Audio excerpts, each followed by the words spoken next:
Tell me, what's going on? Yunyan finally calmed down and nudged Xiao Mubai forward. How should I say this? She doesn't understand me. Or maybe she doesn't understand us. Xiao Mubai scratched his head, unsure how to describe his and Jiang Jiani's situation. Huh? What's wrong with you two? Yunyan looked confused. Why would their argument involve us? It's just, we have a generation gap. Jiang Jiani had always been understanding, gentle, and kind. He thought he liked her personality, but now. A generation gap? Aren't you guys about the same age? She remembered that Hua Yan said they were in the same grade, so how could there be such a big gap? Xiao Bai means a gap in understanding, when Run Lin, who was watching nearby, sighed. He was speechless about their confusing conversation, unable to get to the point after so long. Yeah, that's what Lin Ge meant. Xiao Mubai nodded quickly. Jiang Jiani couldn't understand their way of handling things, and he couldn't understand her thoughts either. It's normal for girls to have a little temper or be a bit stubborn, but Jiang Jiani didn't show any of that. She had always been near perfect in his eyes. Today, he didn't know what was wrong with her, insisting on arguing over trivial things. She's a teacher, yet she insisted on going to a government and business dinner. If he didn't let her, it felt like disrespect. Where did this logic come from? So, why are you two arguing? He understood the reason, mainly because their worlds were very different and their ideas didn't match. But there should be a reason for a fight. It's nothing much. Xiao Mubai hesitated, trying to hide something. Does it have to do with me? Otherwise, there's nothing they wouldn't say. It couldn't be about her brother. Huh? When Run Lin frowned. What does this mean? What's going on with you, Xiaonian? No, don't misunderstand. It's not really about Xiao Yuer. Seeing their expressions, Xiao Mubai quickly explained. This afternoon, when she saw you guys going out to eat, she got a bit. He found it hard to say, doubting himself again. What was Jiang Jiani really thinking? What does her going to dinner have to do with her? He didn't finish his sentence, but they understood his meaning. Mubai Yu. Brother. Yunyan suddenly shoved the fruit in his hand into Run Lin's mouth to stop him from speaking. Cough, Yu Xiaonian. Yunyan gave him a meaningful look and told him to be quiet. She could guess what her brother wanted to say, but it was better not to say it. What should I do? Xiao Mubai looked confused and asked these two people. Run Lin. Who are you asking? These siblings, one single since birth for 30 years, the other has only been in half a relationship. Who can be his love mentor? Ask Fu Jingyi. He's very smart. Yunyan confidently handed this big burden over to Fu Jingyi. Really? Xiao Mubai doubted him. Besides that little childhood sweetheart who keeps bothering him, Fu Lao didn't have many relationships. Yes. Yunyan nodded firmly to show her certainty. Jingyi is ahead.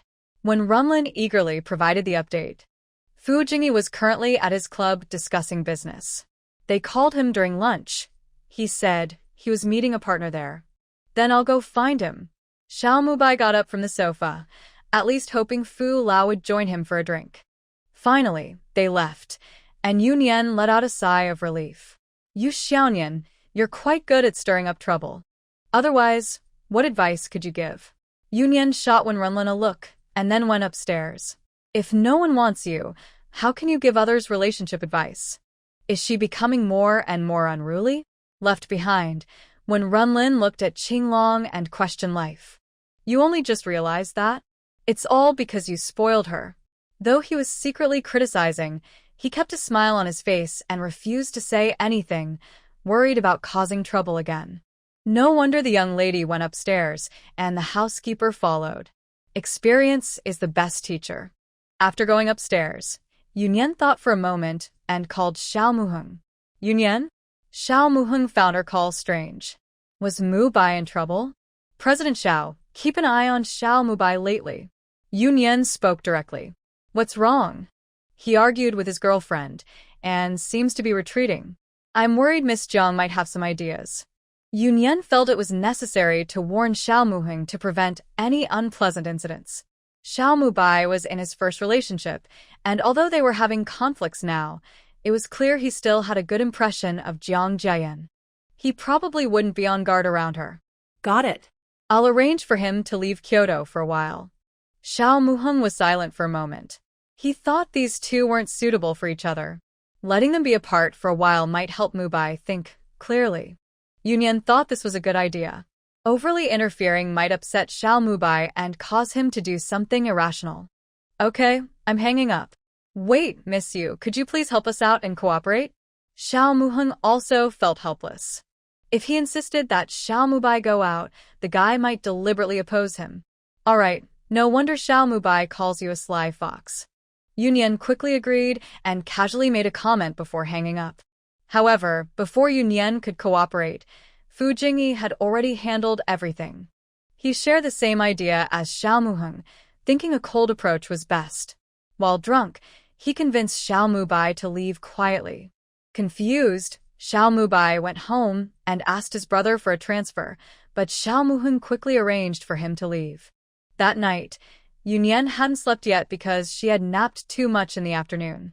She hadn't eaten dinner, and Rinlin didn't call her, only asking the kitchen to prepare her a late meal. At this moment, she had no desire to sleep. Have you slept yet? She was lying in bed playing on her phone when she received a message from Huiyan. No. Just as she replied, Huiyan called her. Nian Nian, why aren't you asleep yet? Huiyan asked with concern. I slept too much in the afternoon. I thought we were in sync. His voice carried a hint of a smile this time. Huh? Yunyan was a bit confused. What was he talking about? If you're not asleep, come out for a bit? Where to? Hearing this, Yunyan wondered if I'm outside your door. Wait for me. He hung up after saying those two words, but he really came back. He quickly got dressed and went downstairs. He made a shushing gesture to the person at the door so as not to wake her brother. He quietly opened the door, and the security guards saw the familiar car and the person beside it. Oh, the young lady is secretly sneaking out for a date behind her grandfather's back. What could they do? They could only pretend they didn't see anything. Nian Nian. Huiyan stood there with a smile, opening his arms to Yunyan. It seemed like he was testing or waiting. After a few seconds, Yunyan stepped forward and threw herself into his arms. Huiyan tightened his arms and held her close. He let out a satisfied sigh, feeling that his floating heart had found peace. The moon hung high in the night sky, casting a soft, romantic glow over the evening. He finally held the moon that belonged to him. Neither of them spoke. They quietly embraced for a moment. Until Yunyan pushed Huiyan, he released her and took her hand. I have 2 more days of vacation. Yunyan didn't ask him why he came back. He traveled so far and worked so hard, so she didn't see any reason to be petty. Just in time. I don't have much time either, Huiyan said with a smile, knowing they wouldn't stay long. But if they didn't come back now, they might not see each other for the next month. Yunyan sighed softly, feeling a bit sad inside. Let's go. She pulled Huiyan toward home. He couldn't stay long, so there was no need to keep going back and forth. They returned inside the house. Go rest first. We can talk tomorrow if there's anything. Yunyan pushed him upstairs, but Huiyan grabbed her hand from behind. Rest together with Nian Nian? Yunyan rolled her eyes at him and pointed to the second floor, making her meaning clear. You're so heartless, Huiyan said with a fake sad tone, but his eyes were full of smiles. Good night. Yunyan said those 2 words and went upstairs. Huiyan watched her back and shook his head with a smile, then turned to walk to the guest room. The next morning, as soon as Yunyan came downstairs, she heard her usually calm older brother curse loudly. Did she forget to tell her brother about Huiyan coming? She planned to send him a message after going to her room yesterday, but how did she forget? Why are you here? When Renlin finished his morning exercise and was about to go back to his room to wash up. Passing by the living room, he suddenly felt something was off. He turned around sharply and saw someone in his living room. Don't be so surprised, Huiyan said casually, contrasting sharply with Renlin's angry expression. You, brother, he came last night. Yunyan stepped forward quickly, grabbing her almost angry brother. Huiyan really had the skill. He made her brother so mad right away. What? Last night? When Renlin raised his voice even more. Yunyan frowned. What was her brother so worked up about? I slept in the guest room.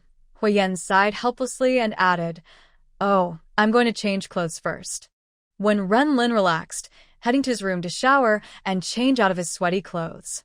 Yunyan's mouth slightly opened, finally understanding what her brother was so upset about. What was he thinking? Did he really think she was? "Come sit down. Why are you just standing there?" Huyen looked at Yunyan standing still and found it amusing. Yunyan walked over and sat down, showing a difficult expression on her face. Her brother really. He also thinks we should be together. Before he could finish the last word, Yunyan threw a pillow at his face. Huyen smiled and raised his hands in surrender, saying nothing more. When Renlin quickly finished washing up and came out. "Why did you suddenly come back?" It seemed he was quite nervous over there. Is it okay for him to rush back like this? "It's not a big deal. I'll go back tomorrow." Huyen leaned back and didn't answer when Renlin's silly question. Can he really come back to see him? You're quite something. When Renlin was impressed. He hadn't spent as much time here as he had in the sky.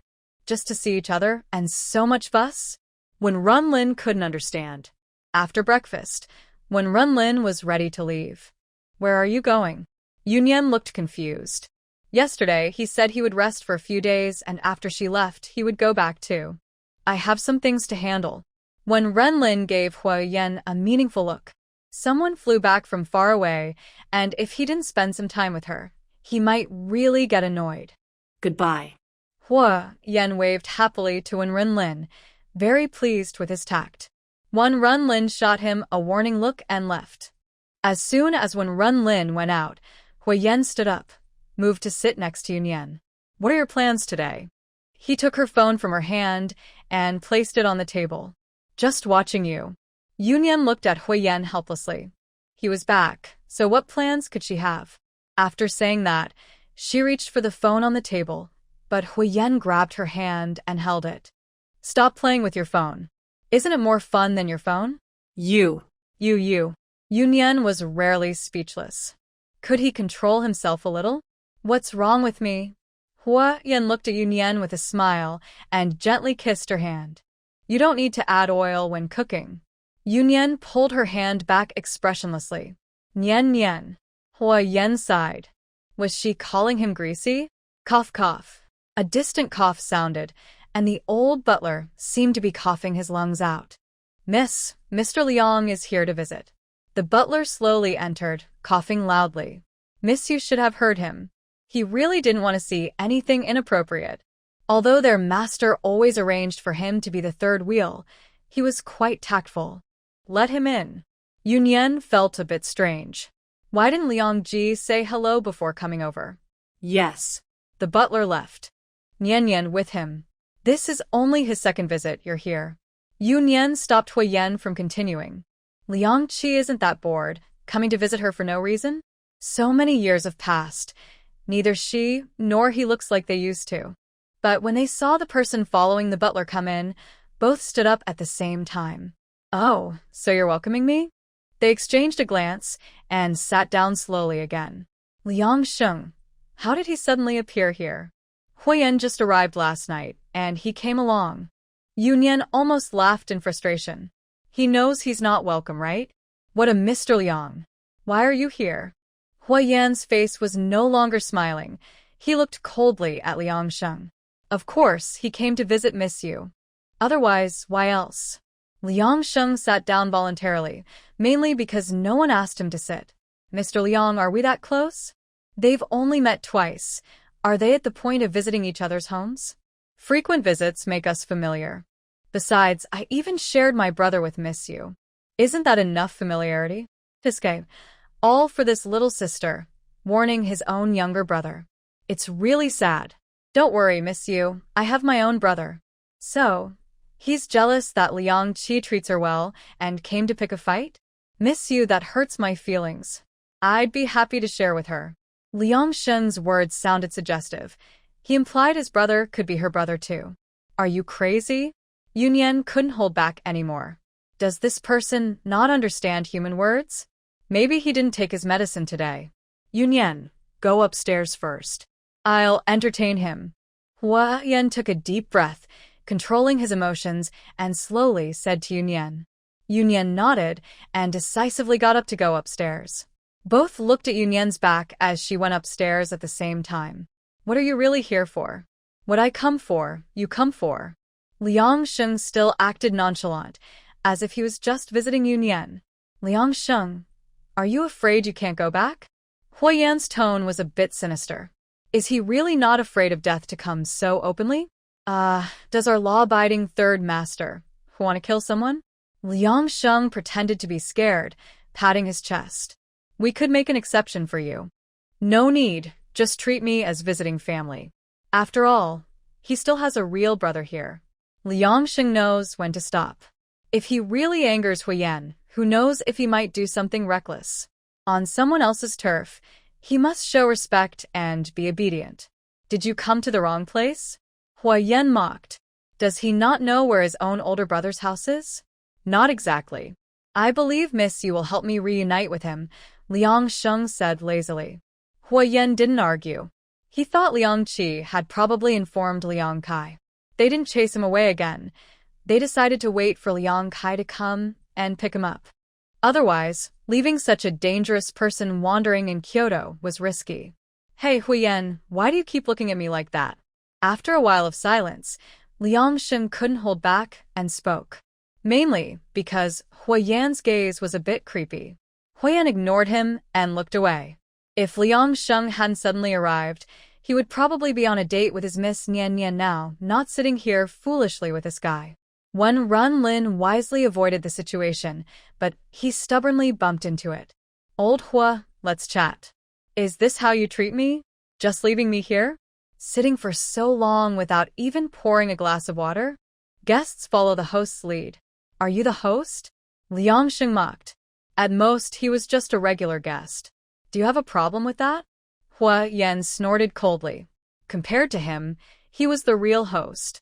Liang Sheng started to voice his opinion but was cut off by Huiyan's 2 words. Well, it seems they can't have a proper chat today. Fortunately, soon after, the person they were waiting for arrived. Liang Qi returned with Wen Runlin. When Liang Qi arrived, he just happened to see Wen Runlin smoking at the door. Since Yunyan moved in, he rarely smoked at home. Hearing Liang Qi's purpose, Wen Runlin also stopped smoking and quickly brought him inside. Liang Sheng really is persistent. Both brothers are back. Seeing the two come in, Liang Sheng stood up and casually greeted them. Liang Qi.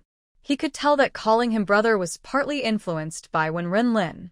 Mr. Liang, no need to be so formal, Wen Runlin said expressionlessly. He didn't dare to accept the compliment. Don't pretend to be relatives. Hua Yan also stood up, giving Liang Sheng a warning look, and nodded to Liang Qi as a greeting. Seat. Wen Runlin stretched out his hand, inviting Liang Qi to sit down. They were very polite to Liang Qi, especially since he had been kind to Yunyan before they even knew her. The two brothers are very clear about the situation. They wouldn't blame Liang Sheng's dissatisfaction on Liang Qi. Liang Sheng looked at their different treatment and sighed, saying, people have different fates. Who cares about recognizing relatives? I'm generous enough to share my brother with Miss Yu. I guess she wouldn't mind me calling him brother. Mind, replied Yunyan from upstairs. When she called Liang Qi to come over, Liang Qi said he had something to discuss with her. Wow, Miss Yu is really petty, Liang Sheng said with a smile, watching Yunyan walk closer, his smile growing wider. Cough, Liang Sheng, stop messing around, Liang Qi said reluctantly. Honestly, he wasn't very familiar with his younger brother. There was no special connection between twins. He truly didn't know what he was trying to do. Liang Sheng shrugged and said nothing more, giving Liang Qi some face. Yunyan, can we talk privately? Liang Qi asked seriously. Yunyan nodded and led Liang Qi to the study. Are you saying your car had an accident? Liang Qi asked helpless. He nodded in agreement. Yesterday, he visited an old friend of his grandfather in the neighboring city. He spent the evening drinking with the old man and stayed overnight. He asked his driver to return to Beijing for some errands, but on the way back, they were rear-ended. The driver was slightly injured, and taken to the hospital. He was at the old man's house when he received the news. The old man said he was lucky. Fortunately, he wasn't in the car. The driver in the front seat was only lightly injured, but the back was badly crushed. If he had been in the car, he might have been seriously hurt or worse. He initially thought it was an accident, but today's investigation results surprised him. The rear-end collision was caused by a small truck, and the driver died on the spot. It shouldn't have been this serious normally. So he suspects it wasn't an accident but targeted at him. Of course, it's just his guess, but such an incident at this time makes him think more. If it's related to the upcoming military exercise, could Yunyan be in danger? Send me the details of the driver who caused the accident and your driver's information too. Yunyan hesitated for a moment. She could find out more than Liang Qi. Okay, you think your driver might also be involved? Just to be safe, let's check both, Liang Qi said. Yunyan didn't suspect anything. She only had a few people involved, and she always does her work carefully. Liang Qi seemed to realize something and looked serious. Is there really a problem? Yunyan saw Liang Qi's changing expression and asked, not sure. Have your people investigate carefully. Liang Qi shook his head and didn't bother to be polite. Why don't you stay here for now? Yunyan was worried about Liang Qi's safety. He wasn't like them, who stayed in the capital regularly. If his guess was right, someone might try to harm him again before they leave. Don't worry, is my brother so useless? Liang Qi smiled at Yunyan, showing he's not that weak. If someone else tried to hurt him, that would be even better. He wanted to see who was so brave to want his life. Stay alert. Don't leave the capital. The capital was still safe, and he was confident about that.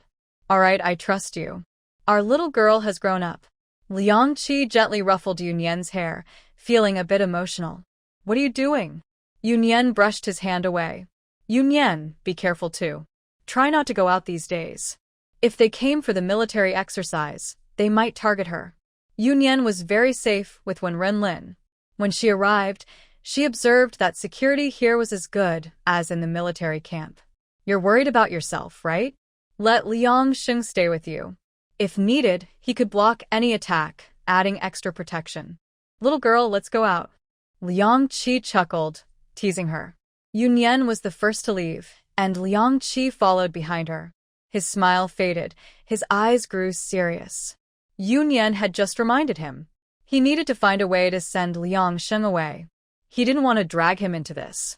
When they left the study and returned to the living room, only Renlin was there. Where are they? Yunyan asked. Had the two finally started fighting each other? Hua Yan took Liang Sheng out for a walk. Then Renlin replied calmly. Huh. She thought her brother was talking nonsense. Saying they went for a walk was less believable than if they had gone to kill and dump a body. When Renlin insisted what he said was true, but Huayan was just grabbing Liang Sheng by the collar to take him out. Honestly, not to criticize Huayan, but if it weren't for Liang Qi's face, he'd want to do something himself. Liang Sheng acted like he didn't understand people. Calling him brother all the time was really annoying. Let's wait and see. Liang Qi sat down with a smile, not worried about Liang Sheng at all. He felt he owed him a walk. Please. Renlin pushed a cup of tea toward Liang Qi. Yunyan also sat down. Liang Qi wasn't in a hurry. She didn't see any reason to rush. If anything was going to happen on their turf, it would be Liang Sheng. Don't take this lightly. Be careful. Liang Qi intentionally mentioned this in front of Renlin. With him watching Yunyan, he felt more at ease. What's going on? Sure enough, Renlin immediately became tense. What does be careful mean? Someone attacked me. The situation is unclear.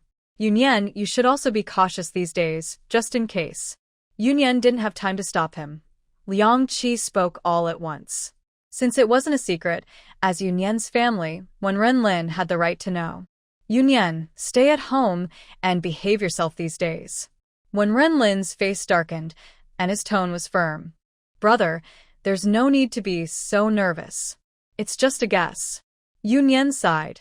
Liang Qi was exaggerating a bit. He was only attacked after going out. No one in Kyoto dares to do anything. She was confident about that. Yunyan. When Renlin rarely looked angry at Yunyan, this was not a matter to negotiate. All right, I'll listen to you. When Renlin took things seriously, and Yunyan could only give in. Besides, she valued her life, after all. She wouldn't put herself in danger. When she agreed, when Renlin's expression eased a bit. Thank you, Major Liang, for the reminder. When Renlin sincerely thanked him, he would watch over Yunyan. Brother Wenren, no need to be so formal. Just call me by my name. Seeing how obedient Yunyan was, Liang Qi also relaxed. This girl looked cold, but from a young age, it was clear she had a rebellious streak. Now that someone could keep her in check, he felt more at ease. After all, he never managed to make her obey when she was young, let alone now. Are they lost? Still not back? Yunyan was getting impatient. She was hungry. Are Nian Nian and the others worried? Hua Yan's smiling voice came from the door. Yunyan looked toward the door as two people entered, one after the other, with no obvious expression on their faces. I thought you guys got lost. Yunyan didn't ask what they were doing. Some things weren't necessary to know, right? When the two entered, Liang Qi stood up to say goodbye. Major Liang, stay for lunch? When Renlin also stood up politely. Then I'll graciously accept. Liang Qi suddenly interrupted. When Renlin underestimated him, forgetting there was someone else who didn't understand politeness. Of course. Once the words were out, there was no taking them back. Liang Qi was also silenced by his brother's remark and couldn't argue further, so he could only accept it. Yunyan looked at his brother with a helpless expression. What are you pretending for? Now, the fake politeness has met real rudeness. At least you're Chinese.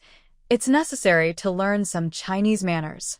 Hua Yan sarcastically said, clearly noticing that Liang Sheng was deliberately being rude. No one taught me.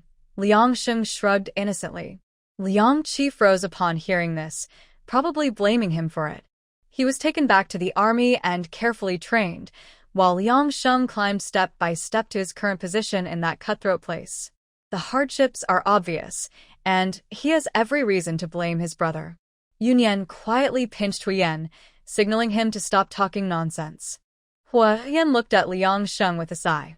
Does he have no shame? Using such tricks and even exploiting his own brother, how low can he go? Liang Sheng shrugged and grinned at Huyen, as if mocking him. They are all willing to do anything to reach their goals. Huyen only pretended to be obedient in front of Yunyan. How did he even fool himself? But, in fact, Yunyan's wild nature isn't less than theirs. If he hadn't been like Liang Qi, who was tamed early, he wouldn't be doing worse than them now. His only flaw is his poor judgment. Does he really like Huyan's acting skills? Someone as straightforward as him would be much better. TSK, Yunyan was too lazy to bother with their petty disputes and got up first to head to the dining hall. Huyen immediately followed, and Renlin made a gesture inviting Liang Qi to join them. The two headed to the dining hall, with Liang Sheng leisurely trailing behind. During the meal, Liang Sheng looked at the people across the table with a complicated expression. Huyen was attentively feeding Yunyan. Is this how he usually acts? It was really surprising. What's that phrase again? Loyal follower. Feeling everyone's gaze, he accidentally blurted it out. Sorry, I just remembered a friend. Liang Sheng grinned and apologized casually. Eat more. Huyen helped Liang Sheng serve food, telling him to eat more and talk less. Liang Sheng exaggeratedly leaned back, wondering if Huyen had taken the wrong medicine or was trying to mess with him. What's this? He didn't recognize these foods. What was Huyen serving him? Fried dough, Yunyan kindly explained. Liang Sheng. You city folks really know how to play. Even insults are so fancy. Cough. Liang Qi covered his mouth with his fist to hide his smile. Picking a fight in someone's house serves him right to be challenged. Eat more too. Liang Sheng then scooped some food onto Liang Qi's plate, not just his own fried dough. A meal enjoyed everyone's happiness. After dinner, Liang Qi said he had to leave with Liang Sheng. When Renlin didn't dare to keep the guests any longer and politely saw them out, Liang Qi stubbornly followed Liang Sheng into the car. Is something wrong? Although they are twin brothers, They rarely have close contact. When are you going back? Liang Qi asked directly. Why, wanna send me away? Liang Sheng lazily leaned back. I have a task with Yu Nian. You're in Kyoto, and she wouldn't feel at ease. Liang Qi was clever. He knew his younger brother had complicated feelings for Yu Nian. Using this, he could better control him. Just as Liang Sheng was about to speak, his phone buzzed with a message. He glanced at it, his eyes darkening slightly. He put away the phone and returned to his carefree look. Then you watch over me. I told you I have a task. Liang Qi frowned. Can I leave after you all set off? I swear I won't cause trouble for the organization. Liang Sheng raised a finger and swore. Are you swearing or insulting? Stop the nonsense. I'll follow you these 2 days. Let's strengthen our brotherly bond. Liang Sheng's lips curled up, but his eyes showed no smile. What is your real purpose for coming to Kyoto? Liang Qi took a deep breath. He didn't believe a word of Liang Sheng's punctuation. No purpose, really. If you want to say, then to see Miss Yu. Liang Sheng looked innocent, though no one believed him. He truly had no purpose. He just heard that Hui Yanli had left, and on a whim he followed. Liang Qi stared at his brother silently, sighed after a while. Let it be. Seeing Liang Sheng's compromise, he said nothing more. He took out his phone and repeatedly looked at that message. It was rare for Yu Nian to contact him voluntarily, and it was for Liang Qi's safety. It really was. Hard to feel happy about it. Meanwhile, Hui Yan was also fed up with Wenren Lin. He thought that once Liang Sheng left, he could have some alone time with Nian Nian. But Wenren Lin suddenly refused to go out, acting stubborn. Their date turned into a 3-person card game. Under Hua Yan's murderous gaze, Wenren Lin insisted on staying until night. Hua Yan wanted to take Yu Nian out, but Wenren Lin strongly stopped him. He ordered them to stay home and keep him company.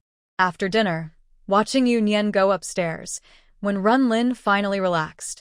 He turned his head, and the breath he had just relaxed was suddenly tense again.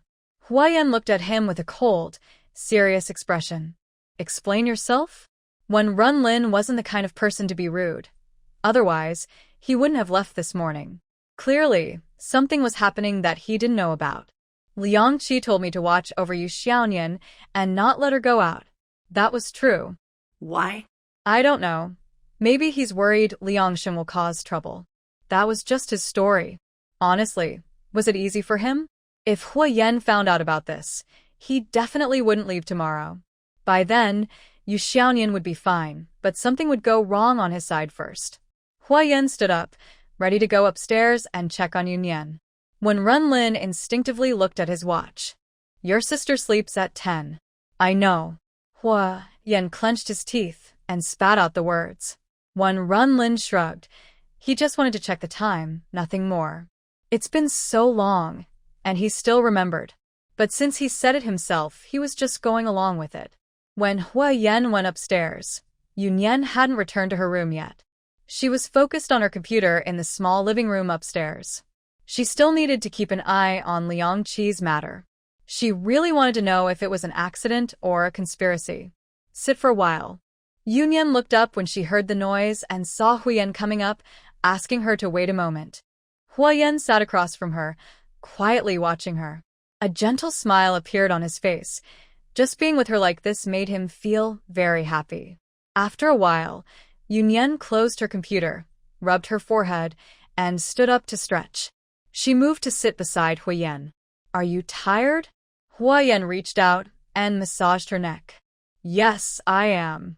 Yu Nian leaned on Hui Yan's lap, letting him continue massaging her. Hua Yan's smile deepened as he gently rubbed her shoulders and neck. She seemed to trust him completely. From the beginning until now, since they moved into Yenyuan, she had always been unguarded with him. How long will you be gone, Yan Yan? About 20 days. Yu Nian thought for a moment before answering. She turned around on Hui Yan's lap to face him.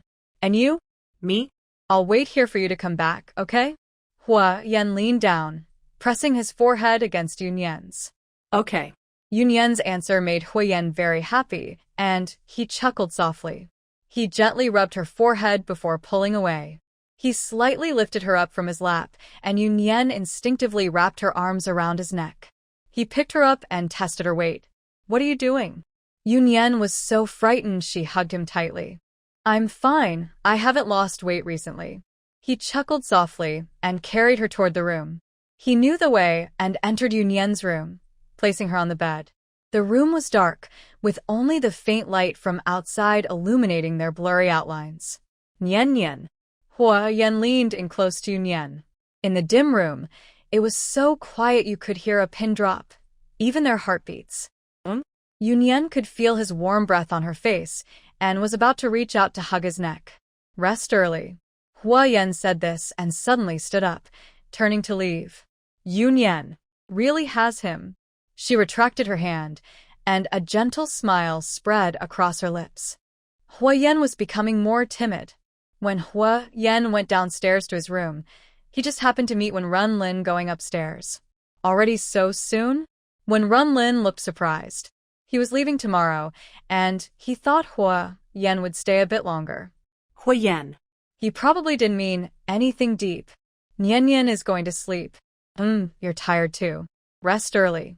One Runlin patted Hua Yan's shoulder and then went back to his room. Standing there, Hua Yan wondered, did he really have no other feelings? Was he overthinking?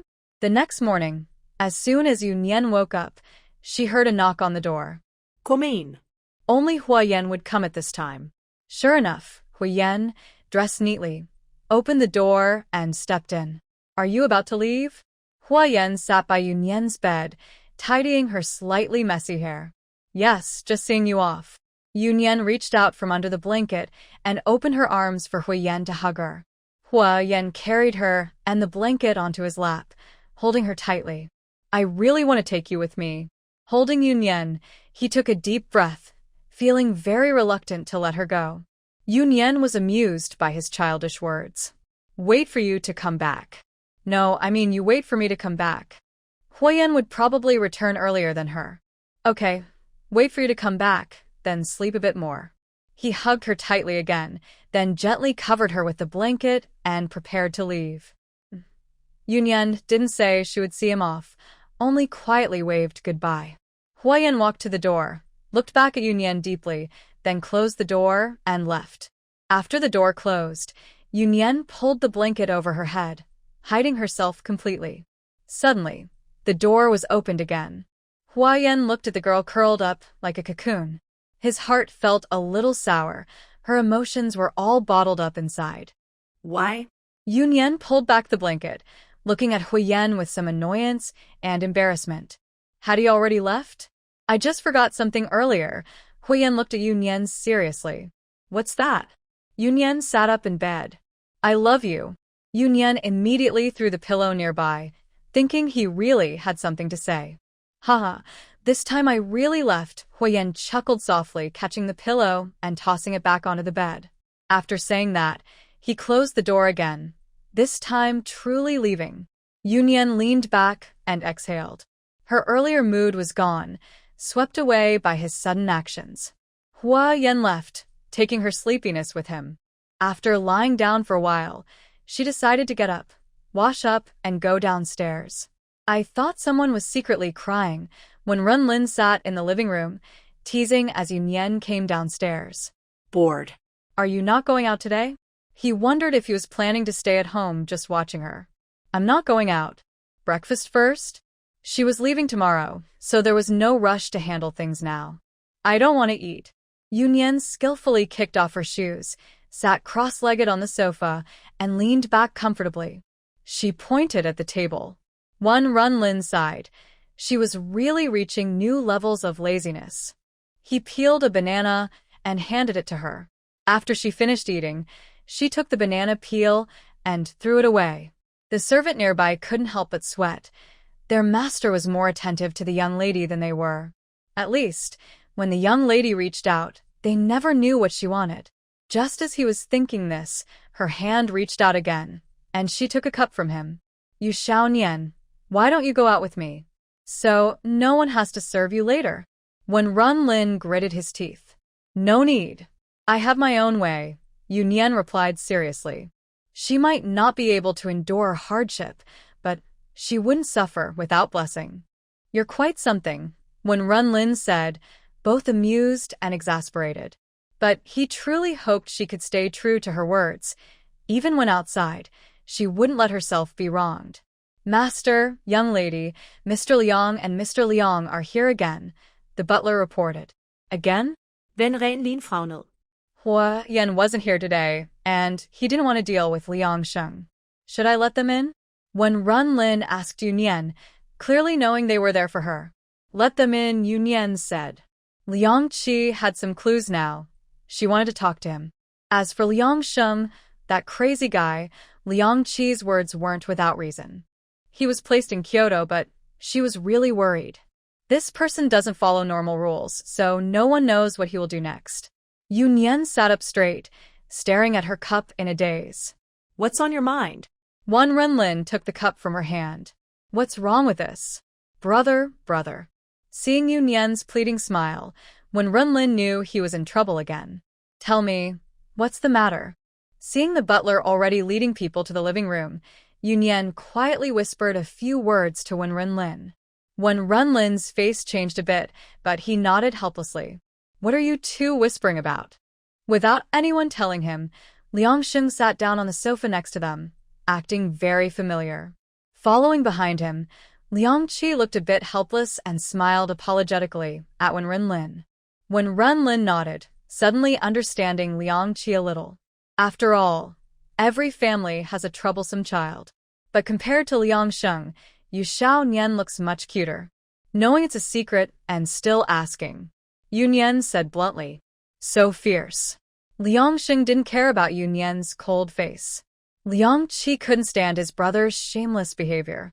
He knew people didn't like him, yet he still stuck close. Yesterday, he called others clingy, and today he wasn't much better.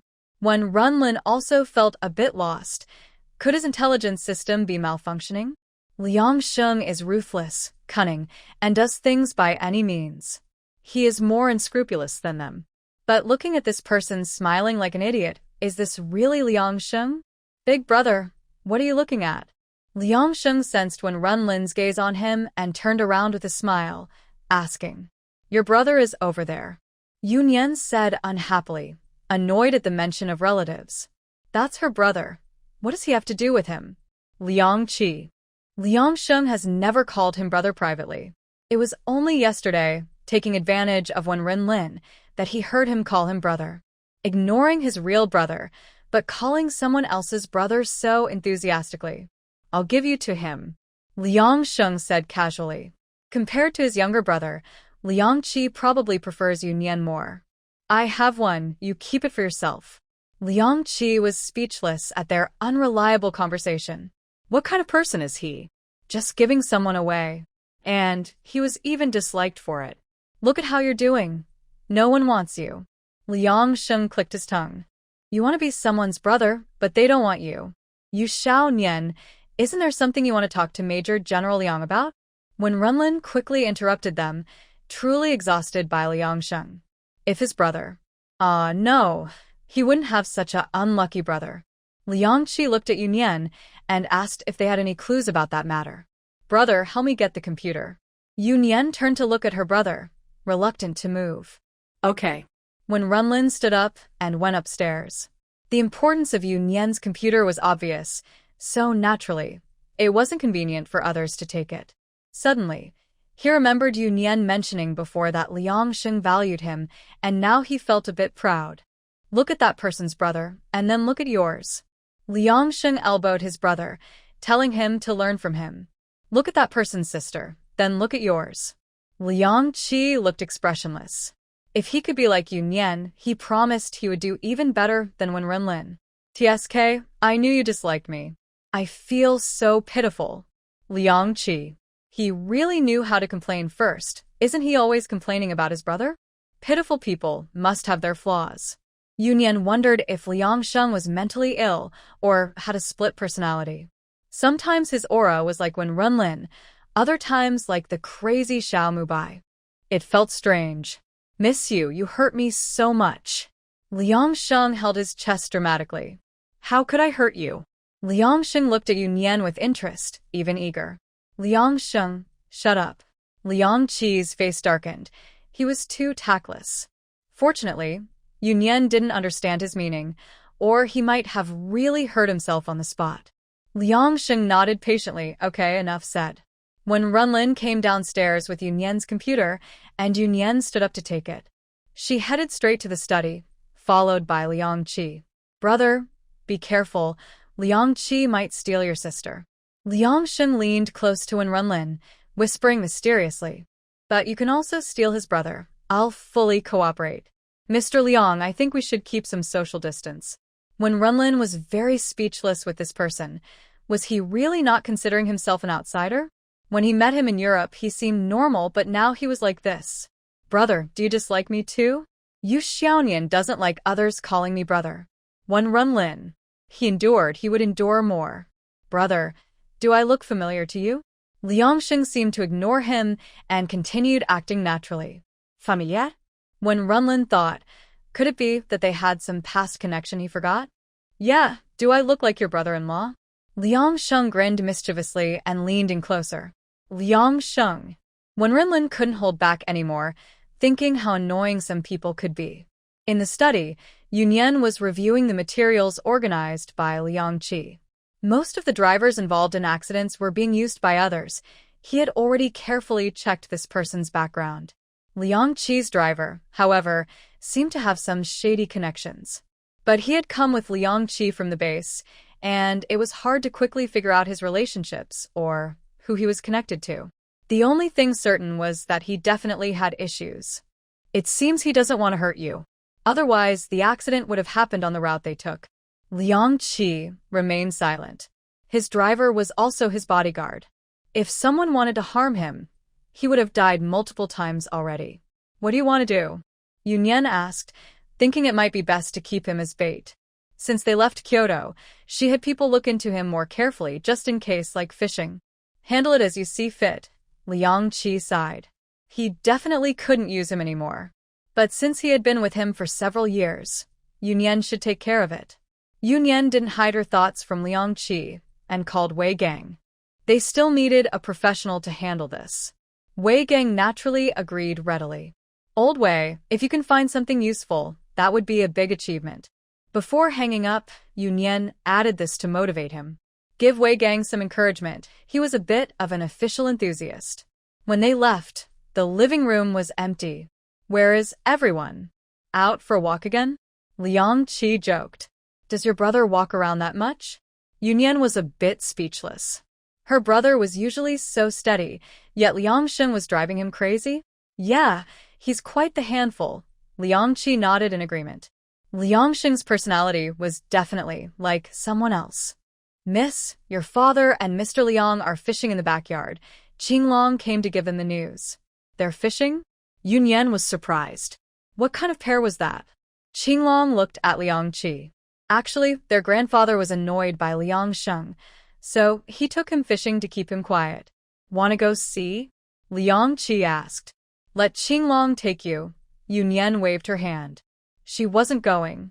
After she finished her lunch and went upstairs with her laptop, the brothers had already left.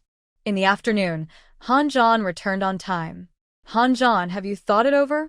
Yunyan has never been a clingy person, but when facing chills, she is willing to speak a few more times. If she changes her mind now, it's still not too late. Are you sure about this?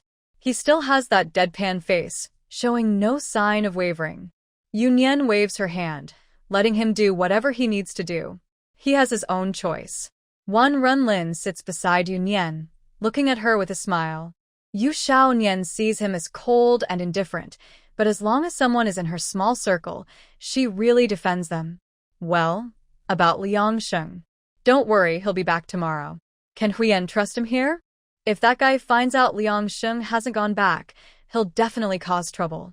Yunyan thinks so too, so she stops paying attention to Liang Sheng.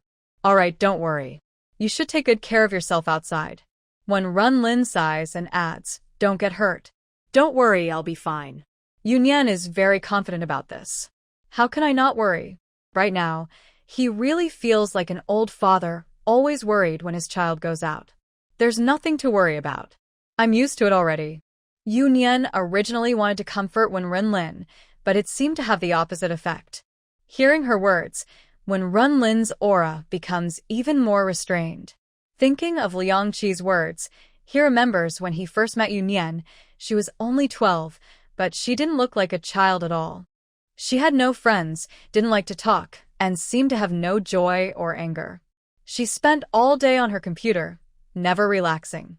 Wen Renlin's mind seems to picture a lonely little girl. Why did he wait so long to bring Yu Xiaonian home? Yu Nian. Yu Nian looks at Wen Renlin's suddenly serious face with some confusion. Would you like to grow up again? Wen Renlin suddenly says something that leaves Yu Nian puzzled. What? It's hard enough to grow up once, and now you want to do it again? Yu Nian is speechless, wondering what kind of mood he's in. Did he read some novel about time travel or rebirth? Sorry. Wen Renlin takes a deep breath, realizing he said the wrong thing. Yu Nian's growth process probably isn't something she wants to go through again. Brother, what's wrong with you? Yu Nian leans closer and checks his forehead, but he doesn't have a fever. Why is he acting so strange? It's nothing. The old Yu Nian suffered a lot. I just hope that future Yu Nian can have a completely different life and not fall back into old habits. He did not take part in Yu Nian's growth and has no right to judge her past lifestyle. Now, with her brother here, he hopes Yu Nian can say goodbye to her old self. She is now someone who has company, love, and care. Junren Lin, I am always someone who looks forward. Yu Nian smiled, understanding his meaning. Why did he suddenly become so emotional? She has never been the type to be trapped by the past. There are many things she doesn't care about much anymore, even forgetting some of them. That's for the best. Junren Lin's expression was restrained. Clearly, Yu Nian's comfort didn't have much effect. Mr. Junren Lin, would you like to join Yu Nian's discount event? She held her hand out like a microphone in front of him. Yes, please. Miss Yu Nian, what kind of event is it? Junren Lin took a deep breath, adjusted his mood, and asked politely. It's a spend 21, save 20 event. Yu Nian is now 1 year old. You should take good care of her and let her grow up happily. She was 20 when she had her brother, and now their sibling bond is 1 year old. Okay. Junren Lin gently patted Yu Nian's head, showing obvious affection. He closed his slightly reddened eyes, trying not to let Yu Xiaonian see him cry. Ugh. Ugh ugh. Two strange sounds broke the warm scene. They both turned around in surprise. They hadn't realized they were so close. Hee, Master, Mississippi. The green dragon standing in the middle awkwardly smiled, trying to pull back his sleeve, which was being wiped by the butler. On the other side, the vermilion bird was using a small handkerchief to wipe her eyes. When did Vermilion Bird come back? Wasn't she sent out by Junren Lin? Why did she suddenly appear here? Ugh, miss, I just got back. Yu Nian still found it hard to accept the scene of a strong man crying, rubbing the goosebumps on her arms. Go ahead with your business. I'll go upstairs first. Vermilion Bird just returned, probably to report to her brother. She didn't want to disturb him, mostly because he disturbed her eyes. She quickly got up and went upstairs. It must be said that Junren Lin was right. After Yu Nian Liang Qi and the others left Kyoto, Liang Sheng also hurriedly left.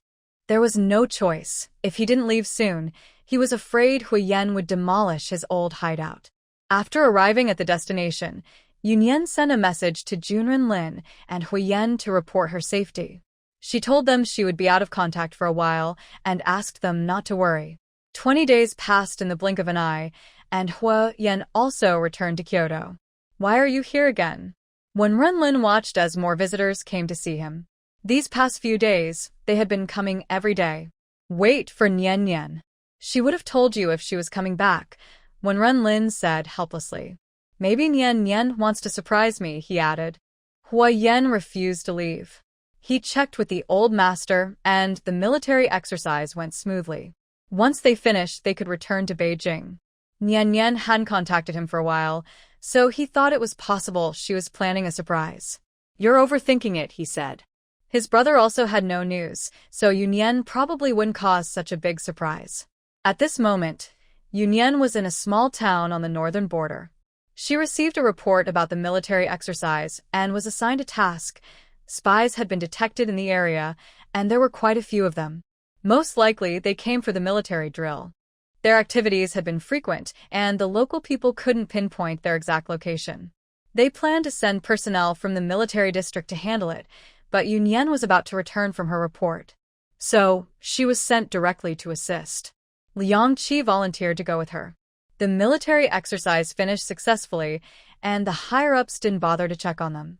They could go whenever they wanted, adding an extra layer of security. Since she was on a mission, Yunyan didn't contact Beijing. They would only worry if they knew, so she decided to wait until she returned. It was their third day here, and they had already caught 2 groups of people. "How's it going?" In a small house in the town, Liang Qi asked Yunyan, who was staring at her computer. Only a small group remained. Once they caught them, they could go home. Yunyan rubbed her forehead and shook her head. They hadn't found those people, but they discovered someone unexpected. "Liang Sheng is here." "Why is he here?" Liang Qi frowned. "Don't worry, he's not involved with those people. He's probably just here to buy something," Yunyan said cautiously, smuggling. "Have you contacted your dear brother?" Yunyan looked at Liang Qi with a smile. Liang Sheng had business dealings here, so he knew the local contacts. With his help, the task would be easier and faster. "Okay," Liang Qi nodded, understanding Yunyan's meaning. They had limited information from locals, and some people kept quiet to avoid trouble. It was much easier for Liang Sheng to find out things. "Honestly, you're better at finding him than I am," Liang Qi joked before leaving, making Yunyan roll her eyes. "You're so talkative." Liang Qi raised his hands in surrender and left her to continue working, making a phone call outside. Liang Sheng was indeed in the county town at this moment, but he was staying much better than Yunyan and the others. He was in the only villa area in the county and was currently negotiating a business deal with a local gang leader. Seeing the call from Liang Qi, he raised an eyebrow. He knew that Liang Qi only called him when there was a serious matter. In the beginning, Liang Qi would call him even when there was nothing urgent. Now, he wouldn't bother unless it was important. "What's the matter?" "I need your help." Liang Qi didn't waste words and got straight to the point. "Can I help you? Are you talking about killing someone or setting a fire?" Liang Sheng's tone was teasing. They were like soldiers and bandits, so nothing serious could really involve them. The person sitting opposite him shivered. Could this be meant for him? Was he asking for too much, making this big boss unhappy? "I'm in the same place as you."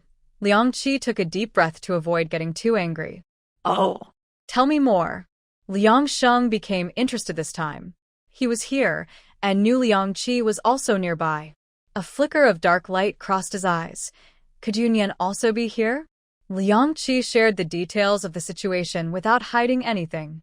There was no problem for him to know. After all, it didn't involve Liang Sheng, and they still wanted his help. "Okay, I have a condition." Liang Sheng didn't waste time either, and directly made his demand. He wasn't a selfless hero, offering free help. "Speak." "I want to see her." Who she was needed no explanation. "No way, pick someone else." Liang Qi refused, without hesitation. "Dear brother, don't be so quick to refuse." "Why don't you ask her what she thinks?" Liang Sheng leaned back, confident that Yunyan would agree. That girl was not someone who didn't know how to adapt. If there was a shortcut, she would take it. "Fine, you can check first, but it needs to be quick."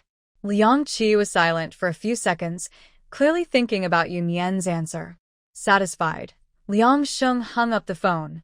He looked up again with a half-smile at the man sitting opposite him. "Boss Sheng, help me out. The price is negotiable. As long as I can help Mr. Liang, just ask." The man opposite took a deep breath. He was terrified. When Liang Sheng looked at him just now, he almost kneeled. After finishing the call, Liang Qi returned and looked at Yunyan with a troubled expression. Since he was his younger brother, the request made him uncomfortable to ask directly. What outrageous condition did Liang Sheng propose? Yunyan could tell from Liang Qi's expression that Liang Sheng didn't have a good relationship with him. It could only be a matter of exchanging conditions. "He wants to see you." "Just that?" Yunyan was a bit surprised. After helping so much, he only asked for this? Yes. Liang Qi sighed. No matter what his younger brother was planning, it probably wouldn't work. Yunyan didn't take him seriously at all. Okay. Sure enough, Yunyan agreed quickly. To her, Liang Sheng's interactions with her were no different than with anyone else. He was just a bit annoying. If she could use this as a reason to get him to help, she was happy to do so. You.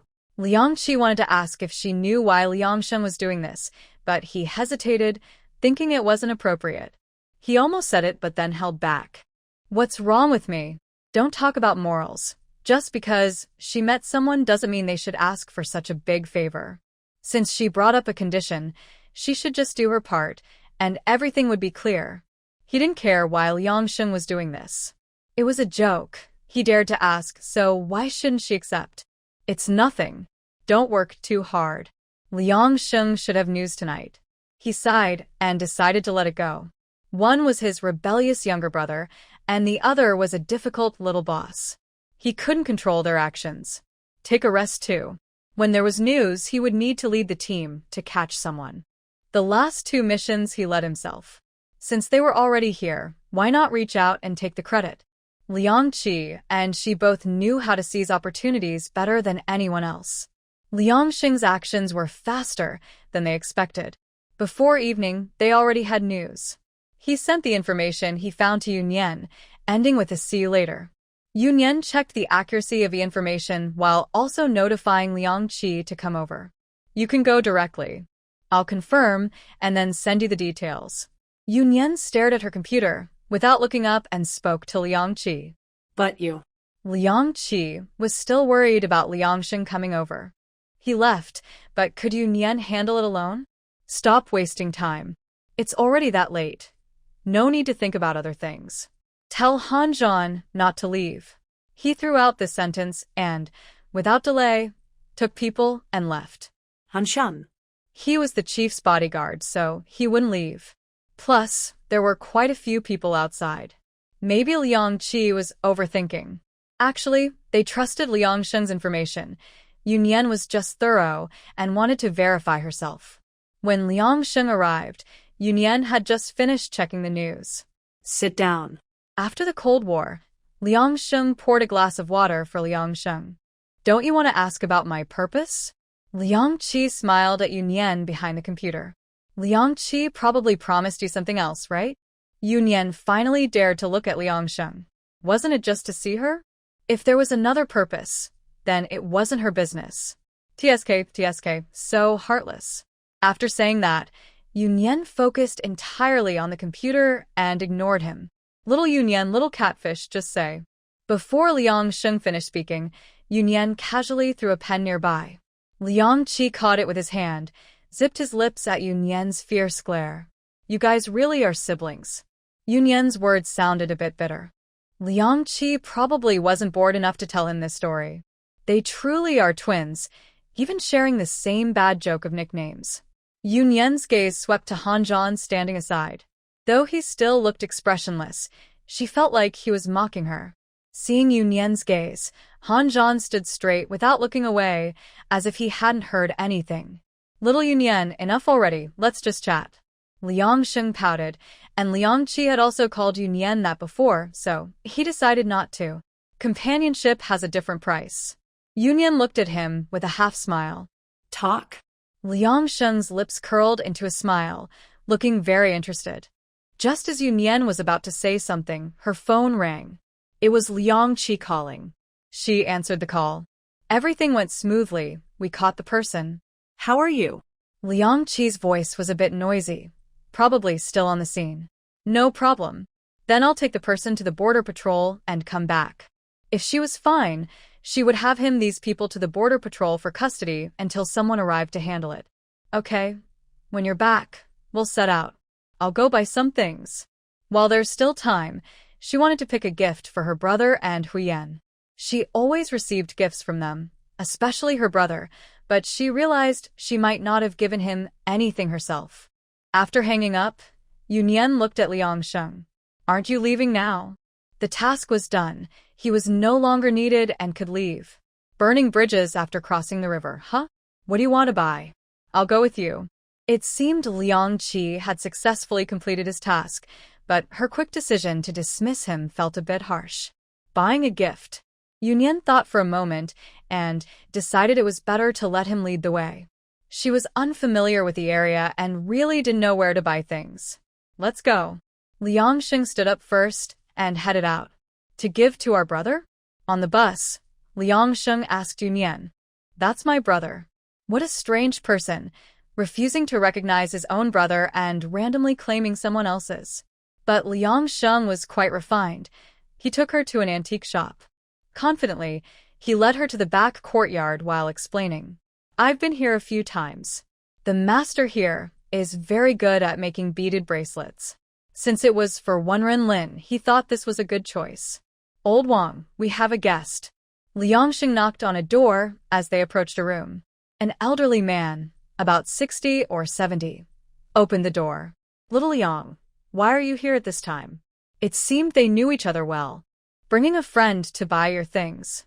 The old man let them in. Yunyan looked around. It was probably a workshop. There were various types of wood displayed everywhere. Young girl, what kind of material do you want? Expensive ones. Yunyan honestly answered. She didn't know much about materials. Liang Sheng brought her here, so he probably wouldn't cheat her. Haha, this young girl is honest. The old man smiled. She was straightforward. Liang Sheng also couldn't help but smile. The old man took a box from a shelf and carefully placed it on the table. Young girl, take a look at this. Does it suit your taste? He lifted the lid, revealing 3 strings of bracelets, all quite nice. Each bead shimmered with a faint purple-black glow. Even as a novice, Yunyan could tell they were special. Wow, rosewood, really pulling out all the stops? Liang Sheng chuckled. Was this old guy showing off today? Although Yunyan didn't know much about this, she had heard of rosewood. It was said to be the wood of emperors. She reached out and examined a string, growing more satisfied. I want all of them. The old man was surprised, not expecting her to be so straightforward. Don't be like that, little Yunyan. Just give me 1 string. Liang Sheng thought she only wanted 1 and planned to take the other 2, but she simply wanted all of them. Yunyan ignored him and looked steadily at the old man. Young girl, are you sure about the price? The old man hesitated. Although Liang Sheng's guest probably had money, the prices of these bracelets were extremely high. She didn't ask about the price before buying. Was she really going to buy them all? Don't worry, I can afford it. Yunyan replied calmly. She always bought things based on her intuition. As for the price and other details, I really don't care much. She isn't short of money and doesn't have many chances to spend it. Since she rarely finds something she likes, she naturally wouldn't miss this opportunity. Let's go, old Wang, she's a little rich lady. This young lady isn't someone who lacks money. The old man sighed and led them to the front hall to pay. Waiting ahead, Han Zhan and Liang Sheng's 2 friends saw them come out and immediately gathered around. They watched as Yunyan spent nearly a small goal and bought the bracelet. Taking the bag handed over by the shopkeeper, Yunyan casually tossed it to Han Zhan. Startled, Han Zhan quickly caught it with both hands, a feint appearing on his zombie-like face. The 2 people beside him were also surprised. He really is a lively old soul. This thing can't be thrown away. If it falls, they'll be heartbroken, even though it's not theirs. Want to browse a bit more?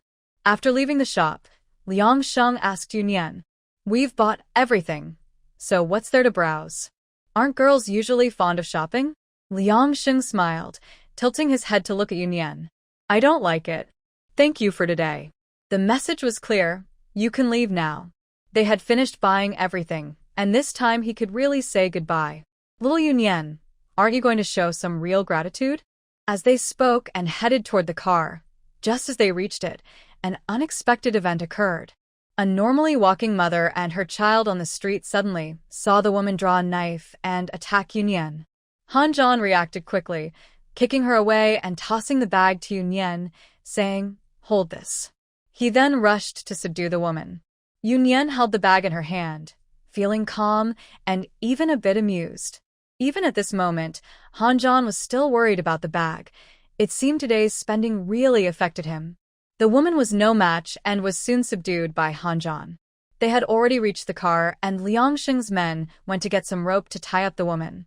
At that moment, Liang Sheng suddenly pushed Yunyan hard. She staggered, about to ask what was happening, but then heard Liang Sheng grunt. The little boy holding the woman's hand was holding a silenced gun. Yunyan quickly kicked the gun out of his hand. Liang Sheng's men quickly came over, one controlling the boy and the other helping Liang Sheng into the car. Get in the car first. Yunyan acted quickly, helping Liang Sheng into the car along with the man.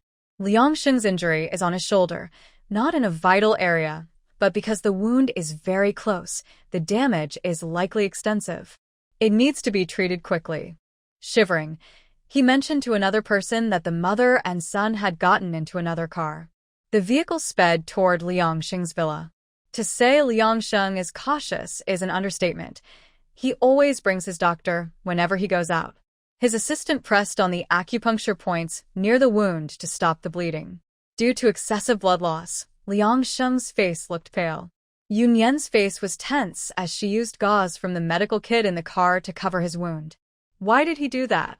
The gun was aimed at her, but Liang Sheng had stepped in front to block the shot. Why? Yunyan asked, confused. She thought he was selfish and valued his life just like her, so why would he risk himself for someone else, especially someone she barely knew? Little Yunyan, do you feel touched? Liang Sheng forced a smile. In truth, he didn't even know why he did it. When he saw the gun aimed at Yunyan, it was too late to stop it. He instinctively stepped in front of her. What was he thinking at that moment? Probably nothing. He didn't have time to think. It was just a reflex. When he realized he had been shot, it was too late. Do you think I would be touched? Yunyan retorted. Did she seem like someone easily moved? I owe you my life. The shot hit Liang Qi's shoulder. If it had hit her instead, the consequences would have been worse. Now Yunyan was a bit scared herself. In this unfamiliar place, she had been careless. That one mistake almost cost her life. How did you say it? Saving someone's life means you owe them your life, right? Liang Sheng's smile became more obvious. If not for the cold sweat on his forehead and his pale face, he wouldn't look injured at all. His subordinate, who was helping stop the bleeding, looked speechless. With blood almost drained, they were still trying to flirt. Speak plainly. Yunyan pressed down harder on his wound. Liang Sheng winced in pain. She was really rough. As they arrived at Liang Sheng's villa, his subordinate saw Liang Sheng covered in blood being helped out of the car. They hurried to assist him and shouted for the doctor. A group helped him into the house, and Yunyan followed inside. Little Yunyan, you won't leave, will you? Before being helped into the room, Liang Sheng looked at Yunyan. I'll wait for you to come out. Since she had just saved him, she wouldn't leave now. Only then did Liang Sheng feel reassured and let the doctor treat his wound. Miss, I will take you to the bathroom. A subordinate from their group spoke to them, and Yunyan's hands were covered in blood. Yunyan nodded, cleaned the blood off, and then saw Hanjan waiting for her. Miss, what should we do with those two people? Interrogate them thoroughly, then deal with them. A stern and commanding aura spread from Yunyan's eyes. Those who wanted her dead. What's the point of keeping them? Bring them back for formal trial? They no longer have that chance. Yes. Miss, I will take this brother of ours to the backyard. He left a quick remark and then followed Hanjan out. No wonder the third master and their families had both liked him. He has character. After Yunyan sat down, she called Liang Qi. When the call connected, Liang Qi's voice came through. What's wrong? I'm on my way back. I'm at Liang Sheng's place. I sent the address to your phone, Yunyan replied briefly. What did he do? Hearing this, Liang Qi immediately got angry. Why would Yunyan go to Liang Sheng's place? In an instant, many thoughts raced through his mind, none of them good. Liang Sheng helped me when I was hurt. It's not serious. Come over, and I'll tell you more. Okay, I'll be there soon. Don't let him trick you. Got it. Yunyan's previously suppressed mood was made light by Liang Qi's words, making her laugh and cry at the same time. Are they really brothers? When Liang Qi arrived, the doctor just came out of Liang Sheng's room. Before they could speak about that, they went to see Liang Sheng first. Liang Sheng had a thick bandage on his shoulder and was sitting up on the bed with his bare upper body. Not lying down properly? Are you trying to exercise? Yun Yan was speechless. Brother Sheng is afraid you'll leave. Another person also looked a bit helpless, insisting on going out to see the young lady. He knew well that she probably wouldn't come in to see him. They, the trusted aides, knew about Liang Qi's existence. Seeing them come in, Liang Sheng finally relaxed. Is this some kind of trick? Liang Qi asked suspiciously, having to think more. It was rare to see him injured, and he only got hurt while saving Yun Yan. Could it really be such a coincidence? Your mother is also my mother, Liang Sheng scolded angrily. Is he really his biological brother? Seeing him hurt, not caring, well, that's fine, but he didn't need to jump to conclusions and accuse him of something serious. What if Yun Yan really believed it? Your mother is also my mother, Liang Qi said calmly, still able to scold so forcefully. No big problem there. Little Yun Yan, are you just going to watch him bully me? At least he was her lifesaver. Then I won't watch anymore. Yun Yan turned around and said, really, just stop looking. All of you. Cough cough. Even Liang Sheng, who is usually calm, was annoyed by these two people. Liang Qi stepped forward to try to help him lie down, since he was his younger brother. His concern was real, and his suspicion was also genuine. Liang Sheng pushed his hand away and told his men to help him lie down slowly. Stop acting like a crying cat. Liang Sheng snorted coldly. His first reaction when he entered was suspicion. Now, after seeing him, he was pretending to care? Are you a rat? Before Liang Qi could feel sad, Yun Yan's words revealed the truth. Cough. The soldier helping Liang Sheng lie down quickly let go and turned away, unable to hold back his laughter. Are you trying to kill me? The muffled groan was from Liang Sheng, who was in pain. This person was trying to rebel? Sorry, Brother Sheng, haha. One of his men laughed out loud. He had a low sense of humor, but he couldn't help it. And pretending? Even with serious injuries, he had been through worse. He had never seen Brother Sheng act so weak. This small wound? Back when they fought over territory, they would bandage him up and then cut him 10 or 8 times more without hesitation. It was all because of this young lady here, pretending to be pitiful. Young lady, you really are. He was about to say something funny, but Liang Sheng shouted him down. Are you an idiot? That's Wenren's young lady. Today everyone was against him. Wenren's young lady had nothing to do with him. He was calling her young lady too? That's Wenrenlin's sister, not his. Yun Yan was also stunned. Yeah, what were they calling her for? Maybe she was used to being called that, so she didn't notice anything wrong. Liang Sheng's men also called her young lady. My surname is Yu. Yun Yan spoke calmly. The way she called her could easily be misunderstood. It's all the same, just a title. Liang Qi was happy. The young lady, huh? Well, that made her his sister-in-law. Liang Sheng was getting so annoyed with these people. They were taking advantage of his illness to harm him. Young lady, the investigation is complete. The people who went with Han Zhan to question the mother and son came in. When Liang Sheng heard this title, he closed his eyes peacefully. Brother Sheng, what's wrong? One of his men looked confused. When he entered, Brother Sheng's eyes were wide open. He's probably angry because of you. Where's Han Zhan? Yun Yan was too tired to correct him. Why did he come back on his own? They handled those two. His subordinates felt speechless. Originally, he was supposed to handle it, but the other person insisted on going himself. Xiao Yunyan, is this how you treat your lifesaver? Liang Sheng opened his eyes, speaking sadly. Brother Sheng, your injury. It's not really anyone's fault.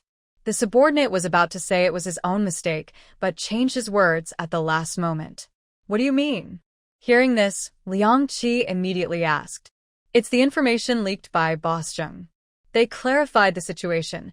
The two people they caught were not mother and son, but lovers. The young boy was a dwarf, actually over 20 years old. Some drug had been injected into him, making his face look like that of a child. The two always called each other mother and son publicly. The widow raised her son to make a living. That woman was clever and had intentionally or unintentionally approached the local boss Zheng. Over time, They got close, and Zheng kept her outside. It seemed Zheng had some genuine feelings for her. He knew her background but never revealed it. After all, she hadn't harmed him, and he liked her understanding nature. Today, Liang Sheng learned the news quickly thanks to Zheng.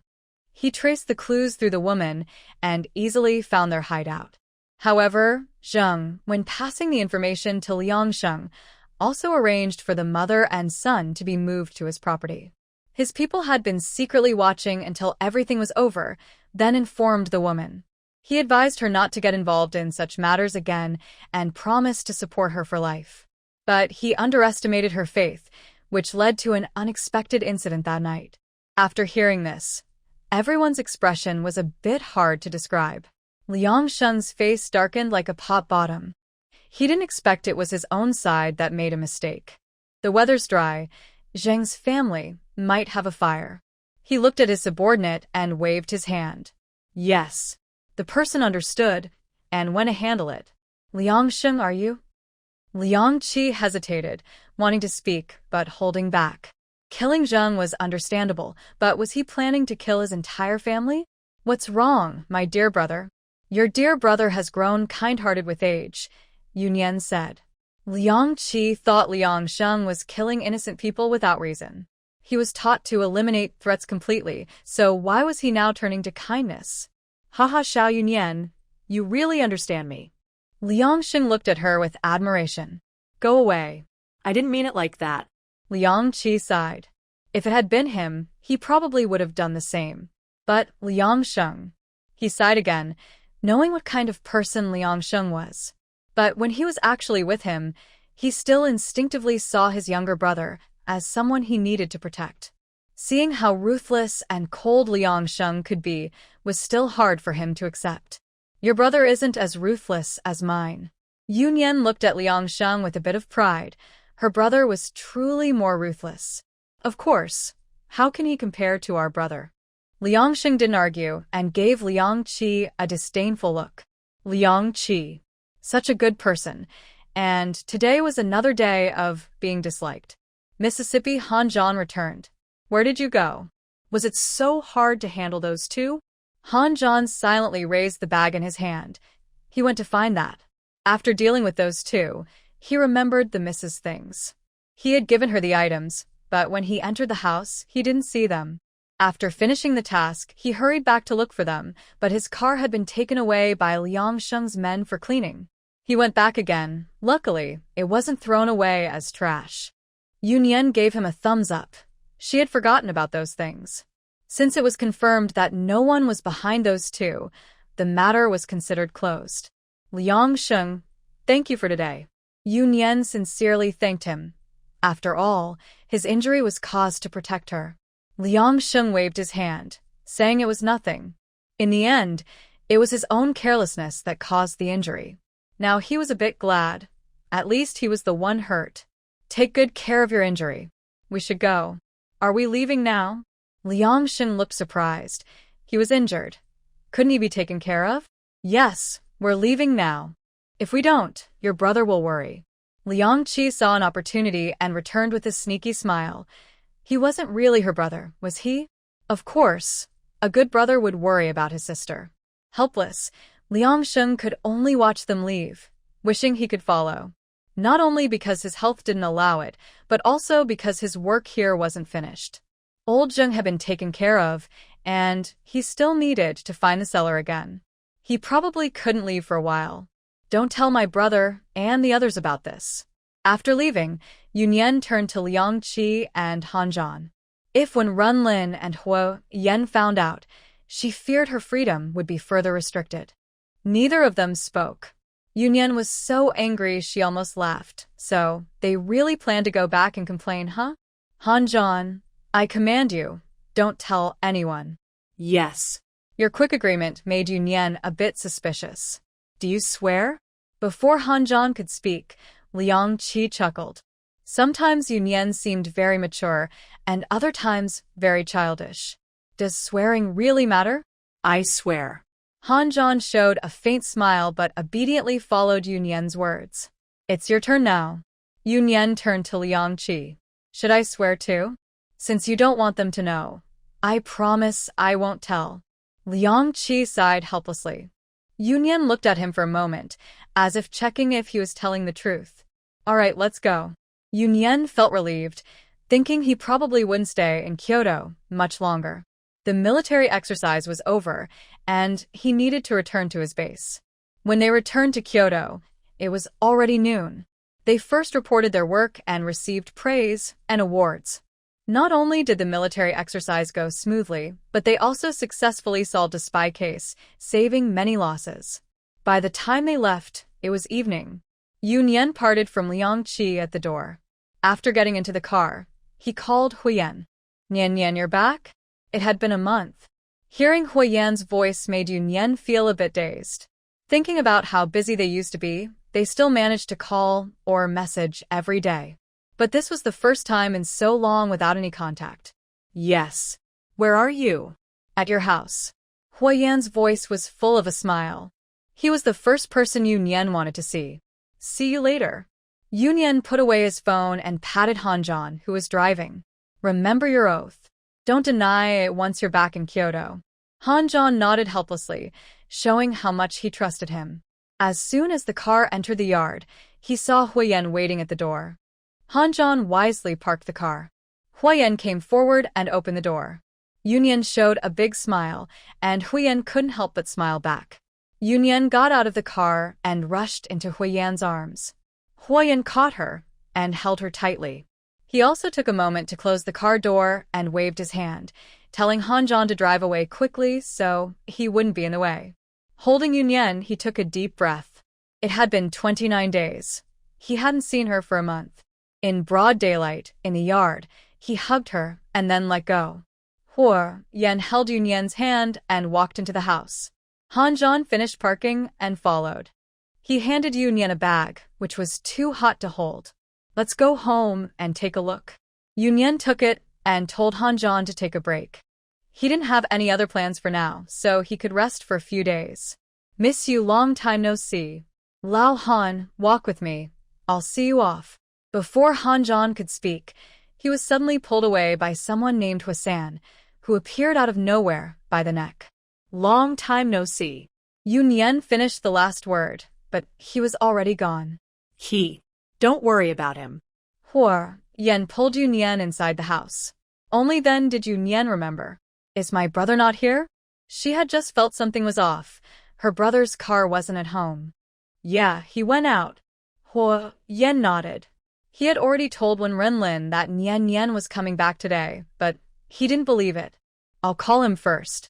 Huyan sat quietly to the side, feeling a little happy. Nian was the first to call him. When Yunyan called Wen Renlin, he was on his way home. Upon hearing Yunyan was back, he first cursed Huyan through gritted teeth. Huyan had said Nian would return today, but he had been saying that every day these past few days. Who knew today was the real deal. Yunyan found it amusing and told him to stay safe and not to worry. After hanging up, Huyan immediately leaned closer. Did he curse me? You're quite self-aware. Yunyan looked at him. His little thoughts, TSK. Does Nian miss me? Yunyan didn't answer. She took his hand. From her bag, she took out a string of bracelets and put it on Huyan's wrist. It's a gift for you. Huyan withdrew his hand, smiling wider. Nian's gift to him. Is this a token of our promise? Huyan leaned close to Yunyan's face and joked. If you accept my token of promise, you're mine now. Yunyan held Huyan's face with both hands, looking into his eyes seriously. Huyan's expression froze. There was disbelief, surprise, happiness, and fear all at once. He grabbed Yunyan's hand and held it. Nian, are you serious? Don't joke with me. He couldn't bear such jokes. He had chased her for so long. Was this finally the moment he'd see the light?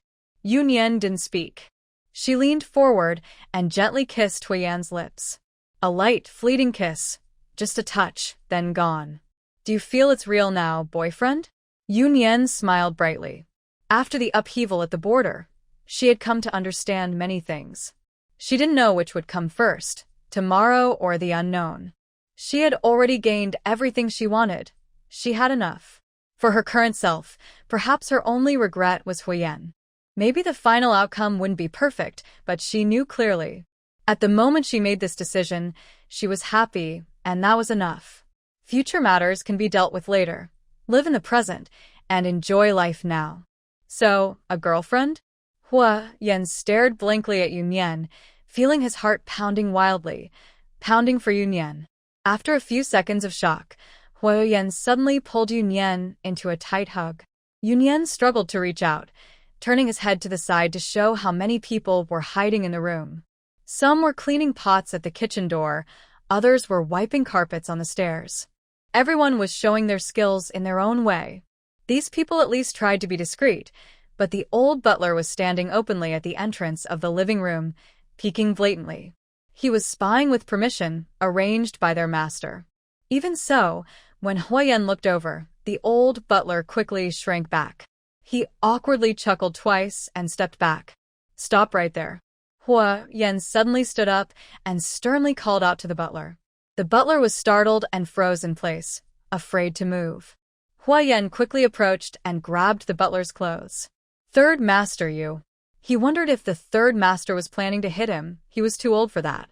"Did you hear that?" "Did I hear?" "What? Didn't you hear it?" Huyen's face darkened. "You heard it, right?" The butler was about to cry. What was the third master doing? Doesn't the young lady care about him at all? "You heard it. Nian Nian is my girlfriend now, right?" Huyen's lips curled into a bigger smile. It wasn't a hallucination. He wasn't the only one who heard it. Nian Nian really said it. Reunion after a long time, and Nian Nian gave him a big surprise.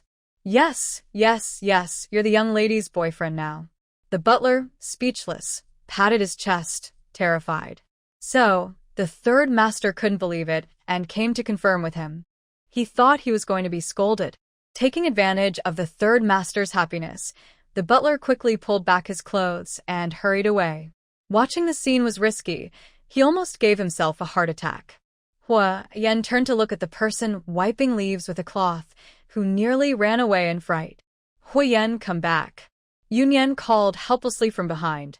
"Don't embarrass yourself." Does he really plan to ask everyone one by one? Huyen followed commands step by step and quickly returned to the living room.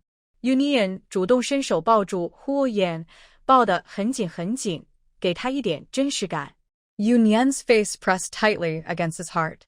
Huyen turned around and hugged Yunyan back, his previously excited mind gradually returning to normal. "It's so good, he has a girlfriend. Is your heart really okay?" Yunyan listened to Huyen's heartbeat and suddenly made a discouraging comment. "Yunyan, this is the third time you've said my heart isn't good." Finally understanding, Huyen gritted his teeth. Is his girlfriend worried he might die early? He looked down at the person in his arms, wanting to cover that annoying mouth. "Sir, you're back." Suddenly, the butler's very loud voice came from outside. Huyen reflexively let go of Yunyan and sat at a distance of 1 seat apart. His smooth, flowing movements surprised both of them for a second. Yunyan burst out laughing on the sofa, thinking he was so funny. Did they think he was sneaking around?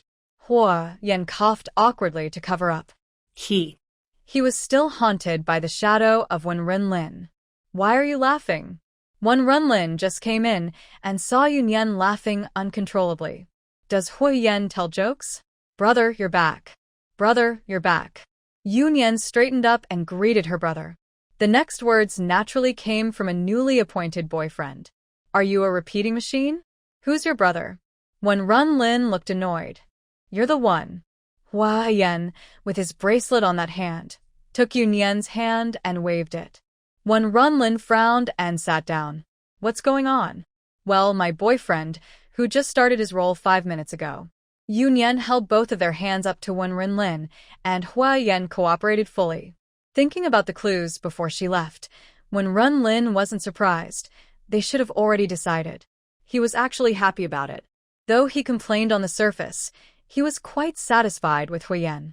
But right now, he looked at him with dislike. "Mind your manners." He pulled their hands apart. What was that? They just started dating and were holding hands? What would happen next? "Be careful. Nian Nian gave me this token of love." Hua Yan exaggeratedly rolled up his sleeve, afraid Wen Runlin wouldn't see. Brother, yours. Yunyan quickly took out another bracelet and put it in her brother's hand before he could speak. When Runlin's expression visibly improved. He really didn't expect there to be one for him too. After all, someone had been showing off their token of love all along. Looks good. When Runlin clearly felt happy but pretended to stay calm. Yeah, I knew you'd like it. Yunyan also happily cheered her brother up. Indeed, hearing that made Wen Runlin even happier, and he almost couldn't hide his smile. He proudly looked at Huyen, thinking his token of love still shined because of him. Huyen not only didn't mind but also smiled kindly at him. For him, he had already gained the most precious thing in the world, so he wouldn't compete with Wen Runlin over this. Are you tired? Wen Runlin looked at Yunyan with concern, wondering if she hadn't had a chance to rest since she just came back. Yan, go rest for a while first. Huyen felt a bit annoyed. He was so excited earlier that he forgot about this. It's okay. She didn't feel much. She had been living like this for the past month and was used to it. Eat dinner and go to bed early. When Runlin looked at her with caring eyes and shot a warning glance at Huyen. Even if they had a formal relationship, he couldn't stay too late at his house or disturb Yunyan's rest. Huyen didn't notice his brother-in-law's gaze at all and kept staring at Yunyan like a love-struck fool. When Runlin couldn't help but rub his forehead, could he have a little more self-control? Huyen. Yes. Huyen propped his elbows on his knees, supporting his chin, and looked at Yunyan with a smile. When Runlin called him, he didn't even turn his head. Can you act normally? I'm very normal. My girlfriend is so pretty. What's wrong with looking at her? When Runlin. He was truly speechless. Huyen. Yunyan also felt a bit helpless. Was it really necessary? Although they just officially got together today, their way of being together was already similar to that of ordinary couples. What's wrong, Yan? Huyen finally settled into a position and sat closer to Yunyan. He leaned his head on her shoulder, looking like a big dog. Nothing. Yunyan looked at the big dog approaching and reached out to pet its head. Huyen rubbed against her palm naturally. When Runlin watched their actions and covered his eyes. Is Yunyan petting a dog? And what was Huyen's overly content expression about? I said. Don't say anything for now. Huyen interrupted Wen Runlin. I'm hungry. It's time to eat. When Runlin almost laughed in frustration. On his first day of officially having a relationship, he already didn't take his brother-in-law seriously. Eat. Yunyan pushed Huyen, telling him to stop bothering her. If her brother got angry, he might even be kicked out. As soon as Yunyan spoke, Huyen obediently silenced himself. He got up with Yunyan and headed to the dining room. Even on such a short walk, he insisted on holding her hand. During dinner, Huyen took even more care of Yunyan than usual. Just chew and feed her. When Runlin said impatiently, Yunyan stopped using her chopsticks and just opened her mouth, waiting quietly. Brother, you're so gross. This sentence sounded strange, and suddenly a picture appeared in Yunyan's mind, making her lose her appetite instantly. Luckily, she had already eaten quite a bit. Not eating anymore? Yunyan nodded. Alin, you're making Nian feel sick and unable to eat. Huyen looked at Wen Runlin unhappily. Does he know how to talk? Why say such disgusting things during a meal? Look at how much she's eaten. All those shells in front of Huyen. Aren't they all from Yunyan? He barely ate anything himself during the meal and mostly fed Yunyan. He thought she had eaten enough, so he said it was good. If she kept eating, she might get indigestion. Just this much. This much? He suddenly realized she might have eaten quite a lot. I'm full. Take a moment to digest, then don't lie down again. When Runlin looked like a caring father, very worried. Got it. Yunyan stood up and headed to the living room, with Huyen following. Does Wen Runlin? Are they polite? He hasn't finished eating yet. Take your time eating. Huyen still spoke politely. Watch her, and don't let her lie down again. Wen Runlin didn't bother to argue with his sarcastic tone, just told him to keep an eye on Yunyan. She had eaten so much. If she didn't digest as soon, Her stomach might feel uncomfortable. Honestly, when Runlin knew Yunyan very well. When Huoyan came over, she was slumped on the sofa, almost lying down. "Didn't you eat with my brother? He asked me to take a walk with you, worried you might have indigestion." Huoyan openly lied to Yunyan. What he said wasn't entirely false. He just interpreted when Runlin's meaning in his own way. "I don't want to move," Yunyan lazily said, refusing to get up. "Later, Alin will come and scold you again." He sat beside Yunyan, helped her sit upright, then bent down to put her shoes on. He directly picked her up from the sofa. "Then carry me." Yunyan hugged Huoyan's neck and didn't let go. This counted as a walk. "Can't wait." As they headed outside, when Runlin just came out of the dining room. "Walk yourself." Seeing these two, what kind of manners are they showing? Do they have any decorum left? Huoyan already had no shame with Yunyan, and now she was even more unruly. Yunyan obediently got down from Huoyan's arms, casually bypassed Runlin, and left the house, leaving Huoyan to face her brother alone. "You." When Runlin looked at Huoyan, who was waiting for him to speak, and found himself at a loss for words. "It's okay. You should go find Yu Xiaonian." Huoyan gave him a strange look and then left. Yu Xiaonian was sitting on a chair in the yard, waiting for him. When he came out, she stood up. "What did my brother say?" "Nothing." Huoyan shrugged, unsure of what mood he was in. "Let's go. You really should take a walk. You've eaten too much." "Who's to blame?" Yu Xiaonian shot him a sidelong glance. "Me." Huoyan smiled, took her hand, and strolled slowly around the yard. Luckily, her house was big enough. A quick walk was enough. "Xiaonian." "Yes?" "Nothing, I just wanted to call you." Huoyan chuckled softly. He wanted to ask why Yu Xiaonian suddenly made this decision, but he held back. Anyway, she was now truly standing beside him. "Are you silly?" Yu Xiaonian was speechless. Was he still not over it? "I've been silly for a long time." Huoyan sighed. Yu Xiaonian stopped and turned to face him. "What's wrong?" Huoyan looked at her, tired again. Yu Xiaonian didn't answer. She wrapped her arms around his neck, lowered his head, and kissed him. Huoyan was stunned for a second, then took control. He embraced Yu Xiaonian, lifted her up, and let her stand on his feet, deepening the kiss slowly. The moonlight stretched their shadows long, composing a romantic melody. When they returned, when Runlin was still sitting in the living room. "I'm going upstairs first." Yu Xiaonian saw her brother, but couldn't help feeling a little guilty. "Run slowly." Huoyan watched the girl run away, with a smile. "Go to bed early. No staying up too late." When Runlin called from the living room. Got it, got it." They responded quickly and hurried upstairs. Only after reaching the top did she realize, what was she running for? Now that Huoyan was officially her boyfriend, everything she did should be normal.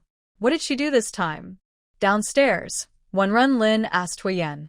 Yu Xiaonian always ran away whenever she did something naughty. It was obvious she was trying to hide something. "How would I know? Maybe you're too strict with her?" Huoyan sat down in a good mood, finally back to normal. "Ha, do you really believe that?" When Runlin snorted coldly. Yu Xiaonian had already climbed onto her brother's head.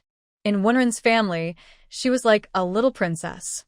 Huoyan shrugged, non-committal. "We're going back." After a few words, Huoyan got up to leave. When Runlin raised an eyebrow as he looked at him.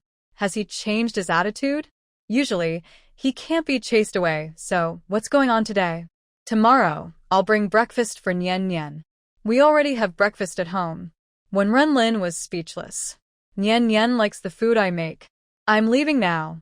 Does Wen Runlin know how to cook well? The next morning, Huoyan drove the chef out of the kitchen and started making breakfast himself. When Hui Er-san came over, the three masters were busy in the kitchen. The three of them quietly crouched at the door, peeking inside now and then. What's the third master doing now? Hui couldn't help but whisper to his two brothers. Since Miss Yu left, he hadn't entered the kitchen. Who called him? Hui Er lowered his voice. Anyway, it wasn't him. He didn't see the third master yesterday. The two looked at Hui-san, who was with the master yesterday. Hui-san looked mysterious, but he knew what was happening. The last time their master cooked early in the morning was when he upset Miss Yu in Europe. Probably, he made Miss Yu angry again yesterday and was now trying to apologize. Wanna know? Both heads nodded eagerly. They really wanted to know. What are you three sneaking around for? The butler appeared behind them, patting the outermost Hui. Oh my gosh. Hui shivered in fright and instinctively leaned to the side toward Hui. Hui pushed Hussan, and the three of them tumbled down like dominoes. They scrambled to get up. I say, Uncle He, you scared us to death. Hui complained, still feeling his heart pounding. Keep it down. Don't wake the third master. Good morning. Hui was halfway through speaking when he saw his third master come out holding a food box. With you guys, I can't have a good day. Hui Yan snorted coldly. Third master, what do you mean by that? Hui hadn't finished speaking when Hussan eagerly stepped forward to take the food box from Hui Yan. Third master, let me do it. Hui and Hui. Again, this little troublemaker beat him to it. I'm going to start the car. Hui's words were cut off again. Hui hurriedly ran out first, followed by Hussan carrying the food box. Hui. Another troublemaker, so frustrating. It's been a while since I saw Miss Yu. I'll go see her. They all followed, not giving him a chance to stay behind. Hua Yan sighed silently, thinking, fine, if they want to go, let them go. In the end, all three squeezed into the car. Third master, did you make Miss Yu angry again? That Songming Hua-san spoke up. Hua Yan frowned slightly. Why would he make Nian angry? Hua-san raised his food box as a way to apologize. He was familiar with this. Wasn't it him who accompanied the third master every day to deliver food last time? Will Lord Lin kick us out? Did Songming spoke again. Last time, they were refused entry and had to wait outside all day and night before they could get in. Being kicked out would be better. If he makes us drink his poison again, it would be terrible. Did Songming Hua was also quick to agree. Third master, what did you do to make Miss Yu angry? Hua-san sighed. While he was trying to build a good relationship with Han-jan, his third master kept upsetting her. When they first met, everything was fine, hugging and holding each other. All three looked at Hui Yan with disapproval. I just want to feed you poison now. Hui Yan gritted his teeth. They really knew how to push his buttons. Third master, even if you poison us, it wouldn't help, Hui muttered. You're taking your anger out on us. We didn't make Miss Yu angry. Hui whispered softly, also complaining. They didn't even provoke him. When did I say Nian was angry? Hua Yan took a deep breath to stay calm and not get mad at these three idiots. Ha! Hua and Hua froze. Didn't they say something? How did they know Miss Yu was angry? They both turned to look at Hussan because he was the one who said it. Isn't that right? Then why did you get up early to make breakfast? I made breakfast for my girlfriend. Do I need your permission? Hua Yan said coldly, accusing them of spreading rumors every day. Girlfriend? The three of them said in unison, looking surprised. Finally, Miss Yu was given a title by the third master? Was it so sudden? What's with your expressions? Hua Yan felt like he might have a heart attack from their reactions. No, congratulations, third master. Yes, finally your wish has come true. They all looked at Hua waiting for him to speak. But Hua was a second late. He really was hopeless. Ha, I feel relieved that you and Miss Yu didn't argue. The other two covered their faces. He was beyond saving. They didn't even need to trick her. He jumped into the trap himself. From now on, anyone who speaks will be thrown down. All three covered their mouths at once. They had no doubt that third master could really do this. Good, finally quiet. These three people can't all appear at the same time. One of them just happens to be with him. The idea that 1 + 1 is greater than 2 is fully demonstrated in their situation, not to mention the three of them gathering together. Meanwhile, Miss Yu, whom they're concerned about, has just woken up. Why so early? When Ren Lin looked at his little master and wondered, isn't she supposed to be resting? I need to get used to it for a few days. Yun Yan sighed. No matter how late she sleeps these days, she always has to wake up early. Today was no different. She woke up automatically at the usual time. Last night she went to bed early, but she couldn't fall back asleep afterward. Going to bed early and waking up early is good. Keep it up. Wenren smiled and said, "There's no need to get used to it. This schedule is very good." "I don't want to." Yunyan pouted. She definitely doesn't want to follow him into an old-fashioned routine too early. "Miss Lord Lin." Hanjan appeared at the door of the living room. "Why are you here?" Yunyan was surprised. Weren't they told to rest for a few days? Hanjan stood silently to the side, ignoring her question. Yunyan was speechless. He really learned to ignore questions he didn't want to answer, just like her. Selective deafness. Wenren couldn't help but laugh. Hanjan is very strict about rules. The fact that he can joke around with Yunyan shows how close their relationship is. Hanjan is very dedicated to protecting Yunyan. Having someone like him around makes her feel more at ease. "Are you mocking me?" When Yunyan heard her brother's laugh, she immediately changed the subject. "How could I dare mock our miss? You just sit here, I'm going to eat." Wenren raised his hands in surrender, not daring to provoke her. "I want to eat too." Yunyan was speechless.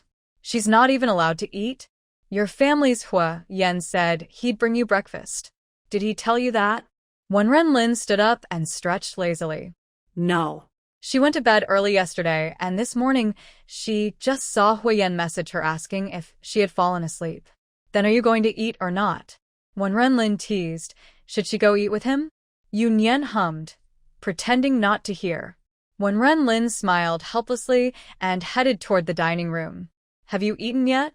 Hanjan asked as he passed by. "Yes, thank you, Lord Lin." Before Wenren finished his meal, Huyen arrived. Seeing the three people behind Huyen, Yunyan glanced at Hanjan. Was this the reason he came so early? "Miss you." The three of them greeted in unison. "Miss you, long time no see." "You really are." Huyen hadn't finished speaking when his second brother covered his mouth and pulled him aside. This person still hasn't been beaten to death by Third Master, which shows Third Master's favoritism for him. Huasan handed the lunchbox to Huyen and stepped back. As they got close, Hanjan shivered and was pulled outside by him. Hey, what are you doing?" My clothes. With Huasan's chaotic voice, the two disappeared inside the house. Hua Yi and Hua Er exchanged looks, both excited, and followed out. Since Third Master wouldn't need them for a while, they thought it was better to see Huasan's joke. If Hanjan couldn't defeat him, they could help. Yunyan looked at the people leaving with a strange expression. Huyen always said they were joking around, but she didn't think it looked like just playing.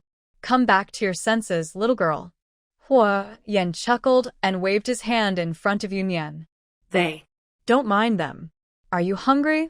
Huyen held Yunyan's hand and carried the lunchbox toward the dining room. "I'm hungry." "My brother didn't let me eat when he was eating." "Really? He's so mean." Huyen nodded seriously in agreement. While Wenren was eating, he almost spat out his water. He was really something. Huyen pulled Yunyan to sit opposite Wenren. He took the breakfast he prepared for Yunyan from the lunchbox and placed it in front of her. "Brother, are you going to eat?" Yunyan asked Wenren, who was wiping his mouth. "He's full." "Nyan, you eat." "Okay." Yunyan nodded and focused on eating her breakfast. Wenren threw down his napkin, almost laughing in anger. Did he just say anything? They were quite good at talking to themselves. He didn't bother with Yu Xiao Nian. She's his sister, after all. She should be spoiled. As for Huyen, he just chased after his sister and didn't take him seriously as her big brother-in-law. "Fine, let him wait. Eat slowly. I'll wait for you in the living room." When Runlin got up and left the dining room, if he stayed any longer, he'd be furious. "Have you eaten?" Yunyan asked Huyen. He got up early to make breakfast. Did he eat? Hearing her concern, Huyen's lips curled into a smile. "Eat first, Nian. Let's eat together."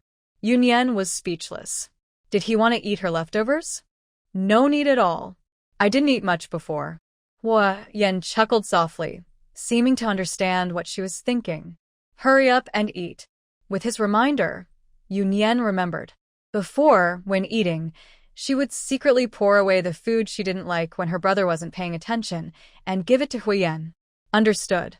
Huiyan smiled and picked up his chopsticks. Do you think Hanjan and Huasan are normal? Yunyan bit her chopsticks and asked seriously. Is there something unusual? Huiyan asked casually, not paying much attention.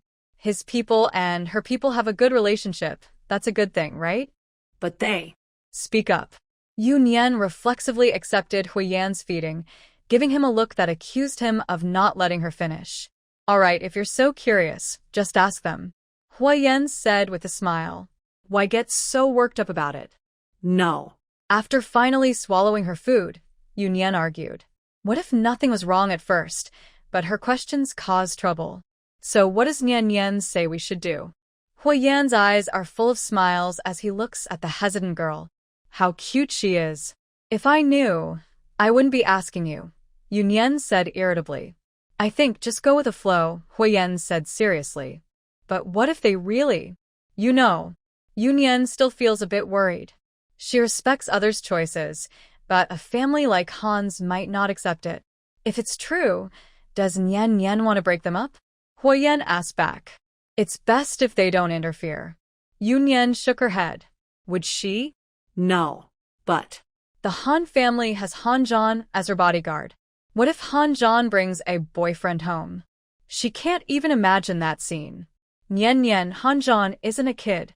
His thoughts and actions aren't something you can control. Huiyan looked at Yunyan seriously. I didn't mean to control him, she replied. I mean, you shouldn't feel guilty about this.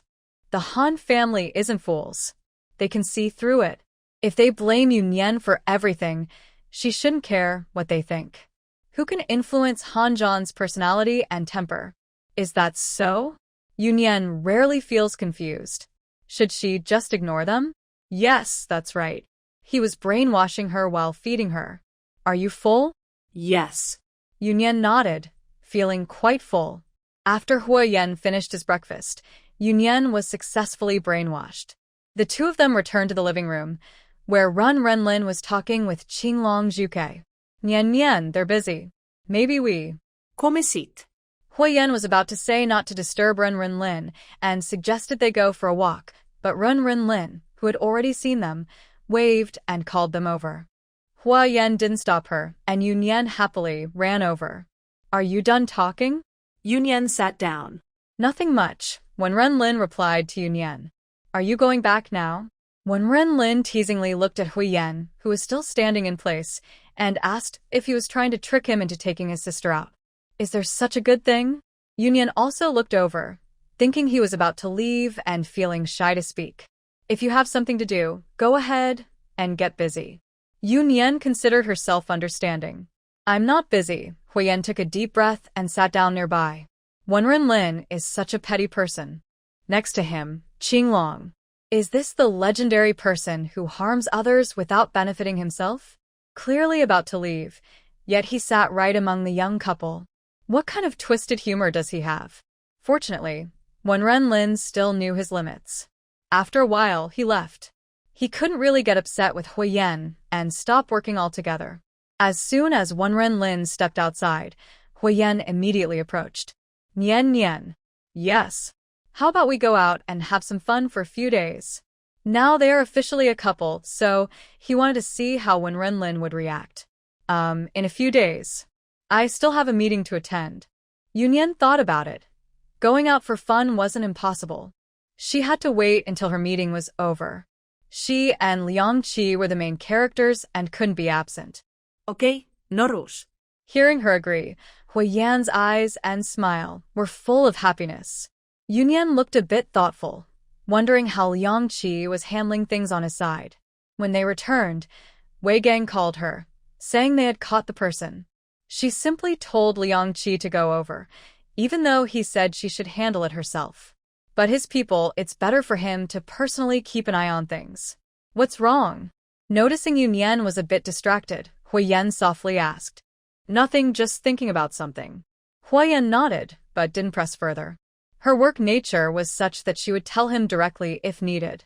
Yunyan was indeed somewhat absent-minded, slowly leaning on Huiyan's shoulder. She thought she was the same as before. But this incident made her realize she seemed a bit off. She asked Liang Qi to watch over things mainly because she was afraid he might think she was scheming. She remembered Liang Qi's complicated look that day, his hesitant expression.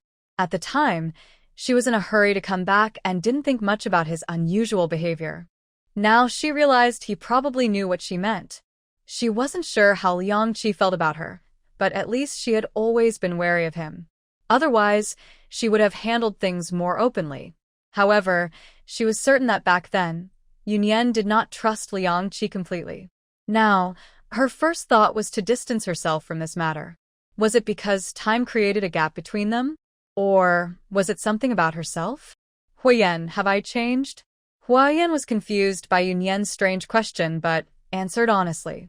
Since I met Nian, I haven't changed. Huiyan keenly sensed that Yunyan's mood was a bit off. What's wrong? His voice softened, as if afraid to disturb her. Yunyan sighed and told Huiyan about this matter, hoping he could give her an answer. Nian just grew up. Huiyan gently touched Yunyan's hair, which is a normal thing to do. Who would trust another person unconditionally forever? Does growing up make someone selfish? She let Liang Qi handle things herself, mainly because she was afraid of being involved later. Not selfish. Protecting oneself is natural. Nian didn't do anything wrong. Huiyan's tone was slow and steady, but it carried a calming strength. His words helped her settle her restless heart. Then I asked Nian if the person wasn't Liang Qi, but me or Wenren Lin, would she still do the same? Yunyan shook her head because she knew these two wouldn't doubt her or blame her. So, Nian hasn't changed. She still trusts those she cares about completely. Huiyan gently patted Yunyan and continued softly. It's normal for trust issues to appear after so many years apart. Liang Qi probably doesn't fully trust you now either. Yunyan nodded thoughtfully. It made sense, and her feelings of pressure eased. My boyfriend, I just realized you also serve as a kind of therapist. It's my honor, my girlfriend. Huiyan saw that Yunyan was feeling better and let out a relaxed sigh. He smiled mysteriously, which was a good sign, wasn't it? She didn't just now realize he could do this. Before, Nian wouldn't have talked to him about such private thoughts. Even if she trusted herself deeply, she wouldn't have allowed him to explore her hidden psychological issues. Huiyan changed the subject and asked where Yunyan wanted to go, trying to cheer her up with happy thoughts. Since the incident had already happened, dwelling on it wouldn't help now. Yunyan cooperated well, setting aside her tangled thoughts and seriously considering places she might want to visit. It wasn't until noon that the four people who had disappeared all morning returned. Hui and Hui'er both wore smug smiles, while Hanjan remained expressionless. Only Huisan was limping. What's wrong? Miss you don't know. These three people don't play fair. Huisan started complaining, saying he agreed to a one-on-one fight, but ended up fighting a group of them alone. Hui and Hui'er, who couldn't tell inside from outside, pulled him to let Hanjan hit him. Yunyan looked uncomfortable. She thought she was overthinking. Did Hanjan come so early just to fight him? Miss you, don't listen to him. We're just joking. Explained it seriously. Yeah, we do joke around a lot. Huiyan suddenly spoke, saying they really couldn't have a quiet moment. Especially when Yunyan came, it made things even more chaotic. The three of them awkwardly laughed. Their grandfather really holds grudges. Perfect timing. Let's eat together, Yunyan said. Usually, they weren't so formal. As long as they weren't busy, they would eat together. Okay. It's rare to see Hanjan. Let's gather. Hui stopped himself just in time. Their grandfather's eyes looked like he didn't want him to succeed. Yes, let's eat together. Huisan, limping, took a few steps and then reached out to hang his arm around Hanjan's neck. Go ahead. Yunyan waved her hand, eyes watering from the glare. Hanjan, feeling disgusted, took a step aside. Hui'er tugged him to prevent him from falling. Aren't you responsible for how I look now? Huisan looked hurt, pointing at Hanjan as if he were a heartbreaker. Responsible? Hanjan turned and walked outside first. Hey, where are you going? Hua Yi and Hua Er finally showed some brotherly love, helping Huasan to walk out. Dig a hole and bury you. Han Zhan's voice came from outside. Do you think he's being too much? Too much. Really too much. The two nodded seriously, unable to do anything else because they couldn't beat him. They argued and went out again, leaving Yu Nian looking confused. What are they doing? Crazy. Hua Yan gave a precise answer. Exactly. Yu Nian nodded in agreement. Her family's Hua Yi, Hua Er, and Huasan often acted out of control, distracting Han Zhan. After dinner, Yu Nian wanted to go upstairs and sleep. Should I keep you company? Hua Yan looked at her expectantly. Yu Nian looked at him with a half-smile, thinking he was brave to say that. Just kidding. I'll wait downstairs for you. Hua Yan rubbed his nose and sat down obediently. Aren't you busy? Yu Nian was speechless, waiting for her to wake up. Even if they were dating, there was no need to stick together every day. Are you annoyed with me? Hua Yan looked at Yu Nian with a bit of hurt. Did she not cherish him now that she had him? No, I mean don't delay important work. My important work is to keep company with Nian Nian. Yu Nian. All right, whatever. Why don't you go rest in the guest room for a while? Okay. Hua Yan smiled and agreed, feeling pleased with Yu Nian's concern. When Runlin returned, he saw Hua Yan alone in the living room. Are you feeling ignored? Looking at his watch, Yu Nian must have gone for a nap. Stay away from me. Runlin sat down, and Hua Yan smelled alcohol on him. He didn't want it to get on him. Is this how you treat your older brother-in-law? Runlin didn't move away. Instead, he leaned in closer, making Hua Yan angry. Hua Yan stood up directly and went upstairs. Where are you going? To take a shower. Does he dislike me? When Runlin asked, Qing Long smiled. It was pretty obvious. Runlin sniffed himself. The smell was indeed strong. Forget it. He'd go back to his room to change clothes, or Yu Nian would complain again when she came down later. Upstairs, Yu Nian had already woken up and wasn't in a rush to go downstairs. She sat on the bed for a while and called Liang Qi. Finally decided to call me? Liang Qi's smiling voice came through the phone. How's that matter of yours? Yu Nian ignored his teasing and got straight to the point. I've mostly figured it out. I'll handle it when I get back. Liang Qi's voice was a bit heavy. Someone at his base had been bought out. Let me know if you need help. Yu Nian didn't ask for details. Old Wei had the files, so it was easy to check. Good, I might really need your help then. Liang Qi was not polite. Yu Nian knew more details about the case than he did. Yeah, remember to thank me the day after tomorrow. They would definitely be mentioned repeatedly at the meeting, so Liang Qi would be the one leading. Hey, little girl. Liang Qi didn't mind much. He was used to this kind of scene over the years. He put down his phone, and Yu Nian stretched lazily, got out of bed, and went to wash up. But before reaching the bathroom, her phone rang again. She thought Liang Qi had forgotten to say something, so she turned back to pick up the phone. Seeing it was the second leader? Why was he calling her at this time? Hello, leader. Yu Nian answered the call. Little Yu, I hope I didn't disturb your rest. The second leader's cheerful voice came through. No, what instructions do you have? Yu Nian's tone was calm. Even if she was disturbed, could she say anything? Well, I have something to ask for your opinion on first. Go ahead. This time, you and Major Liang did very well on the task. After discussion, we plan to promote you. What do you think? The second leader spoke evenly, but inside, he was anxious. Little Yu must not say the wrong thing. He was in the big leader's office, originally discussing other matters. Suddenly, the leader brought up this topic. At first, he was quite happy because Yu Nian was steady, which was good for him too.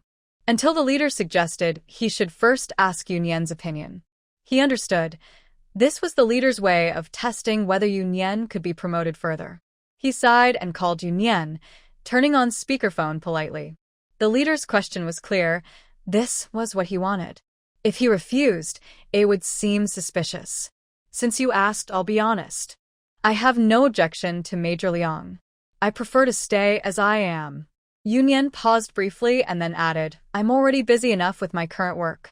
Of course, if the military district needs me, I will do my duty. But other than that, let's forget it. Little you, this is just a preliminary idea. We still respect personal wishes. Since you're not interested, we can discuss it further. The second leader also sighed in relief, and the boss on the other side showed a satisfied expression. Any other instructions, leader? Nothing more. You can rest now. After hanging up, the second leader smiled and looked at the leader.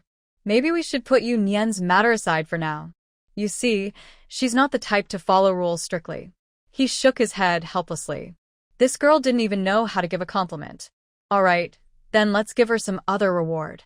We can't favor one over the other. The second leader agreed with a smile.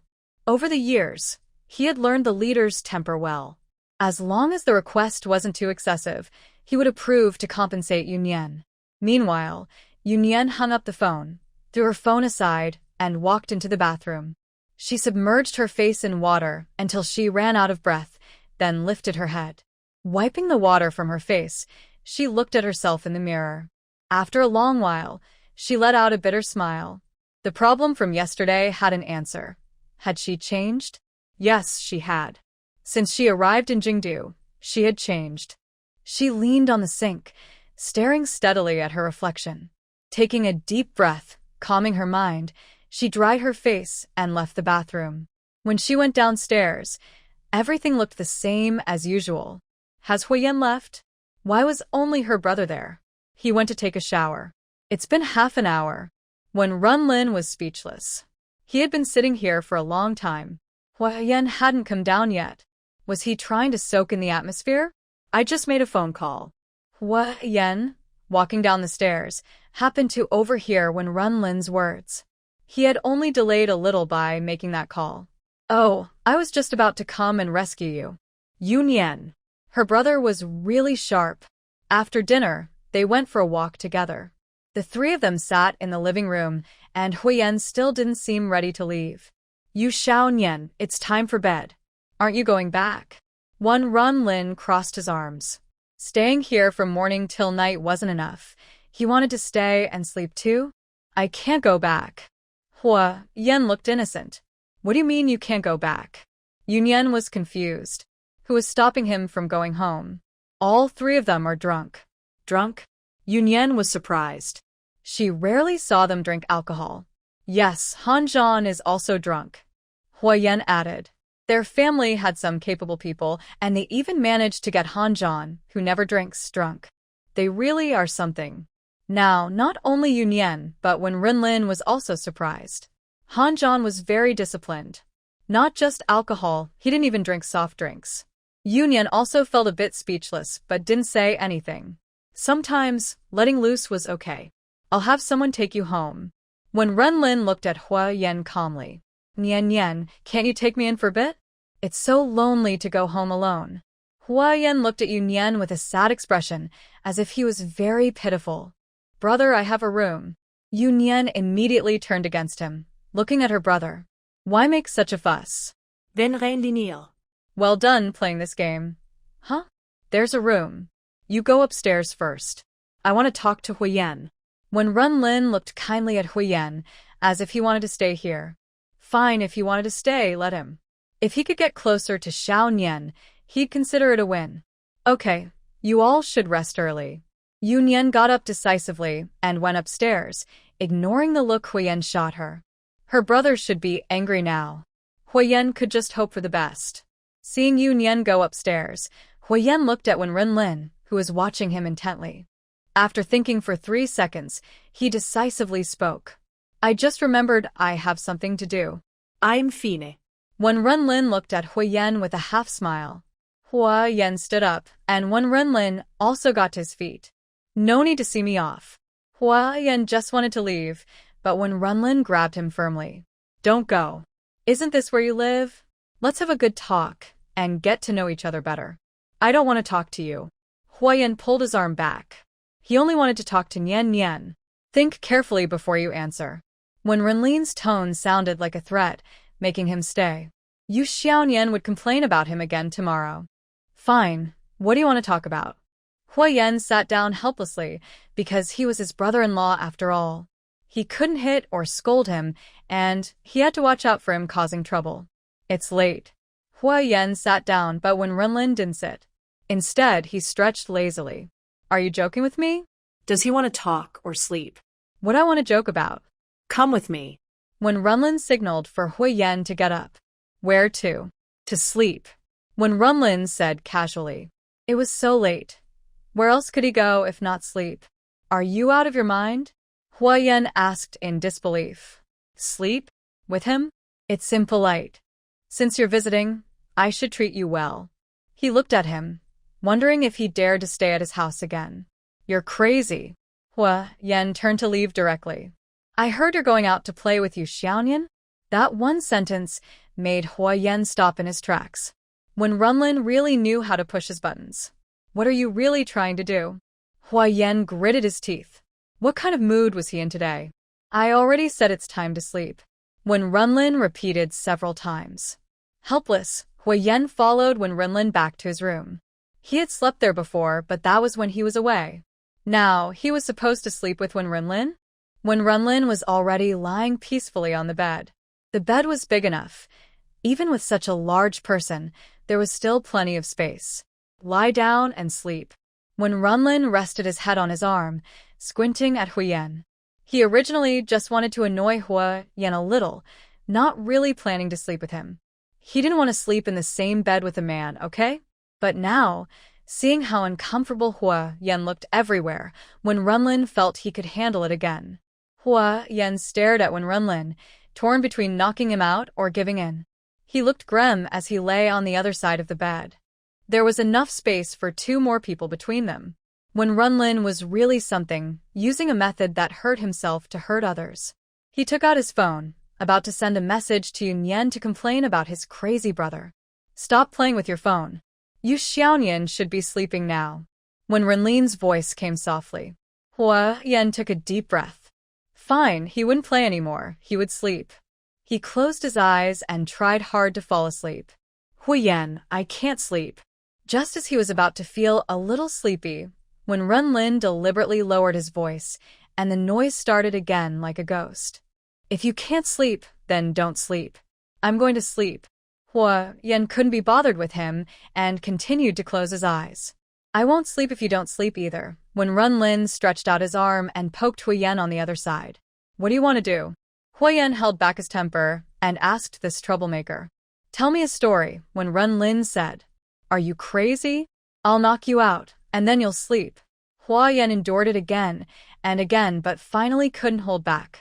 He snapped at him, sat up, and was about to move. He thought he was like, Nian Nian, telling him stories? He saw him as just another story. You're so angry just because I made a joke. Go to sleep. After successfully provoking Hua Yan, when Renlin closed his eyes and peacefully went to sleep. Hua Yan, still angry, lay back down but couldn't fall asleep at all. Seeing when Renlin already seemingly asleep, Hua Yan reached out to wake him up. He hesitated halfway and withdrew his hand, worried that this person might torment him again if he woke him. Helplessly, he took out his phone to check the time. It's already early morning. Nian Nian must be asleep now. He tossed and turned on the bed for a long time before finally falling asleep. Hua Yan didn't sleep well that night, drifting in and out of sleep, almost until morning before he finally fell asleep. When he woke up, when Renlin was already gone, he rubbed his aching forehead. He picked up his phone and looked at the time. It's past 8. Sighing, he went to wash up. Fortunately, when Renlin was somewhat considerate and had prepared his toiletries. When he came out, Yunyan had just come downstairs. The brother and sister were chatting in the living room. He kept playing on his phone and didn't sleep last night. I guess he's still sleeping now, Yunyan said, clearly asking him. When Renlin was really something, he was good at twisting the truth. Hua Yan sat next to Yunyan, seeing him come over, when Renlin showed no guilt at all. TSK, look at those dark circles. I told you not to play on your phone. He wasn't lying. He really told Hua Yan not to play on his phone last night. Yunyan was a bit suspicious. Hua Yan didn't seem to use his phone much, right? He only made calls and never looked at his phone otherwise. Could he be secretly playing? Your snoring is too loud. That's why I can't sleep, he said. Isn't it just mutual harm? You just Wait, did you sleep together yesterday? Yunyan interrupted when Runlin and looked at the two people with surprise. Your brother insists on talking about feelings with me, Hua Yan said through gritted teeth. Yunyan understood. It's sad. Her brother has punished her again. Let's go, time to eat. When Runlin had already finished breakfast, the two late risers hadn't eaten yet. Nuo, what do you want to eat? I'll make it for you. Hua Yan stood up with her. No need. There was already breakfast in the kitchen, so why bother? After they finished breakfast and returned, the people who had been drinking heavily yesterday finally got up. Hua Yi and Hua Er looked fine, no obvious signs of trouble. Horsan and Hanjan looked a bit unsteady, and their faces didn't look very good. What's wrong with you two? Nothing. Hanjan rubbed his head and decided not to drink anymore. They usually don't drink, so they can't handle it. Hua Yi said happily, as he often socialized and drank a lot. When you drink too much, a good sleep helps. These two, who don't usually drink, had a tough time. It's okay, just go eat. They are all quite talented. Hua Yan was much more sensible today and went home for lunch. Mainly because Yunyan had work and couldn't stay with him. He didn't want to talk about feelings with Runlin again. In the afternoon, Yunyan prepared materials for tomorrow's meeting, and Runlin also went out. After 2 days of holiday, life returned to normal routines. The next morning, Yunyan just came downstairs and saw Hanjan, dressed in a new military uniform, looking energetic. He disappeared yesterday, but today he looked like he had taken a perfect tonic. What did you do yesterday? Yunyan circled around Hanjan, full of curiosity. Miss, it's time for you to eat. Hanjan looked expressionless, allowing her to examine him. That's boring. Have you eaten yet? Yunyan pouted and headed to the dining room. I ate. I got up early. Getting up early is impressive? Yunyan snorted coldly. If she wanted to, she could get up early too. Hanjan sighed and said nothing. He couldn't win against this young lady. He was just stating facts objectively, not implying she was lazy. After Yunyan finished eating, they set off. Coincidentally, Yunyan met Liang Qi as soon as she got out of the car. Both of them had arrived early. As the only two juniors, it was necessary to wait for the elders. They walked inside together, with Hanjan and Liang Qi's temporary security following behind. Do you feel there's an imbalance? The two walk side by side inside, and Liang Qi still asks, yesterday the second leader called Yunyan, and I was the one summoned. He discussed this issue face-to-face with him, and at that time, the second leader was also present, revealing details about Yunyan. They told him that their purpose was simply to show they valued him. He can be promoted for equal achievements, but as for Yunyan, he doesn't know whether the reward was a reward or a punishment for her. Yesterday, he wanted to call Yunyan, but ultimately didn't. There's no imbalance. My ambition isn't here. Yunyan is very calm about it. The compensation they gave her was also shared with her by the second leader yesterday afternoon. She is very satisfied with this, and perhaps Liang Qi thinks it's inappropriate, but for her, it's very good. Do you know? Never mind. How could you not know? Liang Qi sighs. Yunyan is a perceptive person. How could she not understand the meaning behind it? Liang Qi, we are on different paths, Yunyan says meaningfully. Simply put, she isn't as loyal to the country as he is. So, she has many options in this matter. As long as you understand, Liang Qi nods vaguely, not wanting to delve into Yunyan's meaning. His intuition has always been sharp, and the outcome might not be what he wants. It's good enough for them to keep things as they are. When they arrive at the meeting room, it is empty. They are the earliest. They sit down, and Liang Qi leans on his hand, looking at Yunyan. Today, they will probably mock you again. Am I afraid of them? Yunyan snorts coldly. Those troublemakers have never gained anything from causing trouble. Yes, our little catfish is afraid of no one, Liang Qi teases, recalling the childhood nickname he gave Yunyan. Liang Qi. Yunyan throws her pen at him. This guy is really annoying, just as annoying as Liang Sheng.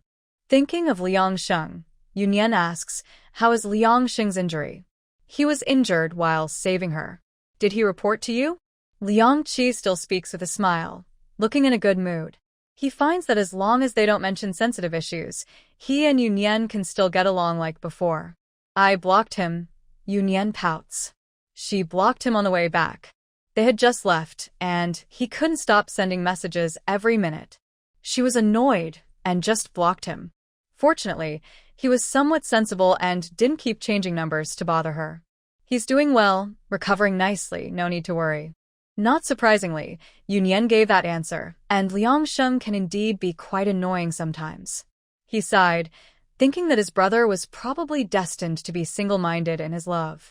He used to think Liang Sheng's closeness to Yunyan was for some hidden purpose, but it seems not to be the case. Last time, Liang Sheng risked everything to save Yunyan, which really shocked him. He thought it was Liang Sheng's clever trick or some conspiracy.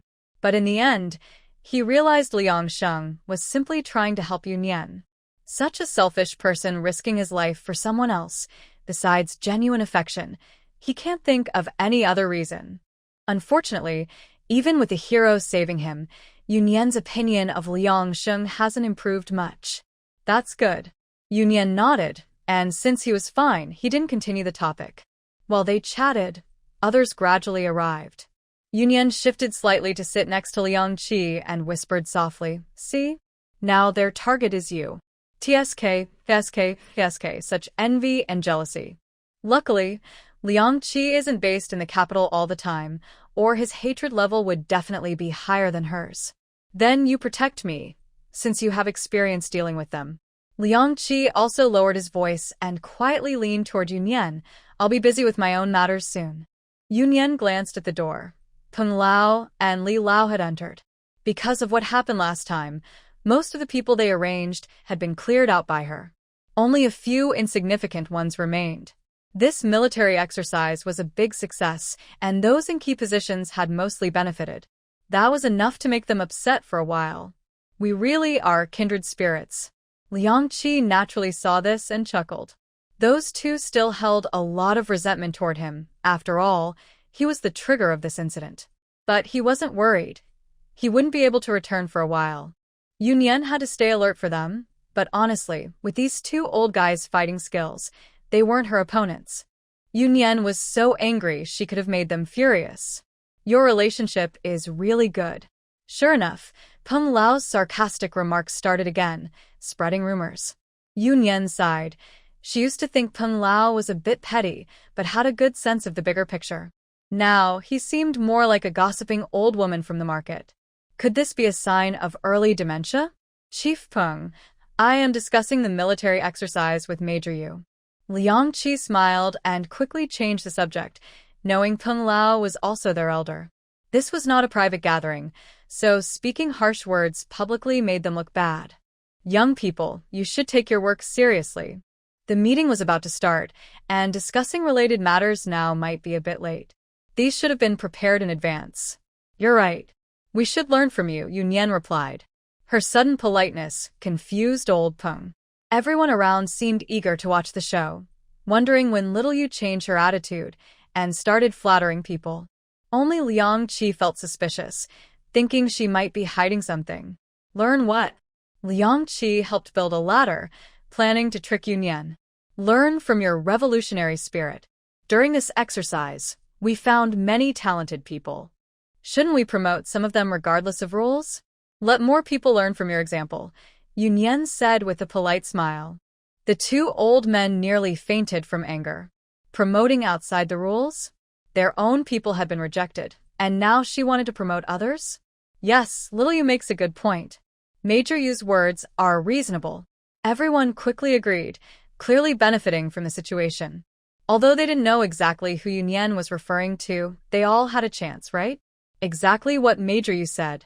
"After the meeting, we can discuss this with the leaders," Liang Qi nodded with a smile. The young girl was good at uniting all possible forces. Among those people, there were indeed capable individuals, and this could be a good opportunity to achieve two goals at once. Seeing that most people had arrived in the meeting room, everyone stopped talking. The leader's secretary brought over cups, knowing both senior leaders would come soon. Sure enough, within a few minutes, the two leaders entered the room. Yunyan sighed. "All life is so complicated. The top leader first praised these three for their contributions and gave a big commendation. Then Liang Qi reported on the military exercise, including Yun Yan's part, who asked him to agree. The two leaders showed no surprise. Liang Qi had mentioned this yesterday. He only said that Yun Yan gave him the opportunity. The second leader immediately smiled and said, "Don't cover for her. Little you probably didn't want to take the spotlight." The top leader also smiled kindly, showing no displeasure, clearly satisfied with Yun Yan's straightforwardness. Liang Qi couldn't help but feel that Yun Yan had truly grown up. She understood how to handle delicate situations better than he did, knowing what would make everyone happy. Then, he directly entrusted Liang Qi to represent the entire military. After the report, I briefly mentioned the proposal to promote Yun Yan unexpectedly. Both leaders agreed and praised her again. The founding general of the Air Force has already reached the highest rank he can attain. He understands that being too prominent can attract trouble and strongly suggests giving opportunities to younger people. He has earned enough military honors and doesn't need extra rewards. Although he said this, he still subtly helped some younger family members of the old general. Both sides are satisfied with this outcome. Next is Liang Qi, whose rank remains unchanged. However, his position has shifted. A new, large naval base, the biggest in the country, has been built, and Liang Qi is now responsible for overseeing it fully. This base is equipped with the most advanced technology and staffed with top soldiers chosen from various camps. Such a big opportunity, who wouldn't want to take a bite? Everyone present understands that giving this good position to Liang Qi is a clear signal. It's a stepping stone for him. After gaining some experience there for a few years, he will be transferred back to the capital. When he returns, he will truly be on equal footing with the older generals. Liang Qi is very different from Yun Yan, the major general who holds real power. It's like the waves keep pushing forward, and everyone is amazed. Thinking of Yun Yan, people wonder what position she might get. Liang Qi has already secured the biggest opportunity for the Navy. Perhaps Yun Yan will finally take a role in the army? In the future, it seems that the younger generation will dominate. But the outcome was different from what they expected. Yun Yan is not serving in the military. Her position hasn't changed at all. She remains the head of the Cybersecurity Department, which has been separated from the National Security Agency. It no longer reports to the NSA, but directly communicates with the two leaders. At the same time, the Cybersecurity Department has added a subordinate unit, the Confidentiality Bureau. When this was announced, many people felt uneasy. Everyone had different thoughts. Some enjoyed watching the drama, some felt relieved, some worried, and others simply didn't care. Yun Yan's efforts seem to have come to nothing, but she has established her own organization. And there's also a directly affiliated Confidentiality Bureau. Their secrecy is quite tight. They still don't know exactly what this bureau does. Only Liang Qi's expression darkened. Yun Yan faces both opportunities and dangers. The key is whether she can hold her ground. These people probably haven't realized the full picture yet. They're still focused on the two of them. But sooner or later, they will figure it out. The Cybersecurity Department reports directly to the top, which means their secrets could be exposed at any time. This is a warning from the leaders. At the same time, it was like a sword hanging over their heads. When things reach this point, no family is without some secrets. In the future, they need to be more careful when doing things. After the meeting, while everyone was still here, Liang Qi stood up and said he wanted to treat everyone to a meal. No matter what his purpose was, they had given him a welcome when he returned. Soon, he would leave the capital, and before that, he wanted to have a meal with everyone as a farewell. Except for a few who never got involved, most people went out of courtesy. After all, he was at the peak of his fame, and making good connections was beneficial. Yun Yan stood up, ready to leave. She was not interested. "Little Yu, are you going back?" Old Han smiled warmly as he spoke to Yun Yan. She wasn't surprised she didn't want to stay. That was her usual personality. "Yes, I'm leaving now." Yun Yan responded and prepared to go out. "Little Yu, you're still young. There will be many opportunities in the future. You don't need to dwell on this." Old Peng started again. Old Han almost couldn't help but laugh. This old man was really resilient. He had taken many setbacks but still didn't learn his lesson. Old Peng, aren't you leaving? Yun Yan turned back, looking at him with surprise. Why wouldn't I? This is like supporting Xiao Liang's practice, so I have to go. Old Li, are you going too? Yun Yan looked at Old Li. Of course I am. It seems I didn't explain enough earlier. Not only do I need to learn from both of you's revolutionary spirit, but I also need to learn from your ability to bend and stretch. Yun Yan gave a big thumbs up, showing admiration. Little you, you're from the military district, and every soldier is tough and brave. Your words aren't quite right. That's not appropriate. Old Peng escalated the situation, representing the entire military district. Old Han wanted to speak, as he was the one who called Yun Yan to stop, giving Old Peng a chance to talk more. But before he could speak, Yun Yan almost made Old Peng so angry he fainted. Brigadier Liang, our Commander Peng is such a tough and brave person, yet he's been forced to bow to you. You'd better be careful. He might retaliate. Liang Qi felt helpless. He was just openly pulling him into trouble. Old Peng's face turned almost green with anger, and he tremblingly pointed at Yun Yan. No way. Isn't Commander Peng more deeply involved with you, Liang? Has he retaliated against you? Liang Qi didn't hold back and asked 3 questions in a row. I'm actually being retaliated against now. As someone who's been through this, I want to warn you. Commander Peng may be tough and brave, but he's narrow-minded and holds grudges, Yun Yan said casually, as if chatting about everyday matters. Chief Peng, I apologize for any past offenses. Please don't take it to heart. Liang Qi immediately apologized to Old Peng. That's right, Chief Peng. Since Major Liang has apologized, can you forgive him this time?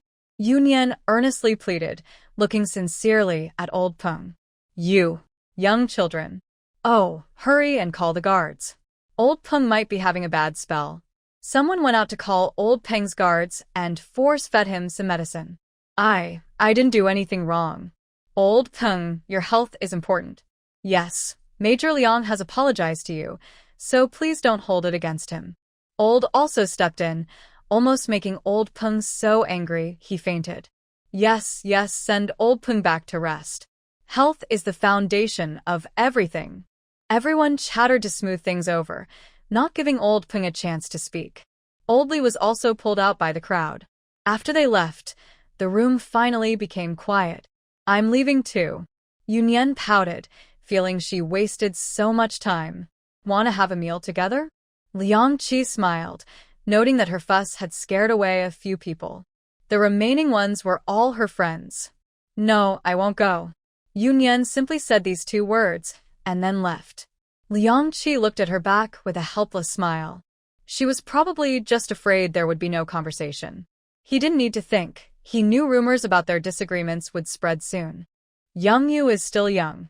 Sure enough, someone spoke, either testing or trying to smooth things over. Yes, she is still young. Liang Qi tried to interpret their meaning.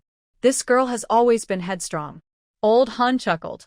Yes, yesterday the leaders were helpless with her, not to mention me. Liang Qi spread his hands as if helpless, but there was a hint of other feelings behind it. Though it might confirm their disagreements, it could also help ease Yun Yan's current pressure. Oh, Major Liang, you're implying something. Sure enough, someone eagerly asked. Sai, about today's matter. The leaders asked us yesterday, but she refused to join the army no matter what. No one could do anything. Liang Qi's words sounded a bit bitter. Everyone has their own goals. You can't force it. Old, true to his cunning, quickly understood Liang Qi's meaning. He was telling others that Yun Yan's pride was high, so those with hidden motives should stop trying. Old Master Hua is right. Leadership is about this. I can't envy it, only follow orders. Liang Qi smiled with a bit of self-mockery. Everyone has their strengths. The future belongs to you young people. Old Master Hua patted Liang Qi, naturally cooperating, because it concerns Yun Yan. Let's not talk about this. Let's go eat. A group of people left the meeting room and headed to the dining hall. This outing still had some effect. The next day, many messy rumors spread in small circles. Some said Liang Qi and Yun Yan didn't get along, and higher-ups believed more in Yun Yan. Overall, although there were some gossip, it was mostly good for Yunyan. Liang Qi felt a bit miserable, but he didn't care since he was leaving Kyoto soon anyway. When Yunyan went downstairs early in the morning, she found Han Zhan still there. "Didn't you go home?" Han Zhan shook his head. Didn't they call you? Yunyan was a bit confused. What's wrong? Runlin was originally waiting for Yunyan to have breakfast together. When she didn't come over for a while, he came to call her. Han Zheng is coming back today. Han Zheng was returning to Kyoto, which was a big event for the Han family. Runlin also looked at Han Zhan with doubt. Why didn't he go back? I think it's better if I don't go back. Han Zhan gave his answer this time. His aunt might have some opinions about him. He's not stupid, he could tell. He was worried that going back might cause trouble for them, so there was no need. Both of them are smart people. Hearing Han Zhan say this, they naturally understood. Don't forget to let us know. When Runlin reminded him, even if he didn't go back, he should tell them in advance to avoid making it seem like it was his fault later. Yeah, right. Yunyan agreed. She hadn't thought about this. We already talked about it this morning. Han Zhan slightly pulled at the corner of his mouth, as a response to their concern. If they bully you, just tell me. Yunyan added. When Runlin looked at her helplessly, did he think Han Zhan was a child? Okay. Han Zhan responded cooperatively, with a bigger smile. These two really are bold. One dares to speak, the other dares to respond. But are they doing it backwards? Usually, when people are bullied outside and go home to complain, they are being bullied by outsiders. But these two are being bullied at home and then complaining to outsiders? Not long after breakfast, Liang Qi came to visit. The butler came in and asked specifically, "Which Mr. Liang are you?" Fearing that Liang Sheng might suddenly appear again, everyone was on edge. Yunyan looked at her brother with a bit of amusement. Liang Sheng should have already gone back. It's not easy for him to come over again. Liang Qi is not here to say goodbye. He is preparing to leave in the next few days. Yunyan, feeling bored, listens to their polite chat and fiddles with her phone. In the long silent family group chat filled with love and care, a message suddenly pops up. Great fifth brother. Brothers and sisters, I who Han San am back again. Cute little six. As soon as the message is sent, Xiao Mu Bai immediately makes a video call. Yunyan moves to sit a little farther away and answers the call. Dear little fish, did you miss me? Xiao Mu Bai still acts carefree.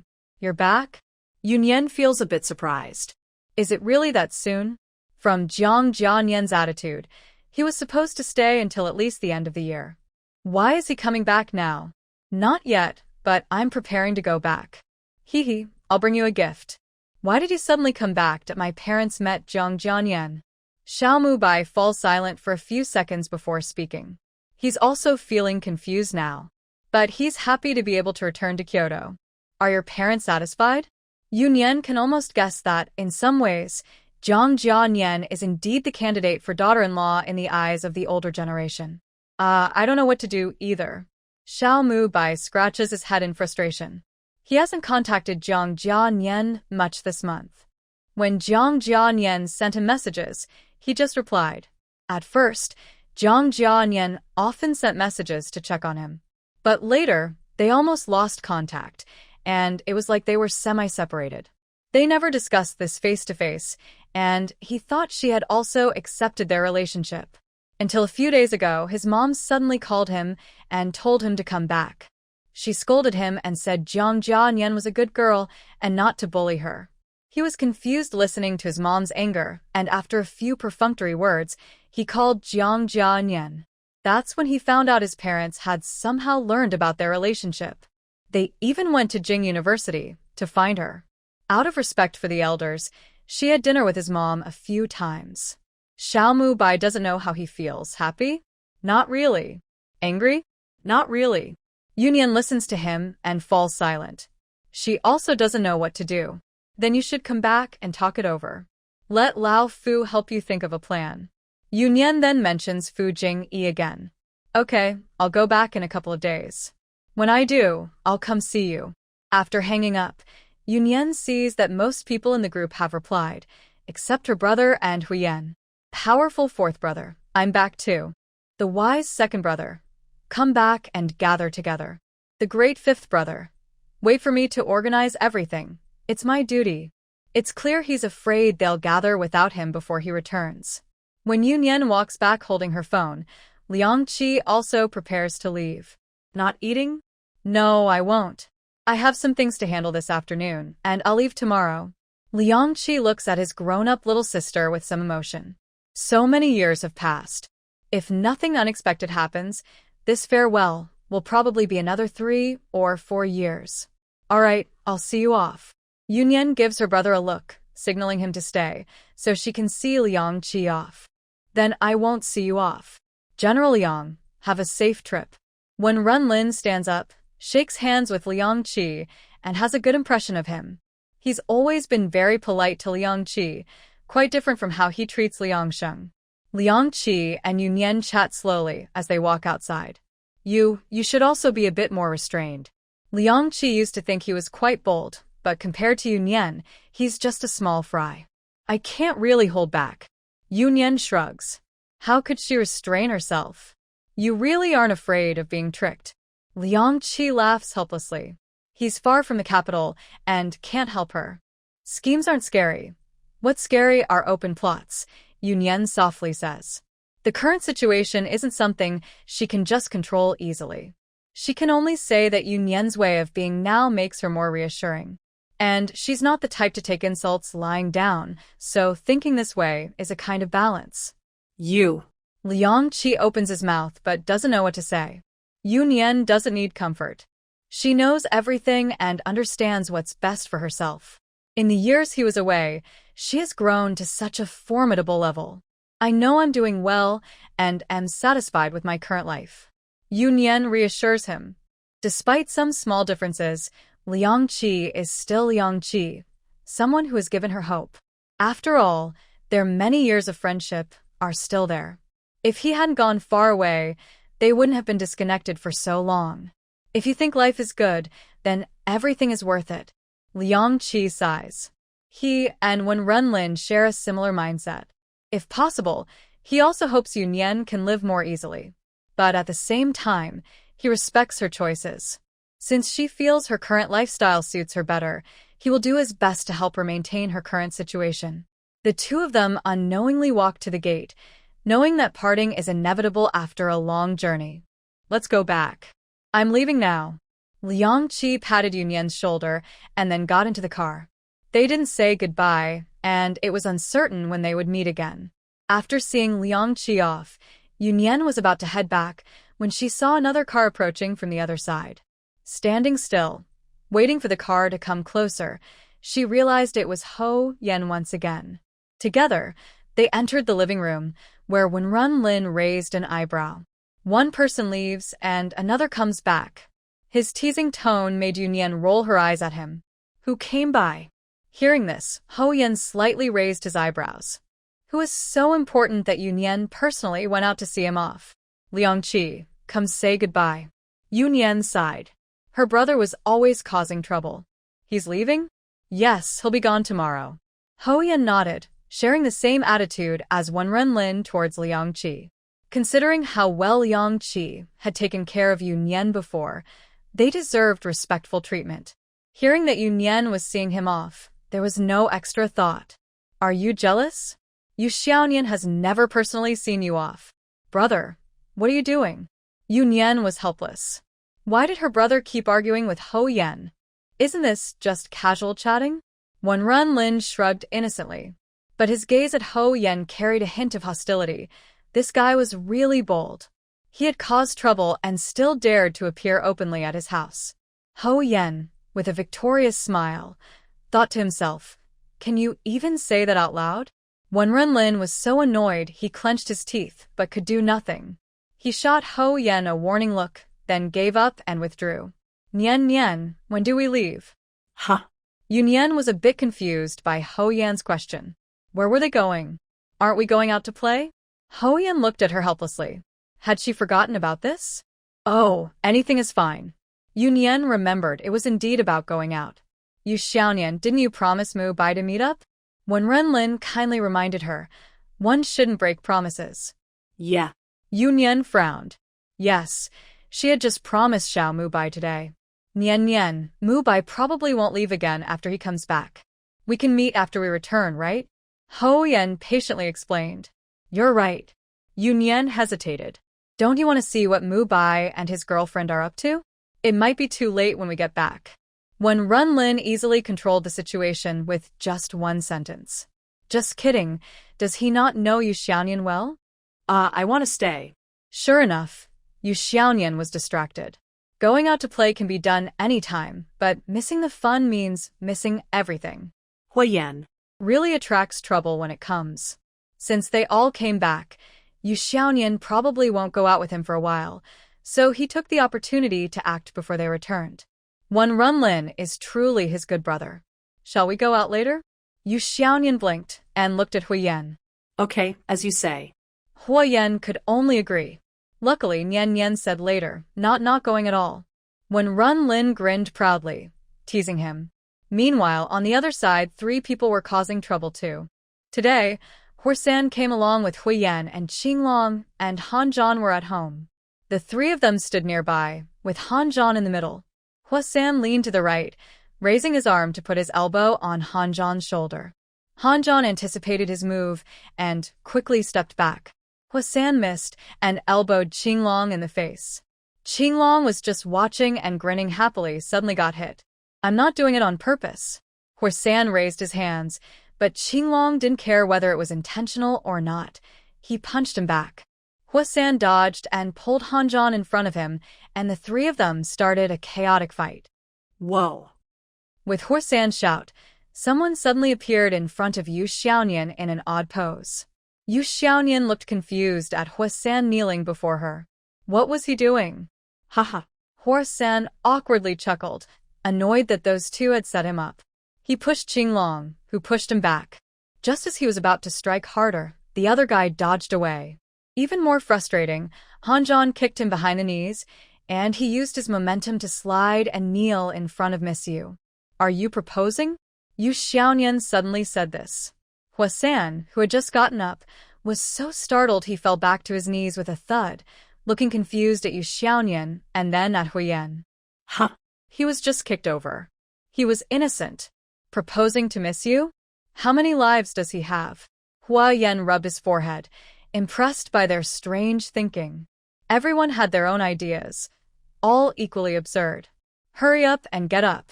You're embarrassing yourself. Looking at Huasan, who was lying on the ground, Hui Yan sighed helplessly. Huasan crawled up and realized that Miss Yu definitely didn't mean it that way. Miss Yu, what kind of marriage proposal is that? Huasan stood straight, eager to ask Yu Nian. Yu Nian turned to look at her brother, thinking quickly, how should she answer such a strange question? When Runlin, just thinking of him now. Cold War, your phone. Cold War's phone was on a small table nearby. When Runlin noticed the screen lit up. His phone has been on silent mode for a long time. Cold War picked up his phone and answered the call. Hello. No reply. Okay. The call ended in less than a minute with just a few words. Old Cold War, who was that? Huasan immediately forgot about the earlier question and leaned in again. Qinglong also curiously moved closer. Besides the young lady, it seemed like the first time they saw someone call Cold War. My cousin. The 2 of them were momentarily speechless. Such a brief answer. Did he tell you to go back? Yu Nian asked. Cold War nodded, put his phone back, and didn't seem very concerned. Yu Nian was somewhat pleased with Han Zheng's actions. He knew well why Cold War wouldn't go back. If he showed no reaction at all, then don't blame her for not giving face. Seeing Yu Nian's righteous anger, Hua Yan playfully pinched her cheek. Which side are you on? Unexpectedly, Yu Nian suddenly pointed the spear at him. Of course, I'm on Nian Nian's side. Hua Yan answered quickly, without hesitation. In the past, whenever Yu Nian had conflicts with Han Zheng, she never discussed it with Hui Yan. Her relationship with Han Zheng was her own business, and she wouldn't use it to pressure Hui Yan. But now, since he was her boyfriend, he must stand with her against any enemy. Yu Nian was very satisfied with Hui Yan's answer and gave him a look of approval. Although Hui Yan didn't succeed in convincing Yu Nian to leave, he had successfully stayed here for another day. Of course, he received many cold looks from his brother-in-law until he left late at night. The next day, Yunyan just came downstairs and saw an unexpected guest at home. "Good morning, Yunyan." The gentle smile of Xiao Mu-hung greeted her. He was sitting downstairs with Wen Renlin. "It doesn't seem very early," Yunyan honestly replied. Even though she had just woken up, it was already 10 o'clock. But why did Xiao Mu-hung come? If he wanted to talk to his brother, shouldn't he go to the study? "Stop being playful. Come sit." Wen Renlin waved helplessly. It really wasn't early anymore, and there was no need for breakfast. Let the housekeeper bring some snacks for Yunyan to fill her stomach. Lunch would be served soon. "Have you finished your talk?" After Yunyan approached, she saw several documents on the table. The two people had indeed been discussing something earlier. "Come over and chat," she said. "About what?" Since they were all acquaintances, Yunyan didn't bother with formalities and asked directly.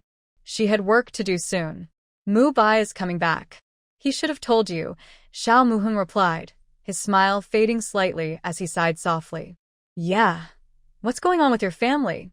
Yunyan became interested. Xiao Mu Bai hadn't explained clearly, and she had many questions. If it was about this, she had plenty of time to listen. Her work didn't seem urgent anymore. "Sorry to bother you, Xiao Zong," Wen Renlin said helplessly, patting Yunyan. Could she please stop being so nosy? Staring openly at others and waiting to see their reactions. Only you Xiao Nian would do such a thing. "It's okay. I was going to tell you anyway," Xiao Muheng said gently, not minding Yunyan's curiosity. From their few meetings and his brother's descriptions, he had formed a rough opinion of her. The way she spoke showed she didn't see them as outsiders. The famous Yu Xiaojiang, how could he be someone who spends every day nosing into others' affairs? If it was someone else's matter, not only would she not gossip so eagerly, but she probably wouldn't bother listening either. Xiao Muheng didn't waste words and explained the whole story. His parents knew about Jiang Jianyan's situation. Coincidence or not, it was quite interesting. The matter also involved the Fu family. Fu Jingyi's mother came from the prestigious Qi family. Jiang Jianyan's parents were both university professors, sometimes crossing paths with the Qi family. His family knew about Jiang Jianyan dating Xiao Mu Bai and supported it. At a social gathering, they jokingly mentioned this to the Qi family. When Fu Jingyi's father and mother returned to their hometown, they heard about it too. He was an old friend of Xiao Mu Bai's father and knew the Xiao family well. He called Xiao Mu Bai's father to congratulate him on finally having a daughter-in-law. His worries finally eased. The two elders couldn't sit still and immediately went to Jing University to visit their future daughter-in-law. They also got a good impression of Jiang Jianyan. She came from a good background, was gentle and kind, a university teacher, and quite outstanding. These two elders were eager for grandchildren and thought Jiang Jianyan was perfect in every way. With this initial filter in place, the elderly lady secretly interacted with Jiang Jianyan several times and praised her highly. She openly treated her like a daughter-in-law. "Don't you try to stop her?" Yunyan was quite speechless. Since he was unhappy with Jiang Jianyan, shouldn't he simply prevent family members from contacting her? "I knew too late." Xiao Muheng sighed. White had already left Kyoto, and he didn't follow up on this matter anymore. He only found out because his mother asked him to call Xiao Mubai back. He immediately expressed his opinion. That woman was not suitable for Mubai. His mother's eyes reddened, and she started to appeal emotionally, saying if they continued like this, they would no longer care for him, but they couldn't let the Xiao family lose their future. Every time his mother used this tactic, he felt helpless, as he was at fault first. Anyway, their family had been quite tolerant of him. "So, what do you mean now?" Going to their house to talk about this. Were they expecting them not to care? "I'm just worried that Mubai might give in." Xiao Muheng expressed his concern. His family was clearly very pleased with Jiang Jianyan. He was afraid Mubai might give up and accept whatever arrangements were made. If these two truly had feelings for each other, that would be fine, but right now, they were far from mutual love. Moreover, Jiang Jianyan and Mubai simply didn't get along, or more precisely, they didn't fit into their social circle. Yunyan agreed deeply if Mubai really married Jiang Jianyan it would be. She might lose a good friend. It's okay, Fu Jingyi definitely has a way.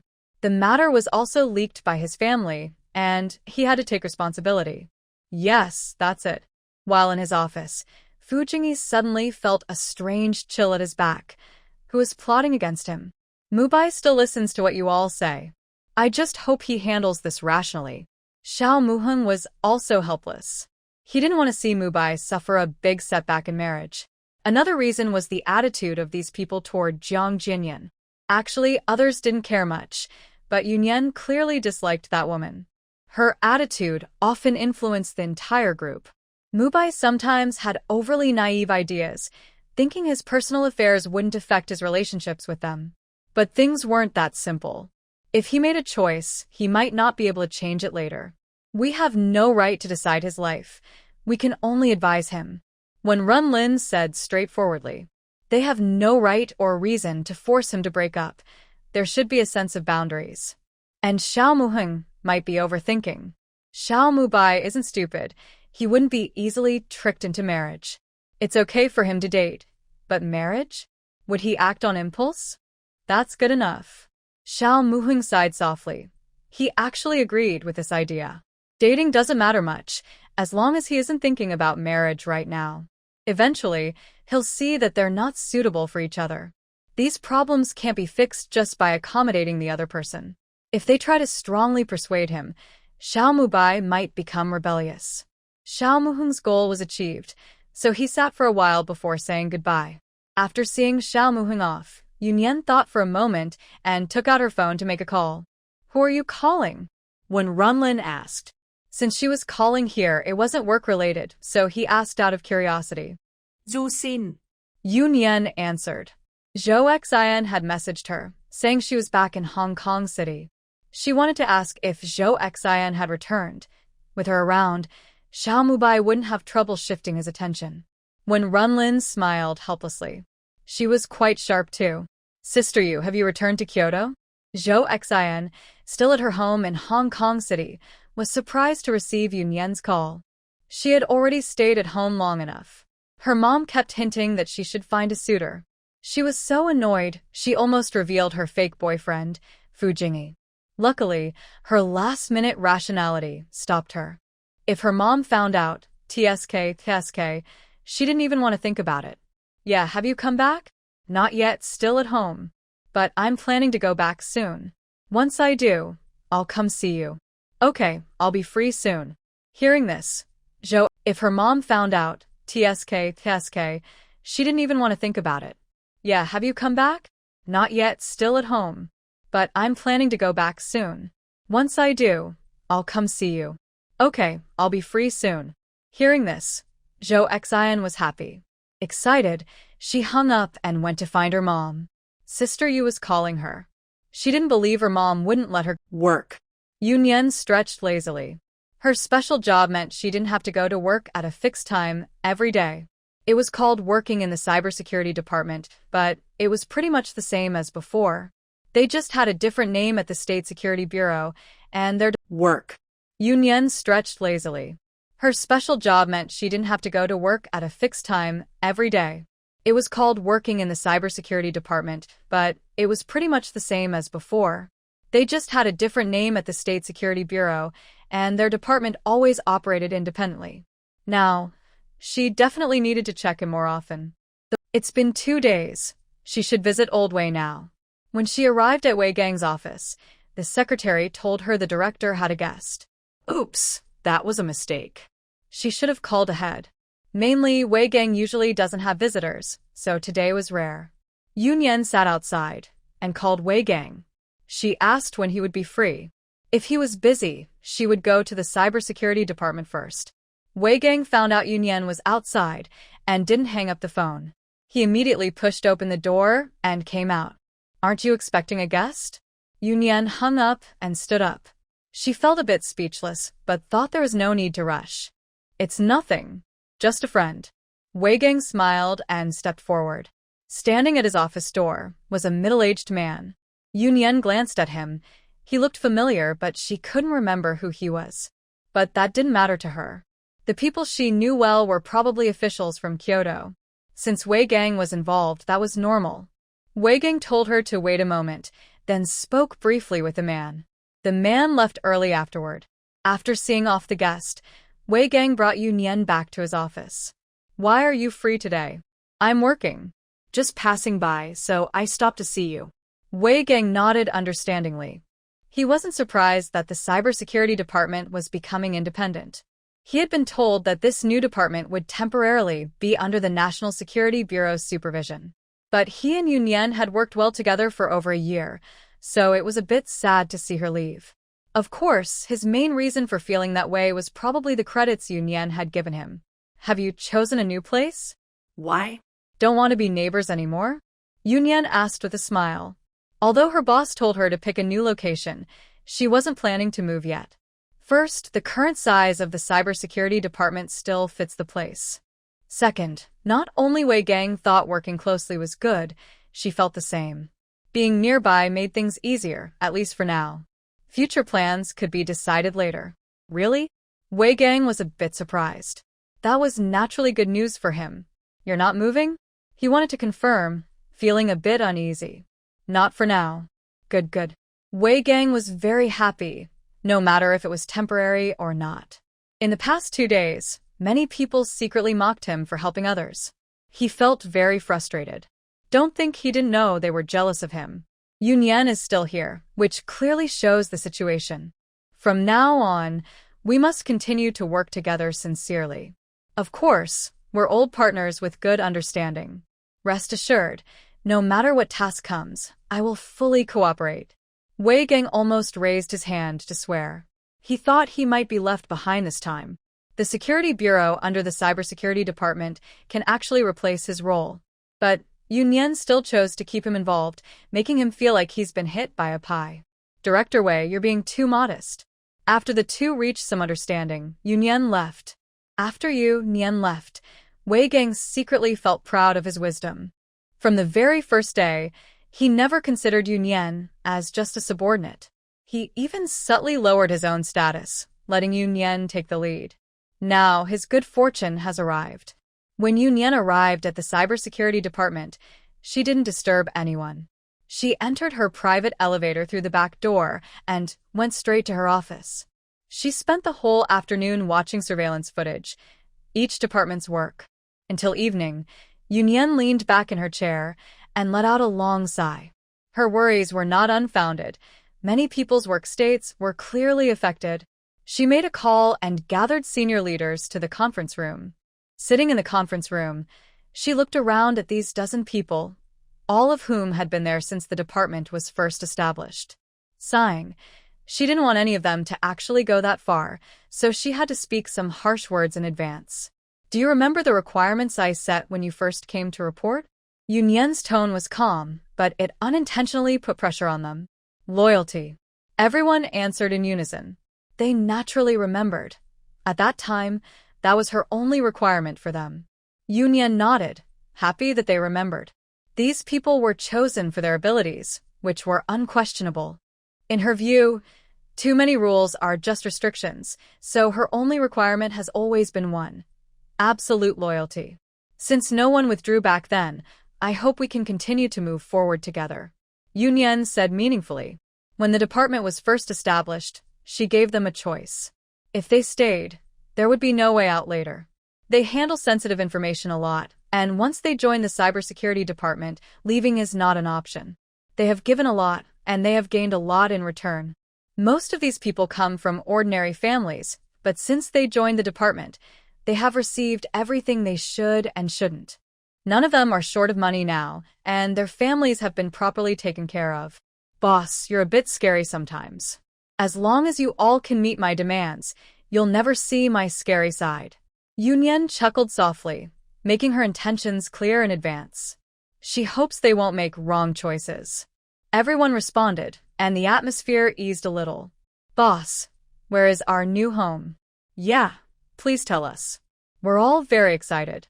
Yu Nian's expression showed no emotion as she slowly tapped the table. Why didn't I know we were moving? So, where did they get that idea? Or maybe, this is why they've been so restless these past 2 days? Huh. Not moving? The person speaking looked visibly disappointed. Yunyan looked at him steadily until he felt uncomfortable. Boss. Yunyan ignored him and looked around. It seems this news affects you all a lot. Yunyan is usually very relaxed with them and doesn't restrict them much. So, hearing her words, everyone started talking freely. It's just that everyone is a bit excited about this news. Yeah, we've been promoted after all. Under Yunyan's gaze, their voices gradually quieted until there was complete silence. This is just a normal transition. Everything remains the same, nothing will change. Yunyan's tone grew colder and more commanding. She didn't realize there was such a situation. Control your people well. If anything goes wrong on their side, don't blame me for not showing mercy. Yes. Everyone responded, and their heated minds cooled down. Many people are watching our cybersecurity department now. I don't want anyone to find any flaws. Yunyan hinted at something. She never underestimated her opponent's strength. Someone might be able to find out the identities of the high-level leaders. Whether they can keep their loyalty will be a big test. When they left the cybersecurity department, it was already very dark. Are you going back? On the way, Yunyan asked Hanjan. It seemed his family had called him again in the afternoon while he was in the office. Later, Hanjan was silent for a moment before replying. Their family of 3 probably left already. He wanted to go back and check on his grandfather, so he'd have an explanation. Is your aunt very difficult to deal with? Yunyan looked at his avoidance and found it hard to imagine.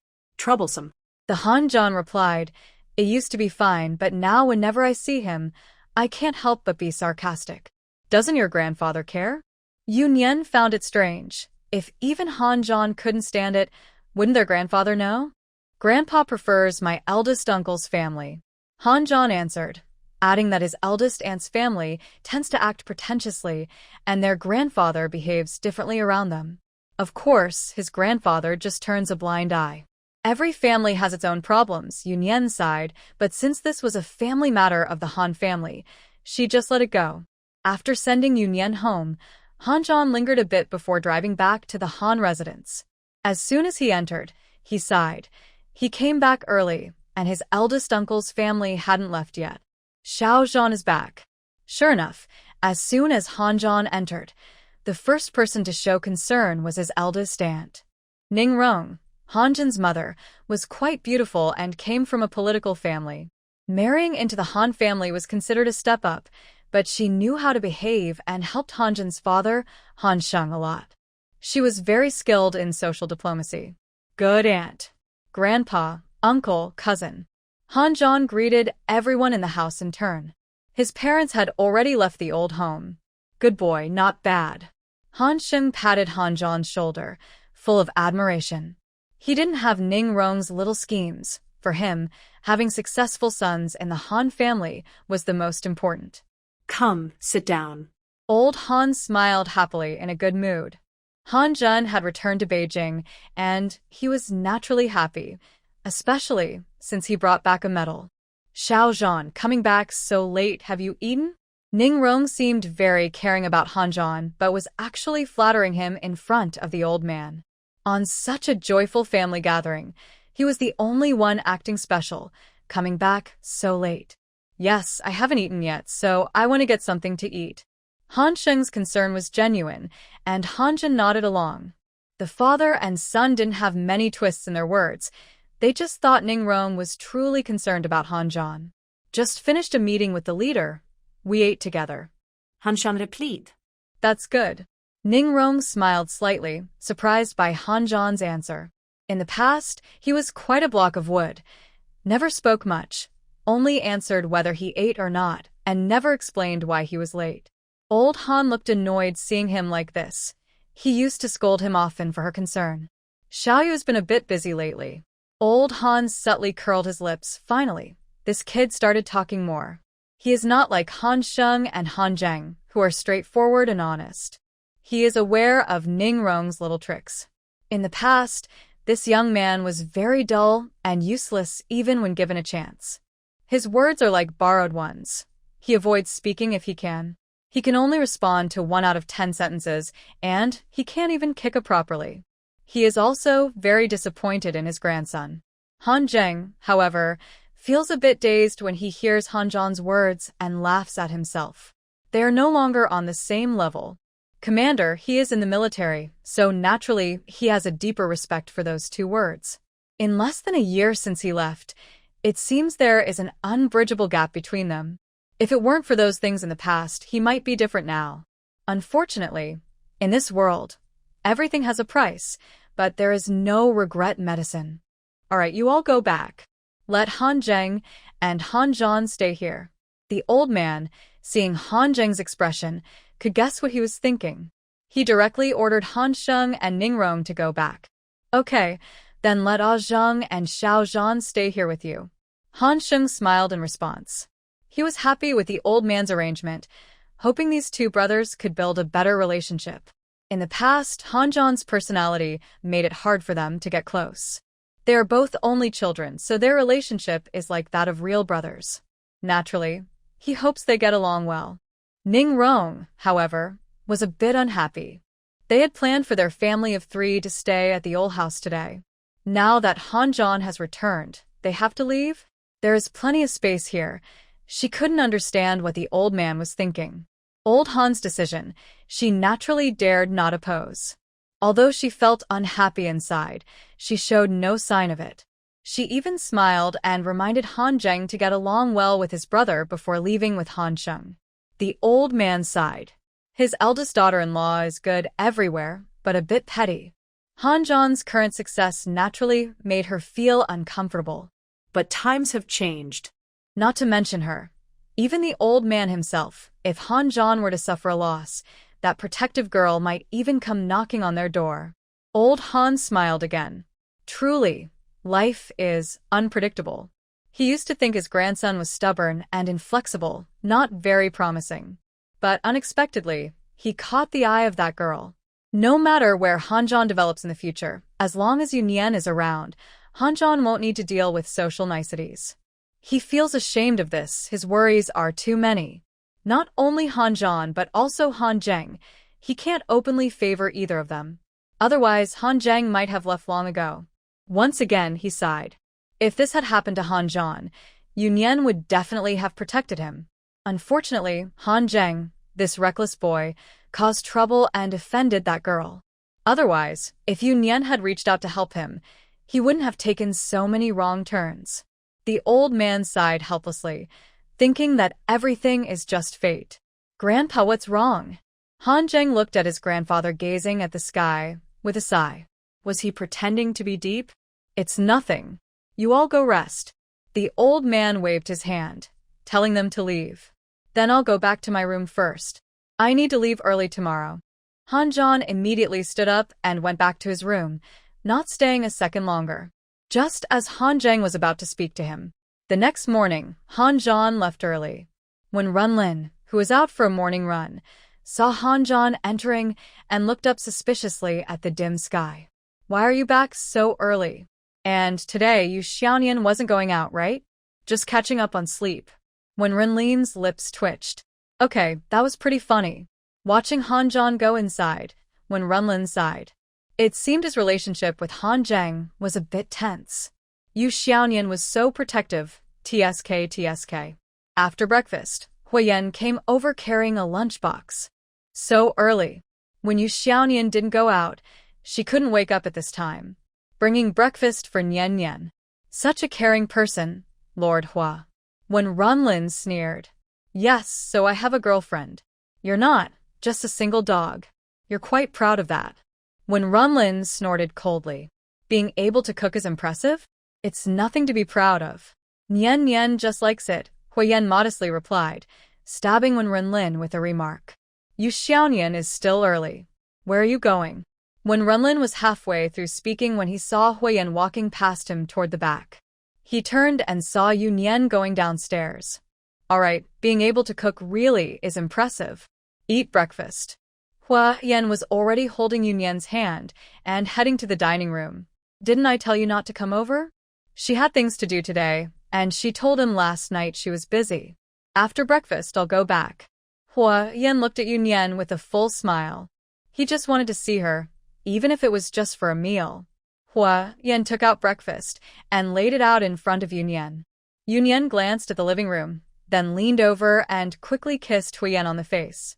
Hua Yan's lips curled into a smile that couldn't be suppressed. When Nian Nian was so proactive, it didn't happen often. Yunyan is indeed very busy. After finishing breakfast, she didn't stay long and hurried upstairs again. Are you sick? When Runlin finally couldn't hold back and spoke out. Since Yunyan went upstairs, this guy had been sitting here with the same expression for over 10 minutes. Was he really that happy about breakfast? I'm not sick. Hua Yan's good mood was not affected at all. He answered seriously. When Runlin, you win. He originally wanted to argue with him about that matter, but seeing his current state, he didn't think he could be normal for a while. He also didn't know what kind of confusing story Yu Xiao Nian had fed him this time. After Hua Yan left, when Runlin suddenly stood up and walked firmly toward the kitchen. Qinglong saw this and quickly ran outside, not wanting him to try the food. The butler also hurriedly followed, as he couldn't handle more trouble. At noon, when Yunyan came down for a meal, the butler carefully stood nearby and observed. She recognized every dish, so they probably weren't her family's chef's work.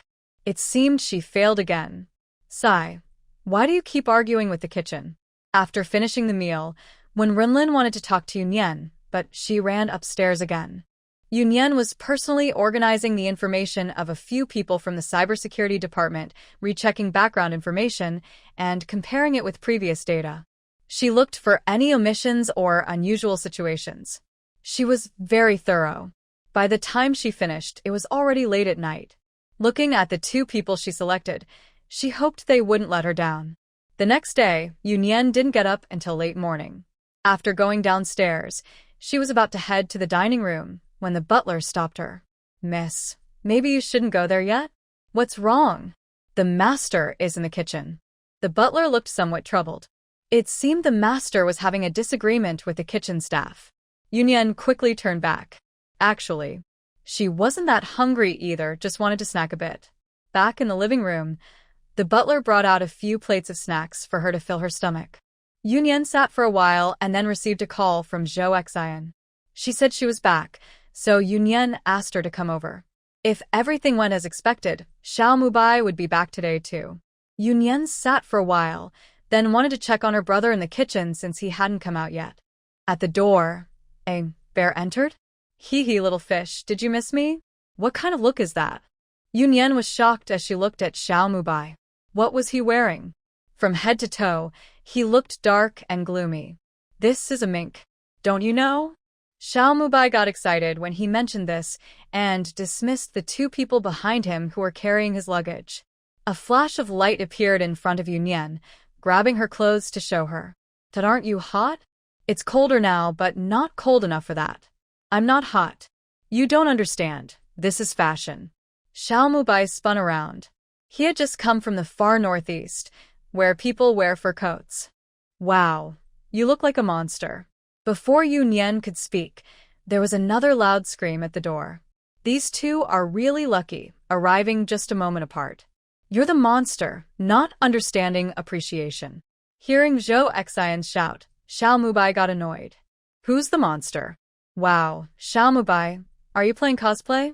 Zhou Xian walked over and circled Xiao Mubai. You. Xiao Mubai was about to speak, but was interrupted by Zhou Xian. Don't say anything. Let me guess, are you a black bear spirit? You're the black bear spirit, and your whole family is too. Xiao Mubai took off his thick fur coat. Phew, he was so hot. Yunyan rolled her eyes silently. Didn't she say she wasn't hot? All their clothes inside were soaked. Haha, what are you playing at? Zhou Xian laughed loudly and sat next to him, patting him on the shoulder. Watch your image.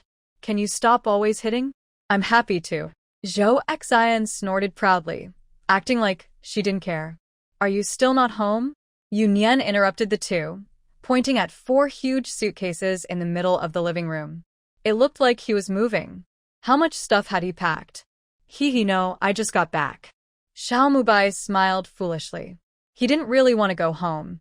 These are gifts I brought for you. A tomboy and one for you too. Xiao Mubai stood up and walked to the suitcases, patting them. Oh, you even brought gifts? Zhou Xian looked a bit surprised and curiously walked over. She really wanted to see what this guy brought back. Yunyan. She had a strange feeling about this. Over there, Xiao Mubai had already opened a suitcase. Zhou Xian's expression was hard to describe. Is this the gift you brought us? Yeah, isn't it nice? Xiao Mubai excitedly took out a white fur coat from the suitcase and shook it, then draped it over Zhou Xian. Ha ha ha. Yunyan couldn't hold back her laughter. That guy was really something. He probably bought this coat to fit his height. It completely covered Zhou Xian from head to toe, like a polar bear. Little fish, here, yours. Xiao Mubai took another piece of clothing from the suitcase and headed toward Yunyan. That's enough. No need to spend more. Yunyan's smile froze at the corner of her mouth. Help. She doesn't want to be a bear. Who are you comparing to whom? Yours is the most expensive. Xiao Mubai patted his chest proudly. He had chosen this item especially. It was even more expensive than his own. Yunyan looked at the shiny, colorful fur, which was a bit too bright for her eyes. She quickly snatched it from his hand, afraid he would insist she wear it. I'll take it back to my room to look at it carefully. This is the first time I've seen such a thing. She would definitely treasure it. Oh, if you like it, I can buy you another one. I have experience with this. Xiao Mubai patted his chest again, happy to say they liked it. Sister, you don't say it, but it's actually quite soft. Zhou Xian had already taken off his clothes and was walking over while holding something. At first it looked strange, but touching it was oddly addictive. Yeah. Xiao Mubai was excited to find someone finally understood him, so he quickly moved closer. They started discussing the mink coat. Yunyan was speechless. No wonder they could get along, they had quite unique tastes. Brother, come over here. Yunyan's sharp eyes spotted Wenren coming down from upstairs. When did he go up? Weren't he in the kitchen? Wenren had just returned to his room to change clothes. He was very confident about what he had cooked today. Although he hadn't dared to taste it himself, he thought it should be edible. Since there was a volunteer for tasting, Wenren came over and sat down, giving Xiao Mubai a small smile. Lingo, why do you look so creepy when you smile? Xiao Mubai rubbed the goosebumps on his arms. Better not smile anymore. Where's your gift? Yunyan reminded him. How could she miss out on her brother's gift? What gift? Huoyan just came in and heard Yunyan mention a gift. Perfect timing, hee, I have everything. Xiao Mubai ran over again and opened another suitcase. He took out 2 more mink coats just like the one he was wearing. When Wenren came over, he saw the obvious piles of clothes on the sofa. Seeing Xiao Mubai pull out 2 more, he wasn't too surprised. Huoyan's expression didn't change at all, which made Yunyan, who was waiting to see some excitement, a bit disappointed. It was so dull. Why were they so calm? Xiao Bai has good taste. Huoyan took one of the coats and walked toward Yunyan, sitting beside her. He didn't even look at the coat, and just set it aside. Really? Xiao Mubai was happy. Yeah, not cheap, right? Wenren and Huoyan did the same, though they both disliked the coats and threw them aside, but they spoke very politely. These 2 people quickly convinced Xiao Mubai, leaving him confused and just smiling foolishly in agreement. Yunyan rubbed her forehead, thinking, they really think they can fool fools. Fools are easy to trick. Just a few words were enough to divert Xiao Mubai's attention. The butler specifically came over to say the food was ready and gave them a meaningful look. They warned him not to eat the dishes made by their grandfather. Yunyan understood immediately. When Runlin warmly invited them to eat, Zhou Xian was a bit nervous. She came at this time intending to stay and eat. But when Rinlin's sudden enthusiasm made her wonder if he had poisoned the food. Seeing everyone get up and head to the dining room, she could only follow. Huoyan didn't see the butler's expression, but he had plenty of experience with Rinlin's tricks. From his look, he guessed that Rinlin probably cooked again himself. They sat down in the dining room. Huoyan glanced at the dishes on the table. To be honest, when Rinlin's surface manners were getting better, he couldn't tell which dish he made just by looking. This time, Xiao Mubai was the one who made a mistake. Hua Yan didn't know which dish Wen Renlin made, but he was smart enough to only eat what was in front of Yunyan. They wouldn't harm their young lady, right? Zhou Xian was also cautious. She sat next to Yunyan and only picked the food in front of her. Xiao Mubai ate without much restraint, stuffing himself happily. He missed this meal after being away so long. Suddenly, he threw down his chopsticks and covered his neck. Stop eating. This food is poisonous, he shouted as he ran into the bathroom, repeatedly spitting and cursing.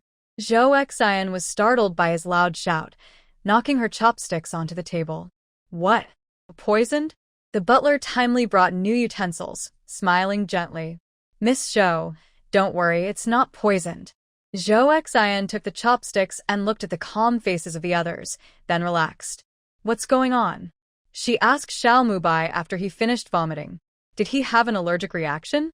I don't know what this is, Xiao Mubai said, looking distressed. He had reflexively shouted poison, but he knew it wasn't true. He wondered what kind of food their chef had prepared. His tongue still felt numb. You're lucky. This dish was made by Lin himself, Huyen said calmly. As for what it was, he didn't know. Lin Jiyu. Xiao Mubai couldn't find the right words to describe him. What does it taste like? Yunyan asked curiously. Her brother had cooked many times, but she had never tried his dishes before. Somewhere between being really bad and really good. That's okay. Zhou Xian said. Why is he reacting so strongly? Really? It's really bad. Xiao Mubai replied weakly, looking a bit uncomfortable from vomiting. After speaking, he looked at Wen Renlin's face and carefully added, Of course, Brother Lin is still very creative. This. Xiao Mubai wanted to praise him a bit more, but he truly couldn't tell what kind of thing it was. There's just some creativity left. Hua Yan complained. The food he makes is truly astonishing. Everyone who eats it ends up vomiting. It's so bad that he can't understand it. Ahem. My brother's constant effort and trying are still worth praising. Yunyan looked at her brother's dark face and tried not to laugh. Yes, I remember someone said that, right?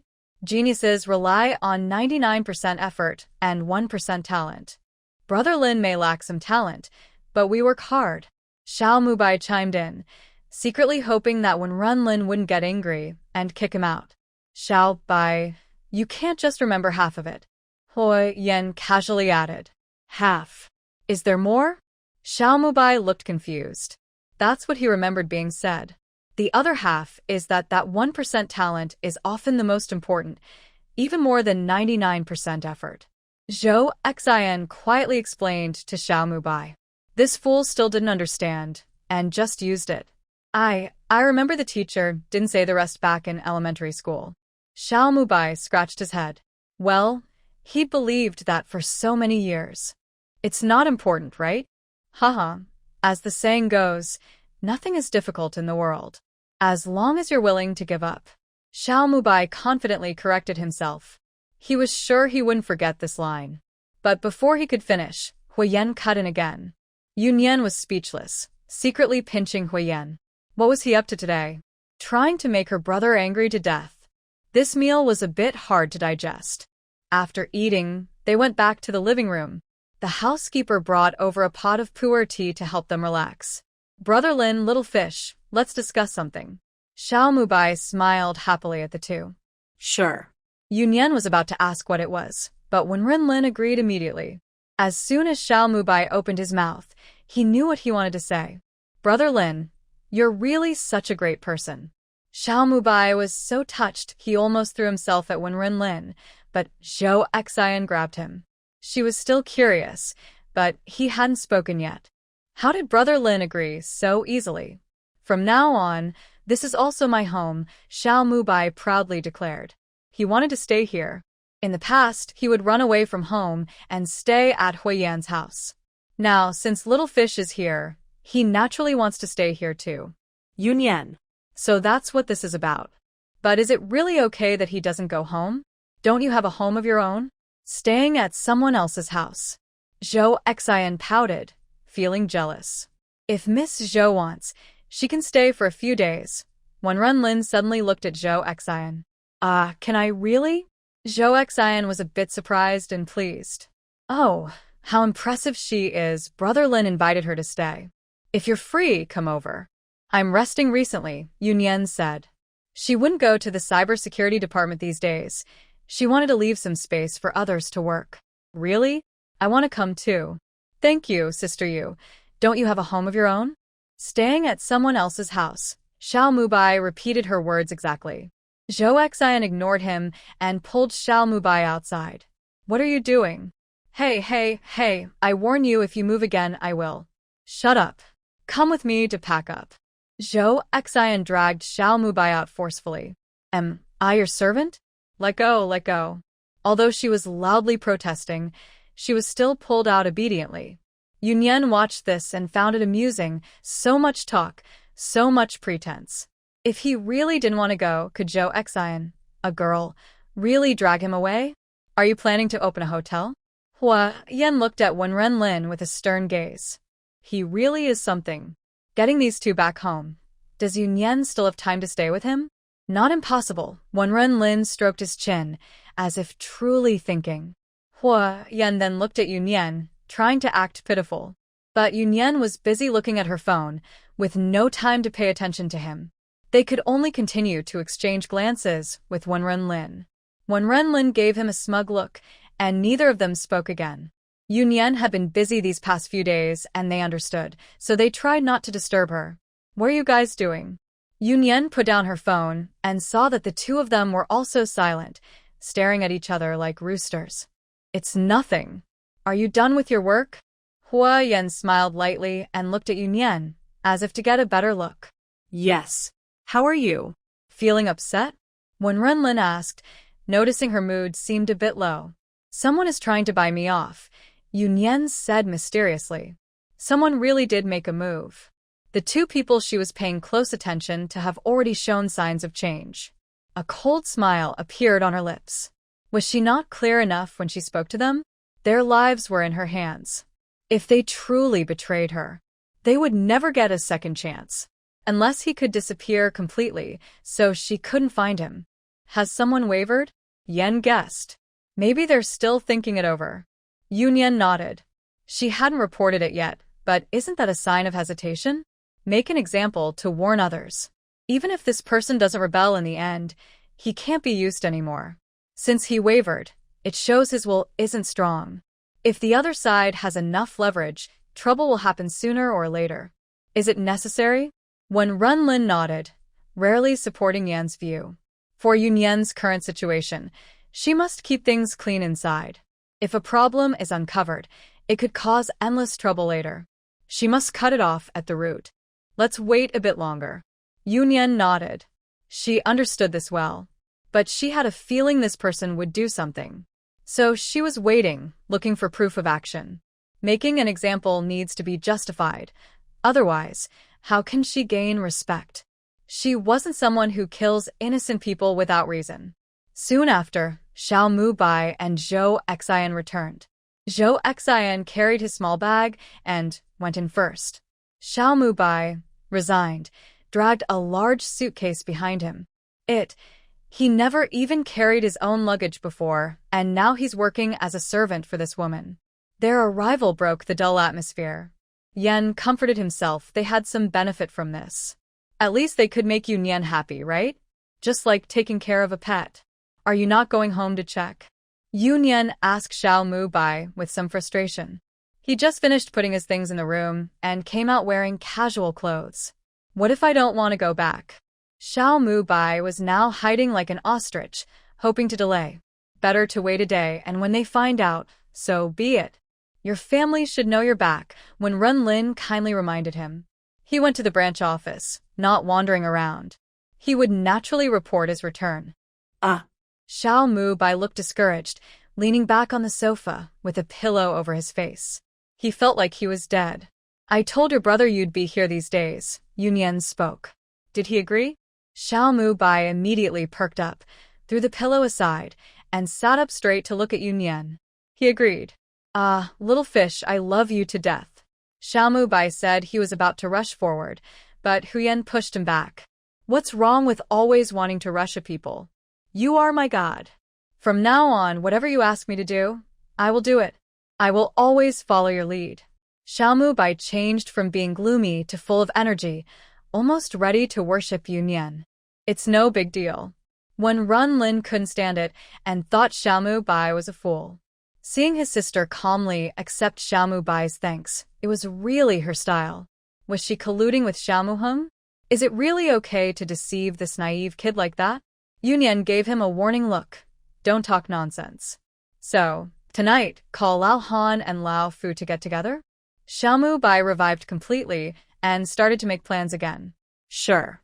Yunyan nodded. She didn't mind. Then I won't go. Zhou Xian spoke up. Since it was a friends' gathering, she didn't want to join in. Come along. Don't forget, you're still Fu Jingyi's girlfriend, Yunyan hinted. Ah, she had forgotten about that. Yes, she needed to ask Fu Jingyi when they would break up. Don't be so indecisive like a girl, Xiaomu Bai said, which almost made Zhou Xian faint with anger. You idiot, she gritted her teeth. She was a girl, but no, he was the one acting like one. I'll notify them. Same place, Xiaomu Bai admitted he made a mistake and awkwardly smiled. Fearing Zhou Xian might hit him again, he took out his phone and slipped aside to make a call. But he spent over half an hour on that call. Did you go to their house to notify them? Zhou Xian finally came in, sarcastic. My mom called me. Xiaomu Bai rarely didn't argue back and looked a bit down. She told you to go back. Zhou Xian was curious, but thought it probably wasn't that serious. Xiaomu Bai shook his head. He didn't go home. Right after he finished the call, his mom's call came in again.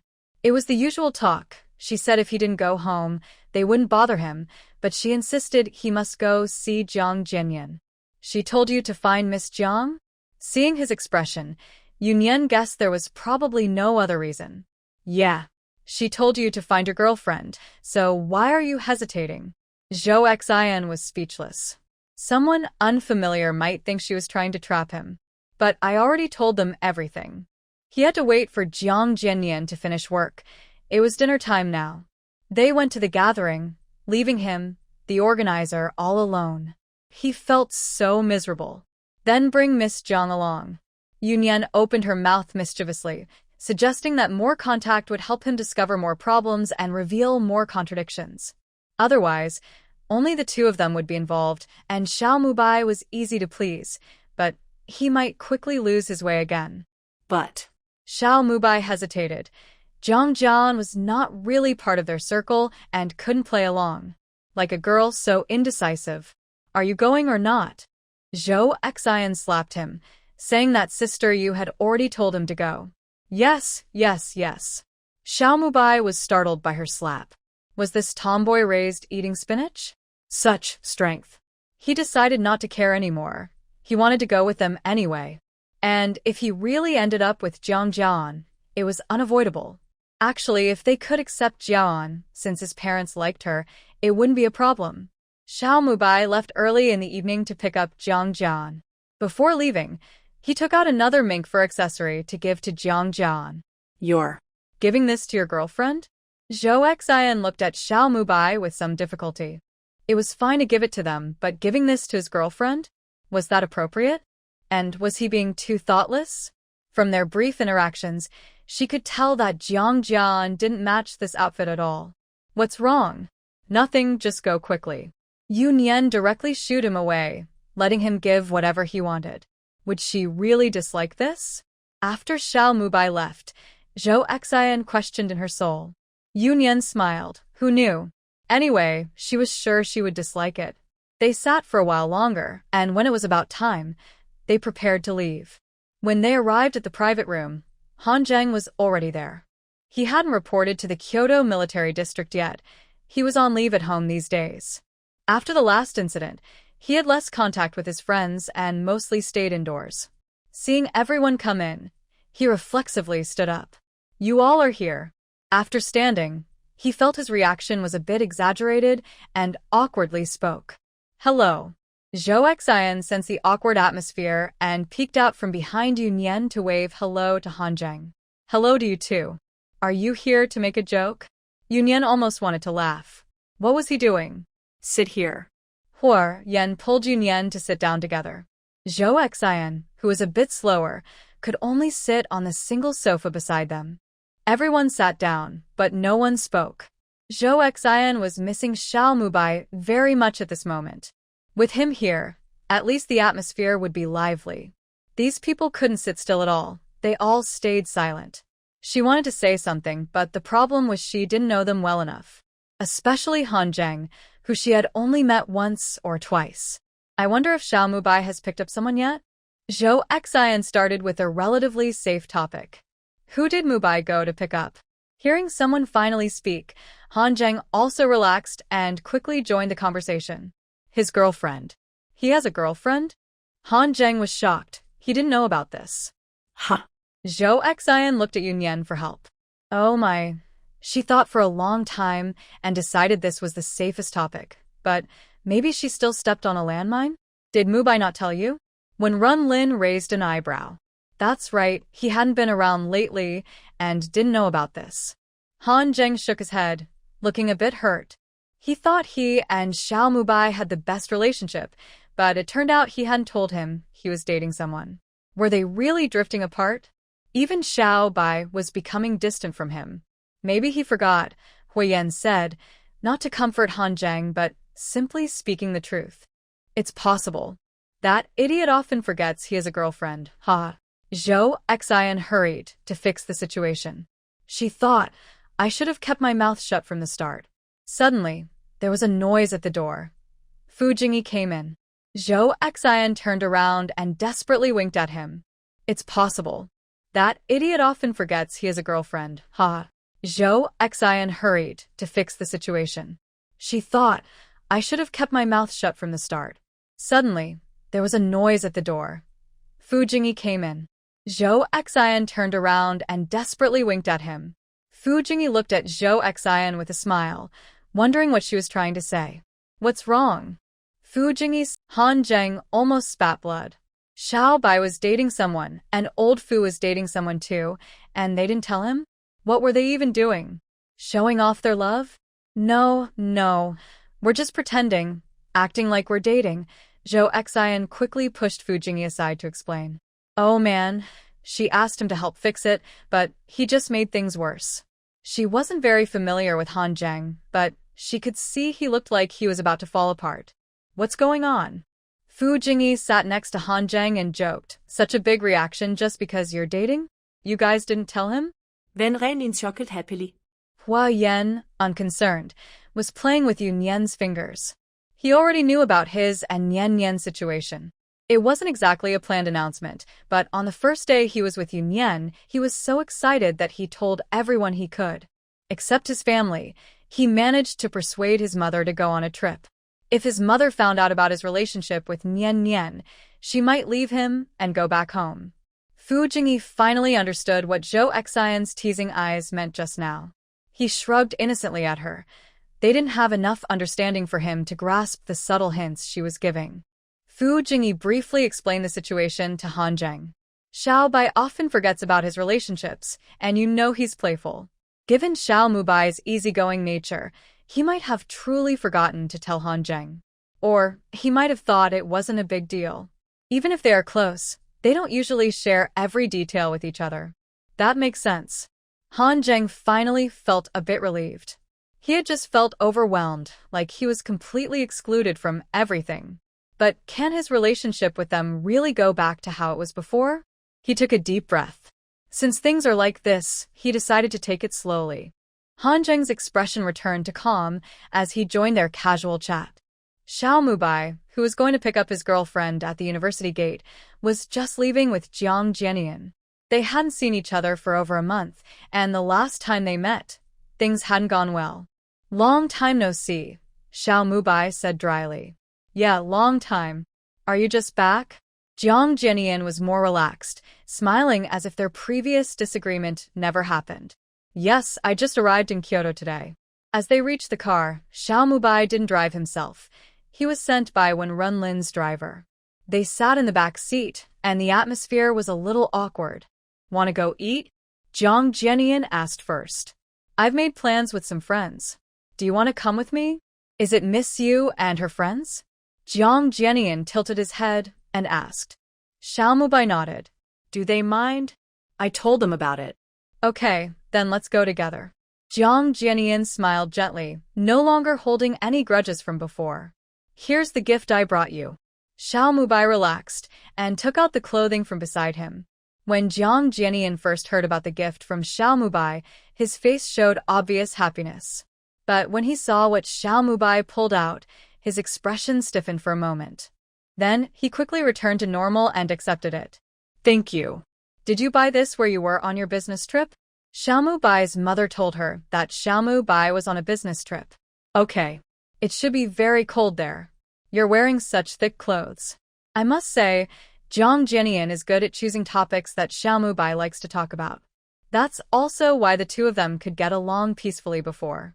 It's freezing, I tell you. Xiao Mubai started sharing his trip stories until they arrived at the club, still feeling a bit unsatisfied. As soon as they entered the private room, Han Zheng didn't have time to see what Xiao Mubai's girlfriend looked like before Xiao Mubai suddenly came over and grabbed his neck. Old Han, brother, I missed you so much. Xiao Mubai shook Han Zheng's neck a few times forcefully. Cough, you want me to die, right? Han Zheng pulled Xiao Mubai's hand away, wondering if he was trying to strangle him. Heartless. All for thinking of you like that. Xiao Mubai's antics made Han Zheng realize what Fu Jingyi had said earlier. Did this guy forget about his girlfriend again? Han Zheng nudged Xiao Mubai, who was about to sit down, to look at Jiang Jianian walking over. Jianian, you know everyone. Sit wherever you like. Jiang Jianian came over, smiled gently at everyone, and sat down on the side near Xiao Mubai. Yes, old Han, you don't know her. Xiao Mubai just remembered that Han Zheng had never met Jiang Jianian. This is my good brother, Han Zheng. He patted Han Zheng and introduced her. Mr. Han, hello. Hello. The two simply exchanged greetings. Xiao Mubai then kept talking to Han Zheng. Jiang Jianian didn't mind much. She was used to Xiao Mubai's unreliable personality. She was visiting such a place for the first time, curious as she looked around. Zhou Xia nudged Fu Jingyi, signaling him to come closer. What's wrong? Fu Jingyi turned slightly toward her and asked, when are we breaking up? Zhou Xia hadn't forgotten about this. She had also met his family, so she thought the task was completed. Xin, are you going to abandon me? Fu Jingyi covered his chest with a sad look, speaking in a mournful tone, but there was no real sadness on his face. Be more normal. Zhou Xia was a bit speechless. Why did he keep acting strange? Let's talk about it later. It's time to eat. Fu Jingyi smiled, patted Zhou Xia, and stood up, ready to go eat after the dishes were served. Hey, what's wrong with you? Zhou Xia followed him angrily, saying it was just a small matter and not worth arguing over. What's up? Xiao Mubai also pushed over and asked what they were talking about. It's nothing. Zhou Xia wanted to reply sharply because he loved to ask questions, but she held back. In front of her girlfriend, she decided to give him some face. During the meal, Zhou Xia put down her chopsticks early. She was resting her chin in her hands, watching Yan and Yun Yan on the other side. These two really made her dream of love again. In the past, she just wanted to find someone suitable, someone who could help her leave the Zhou family. Now, she also wanted to be like them, but she wasn't sure if she would be lucky enough. Are you jealous? Xiao Mubai saw Zhou Xia staring absent-mindedly and couldn't resist teasing her. Aren't you jealous? Zhou Xia rarely didn't retort back, her tone a bit sad. Yes, I am. Xiao Mubai was surprised and looked over, saying 2 words. Sometimes, the speaker doesn't mean anything, but the listener pays attention. Their back and forth made Jiang Jianian, sitting next to Xiao Mubai, look a bit uncomfortable. Xiao Mubai jealous of others dating? Where did he put his girlfriend? Yun Yan looked up suddenly and was startled to see both of them staring at her. What are you looking at? Hui Yan, who was wiping his hands, looked up when he heard this. Both of them quickly looked away, which was a bit scary. Yun Yan felt helpless. These two were just kids, so she didn't say anything and looked at her phone. Hua Yan leaned back slightly and whispered to Wen Runlin across Yun Yan. Seeing their attention was elsewhere, Xiaomu Bai and Zhou Xian both let out a sigh of relief. So timid, yet you still dared to bother him back then? Fu Jingyi teased Zhou Xian, who was looking around. Yeah, a coward, haha. Aren't you cowardly? Zhou Xian rolled her eyes, not caring much about Fu Jingyi's teasing, but she told Xiaomu Bai she was a coward and couldn't stand a little. Why did she bother Yin back then? They all knew, especially Yu Jia, who was very clear. Just a little better than you. Xiaomu Bai said he at least didn't rush to be the sacrificial lamb. Hey you. Xiao Bai isn't allowed to bully our Xian. Fu Jingyi grabbed Zhou Xian, who was about to scold, and told her to sit still and stay calm. Looking for backup? Huh, coward. Are you trying to fight, you idiot? Fu Jingyi and the other looked like they were arguing, which was a bit funny. Although angry, they still worried about the people across, so they only whispered. They used their old trick again, swapping seats with Zhou Xian to separate the two. Hit me if you want, but you can't reach me, haha. Xiaomu Bai is really shameless, making faces at Zhou Xian across from Fu Jingyi. Zhou Xian grabbed something nearby and threw it at Xiaomu Bai's open mouth, which was laughing loudly. Spit. What did you throw? Ha ha ha. This time, Zhou Xian started laughing too, taking a tissue from Han Zheng to wipe her hands. Thanks. She still politely said thank you. You such a tomboy.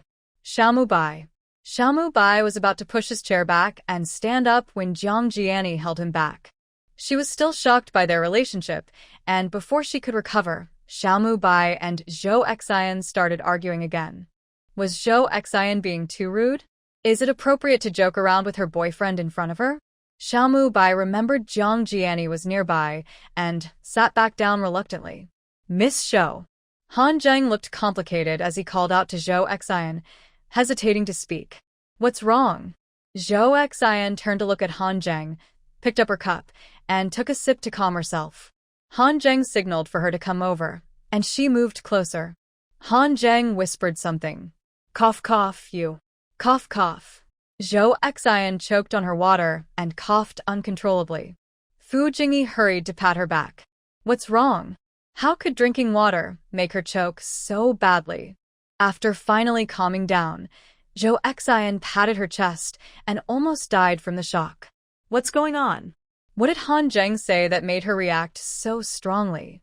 Zhou Xian pulled him aside and repeated what he said in her ear. Fu Jingyi also looked helpless and looked at Xiaomu Bai with sympathy. Are you okay? Yunyan was distracted by Zhou Xian's reaction and looked up to ask. I'm fine, really. Zhou Xian quickly waved her hand. Help. When Yu Jia looked at her, the two big shots beside her also looked at her. She was fine, but whether Xiaomu Bai was okay was uncertain. Drinking water and choking, that's so stupid. Xiaomu Bai clicked his tongue and took the chance to tease Zhou Xian. Well, I didn't mean to throw that at you earlier. You're so annoying, so it's not my fault, right? Zhou Xian said she wouldn't mind Xiaomu Bai calling her stupid, since she was at fault first. But she was angry because of him. It's not your fault. Do you have some scheme? Xiaomu Bai replied cautiously. Why was this tomboy suddenly talking like a normal person? They often teased each other, so he wouldn't bother with such small things. But even when she called her stupid, she didn't argue back and acted unusually kind. When something is unusual, there must be a reason. Then if I accidentally put the bone bitten by Han Zheng into your mouth, you can't blame me, right? Not blame you. What are you talking about? Xiaomu Bai instinctively said 3 words, then suddenly realized what Zhou Xian was saying and almost shouted out of surprise. He pulled back his chair and rushed to the bathroom. Jiang Jianian hurried after him. Yunyan gave Zhou Xian a thumbs up. Well done. I'm not doing it on purpose, I just didn't notice. Du xin ca phèo et lại. She only saw a small thing nearby and casually threw it over. If she knew it was a bone bitten by Han Zheng, she definitely wouldn't have taken it. She also disliked it, you know? No wonder this person was so good at reading the situation and proactively handed her a tissue. Xiaomu Bai came out of the bathroom, feeling weak, and sat down on a nearby sofa. Everyone had basically finished eating.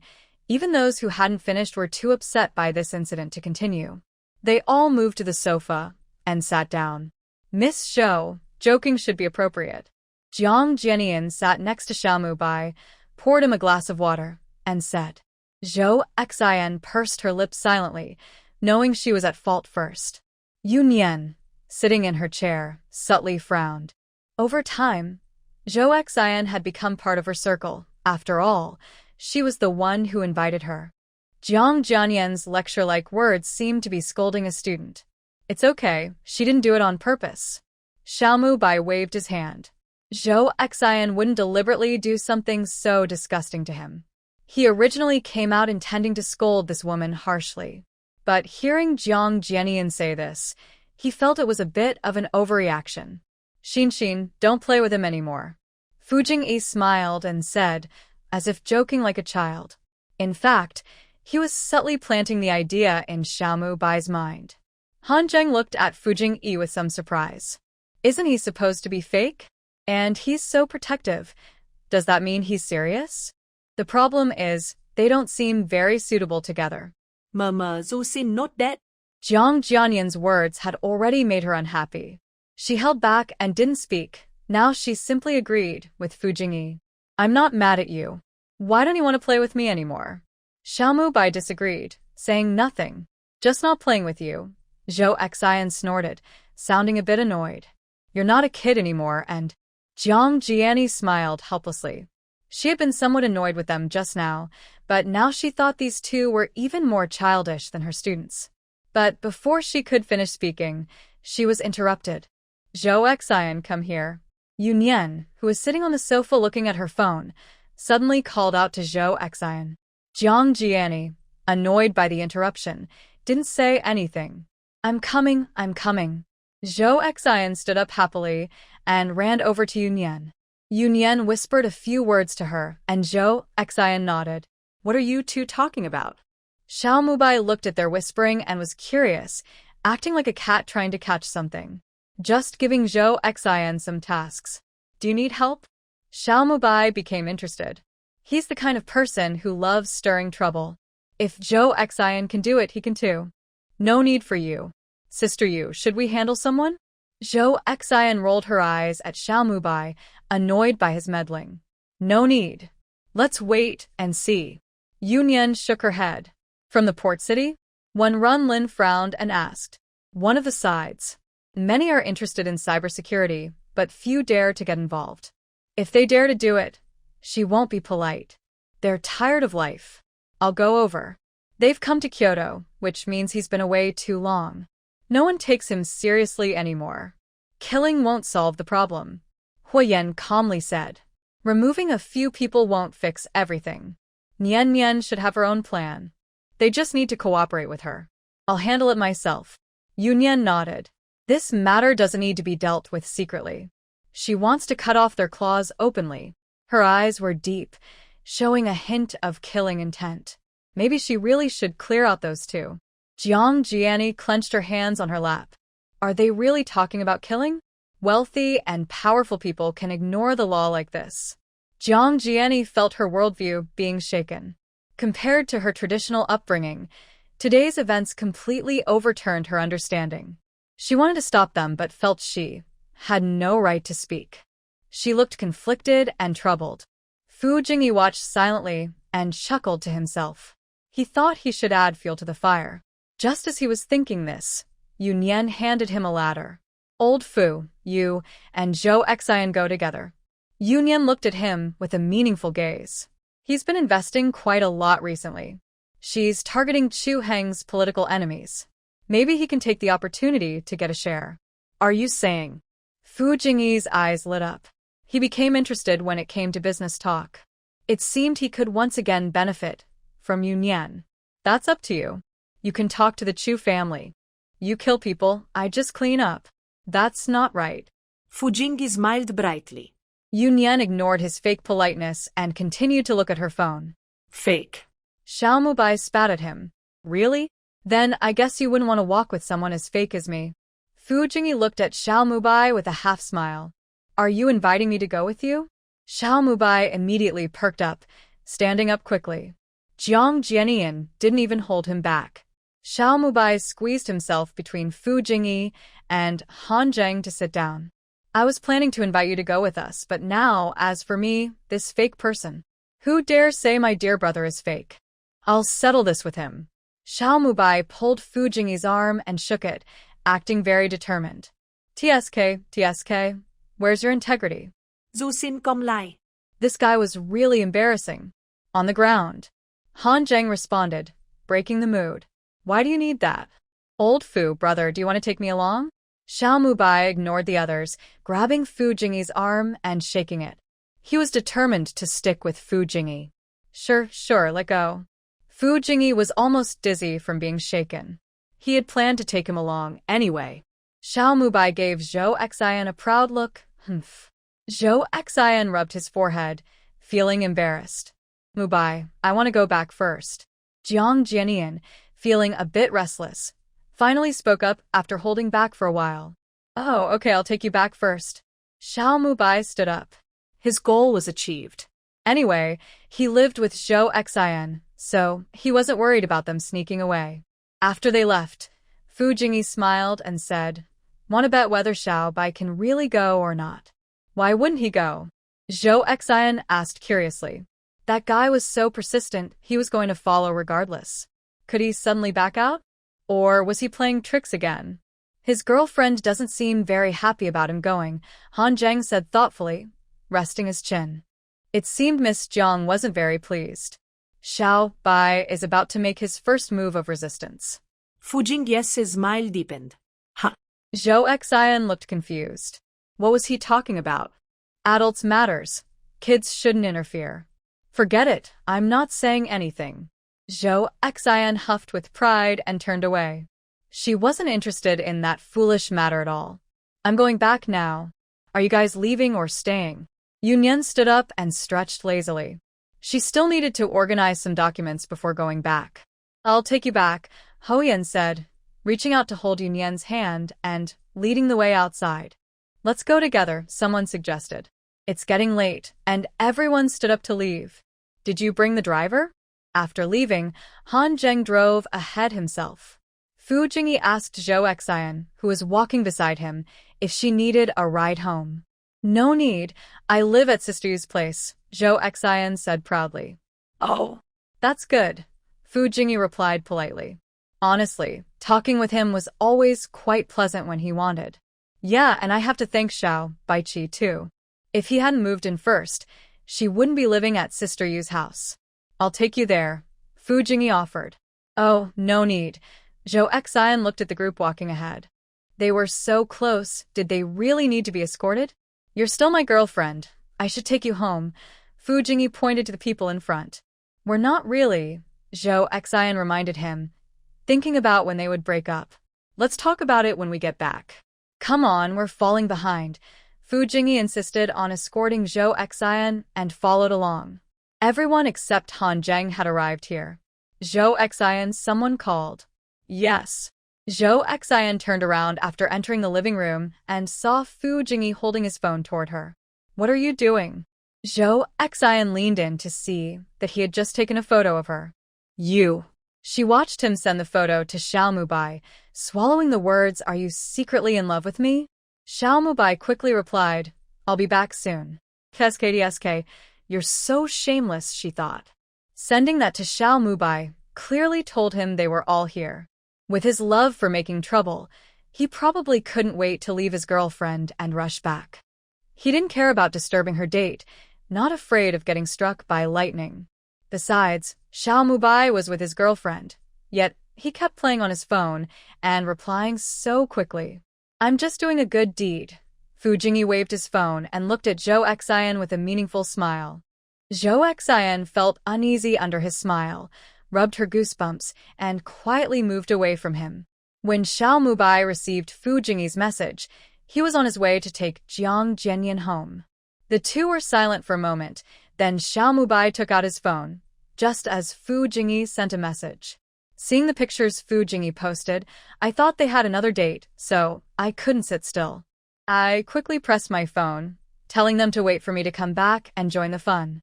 It's okay to secretly enjoy without him knowing. Mubai. Jiang Jianian called him twice, but he didn't answer when she spoke. Ah? Sorry, I just replied to a message. She was a bit excited after seeing Fu Jingyi's message, but Jiang Jianian didn't hear her. I said I happen to have a holiday these days. My aunt asked me to visit her home. What do you think? Jiang Jianian repeated her question, asking for his opinion. You heard right. I'm going to Hongcheng with Lao Fu and the others. Xiao Mubai shrugged. But I only have these 2 days off. After that, I'll be busy. Jiang Jianian bit her lip. She knew Xiao Mubai liked to play around and often. She felt she was less important than his friends. But this time, what they said sounded too scary. She didn't want him to get involved with them. Why can't he understand her concern? Anyway, it's not urgent. Just wait until you have time. They won't wait for me. Xiao Mubai replied absent-mindedly, his mind already drifting away. You. Jiang Jianian hesitated, unsure whether to say more. Actually, she was feeling unfair for him. Doesn't he think his relationship with those friends is a bit unequal? Why does he have to be so humble and cater to them? And she didn't feel respected by those people. If they truly valued Xiao Mubai as a friend, would they treat his girlfriend like this? Like Yun Yan, they clearly act close and indulgent towards her, often letting her do as she pleases. But towards her, this is the treatment she gets. Doesn't Xiao Mubai think there's a problem? Huh? What's wrong again? Xiao Mubai was distracted while talking to Jiang Jianian and replying to Fu Jingyi, telling them to wait for him to come back and play together. It's nothing. Are you busy? Even Jiang Jianian's good temper was worn down by Xiao Mubai. What does he mean? Is being with her so boring? Always playing on his phone. No, they're waiting for me to go back. Xiao Mubai honestly replied. Jiang Jianian was about to lose her temper from frustration, but she kept comforting herself. She's known him for a long time. He's just that kind of temper. She prepared herself mentally. Her home was coming up. Then I'll head back first. Be careful on the road. Jiang Jianian opened the car door, leaned out, and said to Xiao Mubai inside. All right, get some rest early. Xiao Mubai smiled brightly and waved goodbye to Jiang Jianian. Jiang Jianian probably liked Xiao Mubai a lot. Seeing his smile, Jiang Jianian couldn't help but smile back. His mood improved a lot, and he happily waved goodbye before turning to go home. Come on, let's go back quickly. After Jiang Jianian went inside, Xiao Mubai urged the driver. When he hurried back to the villa, he found the living room empty. Did they really not wait for him to go out and play? He was so angry, he sat down heavily on the sofa and called Fu Jingyi on video. What's wrong? Fu Jingyi quickly answered the call, and his background showed he was in a car. Where did you all go? Xiao Mubai asked angrily. Did you go back? Fu Jingyi chuckled. He really left quickly. Yes, I rushed back, but you all had already left. I'm not gone. I'm on my way home. Fu Jingyi turned his phone so Xiao Mubai could see that only the driver and he were in the car. Where are they? Probably asleep. I left with Huiyan. More precisely, after Yun Yan went upstairs, Huiyan was driven away by Wen Rinlin, and he went with him. Then why did you send me that picture? Xiao Mubai looked disappointed. He thought they would still be around for him to play with. Just showing envy. It's so nice that you all live together. Fu Jingyi smiled. He knew exactly how to comfort this guy. Yeah, haha, next time you come over, I'll treat you, Xiao Mubai boasted confidently, but he got sidetracked again. Okay, rest early then. I'll visit again another day. Xiao Mubai happily hung up and went upstairs, apparently forgetting that his call was actually to complain. Why did you come back so quickly?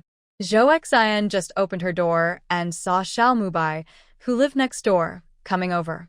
She thought they would probably chat for a while. Aren't that's what lovers do? Like that person. Always being chased away before they could leave.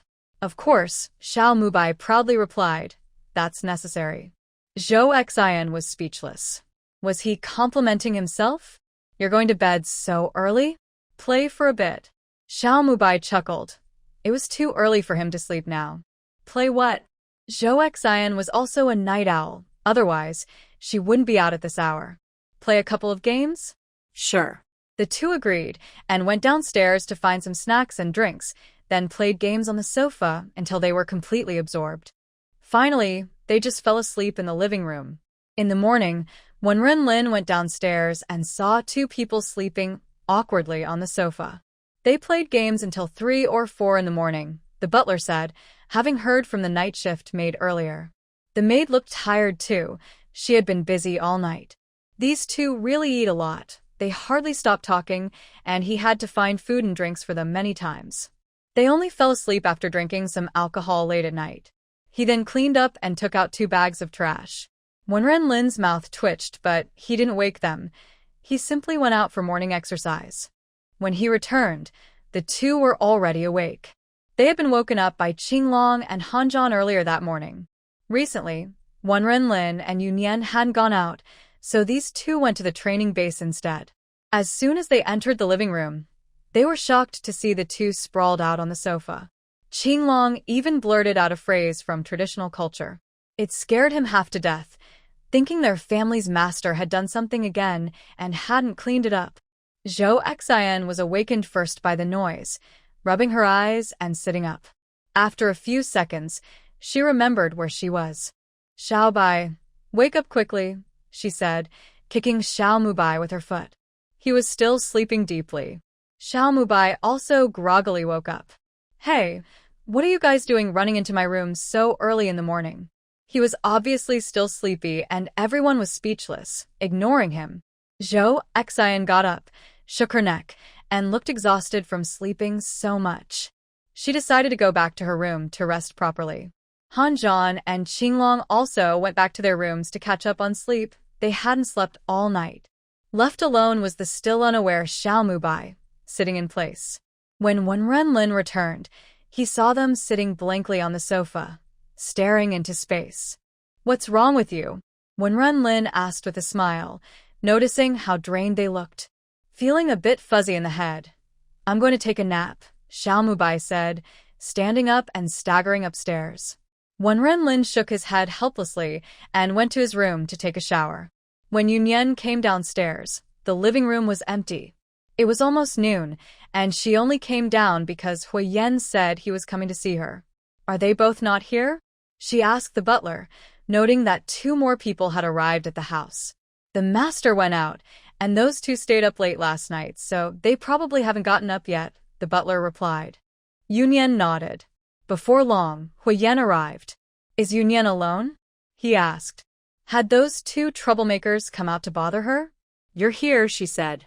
It was Xiao Mubai, with his messy hair, coming down from the upstairs, who was speaking. He was awakened by his mother's phone call. If you're tired, go back to sleep for a while. Huiyen clenched his teeth. He had just arrived and was already awake. Was he here just to cause trouble? I won't sleep anymore. If I do, I won't be able to sleep tonight. Xiao Mubai sat on the sofa, completely unaware of being a bother. Soon after, the second troublemaker also came down. Unlike Xiao Mubai's messy look, Zhou Xian had already dressed himself carefully, looking nice even if he wasn't going out. Third master, Sister Yu. Zhou Xian went over and sat beside Xiao Mubai, acting like 2 well-behaved students. Why did you wake up so early? Zhou Xian nudged Xiao Mubai with his elbow. I was woken up by a phone call. Xiao Mubai leaned back, looking a bit hopeless. Is your girlfriend calling you? No, my mom asked me to bring her home to play. Xiao Mubai covered his face. He was silly, but not that silly. There's no way he'd easily bring a girl home. Oh. It seemed like she was pushing for marriage. Zhou Xian opened his mouth, feeling a bit sympathetic toward him. He had just gone through that himself, so he understood how Xiao Mubai felt. You can't just say it outright. I have no plans to get married now. Zhou Xian gave him some advice. It's useless. My mom is obsessed. That's tough, brother. Zhou Xian patted Xiao Mubai's shoulder, not wanting to hurt him further. When are we leaving? Xiao Mubai suddenly grabbed Zhou Xian, as if clutching his lifeline. Sister Yu? Hearing Xiao Mubai's question, Zhou Xian looked at Yunyan and asked for her opinion. Either is fine. You can go first. Yunyan sighed. Xiao Mubai couldn't just avoid the problem forever. Then, shall we leave today? Xiao Mubai stood up quickly. Even if you leave, you should go home first. Xiao Mubai sat back down reluctantly. Xiao Yue was right. He knew he should go home. I'm just afraid I won't be able to leave once I go back. Xiao Mubai sighed. Earlier, they had kept him locked at home, like they were watching a criminal. It was really tough. Zhou Xian looked at him with sympathy. He was even worse off. Xiao Mubai pouted and looked pitifully at Yunyan. He believed his brother could listen to Yunyan. Last time, Xiao Yue also told his brother to let him stay here, and his brother still hadn't come to take him away. So, he believed strongly that Yunyan could save him. I'll talk to your brother. Yunyan. Actually, he was overthinking. Even if he didn't leave, Xiao Mubing would still force him out. This good person must do what is necessary. Not doing so might scare her into not daring to go back. I love you so much. Xiao Mubai jumped up and, as expected, pounced onto He Yan beside him. Come on, let's change clothes. We'll go together. I also need to go back and get some things. Zhou Xian covered her eyes and quickly pulled Xiao Mubai away before He Yan got angry. She needs to return to Hongqing too, to pick up some belongings. Nian Nian wants to go to Hongqing herself? He Yan noticed she was the one who said they should go first. She also wants to go? Yes, after I finish things here, I plan to apply for the Shangfang sword. Yunyan's eyes are deep. Warning others isn't just for internal discipline, it works on outsiders too. She doesn't want to handle this kind of thing repeatedly. I'll go with you. Yunyan shook her head. I need your help. She looked seriously at He Yan. She has other plans. Yes, what is it? He Yan sighed. It seems he can't go with her. He can't refuse any request from Yunyan. Go to the border of E country and help me deal with a few people. For now, only these two forces are involved. She must strike with lightning to scare those watching. Hongqing is easier. She can request authority and coordinate with Chu Heng. But on the border, she can only use some underhanded methods. Once she finishes internal matters, she'll go straight to Hongqing. Delay could cause problems, so she asked He Yan to go to the border at the same time, aiming for a quick solution. Okay, but let Wenren Lin go with you. Since it's on someone else's territory, handling things might provoke retaliation, which is hard to predict. Alright, I understand. Yunyan nodded. She's thinking the same. Not just openly, she also plans to act secretly. Her brother will naturally go with her. That means she'll need his people. He Yan sighed again. He wishes he had some people over there too.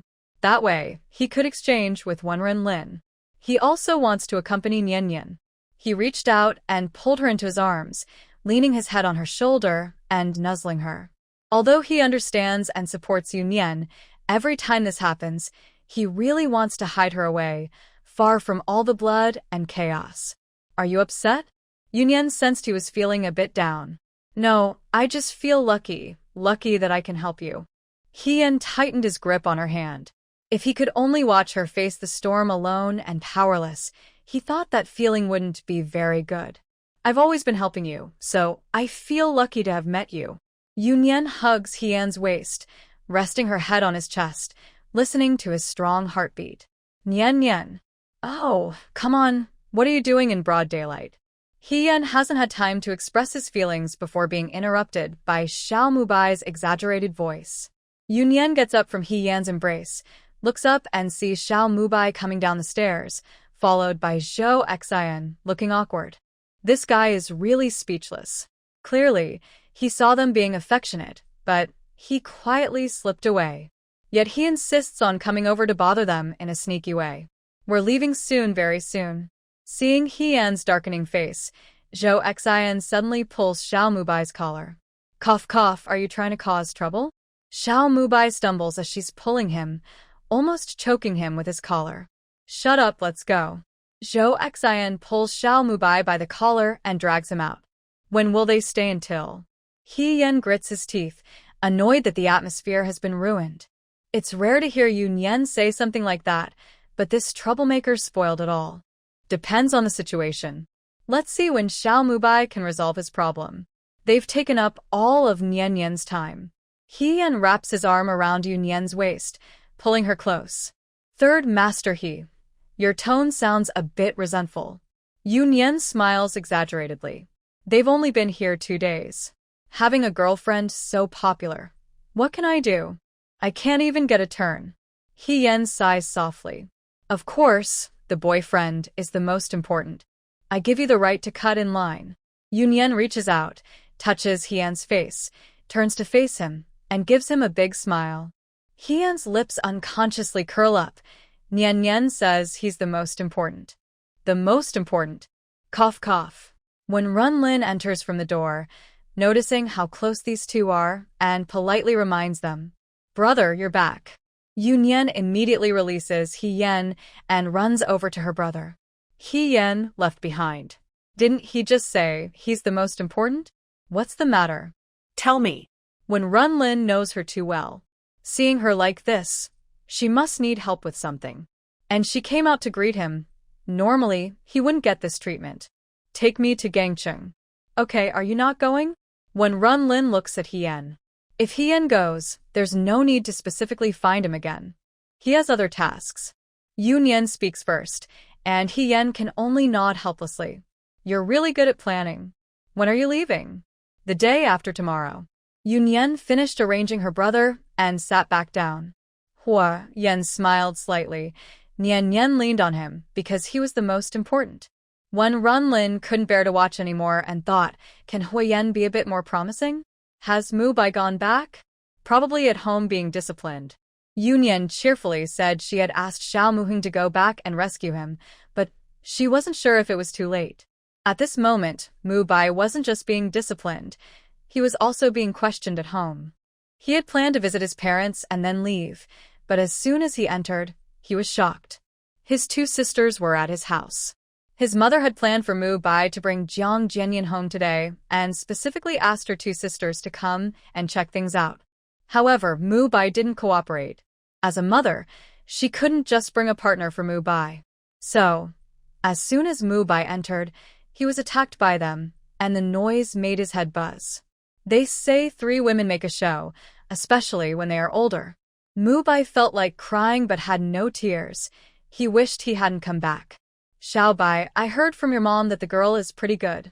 You're not getting any younger, so don't be too picky, Auntie said kindly. Exactly, and she's a teacher. In the future, your children will be sure to be fine, second aunt chimed in. Xiao Bai, go and bring Jianyan over. Let's have a meal together, his mother said. Mom, I just came back to tell you I need to go out for a bit. Mu Bai finally had a chance to speak. Coming back just to go out again, you kid. Mom, I have something to do. Mu Bai raised his hand to signal. Mom, Xiao Bai has something important to do. Xiao Muheng, who had received news from Yoon Yen and rushed back from the company, spoke to his mother. Really? Mu, his mother, was half convinced. Her eldest son was usually reliable. Yes, he went to Gangcheng with Jing Yi. It's something important, Mu Muheng said calmly, but what he said made it sound very believable. All right, since Xiao Bai has something important, we'll talk later, his mother said. Thanks, Dad, I have to go now. They're waiting for me. Mu Bai jumped happily and bowed to his father. Big brother, take me there. He casually pulled Xiao Muheng along because his brother was coming to rescue him, and he couldn't leave him in trouble. If those 2 ants caught them, his brother would be scolded for a long time. Oh, my big brother, you came back just in time after they left, Mu Bai patted his chest. Usually, he couldn't handle his mother alone, but now 3 of them were here. When are you leaving? Xiao Muheng shook his head with a helpless smile. Afternoon. Huh? Xiao Muheng looked a bit confused. He had a meeting in the afternoon, and Fu Jingyi would be there too. I'm leaving first with Shou Xian, hee. Xiao Mu Bai grinned mischievously. They had already booked their tickets.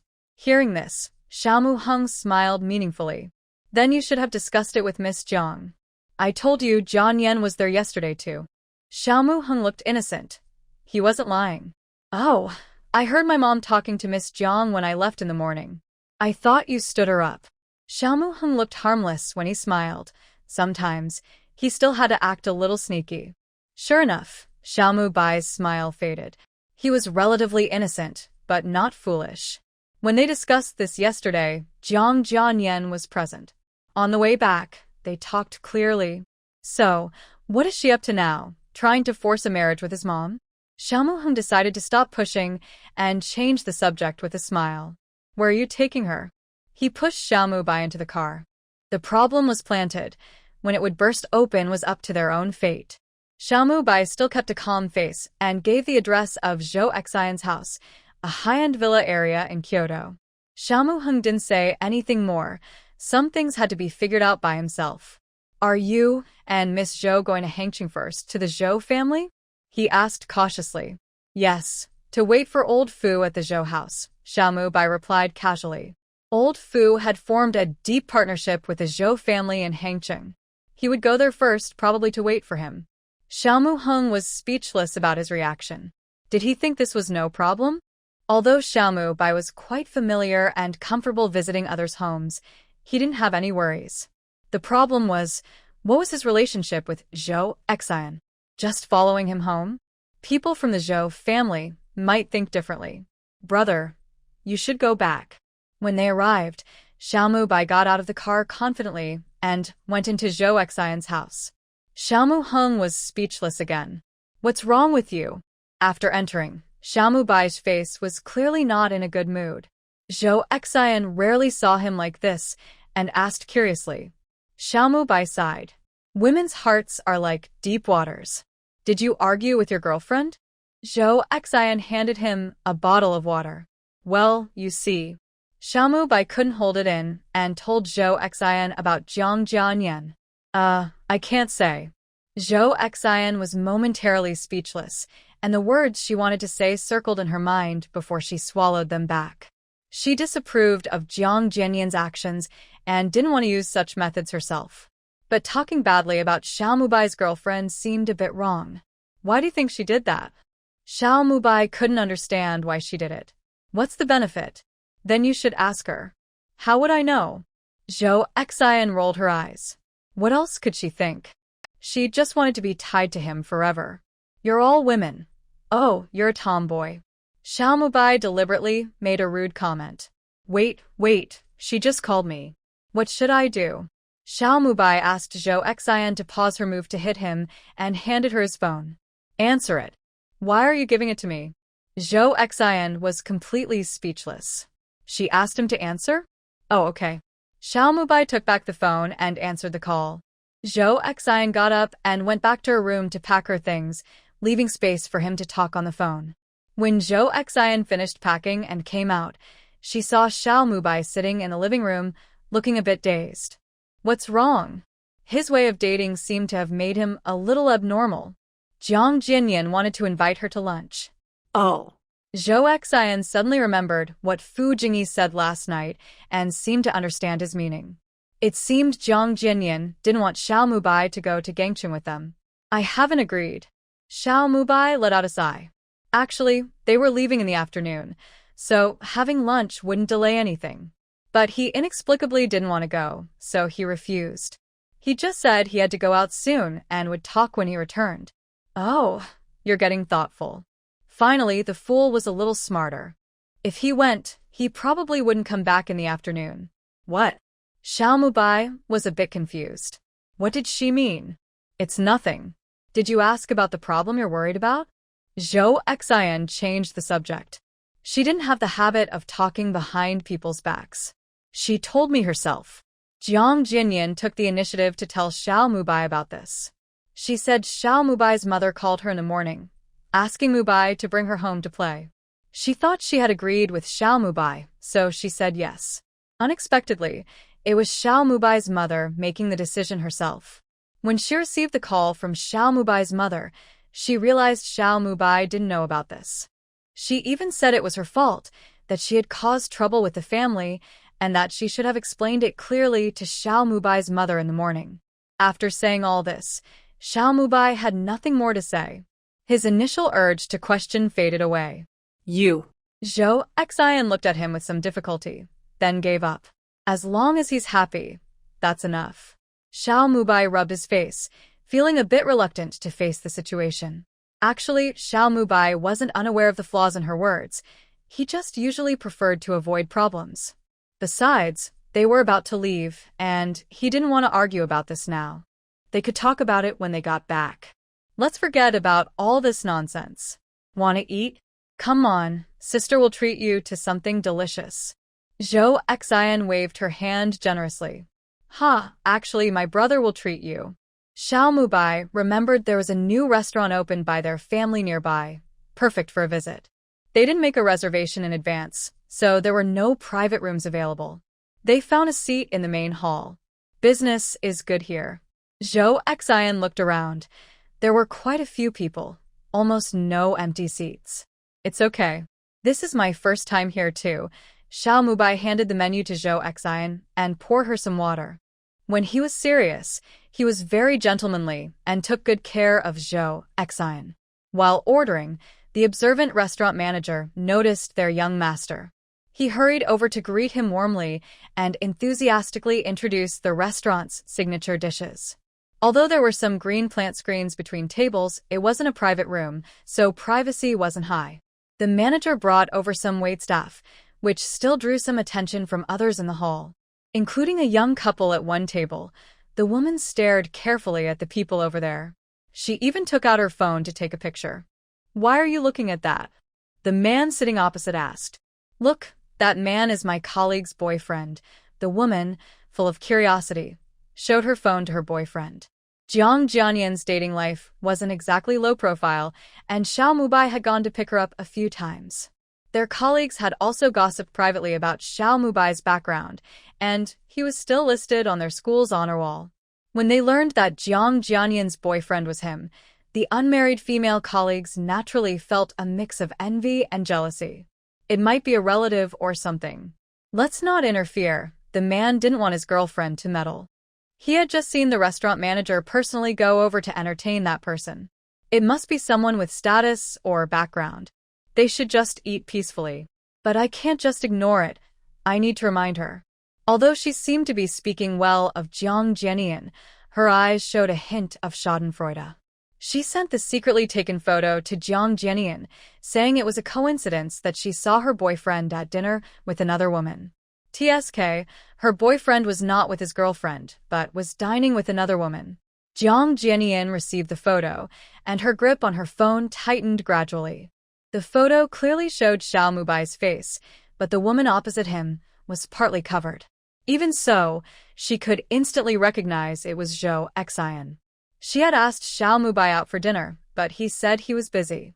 Yet, he had time to dine with Zhou Xian? She was angry, but still kept her composure. She didn't think Xiao Mubai was cheating. She still trusted his character. Plus, Zhou Xian was Fu Jingyi's girlfriend, so there was even less chance of anything happening.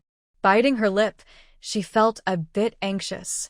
Xiao Mubai was probably upset about what happened earlier in the morning. Actually, she had called Xiao Bo's mother that morning. She remembered Xiao Bo's mother mentioning a rare book she liked. Today, she used that as an excuse to call her, deliberately mentioning she was free today. Sure enough, Xiao Bo's mother invited her to visit. She told her Xiao Mubai seemed to be going out with friends. Xiao Bo's mother only asked her to wait at home, and she told Xiao Mubai to come pick her up. Jiang Jianyan refused at first, saying she'd go another day, worried it would upset Xiao Mubai. Xiao Bo's mother felt even more sympathetic and assured her she would talk to Xiao Mubai to avoid making her uncomfortable. Jiang Jianyan hesitated a few more times before finally hanging up, feeling at ease waiting for news. But after waiting a long time, she received a call from Xiao Bo's mother, saying Xiao Mubai wasn't out with friends, but had some important matter to handle. She was comforted and told not to worry, that Xiao Mubai would come back and visit her at home. After much thought, Jiang Jianyan still called Xiao Mubai. She was very attentive and, within a few words, sensed something was wrong with Xiao Mubai. She realized something had gone wrong, suspecting he thought she was encouraging Xiao Bo's mother to find him. She quickly explained herself, but Xiao Mubai didn't say he believed her or not. He just declined her lunch invitation and said they would talk when he returned. At this moment, Jiang Jianyan felt a mix of emotions. She believed she was doing what was best for Xiao Mubai, but she wasn't understood and even misunderstood. She resisted the urge to call Xiao Mubai, knowing his personality. When he returned, she believed this issue would probably over. Now, contacting him would only worsen the conflict, which is not what she wants. She couldn't help but smile bitterly. As Xiao Mubai's girlfriend, she had to be very careful around him. In contrast, Zhou Xian, who was his friend's girlfriend, could joke and play freely with him. However, their group seemed used to this behavior and didn't see it as crossing any boundaries. Recalling some gossip she had seen about wealthy circles before, she felt a bit uncomfortable. She couldn't bear to see Xiao Mubai become part of that world, and her eyes grew more determined. First, she needed to build a good relationship with Xiao Mu's mother. Only with the family's approval could she have a say in Xiao Mubai's affairs, right? Meanwhile, Zhang Jianian was planning how to save Xiao Mubai. On the other side, two people had already boarded a plane heading to Harbor City. 4 hours later, the plane landed there. "Are you really going to come with me?" After leaving the airport, Zhou Xian asked Xiao Mubai in front of her car. She still suggested he stay at a hotel instead. Freezing to death. "Let's go quickly." Xiao Mubai opened the car door first and sat in.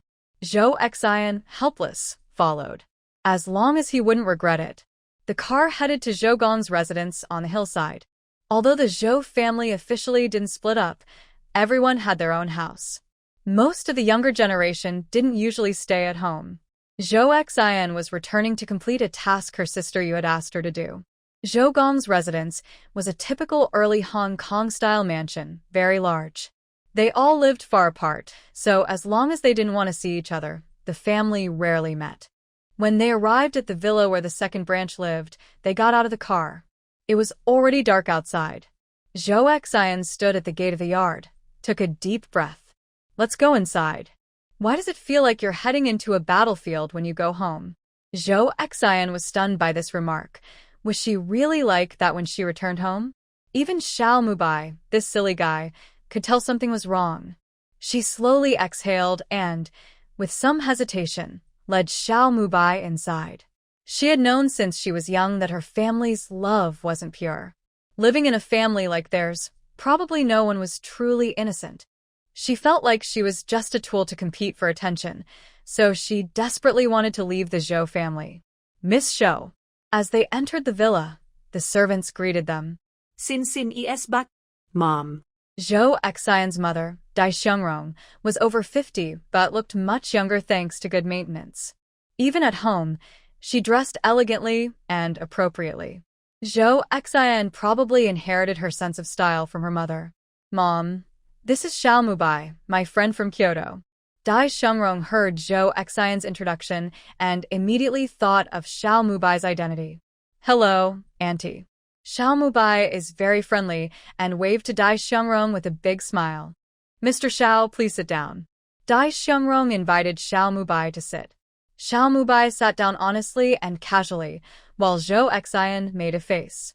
"Mom, I'll go to my room first to put my things." Dai Xiangrong admired Xiao Mubai's social skills and was not worried about him feeling awkward.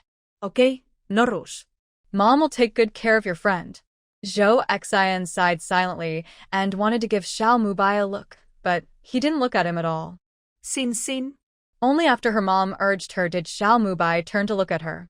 "Just your own thing, no need to worry about me." Seeing his innocent and naive expression, Zhou Xian felt helpless and agreed to go upstairs. "Thank you, Mr. Xiao, for taking care of Xian in Kyoto." Dai Xiangrong smiled and thanked Xiao Mubai. "It's nothing. Just call me Xiao Mubai." Xiao Mubai felt a bit guilty. He hadn't really taken care of Zhou Xian. They kept arguing. Xiao Mubai was good at sweet-talking and comforting people. When Zhou Xian came downstairs again, Xian, you take Xiao Bai to the guest room to rest first."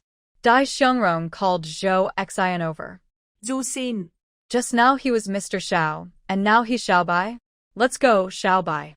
Zhou Xian had no choice but to obediently take Xiao Mubai to the guest room. Xiao Mubai happily followed Zhou Xian. "Ignore my mom." Zhou Xian took Xiao Mubai to a guest room on the first floor, closed the door seriously, and looked at him. "What?" "I can't steal your mom. Don't curse. Just listen to me." After saying that, Zhou Xian left. If she stayed too long, her mom would think too much. Who said I cursed you? Xiao Mubai muttered as he lay on the bed, exhausted. When Zhou Xian returned to her room, she unsurprisingly saw Dai Xiangrong waiting for her. Tell me. Tell you what? Zhou Xian sat down casually, acting indifferent. Stop beating around the bush. What's your situation with Xiao Mubai? No situation. In a few days, Fu Jingyi will come over. He's coming to wait for him. If there's no situation, why did he come back with you? I think this guy is pretty good. Dai Xiangrong tapped her nails, thinking Xiao Mubai's background was impressive enough to be taken out. He comes from a good family, and she was very satisfied. Mom, he has a girlfriend. Having a girlfriend and coming home with you? Dai Xiangrong expressed doubt, wondering which woman could tolerate her boyfriend going home with another woman, especially alone. Oh, their situation is a bit complicated. Anyway, don't overthink it. Does his family disapprove?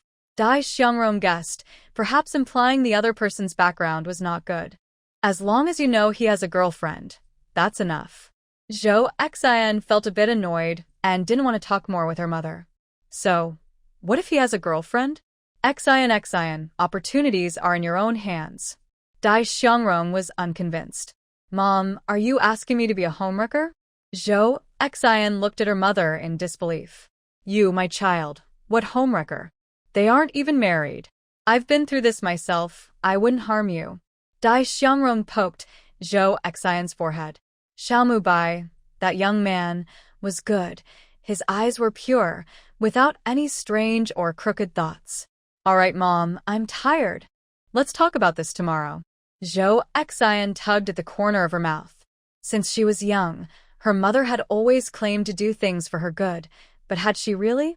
Her mother wouldn't harm her, but was it truly for her benefit? Okay, I'm leaving now. Think it over carefully. Dai Xiangrong got up and left Zhou Xian's room. After hearing the door close, Zhou Xian let out a long breath. Forget it, she thought.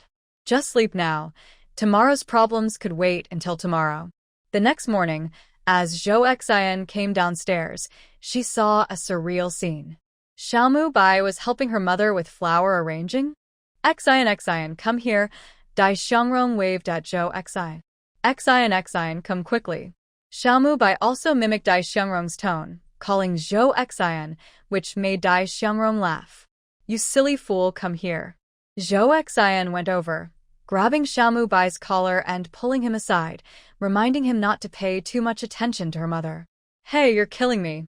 Help. Xiao Mubai waved a flower in his hand, but Zhou Xian pulled him away. Dai Xiangrong shook her head in place, thinking she was overthinking. Clearly, these two people had something going on without realizing it. Didn't I tell you to stay away from my mom? Du sin whisper Angeli. I woke up early yesterday and saw Auntie in the living room. Xiao Mubai spread his hands. He had woken up very early. He couldn't stay in his room all morning. Sin, don't bully Xiao Bai. Come eat breakfast. Dai Xiangrong's voice came from nearby. Coming, Auntie. Before Zhou Xian could speak, Xiao Mubai responded first. Stop talking nonsense. Follow my lead. Zhou Xian warned Xiao Mubai softly, and the two headed toward the dining room. Xiao Bai, try the special breakfast in Gangcheng and see if you're used to it. Dai Xiangrong warmly invites Xiao Mubai to have breakfast. She finds this young man more and more likable. Thank you, Auntie. Xiao Mubai replies but doesn't pick up his chopsticks, keeping his eyes fixed on Zhou Xian. Eat, Xiao Bai. Why do you keep looking at Xian? Xian told me to watch her expressions and act accordingly. Xiao Mubai looks innocent, indicating Zhou Xian hasn't given him any signals yet. Ha ha ha, you kid.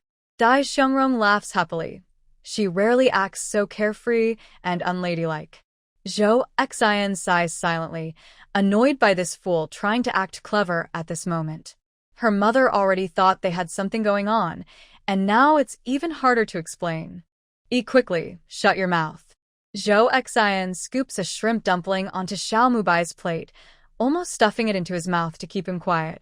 How can I eat with my mouth closed? Xiao Mubai carefully protests, but Zhou Xian gives him a sharp look. He quickly zips his lips, knowing he can't say more. The meal leaves Dai Xiangrong beaming with happiness. Xiao Mubai is so mischievous. After finishing, Zhou Xian quickly goes back to her room. She can't wait. She needs to call Fu Jingyi and ask him to come over quickly. Xiao Mubai is about to sell himself to her mom. First, Zhou Xian calls Yunyan and rants about Xiao Mubai nonstop. When Yunyan answers, he's at home having breakfast. He listens to Zhou Xian's endless chatter, turns on speaker, and eats while listening to her complain. Yu Jia, do you think he's stupid? After a while, she doesn't hear a reply and tentatively calls again. Yeah? Yu Jia is changing clothes. When Run Lin's voice comes through, he's also amazed. Yu Xiaoyan is about to go out and is upstairs changing. He doesn't say a word, and Zhou Xian talks for 5 minutes straight without stopping. Lin Ge, good morning, haha. Not morning anymore. I've already listened to you. For 20 minutes. Oh, really? I won't bother you then. Bye, Lin Ye. Zhou Xian quickly hangs up, feeling shocked. She thought at first Yu Jia would answer a few words, but then she didn't hear anything. Yunyan comes downstairs, and when Run Lin returns her phone, she's been influenced by Mubai. He also comments that Zhou Xian didn't seem so talkative before. She's revealing her true nature. Yunyan laughs. Zhou Xian is naturally a lively, passionate person, but she was raised to be a proper young lady. When she first met her, she was like a chatterbox. I am only able to handle being outside, because I can manage it well. Now that I am becoming more familiar with them, I have fewer worries. When will you come back? Yunyan put away her phone, ready to leave. Probably in the evening. Today was quite busy. She went to the military district in the morning and to see the leader in the afternoon. She is handling important matters that need to be reported in advance.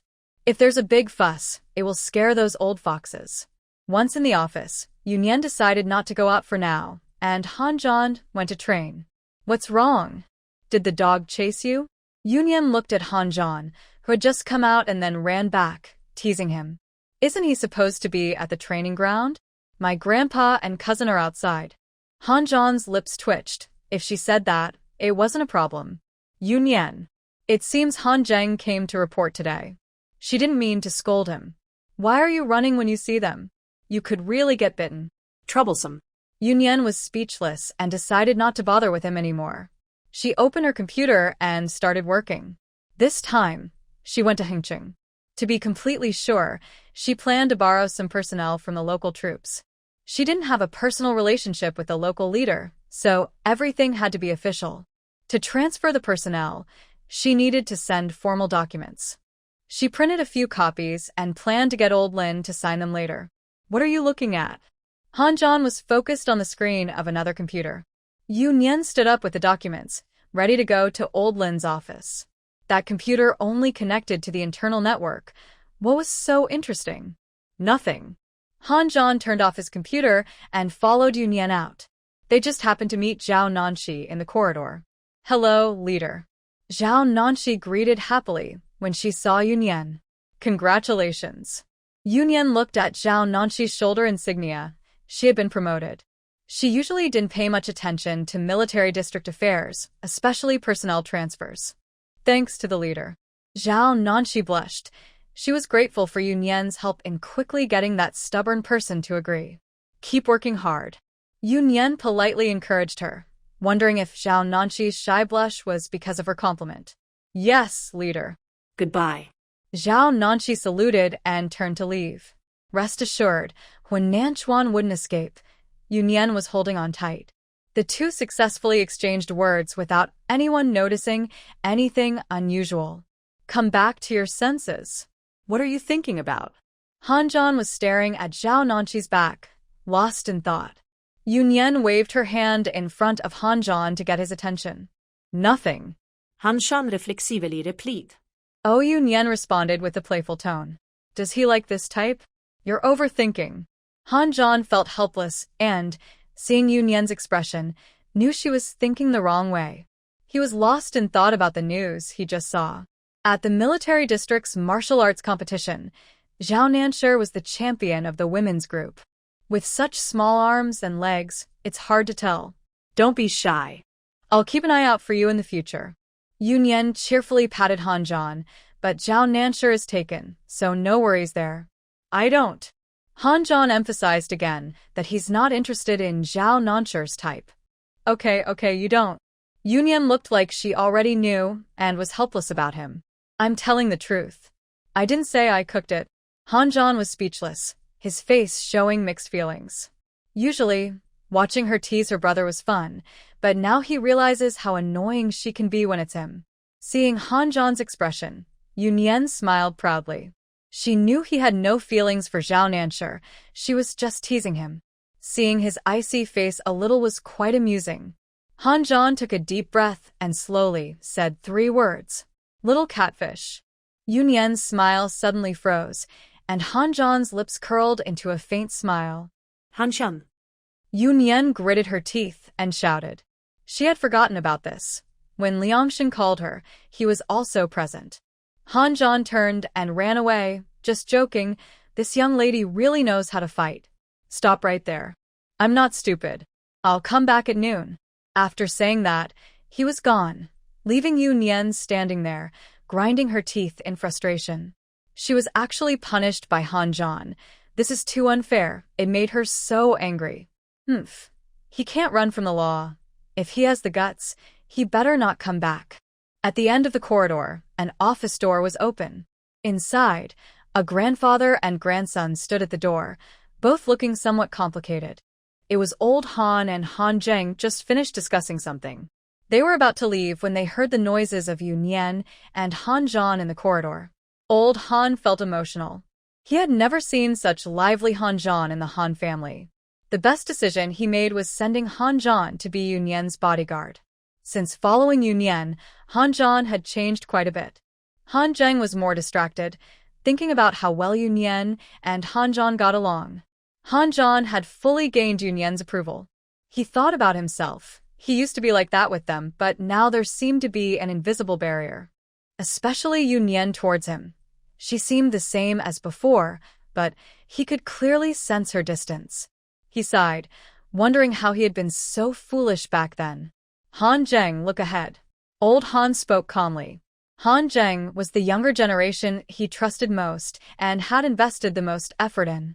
He also knew this grandson best. I understand, Grandpa. Han Zheng took a deep breath. Yes, what's done is done. He could only look forward.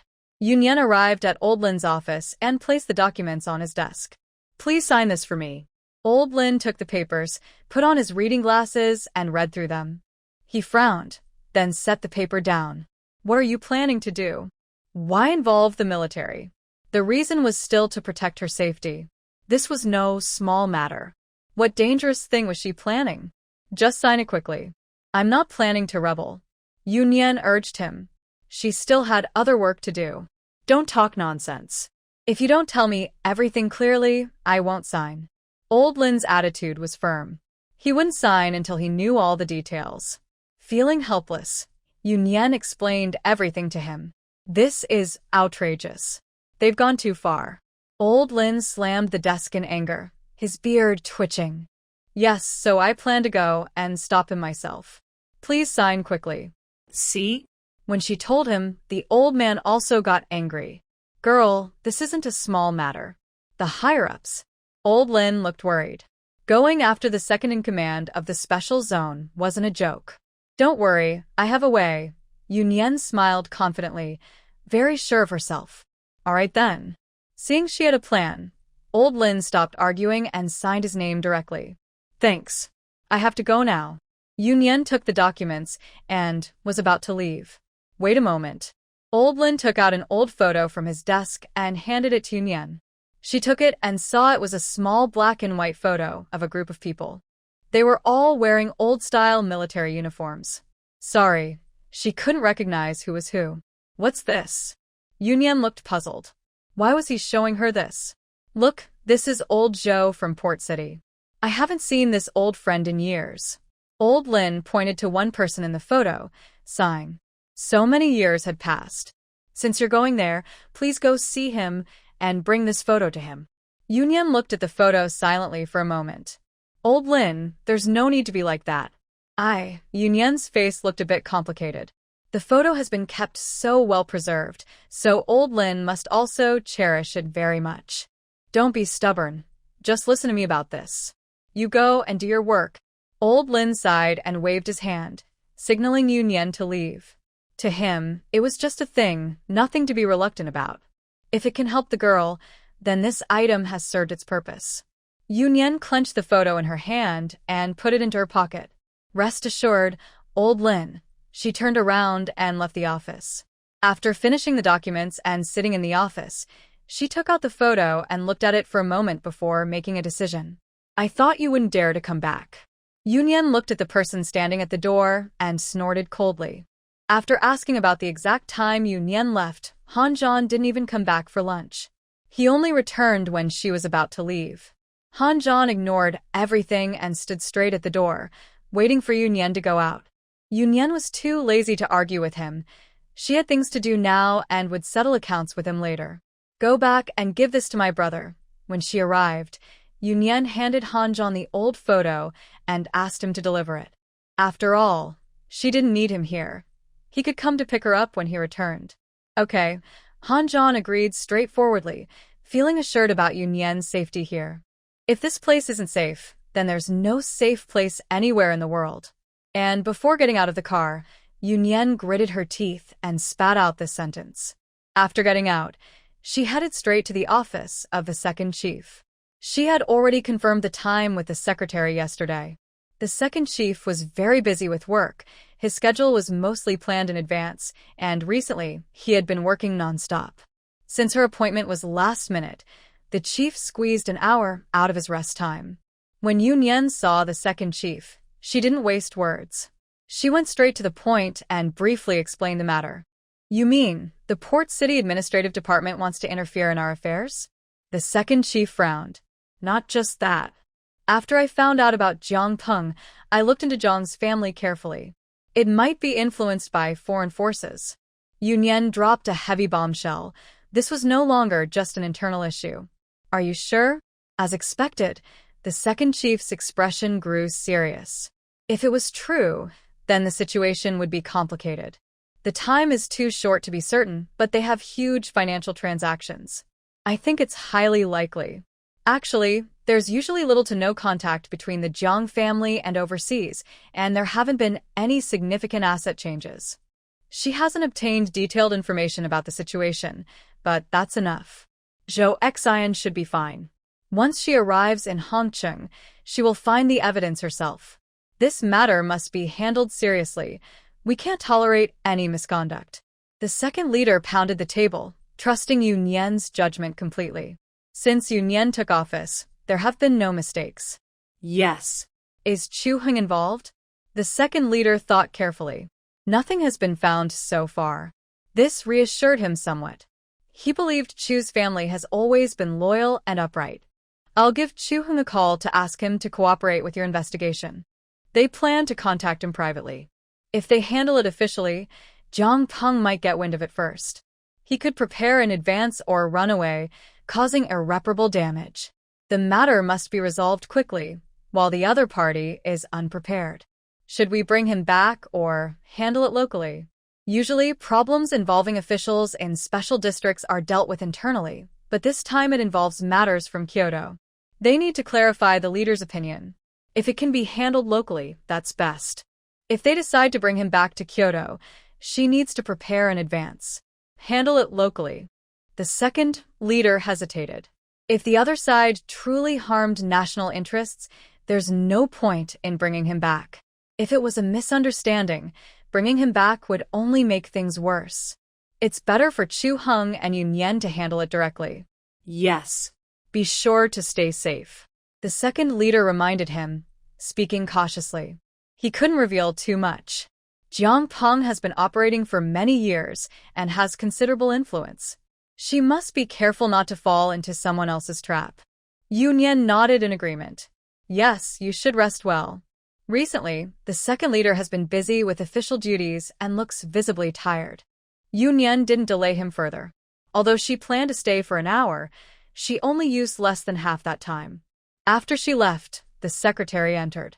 Seeing the second leader sitting calmly, he suddenly smiled. "You're in a good mood?" The secretary asked with a smile, clearly noting that the conversation with Minister Yu was very pleasant. "Little Yu, it's the first time I've heard her express concern in all these years." The second leader chuckled and shook his head. "I advise you to rest, but you don't listen. Minister Yu is well aware, and she's not someone who flatters. Since she said so, you really should take a good rest." The secretary spoke with a slight smile, knowing what the leader wanted to hear after working with him for so many years. It seems the leader is increasingly satisfied with Minister Yu. He naturally agrees, going along with the leader's wishes, because he still has a good relationship with Yu Nian. Yu Nian is generous and has no hidden motives. You don't need to be so cautious when dealing with her. As the leader advances further, more people will be around him. Right now, building a good relationship with Yu Nian is completely beneficial. "All right, little Yu, don't you know I have a schedule? There's no time to rest." The second leader sighed, a sign of troubled times. "You still have 30 minutes of rest. Why not lie down for a bit?" The second leader nodded. It's good to lie down and close his eyes for a while. The secretary slowly closed the door and stayed outside, waiting for the time to call the leader in. He sighed again. People are like that. Even leaders are not exempt. Those of us who follow him care about him every day, but he doesn't think much of it. Yu Nian's occasional concern deeply moved him. After leaving the second leader's office, Yu Nian didn't rush back. She went to her own office and carefully thought about her plan, checking for any missed details. After a long while, she exhaled. She relaxed, leaned back, and put her legs up on the desk. She took out her phone and called Han Zhan to come pick her up. She couldn't blame herself for leading him around. She didn't expect things to go so smoothly. She had planned to persuade someone to lower their guard with Chu Heng, but now the second leader had already taken care of everything. If she went to find Chu Heng first, she would be at a disadvantage and wouldn't be able to negotiate well. So she decided to wait for Chu Heng to come to her, since he was dealing with his political enemy. He probably wanted to eliminate the person directly, which aligned perfectly with her plan. Now, it's a matter of who can stay calm longer and take the lead. Knock, knock. Someone knocked on her office door, which was open. Looking up, she saw Old Hua at the door, giving her a look that was hard to interpret, clearly unimpressed by her relaxed sitting posture. Yu Nian lowered her legs and stood up. "I said, you're scaring people standing at the door like that." She got up and walked toward the reception area. Old Hua shook his head helplessly and also sat down. She refused to lie on several sofas and instead lounged lazily in her office chair. For someone old-fashioned like Old Hua, this was simply eye-catching. "Little Yu, why are you free to come by today?" He passed by and saw the secretary at the door on duty, so he knew the boss of the office was here. "You're saying that as if I'm not dedicated," Yu Nian replied with a smile, though she rarely came here. "Old Mr. Hua, can you really call that dedication?" But on the other hand, although she's quite lazy, she still does all the work she should. It just shows she's capable, she can enjoy herself and still get things done. "I misspoke," Old Mr. Hua said with a friendly smile. "Anyway, Yu Nian isn't one of his young relatives. It's okay to be a little soft with her, right? Did you come here for something?" "I'm here mainly to thank you," Old Mr. Hua said happily. "Thank me for what?" Yu Nian asked in confusion. Did she thank her for taking Huyen away? "Thank you for helping Nanchuan and Naxa get along," Old Mr. Hua said with an even brighter smile. When Nanchuan's personal issues are now resolved, which was a big weight off his mind. "That's really good news," she said. "So it was about that. Looks like those two are really close to a happy ending this time. Congratulations to both of you.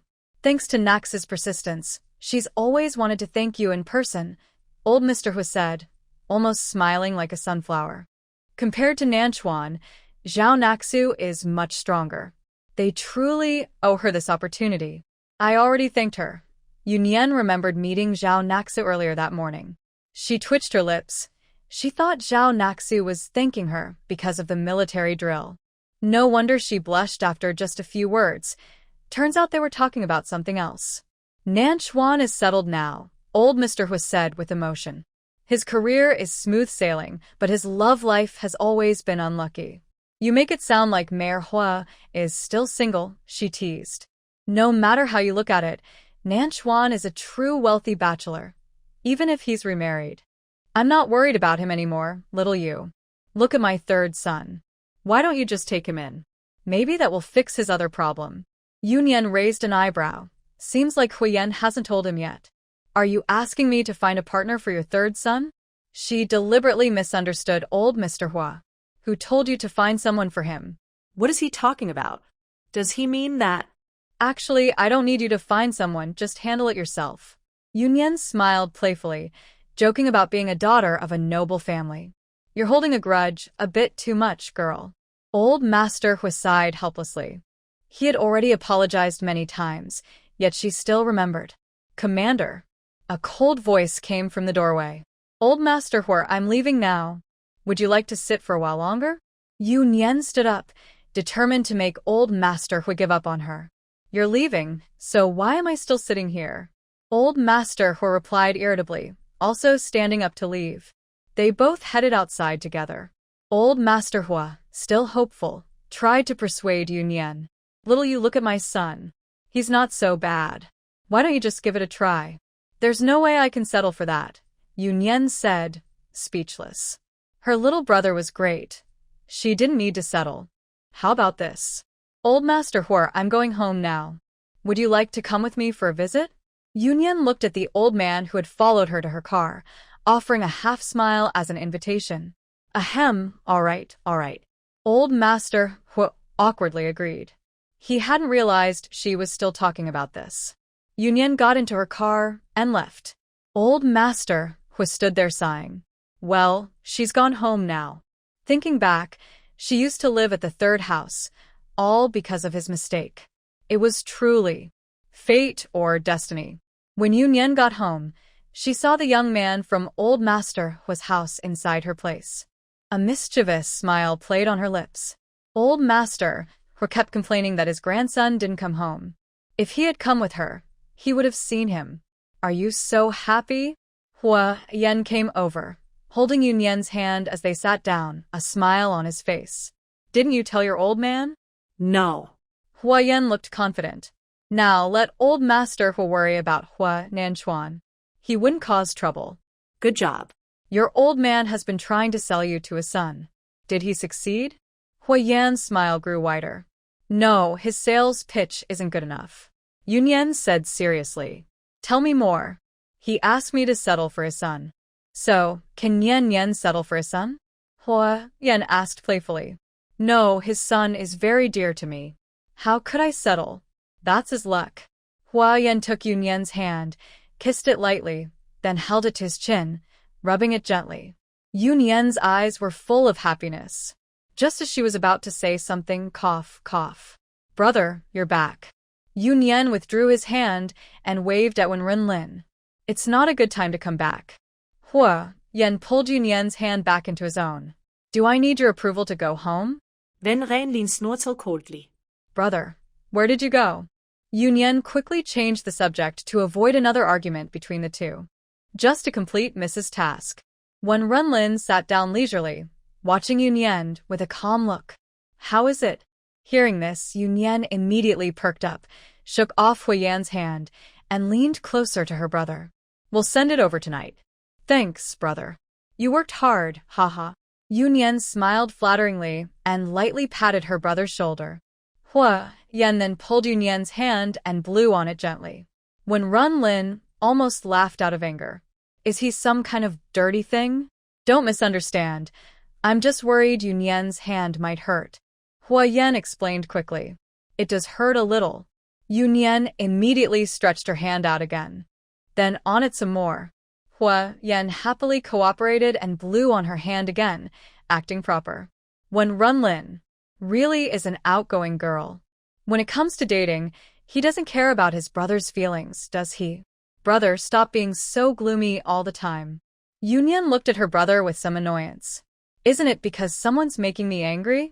Wenren said irritably. How is he so gloomy? Yunyan now found her brother annoying in every way. Come on, look at you. Don't you have other clothes? Why do you always wear the same? What's wrong with my clothes? When Runlin looked down at his black shirt. What's wrong with this shirt? Isn't he wearing it every day?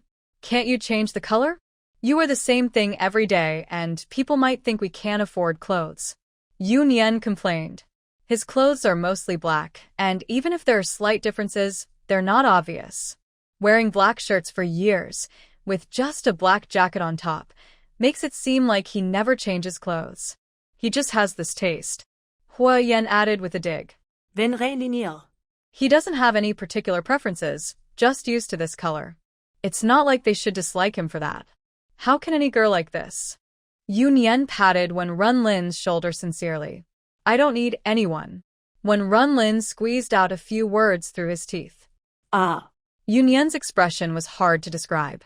Actually, she had wanted to ask for a long time. Could her brother's orientation be problematic?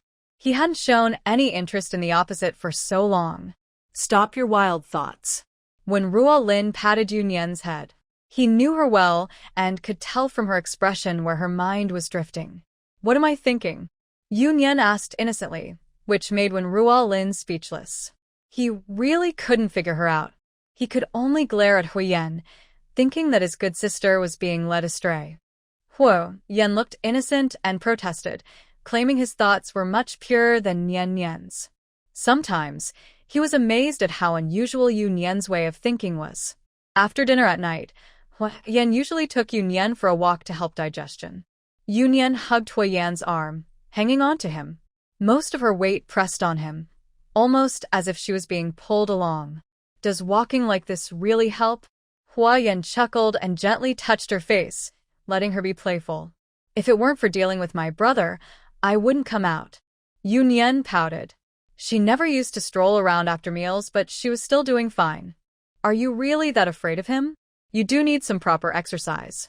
Hua Yen agreed, with Wen Ruo Lin on this point. Only he could make this lazy girl move.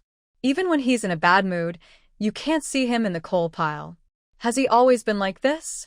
Yoon Yen continued to complain about her brother's fashion sense, always dressed in black. Honestly, black suited him quite well. Calm, reserved, both good and bad. If it had been before, she might have admired him a little. Now, she only felt disdain. He didn't used to be like this, but now he's probably used to it. Hua Yen sighed. He knew a lot about this. What do you mean? Yoon Yen stopped walking and looked at Hui Yen, wondering if there was some hidden story. Hua Yen pulled her toward a pavilion and explained why Wen Ruo Lin always wore black. Wen Ruo Lin's childhood was very difficult. His father didn't like him, and the so-called relatives at home were full of malice toward him. After his mother died, no one in the family protected him anymore. Although he was born a prince, he grew up being mistreated. This shaped his cold and ruthless personality. When he was old enough and capable, he started planning revenge. After he took over as the head of the family from his father, he faced countless schemes and traps. Accidents and bleeding are common in life, and black is the best color to hide bloodstains. He is human, not a god. Before fully controlling Wenren's influence, he often got hurt. Most of the time, he carried wounds but forced himself to hide them. No matter when, he always needed to appear strong to keep others in check. This habit of wearing black clothes developed over time, and even now, after gaining full power, he hasn't changed. I don't know, Yoon Yen said with a complicated mind. This was the first time she heard about this. Maybe she shouldn't have brought it up. When Renlin had a tough situation at home since childhood, she knew that. But she didn't realize it was this serious. She felt a bit sad, thinking about how much her brother had gone through to reach his current position. When she remembered how they were treated when they returned to Wenren's house, she saw how much he was trying to protect her. Nian Nian, you don't need to worry about this. He's just used to it. It doesn't mean much to him now. Hua Yen gently held Yoon Yen's hand. He wished he hadn't told her these things. Do you think your brother is so fragile? Yoon Yen shook her head. Her brother was like a steel giant. That's good. Don't think too much. Hua Yen held her hand and helped her sit up because sitting there was a bit cold. When they returned to the living room, Yoon Yen still looked upset. Clearly, She was bothered by something. Why are you unhappy? When Renlin looked at Yunyan and asked. She was cheerful when they went out, but now she looked like this. Did Huyen upset her? No, not at all, Yunyan refused to answer. Is it because you have to part ways tomorrow and you're sad? When Renlin teased, knowing Yunyan wouldn't get upset over this. He just wanted to tease her. But his words didn't cheer her up. Instead, they made her more upset. Huyen had made Yunyan so dizzy today that she forgot they would be apart tomorrow. They, the siblings, were going to Hangcheng, but he was leaving alone. Nian, maybe I should switch places with All-In. My people can go to Hangcheng too. Stop joking. Go back and rest early. Yunyan was speechless. Would his people arrive in time? Yes. Rest early. You should go upstairs and rest too. When Renlin started to shoo them away, letting them do what they needed. Nian, won't you take me in? Huayan started to act pitiful again. It was so late, should he go back alone? I can take care of you, Wen Renlin said first before Yunyan spoke. I'm leaving now. Nian, get some rest early, Huayan said firmly, recalling the painful experience of sleeping with Wen Renlin last time. Yunyan jokingly said goodbye to him, realizing her brother had left a bad impression on An. The next morning, when Yunyan went downstairs for breakfast, she was surprised to see Wen Renlin wearing a white shirt. Wow, is that my brother? She exclaimed exaggeratedly. Be more normal. Eat your breakfast, Wen Renlin said, speechless. Wasn't it her idea for him to change? Why such a big reaction? You look much younger this way. Yunyan nodded and commented. Is your brother very old? She asked. Don't change the subject. I meant he looks younger. Not that you're old, she said, shaking her head. Don't try to trick her. Eat well. There's a tough challenge ahead later, Wen Renlin advised. Yunyan siged. Can't she just avoid facing it for a while? She really didn't want to face the fact that some of the people who had worked tirelessly with her to build the cybersecurity team might betray her for profit. Eventually, you'll have to face it, Wen Renlin said calmly. He had experienced this many times and was numb to it. Yunyan was probably experiencing her first betrayal, which made her feel a bit upset. Wen Renlin's eyes were deep. He couldn't help her with this, and he wouldn't be able to prevent it in the future. I know, she said, but she couldn't quite put into words what she was feeling. She didn't understand why they would take such risks. She had already told them her only request. They could come to her with any problems. She had some emotional ties to these veterans. Before forming the cybersecurity team, when they were still in the military district, she knew all of them. Then eat more. After you're full, go do what you need to do, she told him. You're acting like you're sending me away, Yunyan said, speechless. That sounded a bit awkward. Don't talk nonsense. When it's time to be tough, be tough. Being gentle won't work, Wen Renlin suggested, sharing his own experience. Yunyan nodded in agreement. That was how she thought too. No matter the reasons, they couldn't justify betrayal. She had no tolerance for this. If someone chose to betray her, they had to face the consequences. After breakfast, Yunyan headed to the cybersecurity department. She walked into her office as usual, quietly giving a few instructions to Hanjan, who responded and left. I made a phone call to gather the senior leaders for a meeting. The people who received the message headed to the conference room. Their boss came over and they were all used to having meetings. But when they reached the door, they realized something was wrong. A cold-looking security team was standing in 2 lines at the entrance, holding boxes and scanners. They were familiar with these items. They rarely left their unit, and anyone entering or leaving the security department was strictly checked. However, this time, the checks were at the conference room door. They signaled the others to step forward, asked everyone to hand over their communication devices, and place them in designated boxes. After the meeting, the devices would be returned. Everyone was scanned thoroughly before entering the room. Seeing this, one person at the back tried to step back, but was blocked. I need to use the restroom. I might be in there for a while, he said with a smile. Go to the conference room, Cold said sharply. The man wanted to say more, but Cold waved for 2 people to come over. Do you want to hand over your device yourself or be searched? Reluctantly, he handed over his phone and watch. Cold had someone check him carefully twice before letting him in. The others looked on with different expressions, realizing something serious was happening. Once everyone was inside, Cold sent a message to Yunyan. When Yunyan arrived at the conference room door, Cold told her about the behavior of the people he noticed earlier. Only one person showed signs of abnormality. The others seemed surprised but didn't resist. Cold gently pushed open the door to the conference room, and everyone inside stood up. When Yunyan sat at the main seat and signaled everyone to sit down, she said plainly, "Today's meeting has only one purpose: to clear out the traitors." Her words were direct, leaving no room for hesitation. There was a sudden buzz among the people. Was this the kind of purge they understood? Did someone betray them? They looked at each other in disbelief, trying to spot something unusual. Silver Fox? The Duke, their older brother figure, looked at the person next to him, who seemed very nervous and couldn't believe it. Silver Fox was one of the younger members, from the same military district as him, and he had always been caring. They never expected him to do this. "It's me," Silver Fox said with a pale face, bowing to Yunyan and then to everyone else in the room. "Why?" the Duke asked in a trembling voice. Silver Fox was an orphan, recruited because of his computer skills. He had always performed well, so they couldn't understand why he would betray them. Silver Fox didn't answer. It was too late to say anything now. Yunyan did not ask for the reason, nor did she want to know. No matter the reason, betrayal is betrayal. Is there anything else to say? On the large screen in the meeting room, a page appeared showing his encrypted message contact with the Jiang family. "I was too greedy. They promised to help me build a studio in Port City. I was momentarily blinded." At first, he was full of hope for his work in the cybersecurity department, which meant great honor. But his enthusiasm gradually faded with each passing day of work. He had other thoughts. If only he could leave this place.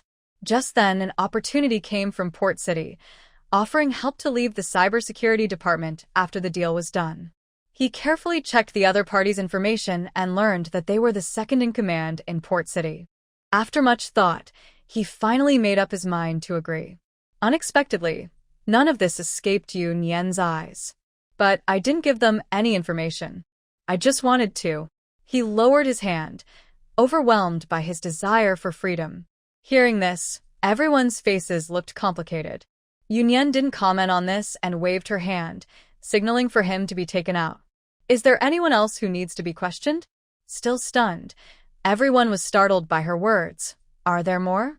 They instinctively looked at the person next to them, but no one seemed trustworthy. The meeting room fell silent, everyone exchanging glances. Zhang Zhengdong.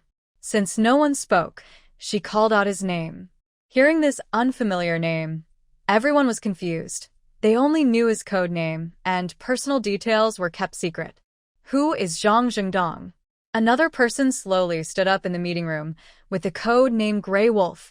"His real name is Zhang Zhengdong." "Boss, are you mistaken? I didn't do this." Everyone was speechless. Well, there were some doubts before, but now he's practically confessing himself. The boss just called his name, and he's already giving himself away? This group of people are highly intelligent geniuses, but only in their own fields. When it comes to scheming and plotting, they are actually far behind. "Really? Do you know this person?" Yunyan smirked and showed a photo. It was taken at a capture scene, showing two men in black holding a man. Grey Wolf's face suddenly looked bad. He thought his plan was flawless, but it was exposed. "Send the high-level cybersecurity department's information to the other side in exchange for Zhang Zhenglin's assets in E-country. Do you understand?" Of course, the information was intercepted by her, and she casually sent a fake document to the other party. "Understood." The Grey Wolf lowered his head. The facts are clear, and the evidence is solid, leaving him no room to argue. On the large screen, the person in the photo being captured is actually his older brother, who was given away by his parents years ago. At that time, the family was very poor, afraid they couldn't support the child, so they sent him away, claiming he had died early. When he joined the army, he filled out the same information, which was never exposed. Even when he was selected for the cybersecurity department, background checks didn't reveal anything. He only recently reconnected with his brother, so he trusted the other to handle transactions, thinking everything was foolproof. But unexpectedly, Yunyan found out. Everyone was quite shocked, looking at someone they had spent every day with, who they considered a brother. Now they learned he not only betrayed the boss, but also sold out their group of brothers. It's true, people can look honest, but be secretly different. Someone who seemed calm and shy turned out to do such things. Lift your head and see if it's right. Yunyan's voice was cold and firm.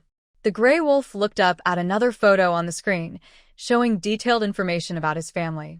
His eyes widened suddenly. What does this mean, boss?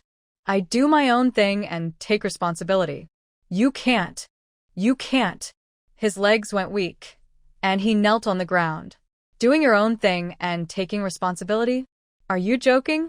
Yunyan chuckled slightly, then changed the subject. My only aim is to take back what I once gave you. The gray wolf looked up in confusion, seeming unsure of Yunyan's meaning. Yunyan smiled. It was clear he was a white-eyed wolf who couldn't be tamed. Forget? Let me remind you.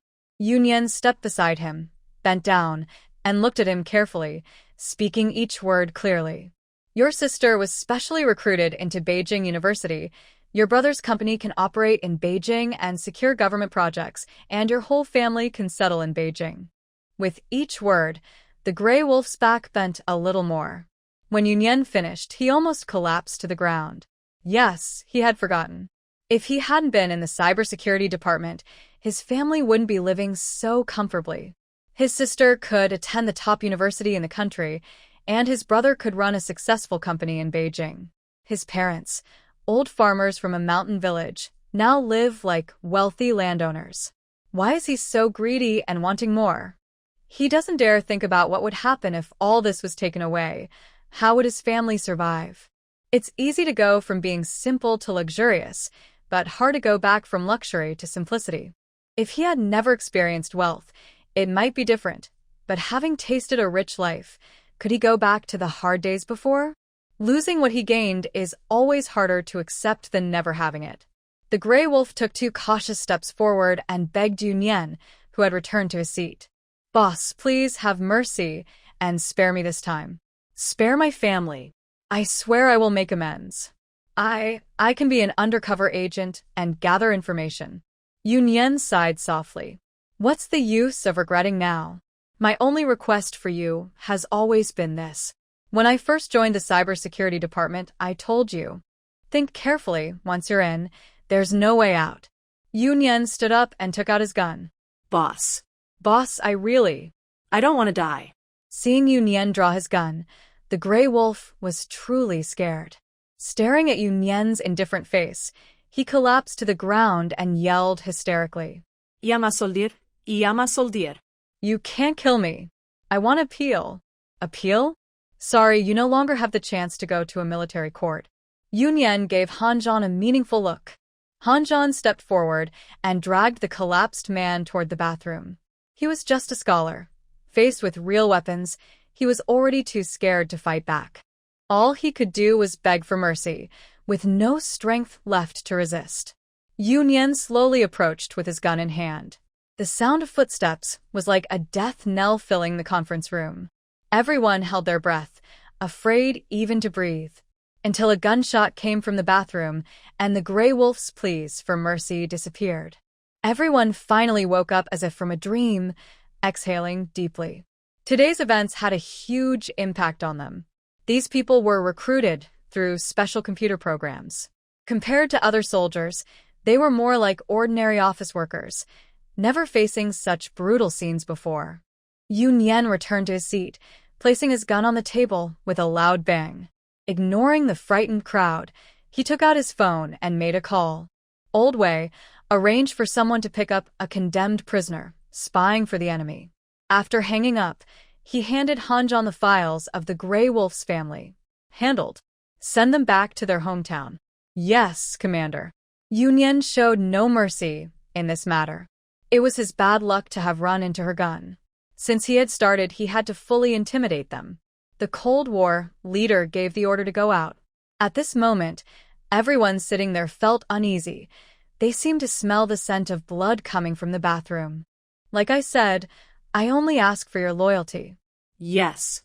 Their responses were loud and clear, as if afraid that a slow answer might get them shot. There's no need to be so nervous. As long as you don't cross this line, everything is fine. Yunyan looked around and spoke slowly. The people visibly relaxed, realizing they had been scared silly. The boss was dealing with traitors. As long as they didn't betray him, what was there to fear? If you have any needs, just tell me. I will try to satisfy you. Please don't seek help through other channels. Yunyan used both kindness and authority. He couldn't scare them all the time. He had to give them some benefits too.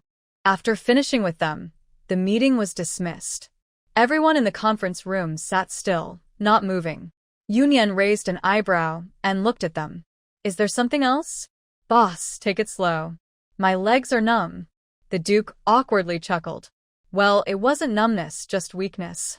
Yunyan was speechless. Was that all the courage they had? The security bureau quickly arrived. Yunyan looked at the people still sitting in the conference room with a half-smile. If you don't leave now, your legs might not be the only thing that goes numb. You might also have nightmares tonight.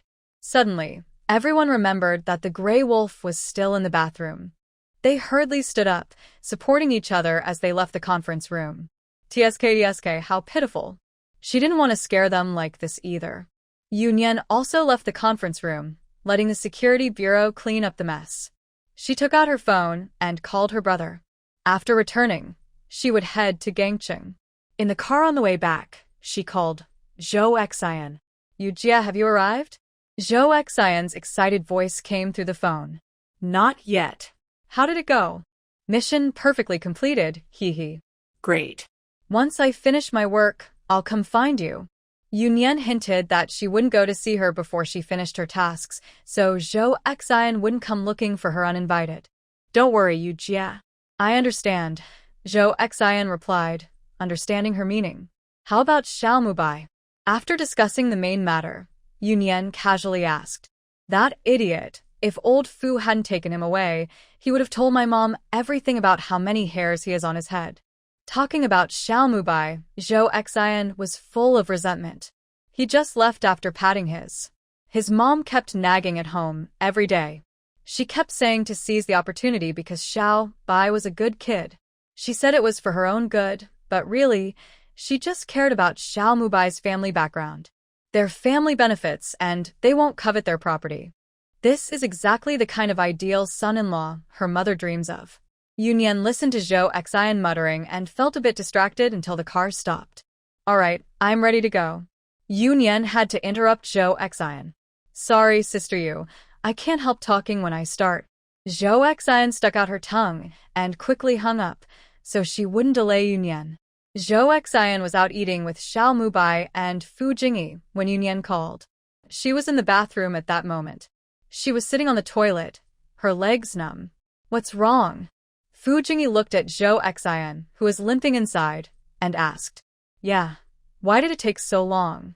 If you don't come back soon, I'll have to find someone to help you. Xiao Mubai teased. I just called Sister Yu. Come help me up. Zhou Xian reached out to Xiao Mubai. He didn't seem to notice. She was about to fall. He had just helped her outside, and once inside the private room, she leaned against the door, unable to move. Xiao Mubai went to support her, but as soon as he did, Zhou Xian started shouting, Slow down. I'm not done yet. Xiao Mubai was speechless. Was it necessary? Xiao Bai, just carry Xian over. Fu Jingyi suggested mischievously. Yeah.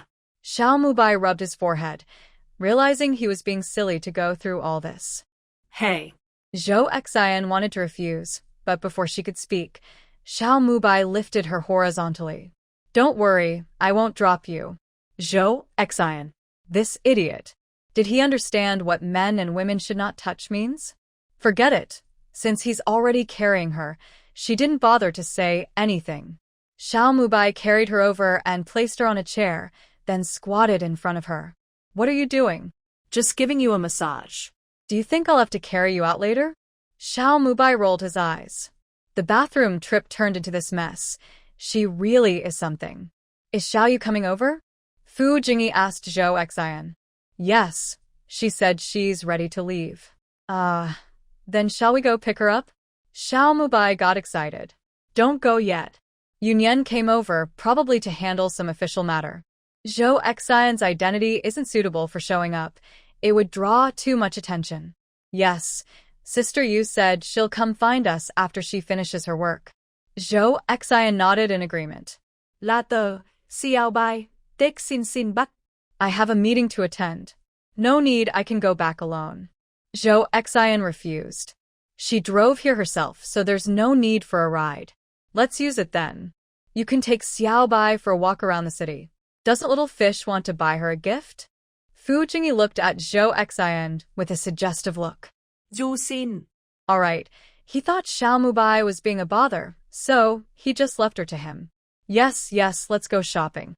Xiao Mubai became interested in this. Isn't this a shopping paradise? He had been here a few times but never really looked around properly. All right, you pay today. Of course. Is my brother someone short of money? Xiao Mubai patted his chest, showing he's still generous. Let's go. Zhou Xian grabbed his bag, threw it to Xiao Mubai, and headed for the door first. Xiao Mubai didn't mind. He slung his small bag over his shoulder and happily followed Zhou Xian. Fu Jingyi watched these two leave, shook his head with a smile. It seemed Xiao Mubai has never helped his girlfriend carry her bag. Only someone like Zhou Xian can keep him in check. Someone like Jiang Jianian, who is reserved and introverted, probably waits for Xiao Mubai to make the first move. He probably won't wait his whole life. Xiao Mubai is like a stubborn donkey, needing to be whipped into action. Meanwhile, Yunyan and Wen Runlin separated after arriving in the city. She needed to go to the military district first. Old Lin had warned her several times to visit his old friend. He was worried she wouldn't go, so he had already arranged a time for her. Wen Runlin went back to prepare the team, planning to root out the hidden forces of the Jiang family. Thanks to Old Lin's prior appointment, Yunyan smoothly met his old comrade. He was somewhat younger than Old Lin, with a stern face, clearly a serious and no-nonsense person. Commander Zhou. Yunyan saluted politely. Take a seat. She obediently sat down, then fell into long silence. What exactly are you here for? It was Commander Zhou who spoke first, visiting him and sitting quietly for a long time. Old Lin asked me to come see you. I'm just here to observe. Yunyan looked innocent. You are joking. Commander Zhou was momentarily choked. He was usually very serious. Not to mention his subordinates, even the younger family members didn't dare to act presumptuously in front of him. Meeting someone like Yunyan was truly tricky. Just joking. Old Lin asked me to bring you something. Yunyan reached into her pocket, took out a photo, and handed it over with both hands. Commander Zhou took the photo and examined it carefully. After a long while, he looked up. I didn't expect Old Lin to have this photo. He sighed, a hint of nostalgia in his expression. Take your time looking. I'll be going now. Having delivered the item, Yunyan had no intention of staying longer. Her documents had already been sent long ago, and she had received their approval reply. So, she didn't have many demands from this leader Zhou. She was just completing her task and preparing to leave. Wait. Leader Zhou stopped Yunyan from getting up, placing the photo on the table and looking sharply at her. Old Lin probably wouldn't send you to bring me a fake item, right? When he first saw the photo, he was momentarily stunned, but upon closer inspection, he realized it didn't look like the old thing from before. Your eyesight is really good. Yunyan was surprised and sat back down, genuinely impressed by his sharp eyes. She had her brother forge the photo, enough to fool most people, but he saw through the flaw. Tell me. Leader Zhou's tone grew colder.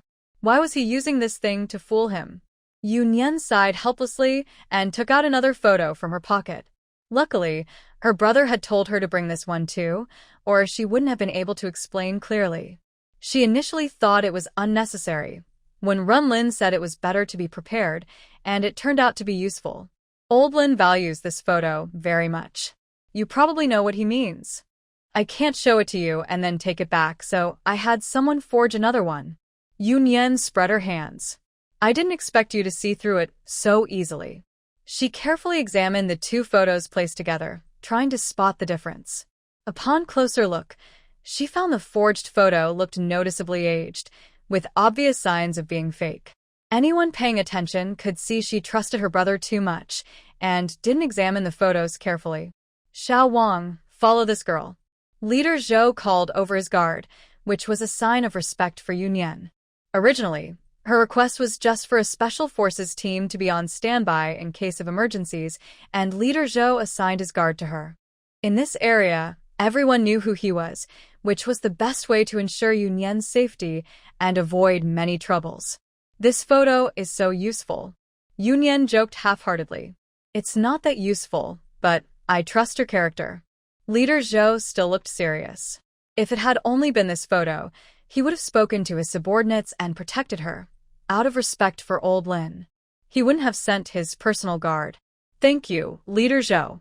Today, I'll just pretend to be powerful. Yunyan saluted again, showing her gratitude. All right, hurry up and take care of your business. Bring this photo back to Lao Lin. Chief Zhou handed the real photo back to Yunyan, asking her to take it home. This photo brought back many memories for him, especially his friendship with a few old friends. He kept the fake one as a souvenir. The real one, having been with Lao Lin for so many years, meant more to him. Returning it to its rightful owner was the best choice. It was also a good thing that the girl put so much effort into this. Yes. Yunyan quickly took the photo back, worried that Chief Zhou might change his mind, showing no politeness at all. Chief Zhou's mouth twitched, and his expression almost couldn't stay serious. He waved his hand to send her out. Yunyan cheerfully waved goodbye to Chief Zhou, as he had already extended an olive branch. She wasn't foolish. She knew how to build good relationships and wouldn't foolishly push people away. After saying goodbye to Chief Zhou, she left with Han Zhan. Isn't this a bit inappropriate? The guard directly took her to the parking lot. Yunyan looked at the car in front of her with some hesitation. The license plate clearly belonged to Chief Zhou's car. She wasn't the type to be overly greedy. Since the guard lent her the car, using someone else's car might be a bit much. Don't worry, Yunyan, this is what our chief intended. Guard Wang smiled kindly, not as serious as Chief Zhou. This officer Wang always had a gentle smile when meeting people. Oh. Since it was the chief's wish, she wouldn't refuse. Officer Wang personally drove the car, and Han Zhan didn't argue with him, sitting in the front passenger seat. After getting in the car, Yunyan clutched the photo in her pocket. He must have done it on purpose. He's usually very cautious, so such a small mistake shouldn't have caused such a big slip-up. No wonder he wanted her to bring that old photo. He probably investigated beforehand and knew the character of the chief, setting up this plan so she could make a good impression. Yunyan sighed, feeling a bit at a loss for words. Actually, there was no need to overthink it. Taking the old photo from Lao Lin just meant accepting this favor. Run Lin had helped her amplify this favor to the fullest. She took out her phone and sent a message to Wen Lin, telling him everything was going smoothly. As they approached the Special Zone Government Building, she finally received a call from Chu Heng. Yunyan turned off her phone screen and didn't answer. The chief's guard was still in the car, so some things weren't convenient to discuss. He called first, so the matter was settled. The checkpoint saw the license plate and let her through. Yunyan got out of the car in front of the office building, and the guard went to park the vehicle. Yunyan called Chu Heng back. She told him she had arrived and that they would discuss in the office soon. After finishing the call, Guard Wang also returned, and everyone went upstairs together. Chu Heng personally greeted them at the elevator entrance. When the elevator doors opened, Chu Heng stepped forward with a smile. Welcome. But he hesitated briefly. The first to come out of the elevator was Guard Wang, who politely smiled at Chu Heng and stood to the side, allowing Yunyan to step out. Our leader is worried that Leader Yu might get lost since he's unfamiliar with the area, so I was asked to be the driver. Guard Wang smiled kindly, making up the story on the spot. Chu Heng also nodded with a smile and gestured for them to go inside. In his mind, he thought, I don't believe you. Lost? Why not say he's worried Yunyan might get lost?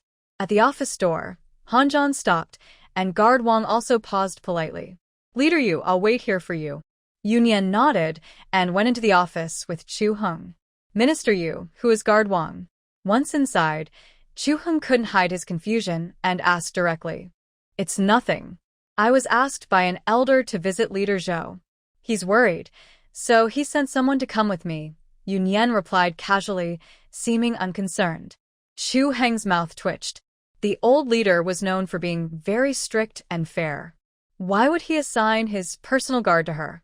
He stopped dwelling on that and moved on to the main topic. Minister Yu, about Jiang Peng, what's the plan? Investigate thoroughly and handle it accordingly, Yunyan replied in an official tone, as if dealing with official business. Chu Heng sighed helplessly. He knew what she meant, but she refused to accept it. Let's be honest, Minister Yu. I'll be straightforward. Chu Heng took a deep breath.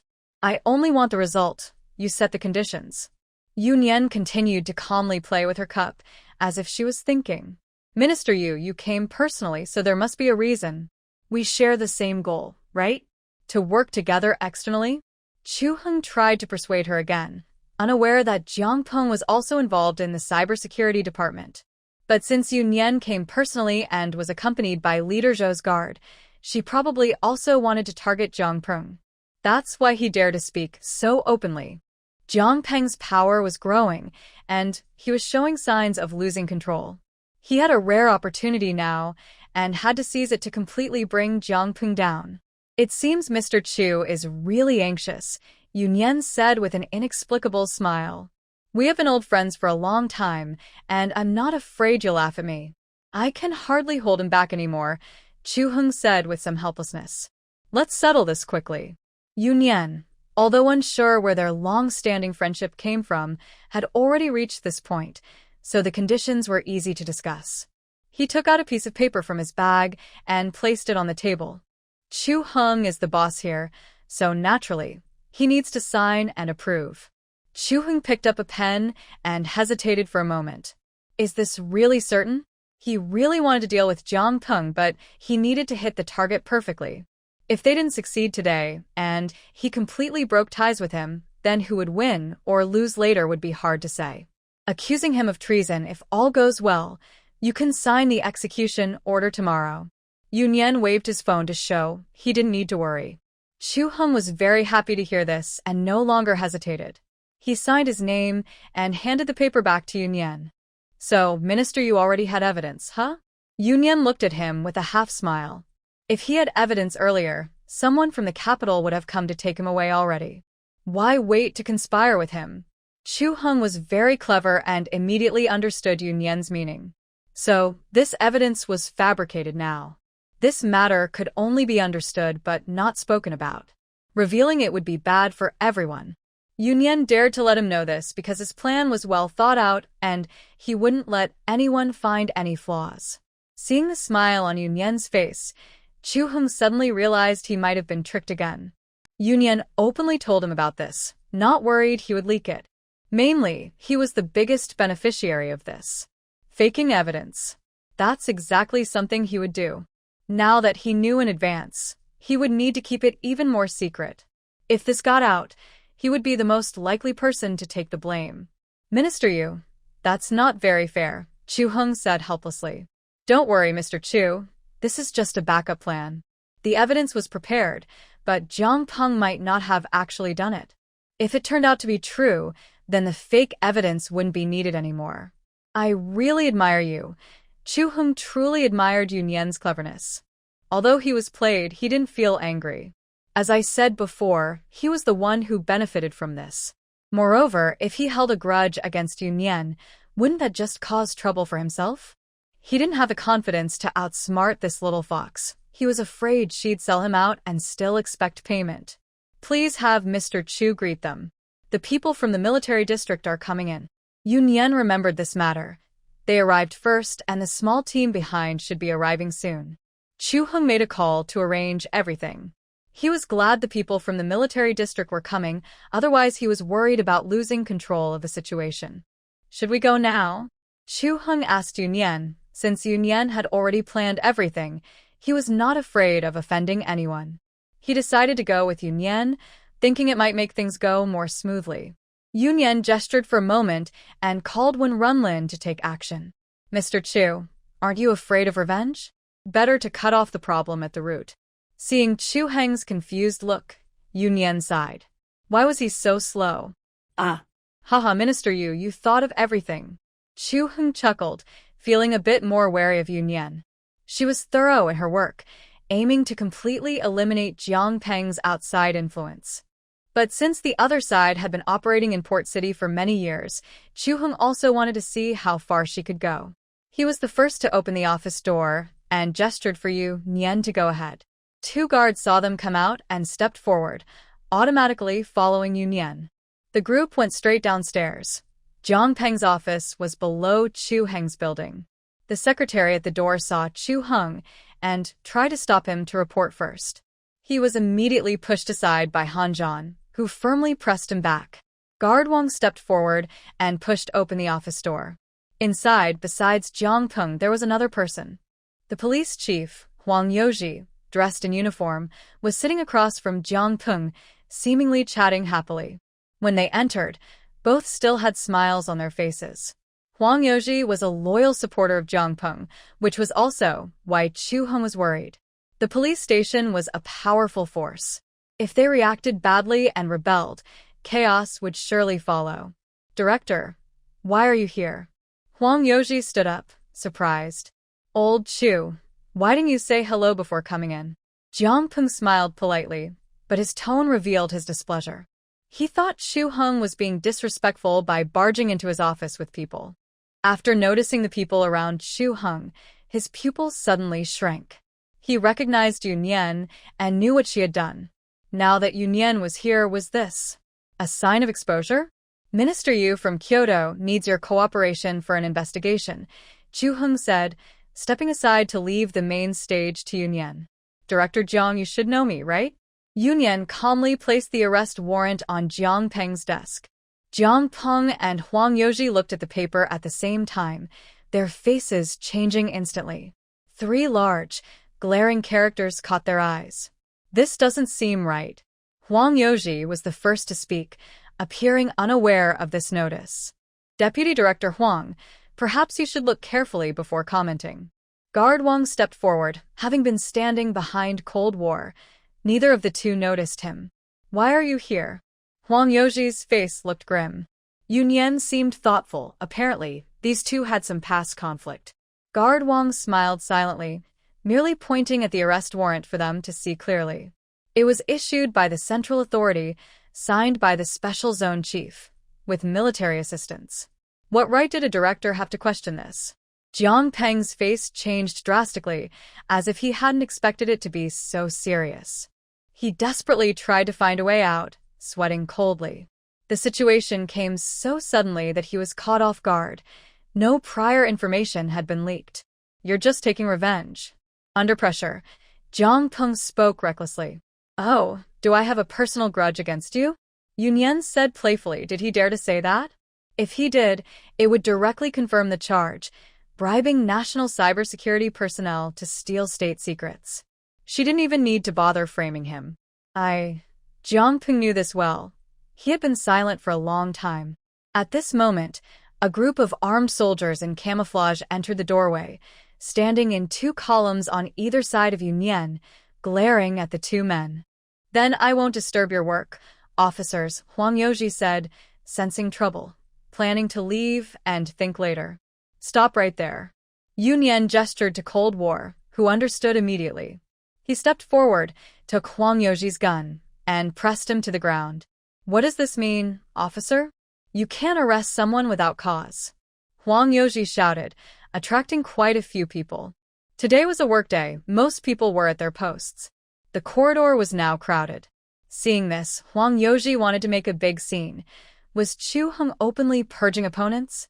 Yu Nian ordered the doors to be fully opened, not afraid of him causing trouble.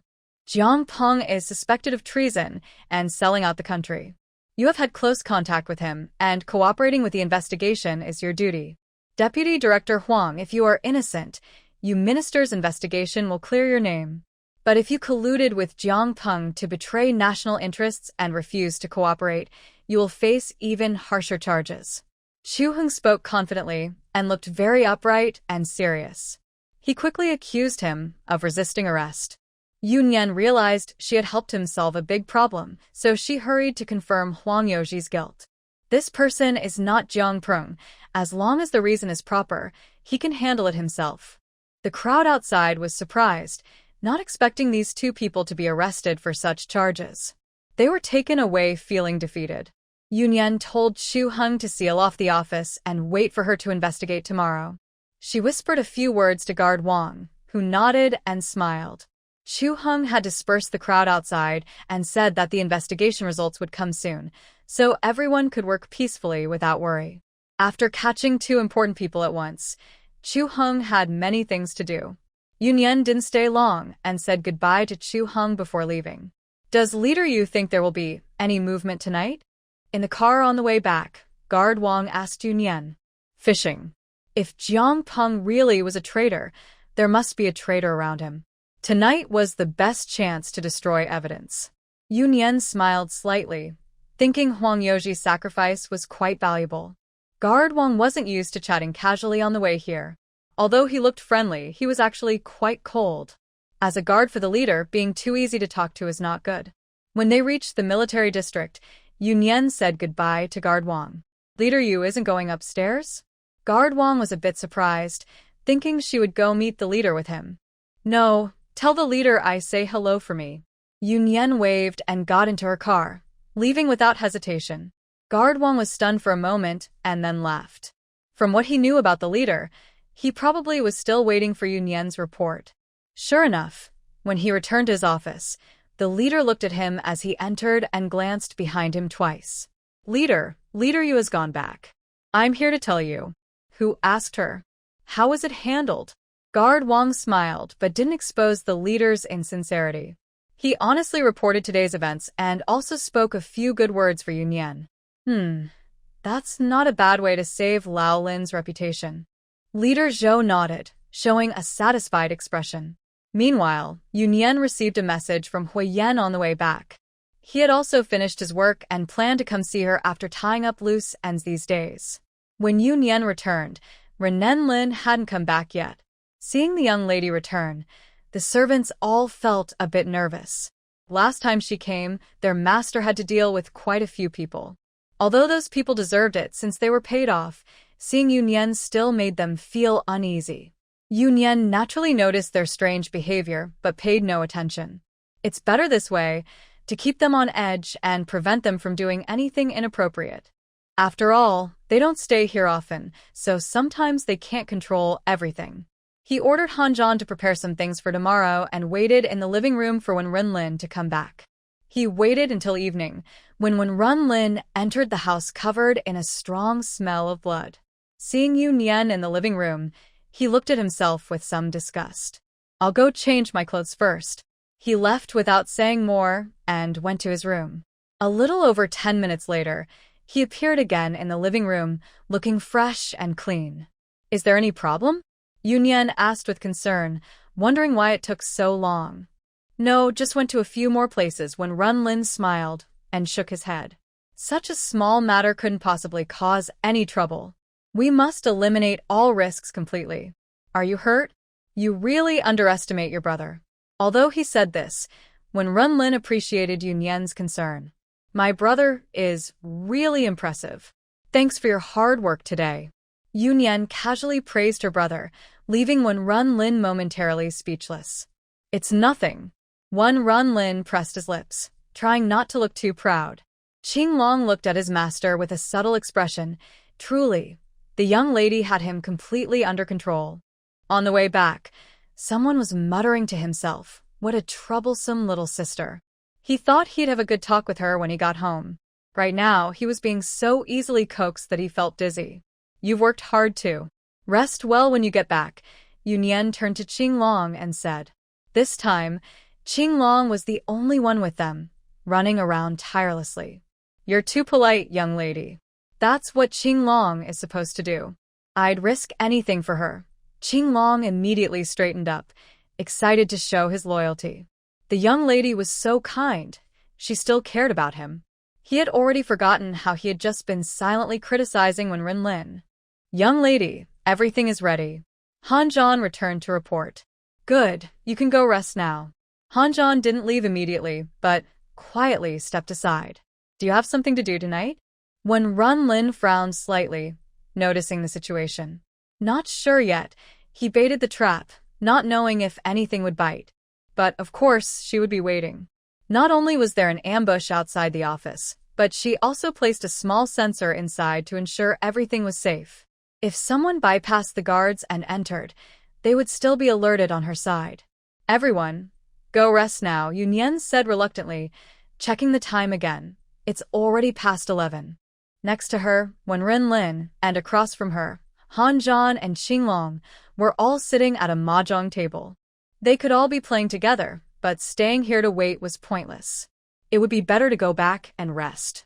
Are you hungry? Should I ask the kitchen to make some late-night snacks? Wen Rinlin ignored her and only asked if she was hungry. Yunyan shook her head. She had dinner late and wasn't hungry. Brother, about that photo. Was it on purpose? Yunyan remembered and asked. Is it my fault? Wen Rinlin didn't deny it. No, you're more careful than I thought, Yunyan said. Wen Rinlin smiled but said nothing. She didn't expect that he just didn't want to use their older generation's friendship to get involved. He had no such hesitation. He only hoped Yunyan could have more cards up her sleeve to keep her safe and smooth. They sat in the living room until 1 a.m., finally receiving a call. Yunyan looked at the caller ID, surprised, and answered. On the other end, Guard Wang's voice came through. Chief Yu, we caught 2 people. Good, I'll be right there. Someone entered the office. Before she finished speaking, the computer on the desk beeped with an alarm. Yunyan stared at the blinking red on the screen. It's a signal from the sensor she set up to prevent herself from falling asleep. Guard Wang heard her words and didn't hesitate. He made a gesture to the people nearby, kicked open the office door, and rushed in with 2 others. Sure enough, at Jiang Peng's desk, someone was bent over standing. We got them. I'll be right there.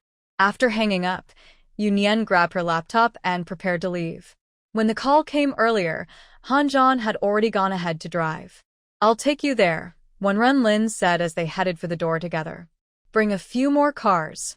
Yunyan paused, unsure if anyone might try to intercept them on the way. Don't worry, arrangements are made, Wen Rinlin assured her. Since he knew Yunyan's plan for tonight, he had already sent people out. There were his people at every intersection, ready to ensure everything went smoothly.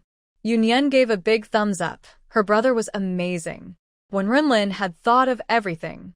With him here, she really didn't need to worry about anything. It turns out that planning ahead really helps. Just as they were about to arrive, a car from a side road tried to stop them by crashing into their vehicle, but it was forced to stop by a car already stationed at the intersection. Looking at the angle of the approaching car, it seemed the driver only wanted to cause a delay, not to hurt anyone. They safely arrived without any real danger. After Yunyan went inside, when Rinlin's face darkened completely. Let's go back. The car from earlier had 2 people inside, and they had already been taken away. He would make those 2 regret coming into this world. Although no one was seriously hurt, he couldn't tolerate anyone trying to attack Yunyan right in front of him. After going upstairs, Yunyan headed straight to Jiang Peng's office. In the corner of the office, 3 sturdy, tied-up people were thrown there. You chief. Guard Wang saw Yunyan come in and greeted him with a smile. Why are you here? He didn't have time to ask during the phone call. Weren't they supposed to go back together? From his expression, it seemed he had been here most of the night. The chief is worried, so he sent me to watch over. In reality, it was the chief who sent him to check things out. Since their military district was involved, they had to get to the bottom of it. Yunyan nodded. Yesterday, they had captured 2 high-ranking officials. Chief Zhou naturally wouldn't believe everything just because she said so. This was a normal precaution. Commander Chu hasn't arrived yet, so please go ahead with the interrogation. Yunyan achieved 2 goals. She saved effort and reassured Chief Zhou. He would trust the results from his own people after all. Yes. Guard Wang's smile grew more genuine, clearly pleased with this favor. Yunyan moved to Jiang Peng's desk and opened his computer. The The fish had already been caught. Now it was time to find evidence. It seemed her preparations with Zhou Xian were no longer needed. Chu Heng could rest assured. Guard Wang waved his hand, signaling for others to take the detainees away. No more disturbances for Yun Yan. 2 people stayed to protect her safety while he personally supervised the interrogation. At this moment, Chu Heng hurried over in a rush. As soon as he entered the office, he asked anxiously what was going on. He had been sleeping when the phone rang, and upon hearing that a few people had been caught in Jiang Peng's office, he immediately became alert and rushed over. Sitting behind the computer, Yun Yan looked up and glanced at him. Wow, what a look! Dressed in pajamas and rushing out like this? Don't worry, sit first. What's going on that makes you so anxious? Chu Heng was in such a hurry, he didn't bother to sit. He walked straight to the desk and leaned on it, asking, is it resolved? A few people wanted to come in and destroy the evidence. Yun Yan shrugged, telling him to sit across from her, so she wouldn't be disturbed. Really? Chu Heng's voice instantly rose by a tone, showing his anger clearly. Did that Jiang Peng really betray his country? After the anger, he felt a bit relieved. This time, they had solid proof. Mind your image, Yun Yan joked, reminding him that there were more people in the office, including military personnel. It was meant to protect her but also to supervise. He better not get too proud and say something he shouldn't. Chu Heng immediately understood, playfully ruffling his hair. Hee, it's a bit embarrassing. I was just too anxious when I got the news. Yun Yan rolled her eyes, too lazy to respond. Then I won't disturb you. I'll wait over there. Chu Heng awkwardly touched his nose and sat on a nearby sofa, quietly waiting for the results. Not long after, Guard Wang returned with a report. As expected, it was a spy. The person caught in the office was Jiang Peng's secretary, and the 2 at the door were ordinary clerks from this floor. Jiang Peng's secretary provided more details, saying he usually handled communication with the other side.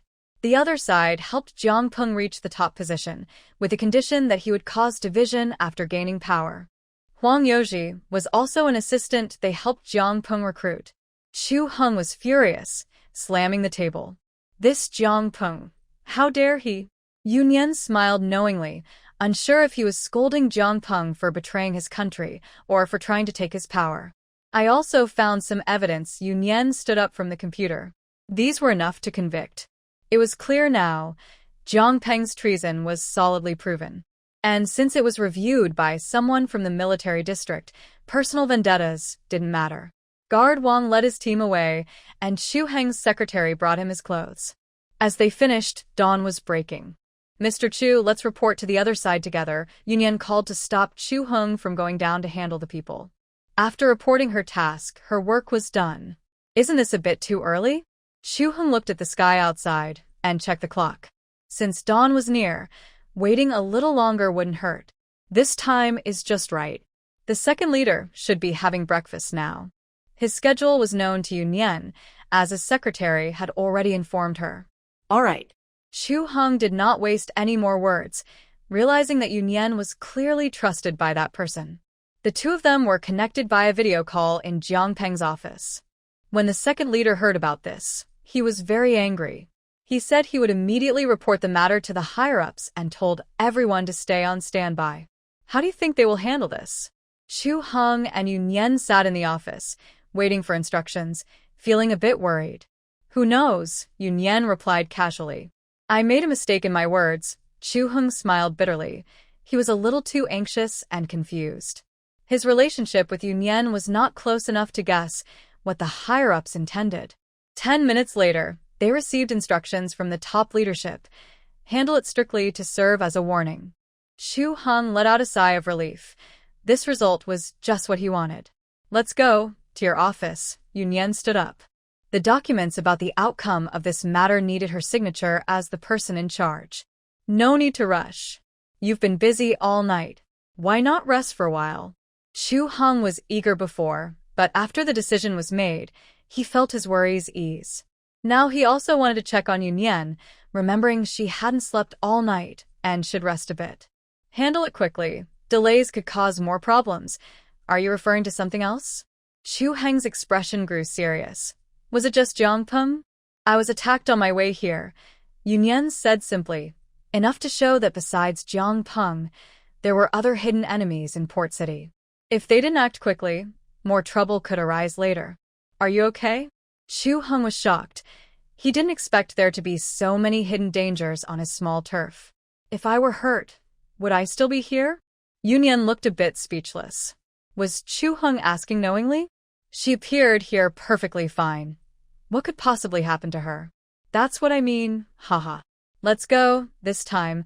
Chu Heng didn't hold back and hurried back to handle the matter thoroughly. After signing the last document, Yunyan let out a long breath. She had completed her task. Minister Yu, go back and rest quickly. Chu Heng also relaxed visibly, his whole body seeming to loosen. Then I'll head back first. Contact me if anything comes up. Yunyan didn't refuse further. Chu Heng could handle the remaining matters. Her presence or absence didn't matter much. When she returned home, it was already noon. After lunch, Lin urged her to go upstairs and take a nap. She woke up to find it was already dark. She checked her phone. It's 8 p.m. Chu Heng sent her a message saying everything was taken care of. Also, Guard Wang sent a message and Commander Zhou asked her to visit when she had time. After replying to these two people, she called Huyen. Are you awake? Before she went to sleep, she had called Huyen. She only remembered telling him she would call him after waking up, then she fell asleep. Yes, how are things on your side? Almost done. I'll come to see you tomorrow, Huyen said with a smile. I'm almost done here too. You might as well come straight back to Kyoto. There's no need to fly over specifically. She would meet the people she needed to tomorrow, then wrap things up at Chu Heng's place, and it would be time to go home. I want to go back with Nian Nian. Does Nian Nian miss me? Yes. She silently added that last part in her mind, since she couldn't say it out loud. She had been busy these past few days and hadn't thought about him. I miss Nian Nian too. Go have dinner now, she said. Hearing her satisfied answer, Huyen happily urged her to eat. She had slept all afternoon and must be hungry. Okay, see you tomorrow. See you tomorrow. She hung up and lay in bed for a while before getting up and going downstairs. When she went down, Lin was still waiting in the living room. Time to eat. Lin stood up and grabbed her as she tried to lie on the sofa again. He and she sat down together in the dining room. He hadn't eaten yet either. After finishing his work, he checked the time and thought she should be waking up soon, so he waited for her. During dinner, Lin talked about the two people they caught. Actually, those two weren't specifically after Nian Nian. The road leading to the special zone government was the only way in. These two were placed there before the others made their move. They didn't expect an ambush at the office. But after such a big incident, they weren't sure when someone might come. To be safe, they arranged for a car to block the road. If a car came, at least they could cause a minor accident to delay time. They have quite a few people in Kongqing, she said, surprised. These people are connected in a single chain, and they don't know how many allies they have here. They had asked almost everything they wanted to know, but the people weren't in good shape. Let Chu Heng slowly catch the rest, she shrugged. She had done all she could. And since they already caught the big fish, the small ones probably wouldn't cause much trouble. When are you planning to go back? Maybe in a day or two. Huyen is coming over tomorrow, she replied, thinking for a moment. Lin nodded and said nothing more. After dinner, the two sat in the living room chatting. Yunyan was completely awake, having slept too much in the afternoon. She received a message from Zhou Xian, asking if she was done with her work. Yunyan held her phone and chatted with Zhou Xian for a while, then looked at Lin with bright eyes. What are you going to do now? Seeing her look, Lin felt a headache coming and guessed she had another idea. Want to go out and have fun? Tomorrow? Where do you want to go? Lin relaxed, realizing she wanted to go out. He had nothing planned, so it was fine. But it turned out he was a bit too quick to relax. Let's go out now. It's already 10 o'clock. Where would you go at night? Lin glanced at his watch. Of course, to the places we should go at night. Yunyan looked at her brother eagerly. The nightlife here is lively, haha. Just now Zhou Xian mentioned it and she was really interested. It's not fun. Nightclubs aren't interesting, just noisy. Unless necessary, he wouldn't step into such places. I want to go. Yunyan protested, saying she had never been before. You're not allowed. Then I'll go secretly. When Renlin felt helpless, she really might do it. You won't like it. Places that are too noisy. She can't stay there. You'll find out when you go. Just tell me if you're going or not. Yunyan insisted, determined to go. Be honest. I'll find a place. What could he do? He had to compromise. Don't lie to me. Yunyan looked at her brother suspiciously, wondering if he was just making up a place to fool her. Don't worry, Mississippi. Since you want to go, I'll make sure you have fun. When Renlin made a call, if she wanted to go, he'd let her experience it. Next time, she wouldn't keep insisting on going. Send me the address. I'll call Xiao Mubai and the others to come along.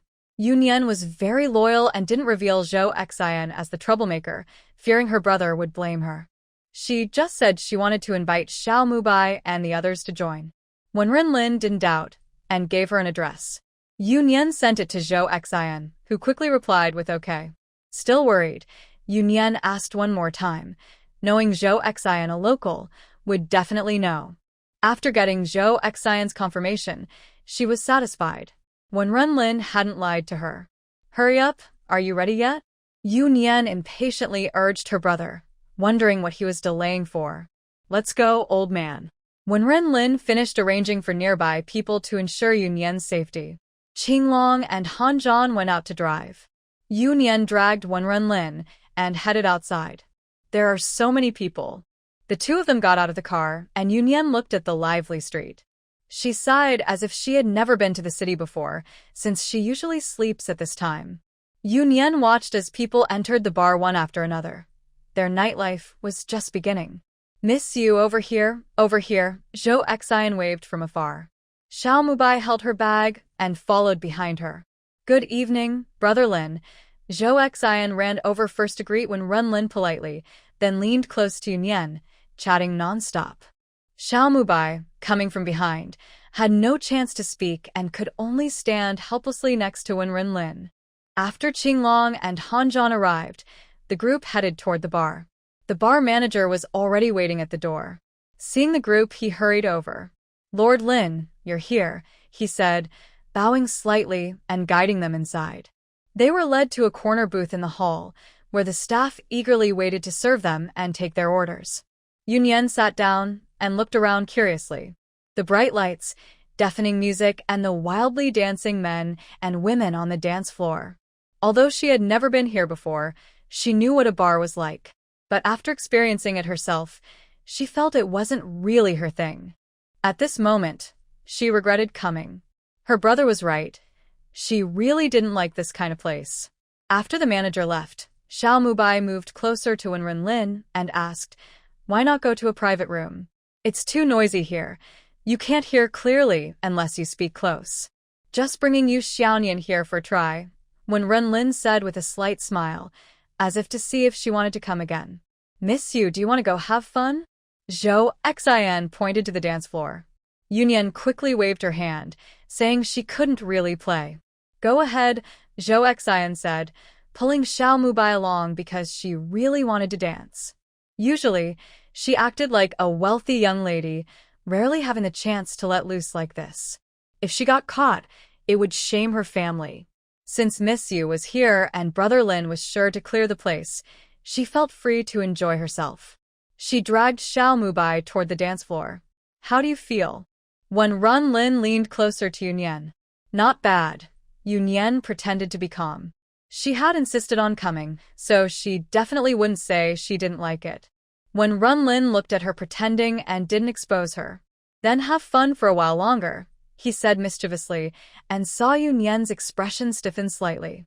She didn't drink alcohol or like making noise, so liking this place was strange. I'll go to the bathroom, she said. Yunyan waited for a while but finally couldn't sit still. I'll go with you. When Renlin also stood up, worried she might get lost since it was her first time here. I'm not a kid. Yunyan was speechless. Who needs someone to accompany them to the bathroom? At another booth, Qinglong was watching the situation closely. When he saw Yunyan stand up, he also got up and came over. Mississippi. I'm just going to the restroom. Does she need a group of people to go with her? I'll go too. Han Zhan looked expressionless, clearly not fond of being here. The two of them left together, walking past the noisy hall to the back restroom. The noise was much quieter there, and both felt relieved. Yunyan entered the restroom, and Han Zhan waited outside. As she went in, she nearly bumped into a woman coming out. The woman seemed drunk, stumbling as she walked. Yunyan sidestepped to let her go first. As they brushed past each other, she caught a strong smell of alcohol. The woman swayed as she left, shook her head as if confused, and then leaned against the doorframe to steady herself. She suddenly lunged toward Han Zhan standing at the door. Han Zhan was not the type to be gentle, even if she was a beautiful woman. Seeing her coming, he quickly moved aside. The woman fell heavily to the ground with a loud thud. This noise startled Yunyan, who was washing her hands. What's going on? She looked at Han Zhan, standing straight, and the woman lying at his feet. Scam artist. Han Zhan said flatly. You're the scammer. The drunk woman grabbed Han Zhan's pant leg. Han Zhan resisted the urge to kick her and took a step back. At that moment, a man hurried over, apologizing with a smile. He said his girlfriend was drunk. He helped the woman up and was about to leave. Don't touch me. The woman swung her arm, trying to break free from the man. Vivi, stop causing trouble. Let's go home. Go away. The woman kept pulling her arm, not seeming willing to leave with him. Yunyan and Han Zhan exchanged glances, both frowning. There was definitely a problem. These two didn't seem right together, and it was clear the woman didn't want to go with the man. This was a bar, and anything could happen. She is not a very good person, but when something comes directly in front of her, she can't just ignore it. Let her go. Han Zhan stepped forward and said coldly. He is very tall, and his usually expressionless face gives off a strong sense of pressure. Who are you? None of your business. The man was a bit short of breath but still responded stubbornly. Let me go. The woman took the opportunity to pull her hand forcefully, breaking free from the man, and this time she directly threw herself at Han Zhan. Yunyan hurried over to pull the woman away from Han Zhan, or else this guy might have thrown her out. The man tried to step forward to grab her, but Han Zhan kicked him away, and he crashed into the wall in the narrow corridor. What's wrong? It was when Renlin and Qinglong who came over. Han Zhan and Yunyan hadn't been back for a while, and they were worried, so they came to look for them. Doing good deeds every day. Yunyan helped the woman who was about to fall and replied. Qinglong has beaten someone up so badly, and still calls it doing good deeds? One Renlin looked at the person Yunyan was holding and suddenly smiled. Yu Xiaonian has good luck. She can find the right person even when doing good. Arrest him. Qinglong was told to hold down the man who had slipped to the ground so he wouldn't run away. Come with me. Yunyan threw the woman to Han Zhan, exhausted. Hold her steady. One Renlin warned as Han Zhan was about to let go. This person couldn't be dropped. Han Zhan's hand, which was about to push away, could only helplessly support her, while Qinglong held the tied-up man. The group took the elevator behind the bathroom to the second floor and entered a lounge. Yunyan took out her phone and sent a message to Zhou Xian so they wouldn't have trouble finding her later. Brother, do you know her? Yunyan quietly asked when Renlin as he pulled him aside. His earlier behavior clearly showed he knew her identity. Zhou Weiwei. When Renlin gave her full name, and Yunyan immediately understood. Her last name is Zhou, and when Renlin is paying close attention, probably someone from Zhou's family. This is such a coincidence. Yunyan couldn't help but laugh. This coincidence was really hard to believe. You really do have some luck. When Renlin also smiled, saying that if she hadn't caused trouble tonight, this coincidence wouldn't have happened. That's right. Yunyan proudly lifted her chin and took out her phone to make a call. Wait a moment, what should I say? One Renlin stopped Yunyan from making the call. He had already investigated the Zhou family in detail and knew who this person was. How should Yunyan explain to the Zhou family that she knows their identity? At first, she clearly did not recognize Zhou Weiwei. Although Zhou Weiwei was drunk, the man was there the whole time, and it was clear from the first trial. Yunyan thought for a moment, and then had an idea. She first took a photo of the woman's face and sent it to Guard Wang. What's going on? Just asked Guard Wang to verify her identity. I think I've seen her photo on Director Zhou's desk before. This time, she didn't hide anything, hoping the man would hear and it would help prove her point. She fully trusted Director Zhou's ability, since it involved his daughter. He would watch closely. He would make sure no detail was missed during the investigation. She had indeed seen the woman in Director Zhou's office, but she didn't remember her face clearly, or perhaps she hadn't looked carefully enough. Otherwise, with her memory, she would have recognized Zhou Weiwei the moment she saw her. When Renlin once again admired Yunyan's good luck, something truly enviable. Within 2 minutes of sending the message, Guard Wang called. After confirming the address, he simply asked Yunyan to take care of Zhou Weiwei for a while, as they would come soon. Yunyan estimated that it was about the right time, so she asked Hanzhan to go out and wait for them to come upstairs. Yunyan and Wen Renlin didn't talk much. They sat quietly in the room waiting for the others. Before long, Hanzhan brought a few people upstairs. Guard Wang, dressed casually, approached Yunyan. Miss you, thank you. Yunyan nodded and briefly explained what had happened, handing over the man who was thrown in the corner. After thanking her again, Guard Wang left with his team. Are you going back or staying to play a bit longer? Going back, going back. Yunyan stood up. She didn't want to play anymore. It wasn't fun at all. When Renlin asked Qinglong to find Zhou Xian and Xiao Mubai, as they seemed to be having a good time. After leaving the bar, Yunyan took a deep breath. She still preferred the fresh air outside.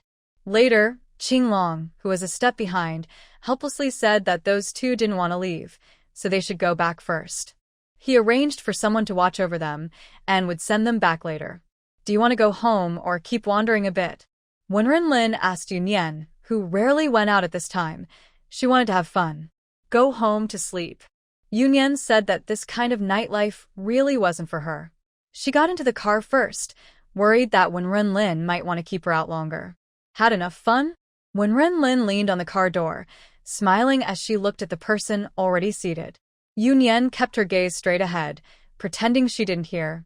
Wen Renlin sighed helplessly and could only close her car door for her and walk around to get into the other side.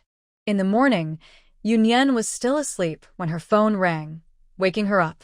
She picked up her phone and saw it was Guard Wang, who would disturb her peaceful sleep so early.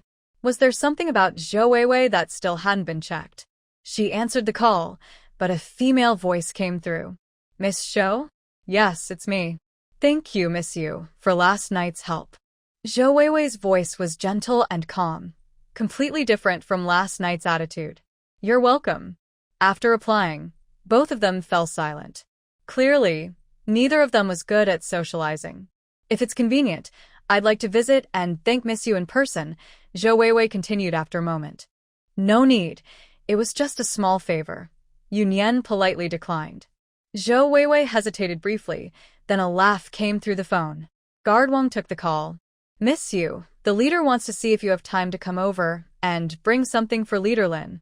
Guard Wang gave a reason that Yunyan couldn't refuse. All right then Yunyan was about to say she'd go in the afternoon but was interrupted by Guard Wang. Should I send a car to pick you up? No need, I'll go by myself, Yunyan replied helplessly. Okay, I'll go report to the leader and wait for your arrival, Guard Wang said. After hanging up, Yunyan let out a deep breath. Why is this guard so eloquent? Is he also responsible for diplomacy? She had planned to stay in bed a little longer, but now she had no choice but to get up. Why so early? When Renlin looked at Yunyan coming downstairs with surprise. She had come back so late yesterday, she should still be sleeping until noon. I have to visit Leader Zhou later, calling people so early, Yunyan complained. Are these people robots? Her brothers were the same. They stayed up late, yet they got up so early. Don't they need rest? It seems last night's matter has been sorted out when Renlin guessed. Otherwise, why would they be in such a good mood to see guests? They must be grateful to Yu Xiaonian. Also, that Zhou Weiwei doesn't sound like someone who goes to bars to have fun. Yunyan and her brother were gossiping. When she called, Zhou Weiwei's voice was soft and gentle, not at all like someone outgoing. I actually know a little. Wen Renlin touched his chin.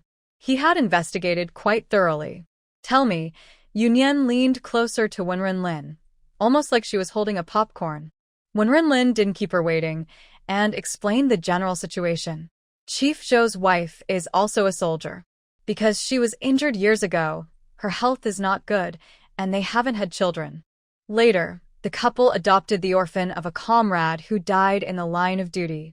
This comrade died in service, and his wife passed away after giving birth to their child. They had no other close relatives, so when they visited, the couple felt pity and decided to adopt. This is their eldest son, Zhou Zheng, whose late comrade's surname was Zheng. When registering the child's name, they kept his original surname. 6 years after adopting Zhou Zheng, Mrs. Zhou received good news. She gave birth to Zhou Weiwei.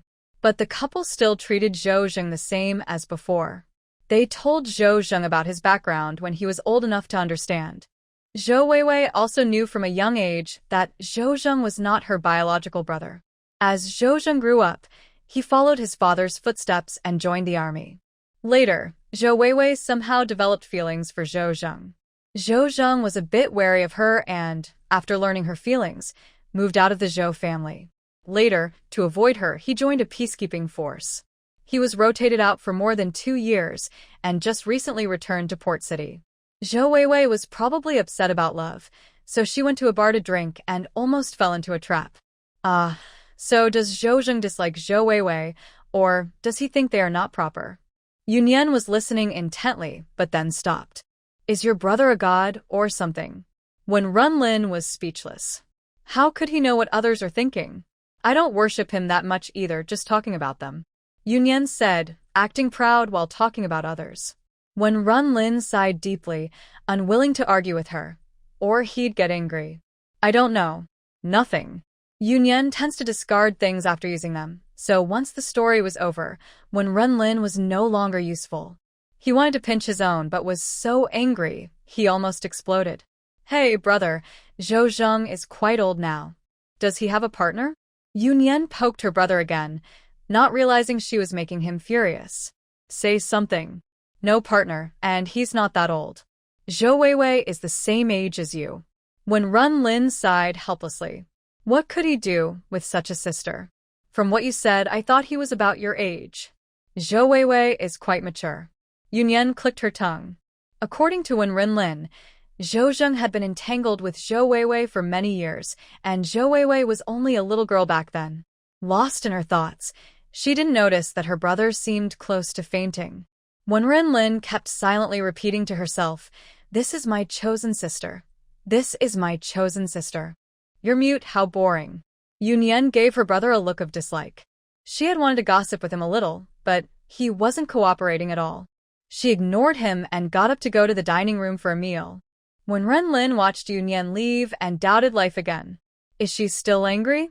She turned to look at Qinglong, who was almost laughing so hard he could barely breathe, and asked with her soul, Am I very old? What did you Xiaonian mean just now? Did she think Zhou Zheng was very old, about the same age as him? Not at all, not at all. Of course, you're not very old. Qinglong hurriedly flattered him. He wasn't a young lady. He dared to say anything boldly. Why do I feel like you're insulting me? When Renlin looked at this foolish subordinate and narrowed her eyes.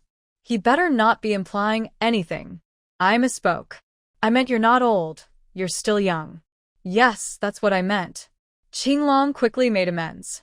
Honestly, he really didn't mean it. It was the boss who was thinking crookedly.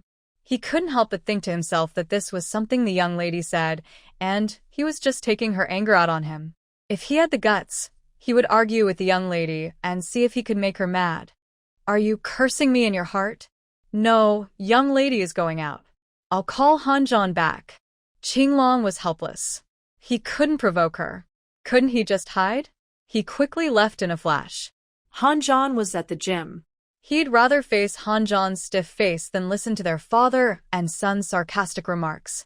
Yunyan finished her meal and returned to find Renlin still sitting in the living room. Hanzhan and Qinglong also came back. I'm going to start the car. Qinglong also left. Their father was going out too. The brother and sister slowly walked outside behind them. Brother, do you think I can see Zhou Jing today? Yunyan nudged Wen Renlin. She was quite curious about this person. Zhou Weiwei was a stunning beauty, and her personality seemed good from her speech. Since Zhou Weiwei had been chasing him for so long without giving up, Yunyan was eager to see what kind of person she was. Probably. Wen Renlin sighed, as if resigned. He was feeling a bit annoyed himself. But Zhou Zheng was smiling happily and approaching her. Should he ignore her or not? Could he really ignore her? Even if Zhou Zheng didn't have any feelings for Zhou Weiwei, they had been siblings for so many years. How could he just watch her get into trouble and do nothing? This situation likely started because of him. No matter the reason, he should thank Yunyan.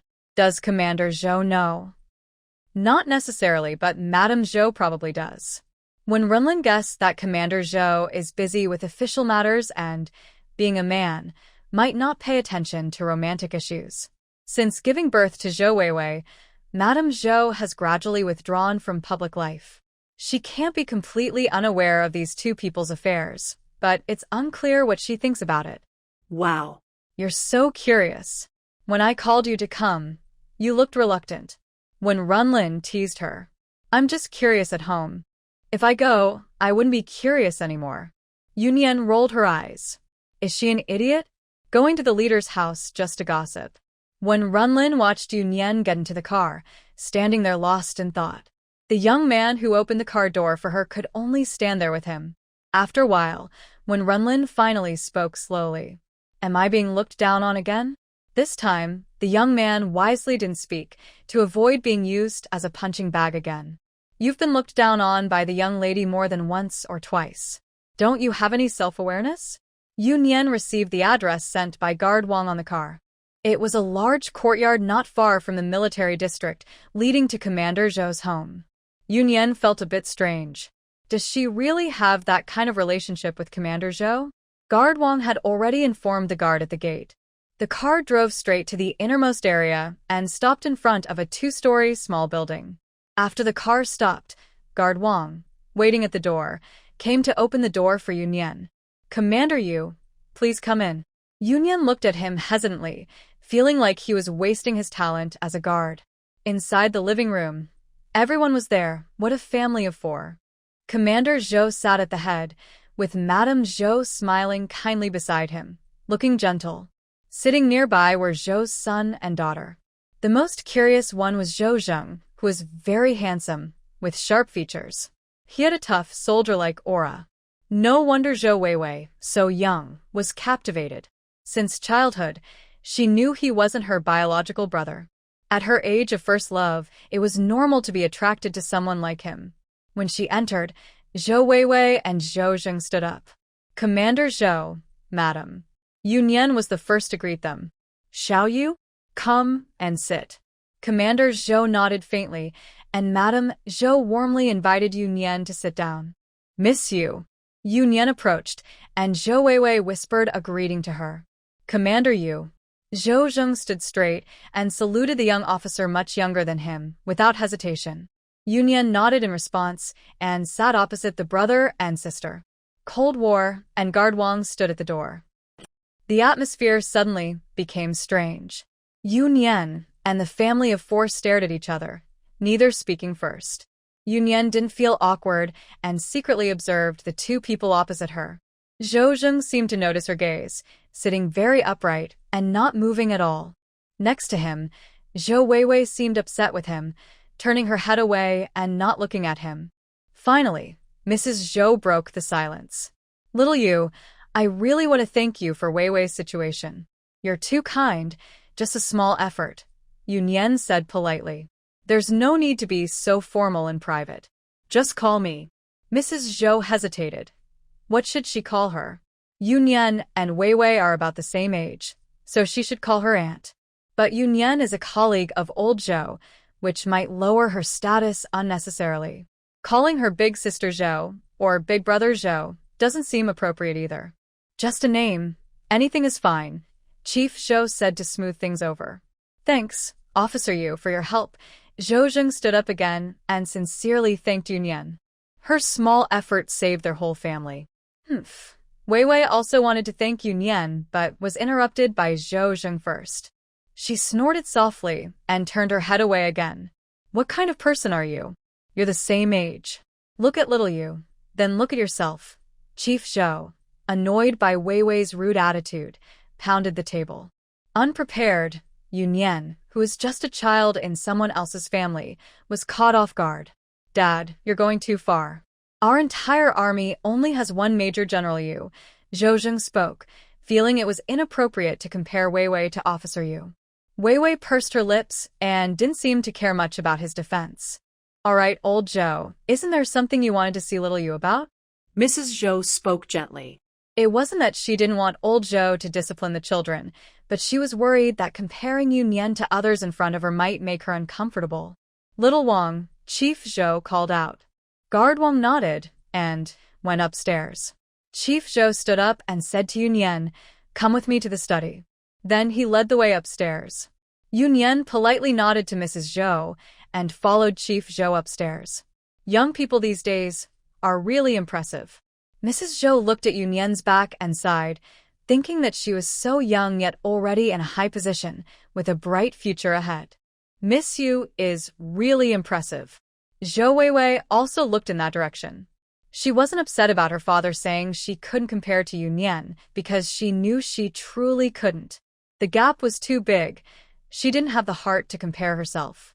Mom, you should go rest for a while. Zhou Zheng looked at Mrs. Zhou with concern. Her health had always been poor, and it worsened with age. Sitting for too long would cause her back pain. Okay, you two take good care of yourselves. No more arguing, all right? Mrs. Zhou smiled and responded, feeling a bit tired. Who's arguing with him? Zhou Weiwei muttered as she helped her mother back to her room. Zhou Zheng could only watch her helplessly. It wasn't arguing. Weiwei was just teasing him alone. After sending her mother back to her room, Zhou Weiwei came out, and Zhou Zheng was still sitting in the living room. Weiwei ignored him and instead walked toward Hanzhan, who was standing near the door. Thanks again for last night. She knew he had saved her from that person last night. Although it was Miss Yu's idea, she still wanted to thank him. You're welcome. Hanzhan's tone was cold and firm, as if he didn't care about manners. In fact, apart from Yun Yan and her family, he was like this with everyone. You're Hanzhan, right? Hanzhan didn't speak, just nodded. Weiwei didn't mind his coldness and kept talking to him. Weiwei, I'm leaving. Zhou Zheng stood up and said goodbye as he headed out. Weiwei didn't turn around. She waved her hand without looking back, even when Zhou Zheng passed by them and kept talking to Hanzhan. Zhou Zheng paused briefly, nodded at Hanzhan, and then left. After he left, Weiwei's words stopped, and she stared blankly outside the door. After a moment, she returned to normal. Do you want some water? Hanzhan silently shook his head. Weiwei kept pestering him for a while, asking questions here and there. Seeing he wasn't paying attention to her, she finally left disappointed. In the upstairs study, Guard Wang placed a box in front of Yun Yan. Take this back to old Lin. Yun Yan nodded, not curious about what was inside. About yesterday, I owe you a favor. If you need anything, just come to me, Chief Zhou said seriously. He had investigated what happened yesterday. It seemed those people were very bold. They had planted people not only in Chu Heng's side, but also tried to target his family. Yun Yan caught this person yesterday, not only helping Weiwei but also opening a small gap for him. Let me think. Yun Yan nodded politely. She helped Commander Zhou, so he wanted to return the favor. Although she didn't really need his help, refusing might make Commander Zhou think she had a bigger plan. Yun Yan rested her head in her hand, deep in thought about what she should ask for.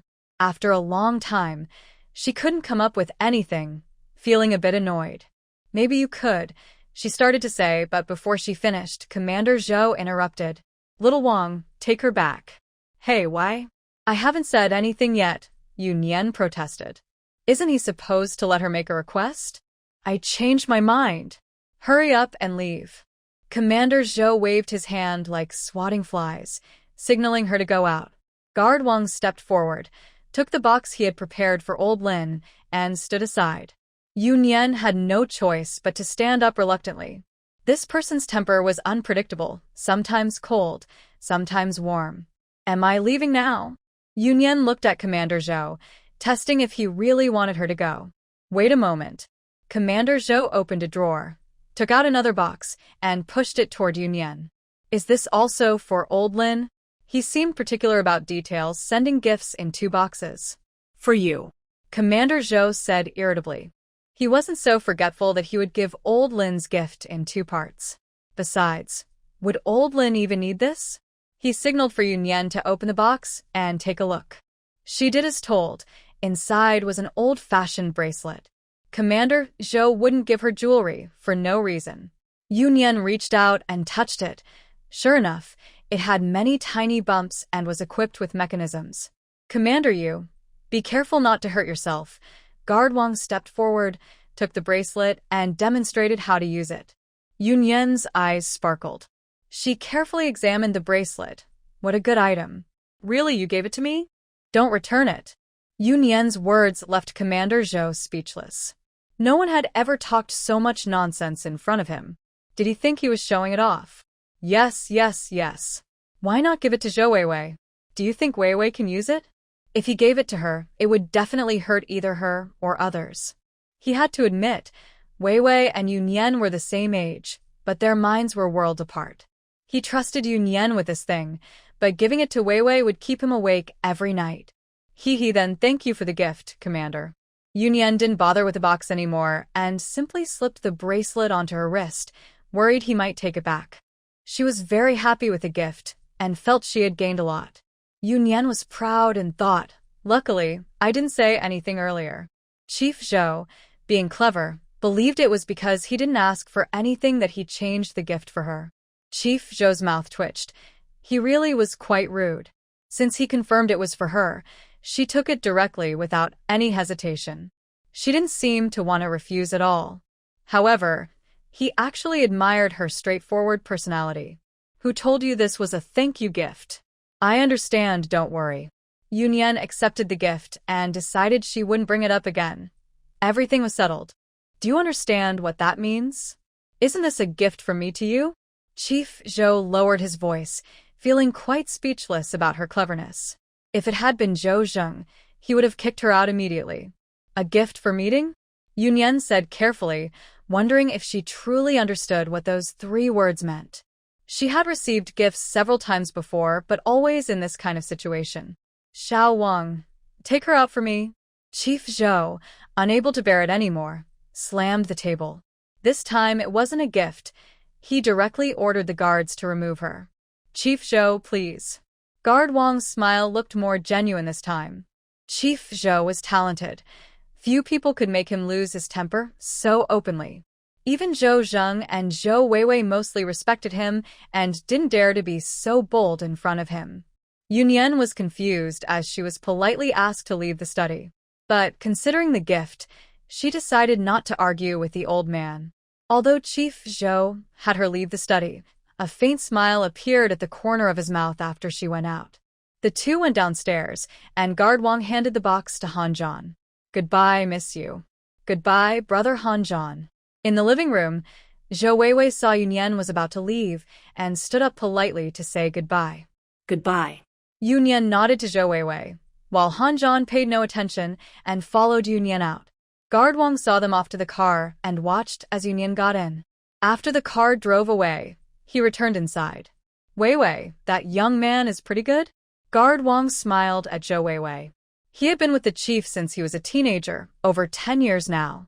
Although he was a guard, he was almost like a godfather to her.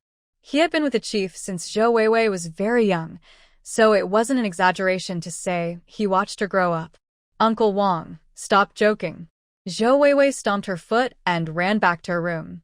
If Yunyan were here, she would probably gossip again. Commander Wang looks young and always has a smiling face. A man in his 30s looks almost the same as someone in his 20s, more like a peer of Zhou Weiwei. Calling him uncle sounds a bit strange. Commander Wang chuckled, but honestly, Han Zhan and Weiwei do seem well matched. People from the Han family in Kyoto just don't know how to make Yunyan a guard. Usually, children from noble families have their own paths, and it's unusual for them to work as guards. When they return to the study, Commander Zhou is staring at his phone, lost in thought. What's wrong? Wang Guard steps forward. Commander Zhou shakes his head and sighs. He's thinking about whether he should call old Lin. They haven't contacted each other much over the years. First, their positions now make frequent contact inappropriate. Even when he goes to Kyoto for meetings, he avoids private contact with people there. Second, back then, he left far away. If it weren't for Yunyan, old Lin probably wouldn't have called him easily this time.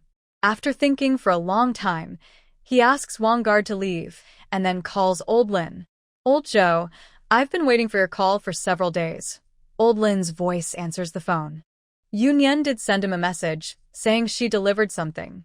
As for how old Zhou feels about her, he didn't say much. Are you worried I might eat that girl? Although Commander Zhou hesitated for a long time, once they talked, all the awkwardness disappeared. They're still old friends. That girl is annoying. I'm worried she'll upset you. Old Lin feels relieved after hearing Zhou's words. He has a good impression of Yunyan. She is indeed annoying, but she also helped me a lot. Commander Zhou sighs, realizing it's really thanks to her. What did she do this time? Old Lin asks with a cheerful laugh, wanting to know what Yunyan did to make the old-fashioned Zhou angry. Zhou briefly explains what happened, then adds, I told her I owed her a favor, and she thought about it for a long time, making me pay her right then. She's that kind of person, always asking for unreasonable things. I didn't get the chance. I had to send her away. Commander Zhou is speechless now. Is his favor worth so little? Don't think he doesn't know. She probably just wanted him to invite her to dinner. Old Lin laughs heartily, realizing Zhou still hasn't managed to give her a favor. I gave her a self-defense tool, and that girl insisted it was a gift of thanks. Facing an old friend, Major Zhou no longer stayed silent. She seemed worried that I might misunderstand her relationship with him. She kept criticizing Yunyan. That girl is actually very perceptive. She knows everything. Old Lin sighed. Yunyan didn't want any conflicts of interest with old Zhou, probably because of their long-standing friendship. He believed she would definitely help him if she could in the future. Major Zhou paused for a moment and then made a promise. Old Lin's reason for approaching him was mainly to help that girl get ahead. That girl also values loyalty. From her daring to fool him with a fake photo to now distancing herself, it shows her sincere intentions. Her seemingly carefree attitude is actually very thoughtful. Old Zhou, I'll be honest with you. This girl is young and inexperienced. I'm worried she might be used as a... Old Lin's voice was a bit sad. The water in Kyoto is very deep. No one is irreplaceable. So, while he still had the ability, he wanted to help Yunyan build some capital so no one would dare to harm her easily. You're overthinking it. Major Zhou thought he was worrying too much. That girl is clever and talented, especially in technical skills. She wouldn't be sacrificed unless it was absolutely necessary. Let's hope so. Old Lin let out a breath. Maybe he was just overthinking. They remained silent on the phone for a long time. I'll hang up now. Old Lin seemed to want to say something but didn't. After hanging up, Major Zhou leaned back in his chair, sighing. On the other side, Yunyan immediately revealed her true feelings after getting into the car. If Han Zhan hadn't been driving, she might have grabbed him to ask what was going on. Be honest with me. Honest about what? Han Zhan looked expressionless, but was inwardly sighing. He knew what was coming. Brother Han Zhan, please be normal. Han Zhan shivered in fright, his skin crawling. If that jealous person found out, he wouldn't be safe. Then you'd better tell me quickly. How would I know what Miss Zhou is up to? I only exchanged a few words with her. Han Zhan said helplessly. He was also a victim. She likes you?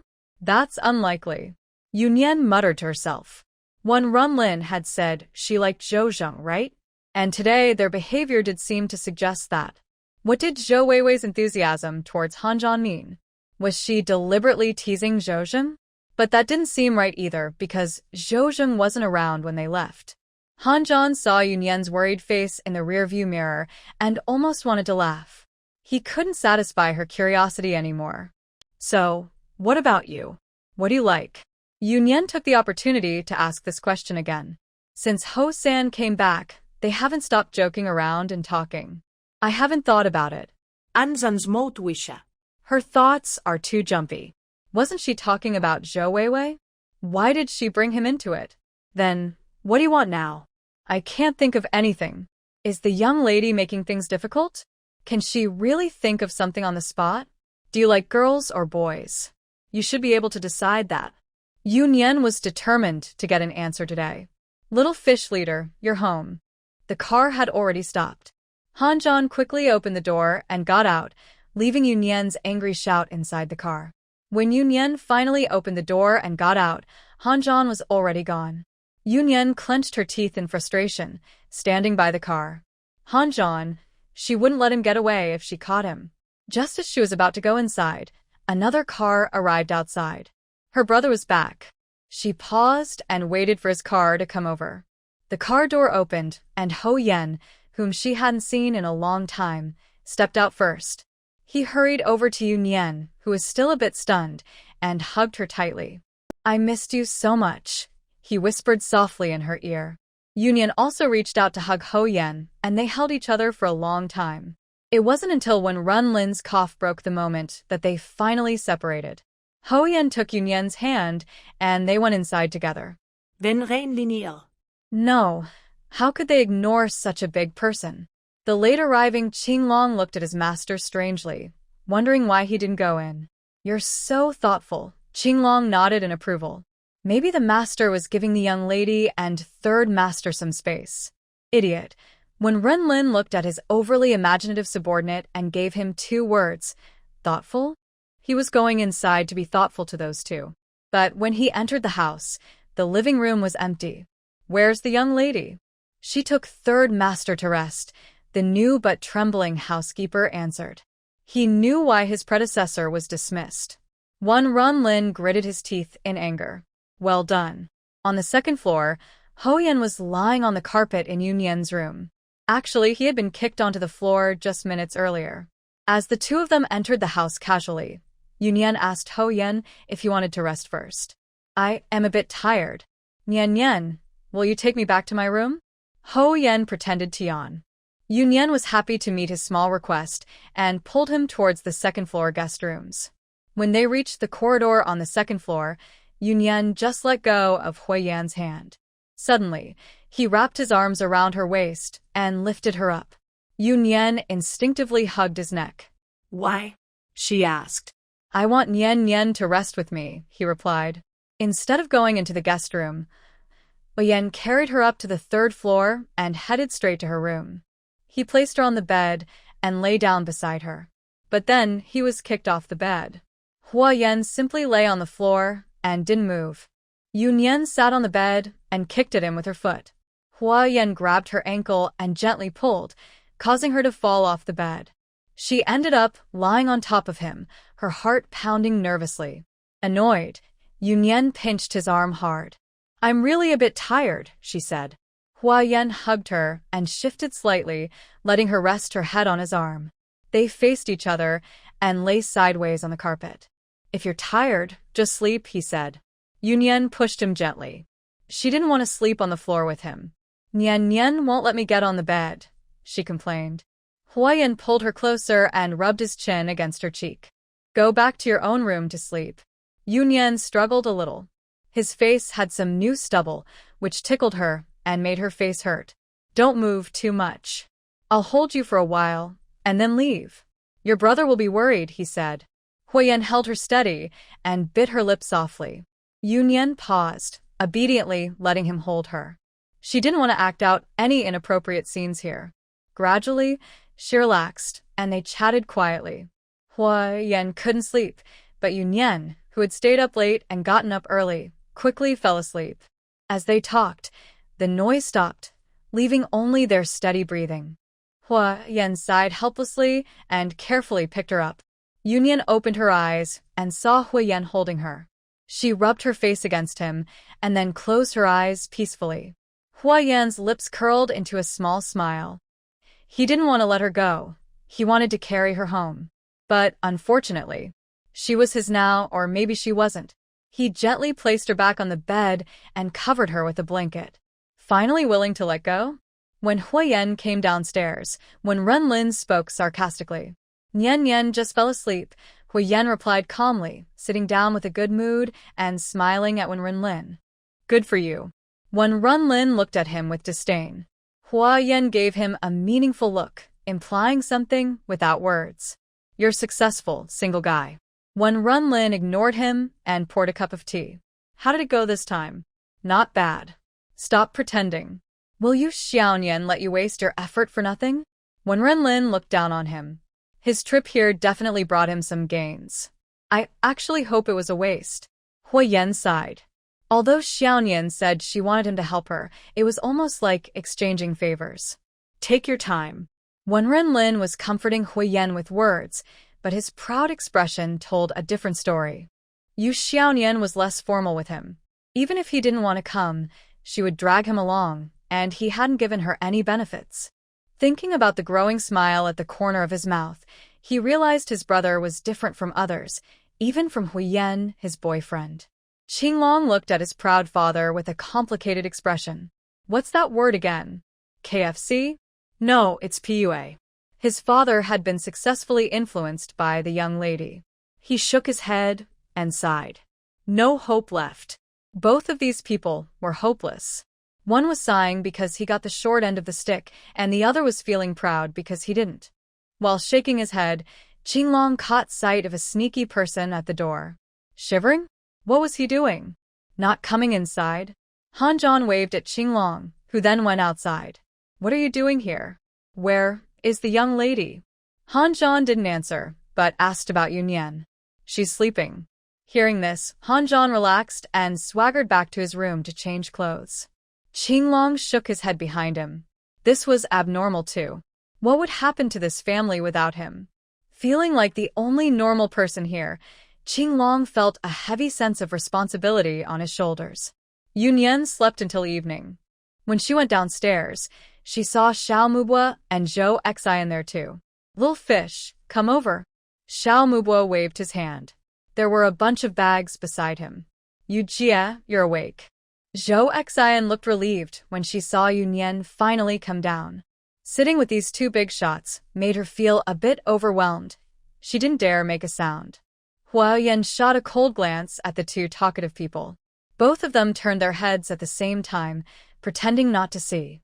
Yunyan sat beside Huiyan, and his face visibly improved. Are you hungry? She had slept through lunch. Eat later. Yunyan shook her head. It was almost dinner time. When Renlin signaled the housekeeper to prepare the kitchen and start dinner early. What's wrong?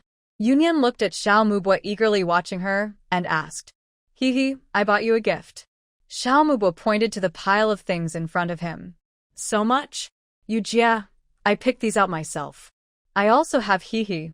Zhou Xian raised her hand to show her jewelry, proudly claiming she had made Xiao Mubua pay a lot. She also picked out a gift for Yu Jia, since she was always the one getting the big gifts. Zhou Xian pushed all the items in front of Yunyan, acting like she was showing off treasures. Yunyan. She really appreciated their kindness. Well, since she already bought them, it was better not to look at it or say anything. She picked up a box, opened it, and found a shiny diamond bracelet. Yu Jia, this bracelet is so pretty.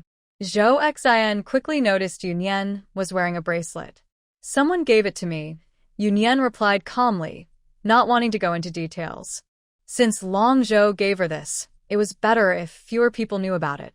Oh, is this pretty? Zhou Xian asked casually, her attention then caught by the second box Yunyan opened. Inside was a diamond brooch. Does Zhou Xian have a thing for diamonds? Very pretty. Alright, let's eat first. When Renlin saw Yunyan was clearly just pretending to be interested and spoke to help her out. Eat, I haven't eaten all day, and I'm starving. Yunyan quickly stood up, pulling Huiyan beside her. We haven't eaten either. We're starving, Xiao Mubua also chimed in. You two haven't eaten? Yeah, we haven't eaten all day. Zhou Xian touched her stomach, realizing she was actually quite hungry. Yeah, we just got up and came here, Xiao Mubua complained, saying he wanted to eat something first, but Zhou Xian insisted on dragging him to find Xiao Yuer. When they arrived, Xiao Yuer hadn't gotten up yet. You Just got up? Yunyan hesitated a little. They just got up? Them? Last night. We drank too much and don't remember what time we got home. Yunyan's eyes widened even more. She was drunk? Just as she was about to say something, Huyen put his arm around her shoulders and led her forward. No more gossiping about others. Let's eat first. Aren't we all hungry? Judging by how open they looked, nothing serious had happened. Otherwise, Xiao Mubai would have already left. Yunyan also turned back to tell the butler to bring the gifts upstairs. She didn't want to keep opening presents after eating. She wasn't really interested in these things. When Runlin had bought her a bunch of jewelry, she never even looked at. Plus, wearing necklaces or jewelry was too risky for her. She wouldn't risk her safety. Xiao Mubai was very pleased. Xiao Yuer valued his gift a lot. Zhou Xian was also happy, thinking her taste was good. Everyone happily went to eat. Brother Lin, did you not cook today? Xiao Mubai asked cautiously before picking up his chopsticks. He didn't want to be the victim again. Zhou Xian also paused, waiting for Wenren Lin's answer. Half of it was made by me. Wenren Lin looked at Xiao Mubai with a cold stare. Both of them froze. No way, Brother Lin's cooking skills are getting better. It's hard to tell. He didn't cook so you can eat without worry, Yunyan spoke up. She hadn't eaten all day, so she shouldn't just sit there. Hua Yan had already served her many dishes. Since he was with her brother, he probably knew whether he cooked or not. Seeing Yunyan start eating, the two also picked up their chopsticks. Out of caution, they only ate the dishes Yunyan had tried. Before they knew it, they ate more and more. The three of them, hungry all day, ended up full. Today, with Xiao Mubai and Zhou Xian here, Wenren Lin didn't insist that Yunyan go for a walk to aid digestion. After eating, the three of them collapsed on the sofa in the same pose. Does it feel uncomfortable? Hua Yan gently let Yunyan lean on him, about to rub her stomach. No, just a bit full. Yunyan shook her head, pushing his hand away. What was he doing? I let you eat so much. Wenren Lin threw over a box of digestion tablets. Are they children? They can't even control themselves after a meal. Yunyan waved her hand, indicating she wouldn't take them. Xiao Mubai and Zhou Xian chewed loudly. They didn't want to overeat either. They just couldn't control themselves after fasting all day. Wenren Lin ignored them and went to the study to handle some work. The housekeeper brought over a pot of hawthorn tea to help with digestion. Xiao Mubai and Zhou Xian were easy to take care of. They ate and drank whatever was given. Yunyan was pickier. She didn't like drinking this kind of tea.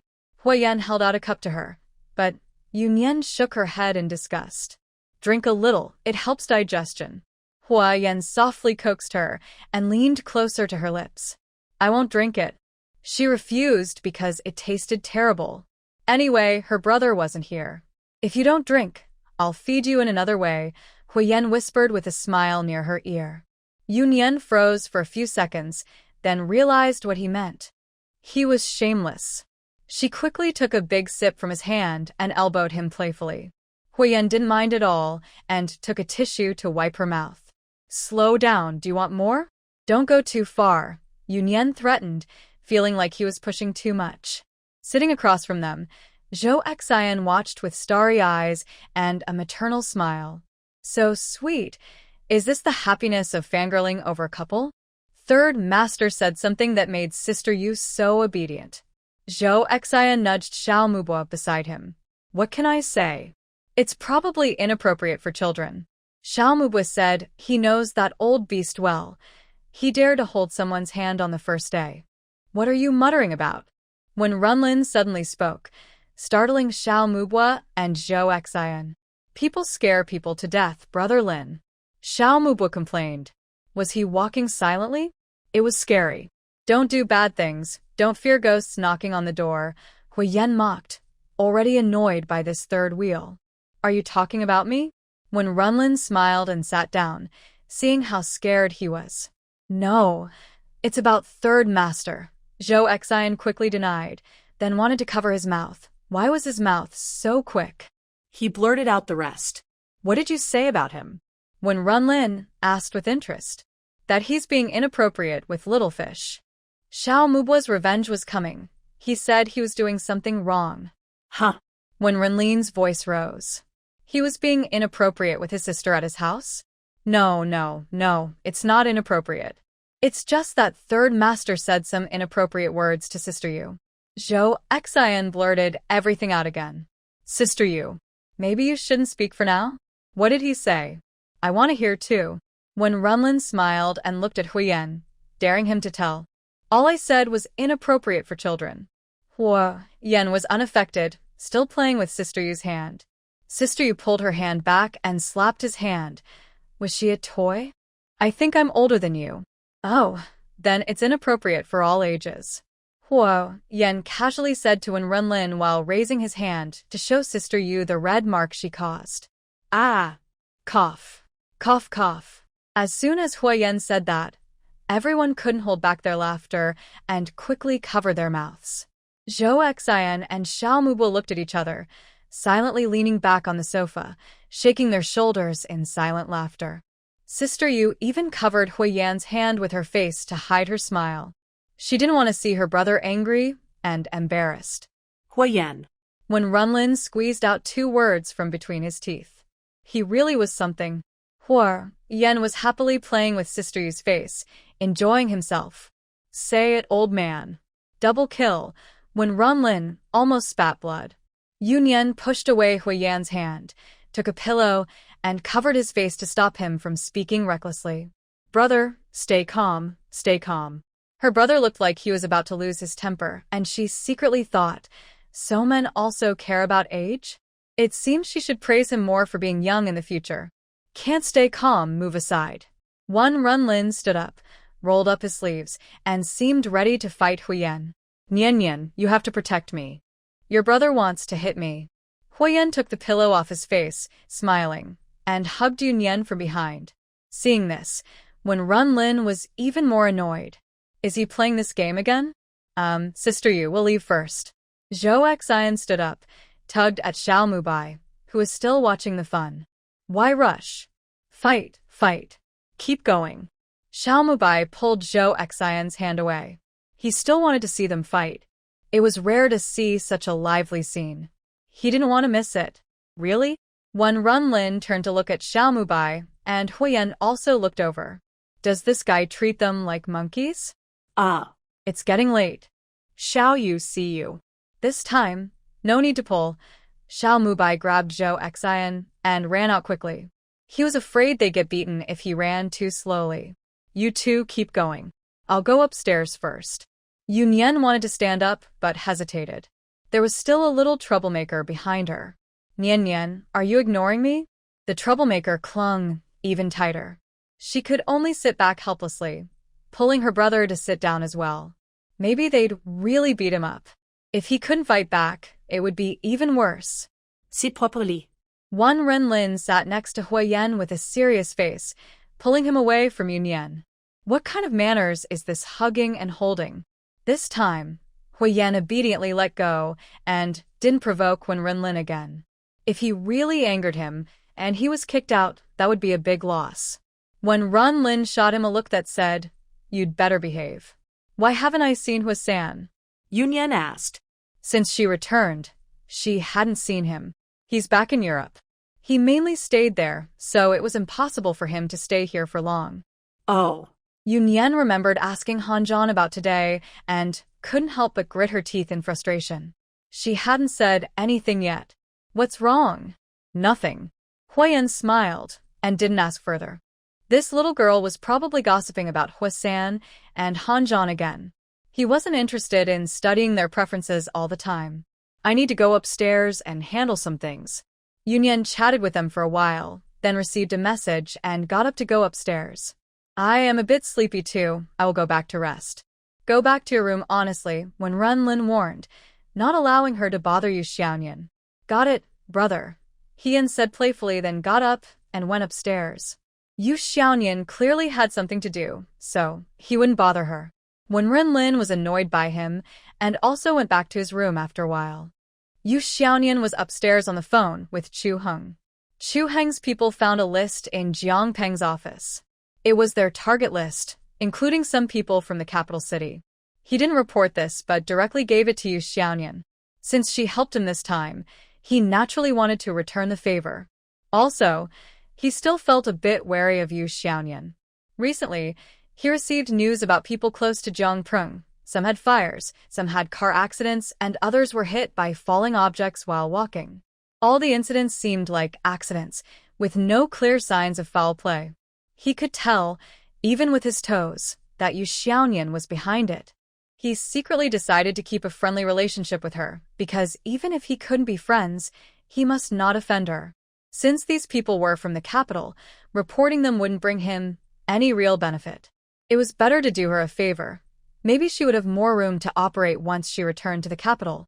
Yu Xiaoyan politely accepted, and also said that Xu Hun could contact her if he needed anything. Both of them were satisfied with this arrangement. They sent the list back to the capital to start investigating whether these people had been compromised. Meanwhile, Jiang Peng's disciplinary report was released.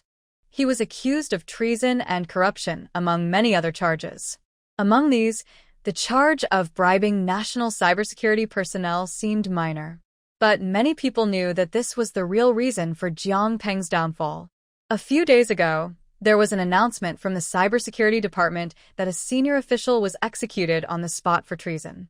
Such small matters usually wouldn't attract much attention, but combined with Jiang Peng's case, they were revisited. Everyone gasped in surprise. Yu Xiaoyan moved quickly and decisively. Those who had been bought off were eliminated cleanly. Jiang Peng was also swiftly removed from his position. It was shocking after so many years of effort in Port City. How could it all end so suddenly? Actually, it was because Yu Xiaoyan acted fast, leaving no time for others to respond. If she had gone all out to investigate, she might not have arrived in Port City before they set a trap for her. Anyway, Yunyan should be able to enjoy a long period of peaceful days now. In the morning, Yunyan was awakened by the sound of knocking on the door. I can guess who it is. No one else would come up without permission except Huiyan. Yunyan got up, opened the door, didn't even look at Huiyan, and went back to bed. Are you still sleeping? Huiyan moved the blanket aside, revealing her small face. Annoying. Yunyan quickly grabbed the blanket and covered her head, hiding herself completely. Huiyan pulled the blanket back, and Yunyan had already closed her eyes peacefully. I'm thinking about how to wake up the sleeping beauty, Huiyan said with a smile, as if talking to himself. As soon as he finished speaking, the sleeping beauty opened her eyes and glared at him. You're so annoying. My memory is coming back. It's a kiss that woke you up. Before he finished speaking, Huiyan leaned down and pressed himself over Yunyan. Yunyan reached out to push him, but he caught her hands and held them on either side, then planted a hot kiss on her. The sleeping beauty fully woke up and blushed. Huiyan. Her mouth hurt. She wanted to hit him. I was wrong. He apologized sincerely, but he would do it again next time. He pulled Yunyan out from under the blanket, wrapped her arms around his neck, and lifted her up at the waist. He carried her to the bathroom for her to wash up. When Yunyan came out, she found him still in the room. Why aren't you going down yet? Waiting for Nian Nian to come down too. Huiyan shrugged innocently. I need to change clothes. I'll wait for you. Huiyan made a beckoning gesture, but he didn't follow her to watch. Couldn't he just wait here? Yunyan felt helpless and turned to go into the wardrobe to change. After a lot of fuss, the two finally went downstairs. What's wrong? When Runlin looked at Yunyan's unhappy face. Who had upset her so early in the morning? He disturbed my sleep, Yunyan complained to her brother. When Runlin calmly looked at Huiyan. What had he promised yesterday? I went to wake Nian Nian up, Huiyan said innocently. He had honestly gone back to his room yesterday and only came to find Nian Nian this morning. It's too early, Yunyan was dissatisfied. It's not too early. Early to bed, early to rise makes you healthy, when Runlin still supported this idea. Brother, which side are you on? Yunyan was unhappy. She wanted him to support her. Brother, I can supervise Nian Nian to go to bed early and wake up early. Huiyan stepped forward eagerly. He promised to supervise well, and he was even willing to eat and sleep with Nian Nian if needed. You're on her side, he said to his sister. Get lost, he said to someone. During breakfast, Run remembered something. Where's Hanjan? It seemed he hadn't seen him since yesterday. Usually, he would be nearby when he's free. He ran away to avoid trouble. Yunyan poked at her bowl and said fiercely, "Why did he upset you?" Run asked curiously. "Hanjan has that ability? Although he is a guard, the two of them seem more like friends in private. Or maybe Hanjan is Yunyan's biggest fan, so obsessed that he can't tell right from wrong. He spoils Yunyan more than they do, yet she still gets angry at him. He doesn't listen to me." Yunyan paused. She definitely can't let the first, second, third, fourth, or fifth person find out about this. She wasn't lying. She asked Hanjan to forget those 3 words, but he just wouldn't listen. "All right, eat your breakfast." Huoyan smiled and told Yunyan to stop poking and eat properly. He thought it was just another misunderstanding related to Hanjan and Huisan. After the 3 finished eating, Fu Jingyi came over. "Hey, the busy person has arrived." Yunyan hadn't seen this busy person since arriving in Gangcheng. "Even if you're busy, you should come see our young lady." Fu Jingyi sat down with a smile. Jiang Peng's assets had increased a lot under Chu Heng's leniency. He's been busy with that these days. Today, he finally had some free time. When Xiao Mubai said everyone was here, he naturally wanted to come and see.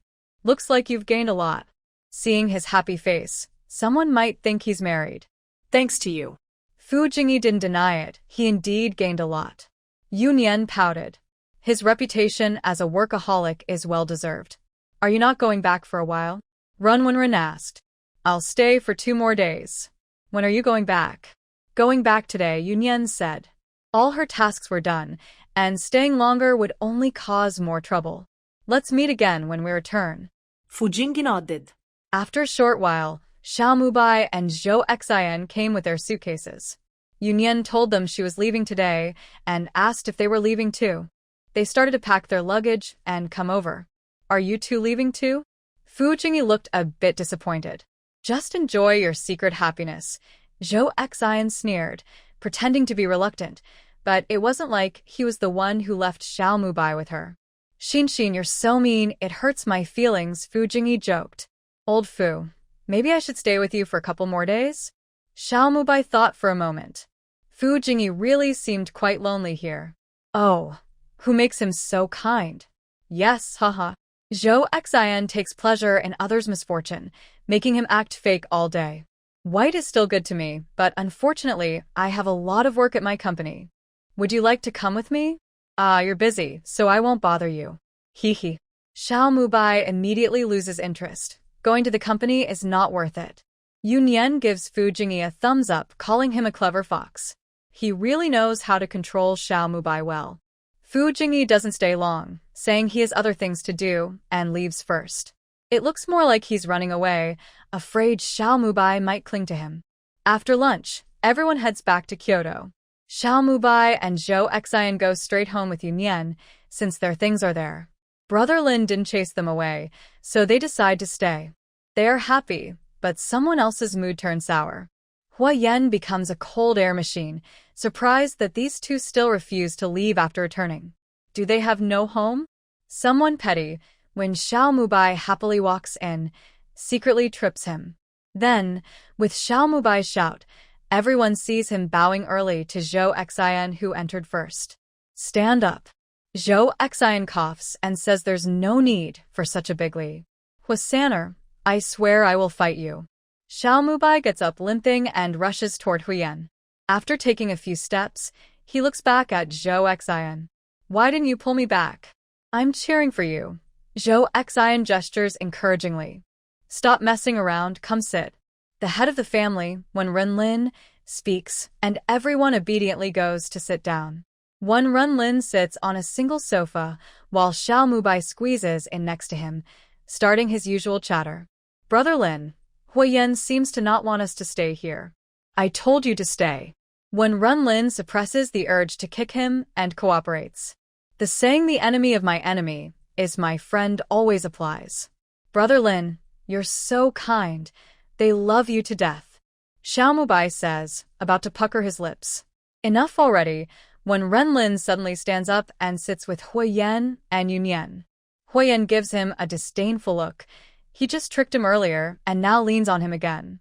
Yunyan laughs happily. Her brother's move is like the legendary kill the enemy and lose 1,000. Xiaomubai will probably go home soon, wait. No. She seems to have. Maybe. Perhaps. Probably forgotten something. Her smile fades as she quickly scrolls through her phone for messages. What's wrong? Huiyan watched Yunyan's actions. What was she looking for? All done. She found it. The day she went to Gangcheng, Xiao Muheng sent her a message. At that time, she was busy and only glanced at it without reading carefully. She had forgotten about it later. Did something happen? When Renlin also asked. What was all done? Here. Yunyan handed her phone over to them, showing the message Xiao Muheng sent her. On the day they went to Gangcheng, Xiao Muheng left Kyoto that evening to fly abroad. There was a problem at his company, and he had to go quickly to handle it. He might not return for a few days. He can still watch over things at home, but once he leaves, his mother might cause trouble. Because of his personal issues, she already gets very upset at home. He can't think of a way to calm her down. His mother has become obsessed, especially since she has a favorite daughter-in-law candidate. She won't listen to others. When she gets angry, she might even drug Xiao Mahai. So he told Yunyan to think of a way to keep Xiao Mahai in Gangcheng. But Yunyan forgot. Huiyan and Wen Renlin looked at each other in silence for a moment. How come Xiao Mahai seems like their family's kid? What's wrong? Show me. Xiao Mahai stretched his neck, curious about what they were looking at. Not suitable for children. Huiyan handed the phone back to Yunyan and said calmly, whatever. Xiao Mahai scoffed and sat next to Zhou Xian, whispering about these two people's bad habits. Xiao Mahai usually knows his boundaries. If they don't let him know certain things, he really doesn't ask. What should we do? Yunyan was a bit worried and asked. It's all his fault. He didn't reply. Why not just call him? Since the person involved was present, Huiyan didn't mention any names. Wen Renlin nodded, agreeing with Huiyan. Let's leave it like this for now. Wen Renlin signaled Yunyan to look at the two people whispering across from them. Just let them stay here for now. It's no different from being in Gangcheng. With Zhou Xian to keep him company, he probably wouldn't want to go out and wander. Listen up, the two people across the way. Yunyan cleared her throat. What's wrong, sister you? Xiao Mahai and Zhou Xian immediately sat up straight, obediently looking at Yunyan. Are you both going to stay here?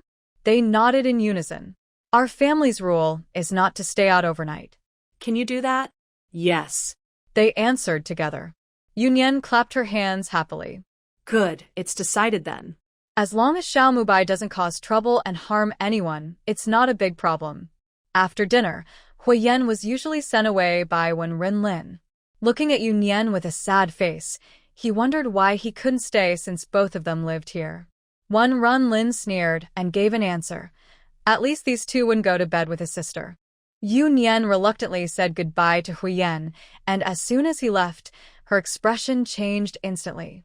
She went back to lie on the sofa and continued scrolling through her phone. Zhou Xian watched in amazement, completely impressed by Yujia. With such skills, my sister is really impressive. When Renlin, familiar with her behavior, helplessly shook his head and sat down too. The atmosphere was quite peaceful. Two people focused on their phones, two playing games. No one disturbed the other. Zuxin. Zhou Xian, who was arguing with Xiao Mubai, heard her called and hurried over. What's up, Yujia? Help me massage my neck. It's so stiff. Yunyan moved her neck. Her lying position wasn't quite right, and she hadn't moved for a long time. Now her neck felt as stiff as a zombie's. Yunyan leaned on the sofa, asking Zhou Xian to massage her neck. Did you learn this? Honestly, her technique was pretty good.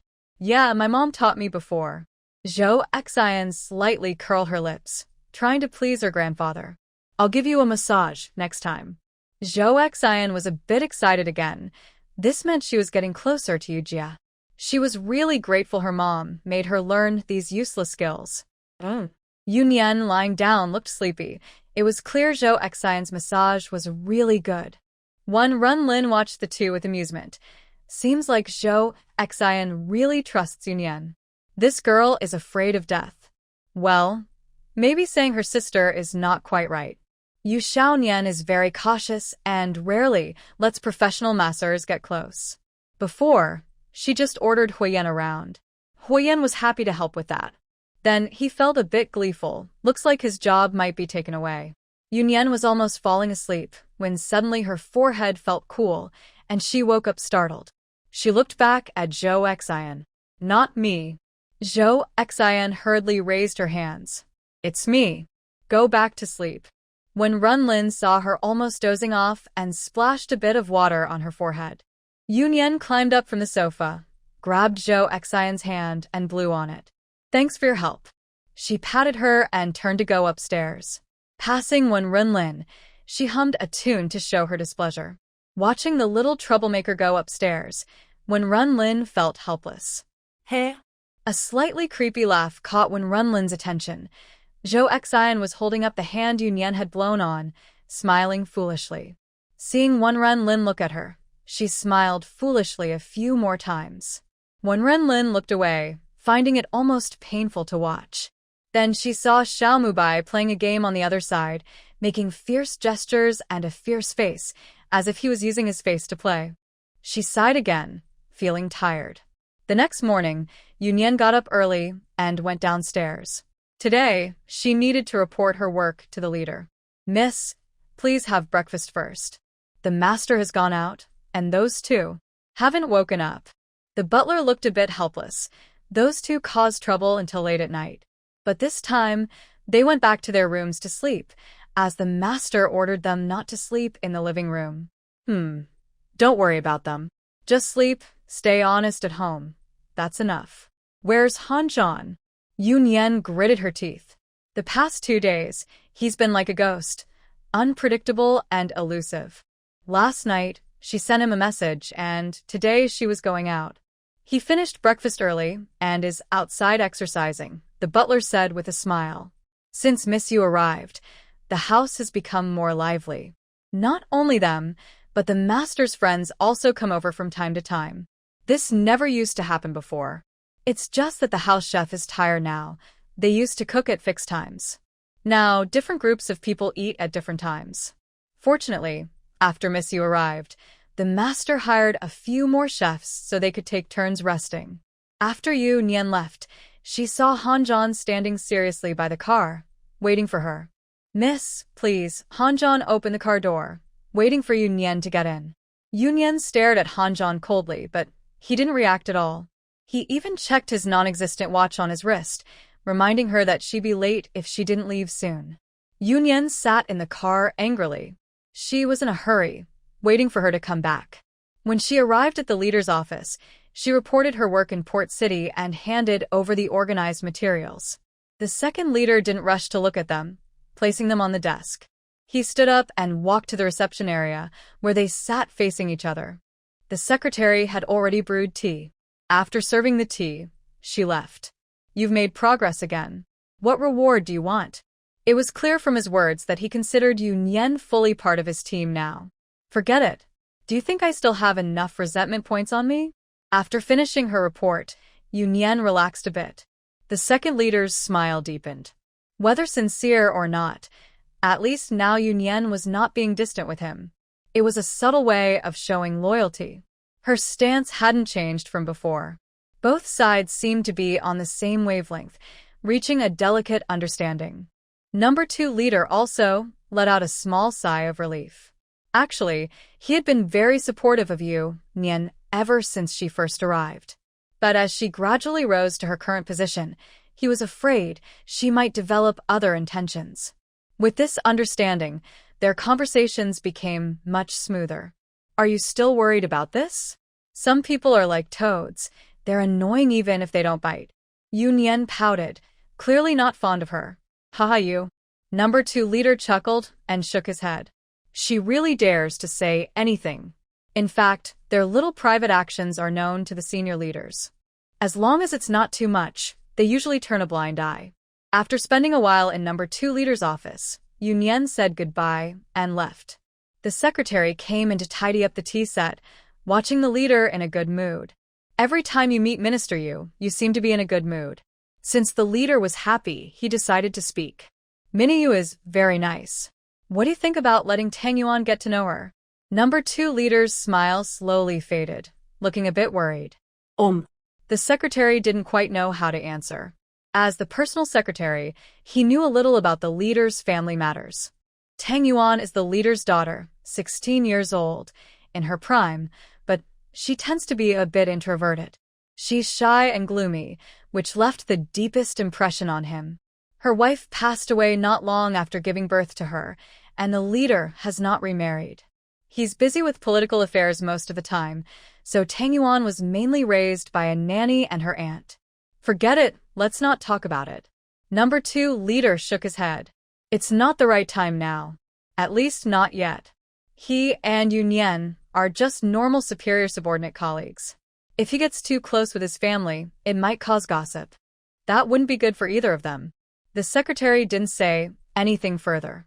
This wasn't something he could interfere with, so he silently packed up and left. After Nian left the office, Han Zhan followed her out. Leader, Han Zhan's security team came by. Yunyan, almost at the door, turned to look at Han Zhan. Is he just walking her out? Why didn't he wait until they got home to talk? It's probably nothing serious. Han Zhan gave an answer that wasn't really an answer. What is it then? Yunyan narrowed her eyes, urging him to be honest. Let me go home. Did they come to see you? Yunyan understood. Since he couldn't get through to Han Zhan directly, he came to see her instead. But can't you just make a phone call? Why do you need to specially find her? Han Zhan nodded silently, recalling that his grandfather had told him to go home after he returned yesterday, but he hadn't gone back. That grandson of mine just doesn't listen. Yunyan took the opportunity to scold him. Han Zhan looked at him helplessly and said nothing. Why didn't you go back? It's not like you're going to a blind date. Yunyan, who was taking advantage, smiled proudly. He didn't think Han Zhan would ignore his own home entirely. Seeing Han Zhan's still emotionless face, Yunyan's smile faded. Really? Is old Han really that anxious? It probably isn't that serious. Han Zhan remained silent, responding with silence. All right, if you don't want to go, then don't. Just go home. Yunyan still cared for her people. Anyway, she had stood up to that old man more than once. If he doesn't want to go, then fine. The two continued walking outside. Upstairs in the office, old Han sighed as he watched the two leave the courtyard. He still wanted Yunyan to help persuade him, but he was also being foolish. That girl was on the same side as that stubborn kid and wouldn't listen to him at all. Let's go to old Hua's place, he waved to his security guard. Sigh, another day of envy for old Hua.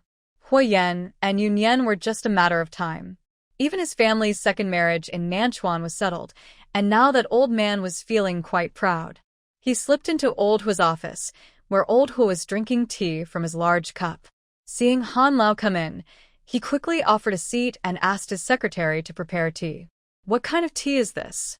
It's not like mine, Han Lao protested. The old man was getting more stingy with age. The tea he drank looked better than what was served to him. Just pretending, old Hua sneered, playing along. Pretending what? Han la lokhet kom för sent. He brought that tea to serve him, and said he was pretending. Could he be mistaken? He took a sip and recognized the taste. It was the same as in his office. Both used the same tea leaves, but the color was different. Enough, stop pretending with me. Go drink your own. Old Hua clicked his tongue. He hoped Yunyan hadn't given him bad tea. He could tell what kind of tea he was drinking. Was he trying to trick him into drinking bad tea? If it weren't for his son bringing him the tea and then delivering it himself, he wouldn't even want to drink it. What are you talking about?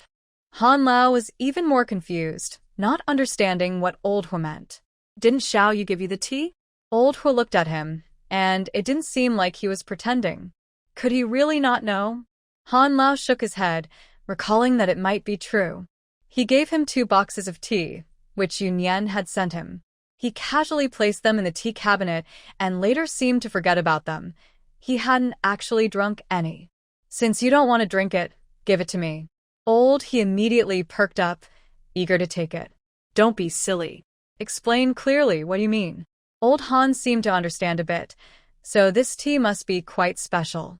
At that moment, he forgot he was there to nag He about his grandson and was fully focused on the tea. He felt helpless but thought that Han, that stubborn fellow, probably didn't tell him on purpose. This is also a medicinal tea.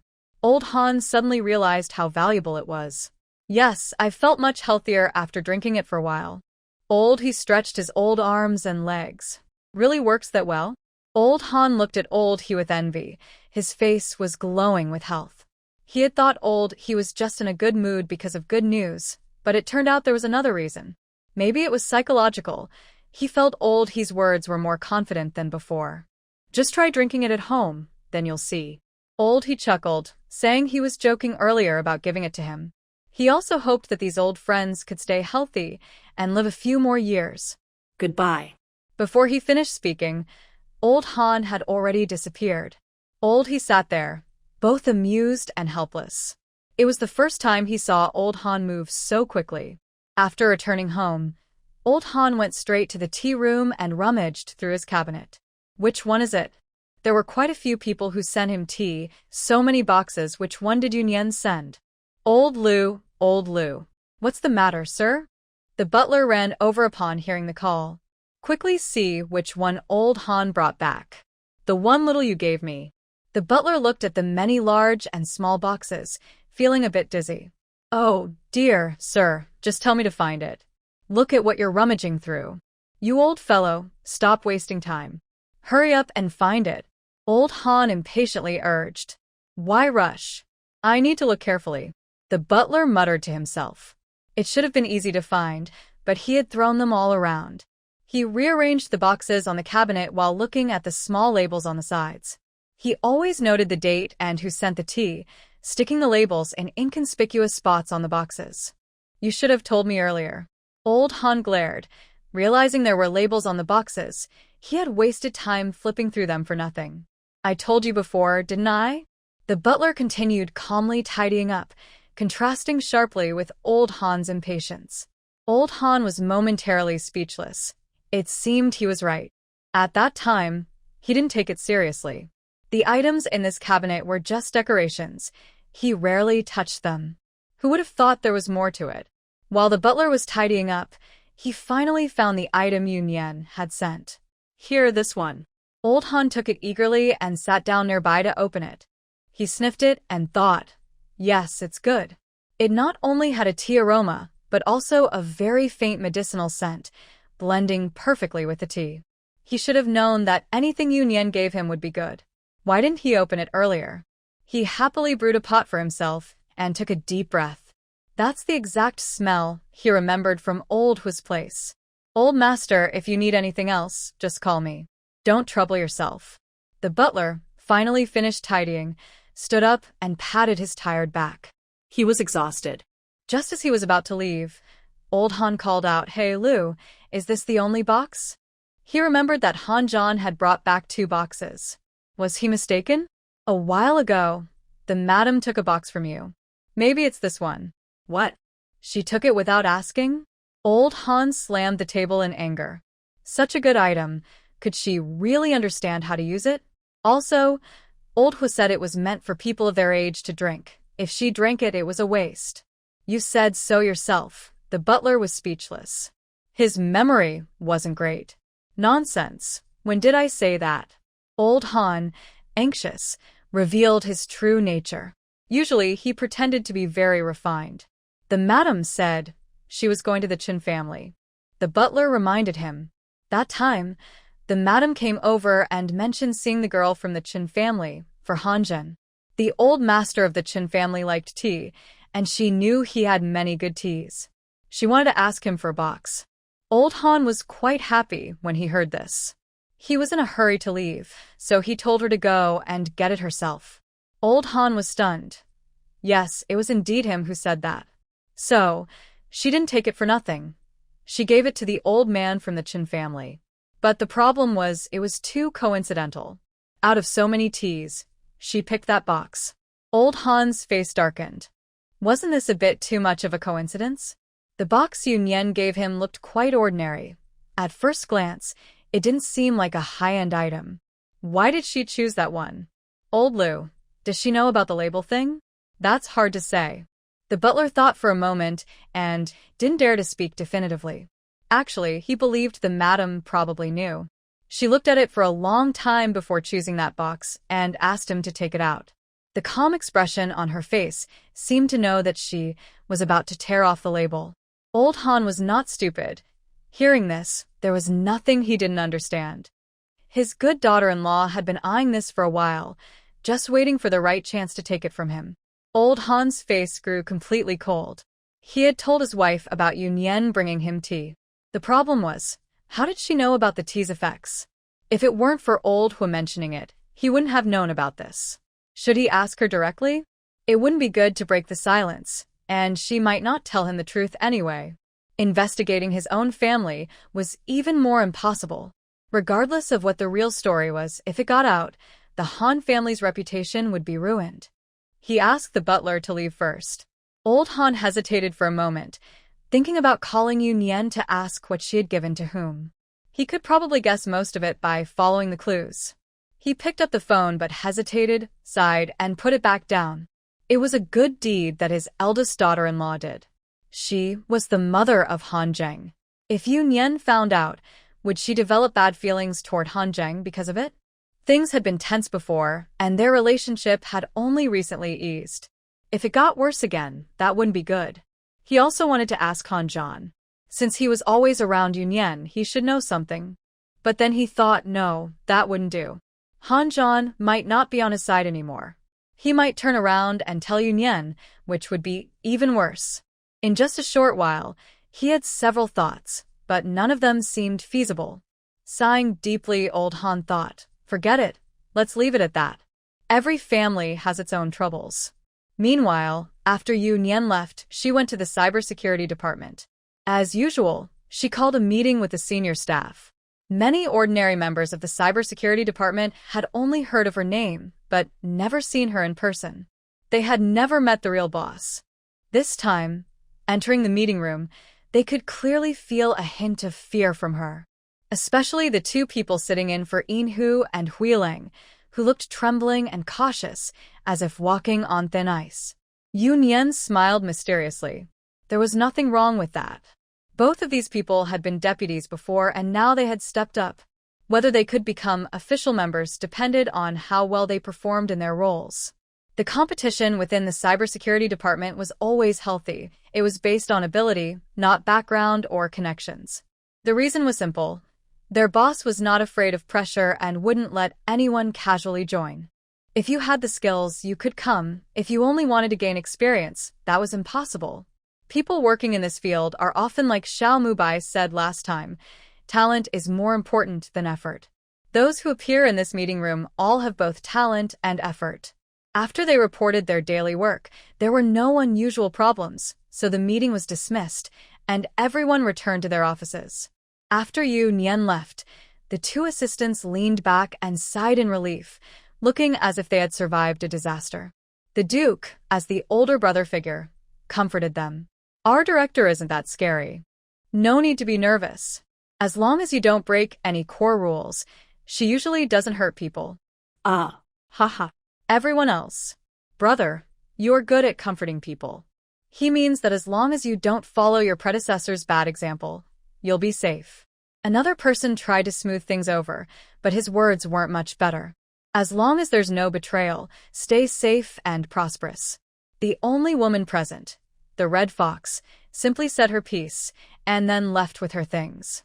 Everyone nodded. They were quite satisfied with their current situation. They used to work in the original military district, but their treatment was worlds apart now. Here, besides their status improving, their families also received various kinds of care. Yoon Yen isn't a harsh person.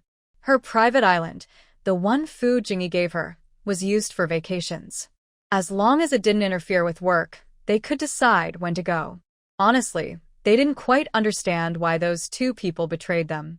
A few of them left the meeting room in groups and returned to their jobs. The remaining two looked at each other. Although the big brother's words sounded a bit frightening, They were actually comforted. It's true that they had envied their boss's treatment more than once before. Now that they had this rare opportunity, they definitely wanted to seize it. They packed up their things and went back to work, hoping to earn a permanent position. After leaving the cybersecurity department, Yunyan went to visit old Lin. She brought him the items General Zhou asked her to deliver and also returned an old photo to him. Did he want it? Old Lin carefully placed the photo back into the album and locked it in a drawer. Yes, he took it. He made a copy himself. This one is for you to bring back. Yunyan casually shifted the blame, feeling no pressure. What are you looking at? Old Lin scolded good-naturedly and closed the box he had just opened. Just curious. Yunyan retracted her long neck, feeling a bit petty. Is Lao Zhou in good health? Yes, he looks much stronger than you. Yunyan leaned back and joked. Is his family doing well? Old Lin ignored her teasing and continued to ask. Yes, but his wife doesn't seem very healthy. Yunyan casually replied. Although she hadn't been there long, she could see that Mrs. Zhou looked somewhat weak. Not in good health? Old Lin repeated softly, looking a bit lost. You. Yunyan sat up straight, looking at old Lin with curiosity. Is there some story between him and Mrs. Zhou? Unfortunately, her curiosity was cut short when old Lin dismissed her. On the way back, she received a call from Wen Lin, asking if she had returned. He had just finished a meeting and there was a shopping mall nearby. Yunyan often asked him to buy cakes from there to bring home.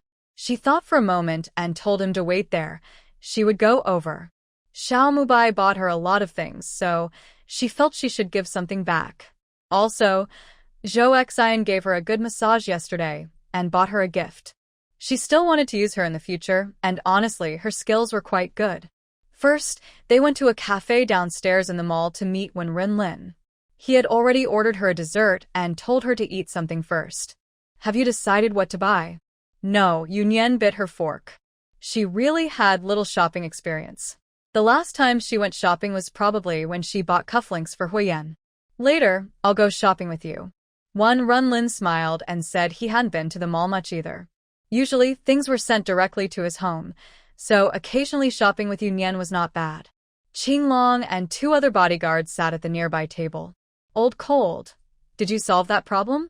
Qinglong winked at Han San. His old master kept calling him back home for matchmaking, right? He had received quite a few calls these days. Gotta say, his old master was in good shape. His shouting was loud enough for everyone to hear. Han Zhan ignored him, sitting upright with a straight posture. Qinglong sipped his coffee and made a sound of approval. This coffee is really good. Try some. Looking at Han Zhan, who was always alert, Qinglong felt tired just watching him. Han Zhan shook his head in disgust. He hadn't touched the coffee in front of him. He didn't like that stuff. After Yunyan finished eating, everyone stood up and left. They took the elevator to the top floor, which was filled with luxury brands. As they stepped out of the elevator, Yunyan, walking ahead, suddenly pulled Wen Lin back. Han Zhan and Qinglong thought something was wrong, so they immediately stepped forward and blocked the way. Come back, come back. Yunyan also pulled them back. What's wrong? Wen Lin looked at her suspiciously and asked with a smile. Yunyan pointed at 2 people diagonally ahead. After Han Zhan and Qinglong realized there was no danger, they relaxed and looked in the direction Yunyan indicated. It was Han Zheng talking to a girl nearby. Qinglong nudged Han Zhan with a teasing look. You, this grandson, are disobedient. There are obedient ones. Why are you hiding? Wen Lin was speechless. They weren't hiding from anyone. And what's with the sneaky look? To avoid awkwardness. Han Zheng didn't contact them this time when he returned, including Xiao Mubai. Otherwise, that guy would have already made plans. It shows he just didn't want them to know. Yunyan watched those 2 turn to the other side, then confidently walked out. By what? Looking at the aimless, wandering people, Wen Lin rubbed his forehead. She wouldn't even go into these shops, so how could she buy anything? Just this one. Yunyan casually pointed, having shopped enough. It was a Patek Philippe store, right at the entrance. Do you want it? Pick one yourself. Yunyan turned back and asked a few people. She was usually very generous with her own people. Thank you, Mississippi. A few people, familiar with her character, didn't hesitate and happily thanked her. Anyway, their young lady was rich, and if not, their grandfather had plenty of money. Go take a look too. Yunyan looked at Hanjan, who was standing still. She had never seen him wear a watch. Hanjan shook his head. He wasn't interested. Yunyan pouted and stopped paying attention to him. Hanjan really was someone with very low material desires. She still hadn't seen him like anything. The clerk saw their style and knew they were here for a big deal. They warmly assisted them in choosing and trying on watches. Yunyan watched for a while but couldn't figure anything out. So she let the clerk pick 2 expensive ones, one for men and one for women. The 3 others also chose their watches. When Yunyan paid, the clerk's face lit up with a big smile. Such generous and quick customers were rare. This commission was enough for her half a year's salary. Hanjan took the 2 bags, while the other 3 didn't want the boxes, and just put on their watches. While waiting for the elevator, a female voice came from behind. Master Lin, what a coincidence. Yunyan turned around. Wow, she saw a beautiful older sister. Behind them was a stunning woman with fiery red lips, wearing a tight red dress that showed off her figure, followed by 2 bodyguards dressed in black. They really have style. Miss Jean. When Renlin nodded faintly, the woman stepped closer, a charming smile on her face. Are you the young lady? Hello, Jean Shuangshuang. Jean Shuangshuang extended her hand to Yunyan. It's no secret that when Renlin's family has a treasured young lady, anyone who comes shopping with him isn't someone he wants to mess with. Hello. Yunyan also reached out and shook her hand. Wearing high heels, Jean Shuangshuang was almost a head taller than Yunyan, and her mature outfit made Yunyan feel, strangely, like she was a minor in comparison. Her height was a real issue. Will she still grow taller? Jean Shuangshuang greeted them and then politely left without disturbing them further. After everyone went downstairs and got into the car, Yunyan thought again about what just happened. Brother, that pretty older sister. Yunyan looked at her brother curiously. It seemed Jean Shuangshuang was quite friendly with him. Partner. When Renlin simply gave 4 words, ending her curiosity. Is that all? Yunyan looked at Wen Renlin with doubt. Yes, that's all. Wen Renlin sighed. What else could he say? She really likes to watch all the excitement. Has she always been in Kyoto? Yunyan was a bit confused. She didn't remember Jean Shuangshuang at all. All the notable people in Kyoto she had already researched when she first arrived. If there was someone like her, she should remember. When Renlin shook his head and then nodded, he wasn't quite sure either. What does that mean? Yunyan was confused by his actions. Before, I didn't know she took over old Huang's stall a year ago. When Renlin shrugged. As long as it didn't affect their business, he wasn't interested in digging into others' private matters. Miss, you shouldn't mess with that widow. Qinglong, who was driving, interrupted. This woman was not easy to deal with. Widow?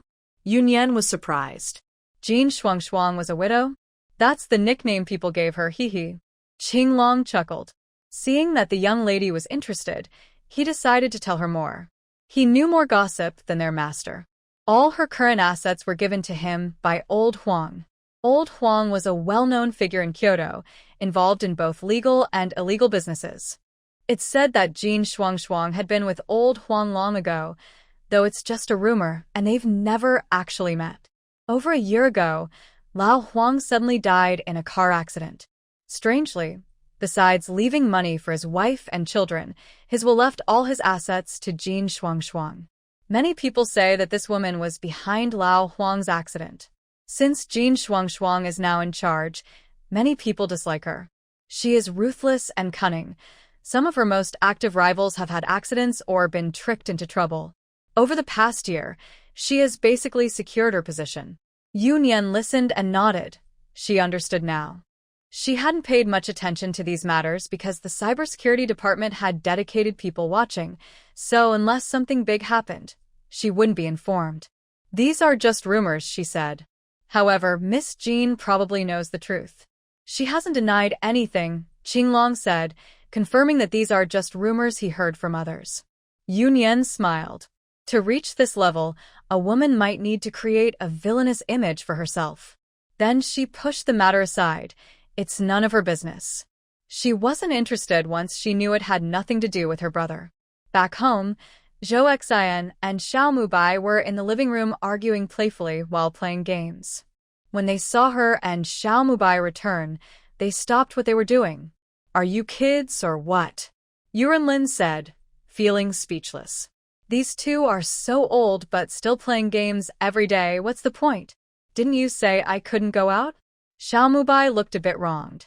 He wanted to go out, but Lin Ge told him not to run around aimlessly. Zhou Xian looked even more upset. Yujia's task was to keep Xiao Mubai entertained. Of course, she enjoyed it too. Gift. Yunyan took the bag from Hanzhan and handed one to Xiao Mubai. Xiao Mubai's face lit up, grinning. Hee, Xiao, you gave me a gift. Yours. Zhou Xian looked longingly at her own bag, but suddenly found one in her hand too. Mine too? Thanks, Yujia. Zhou Xian was happy, almost jumping to kiss Yujia if she wasn't being rational.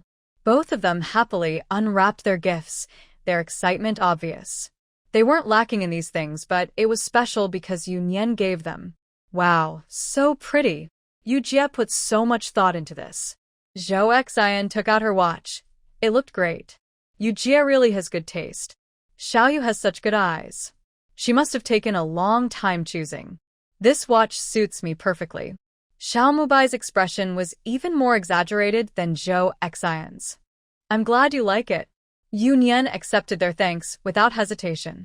When Runlin looked at them speechlessly, these three are really good actors. Have those two never seen anything better?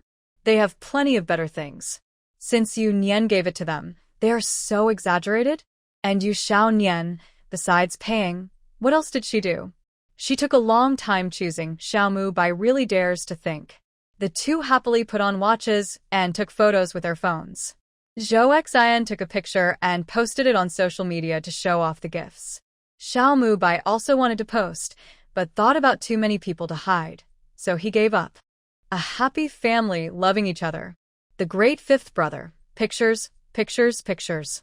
Xiaomu Bai posted 4 or 5 photos of himself wearing the watch. When Runlin, holding his phone. 6 people are in the group, half of them are here. He caught a glimpse of the person entering. The majority are here now. The mighty fourth brother. New watch? Nice. The wise second brother. Xiao Bai has good taste. Ahem, you're here. Xiao Mubai threw down his phone, raised his hand high, and went to greet Hua Yan entering the door.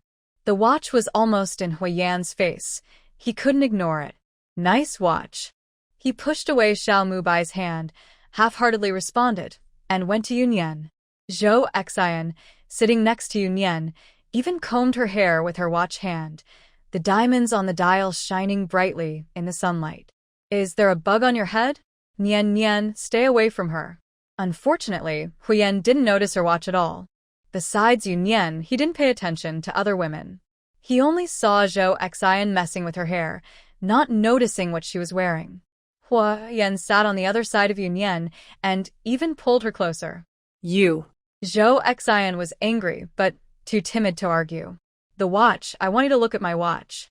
Yunyan tried not to laugh, not wanting to hurt Zhou Xian's innocent feelings. Oh. My sister, you gave it to me. Zhou Xian finally managed a timid reply. She has Hua San Yi. Mine too. Xiao Mubai also raised his arm and moved closer. This time, Huyen looked directly at him and nodded. Nian's taste is naturally good. There's no need to get angry with them. Huyen was quite aware.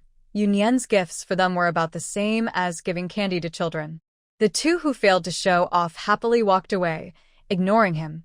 They sat on the other side and started complimenting each other professionally.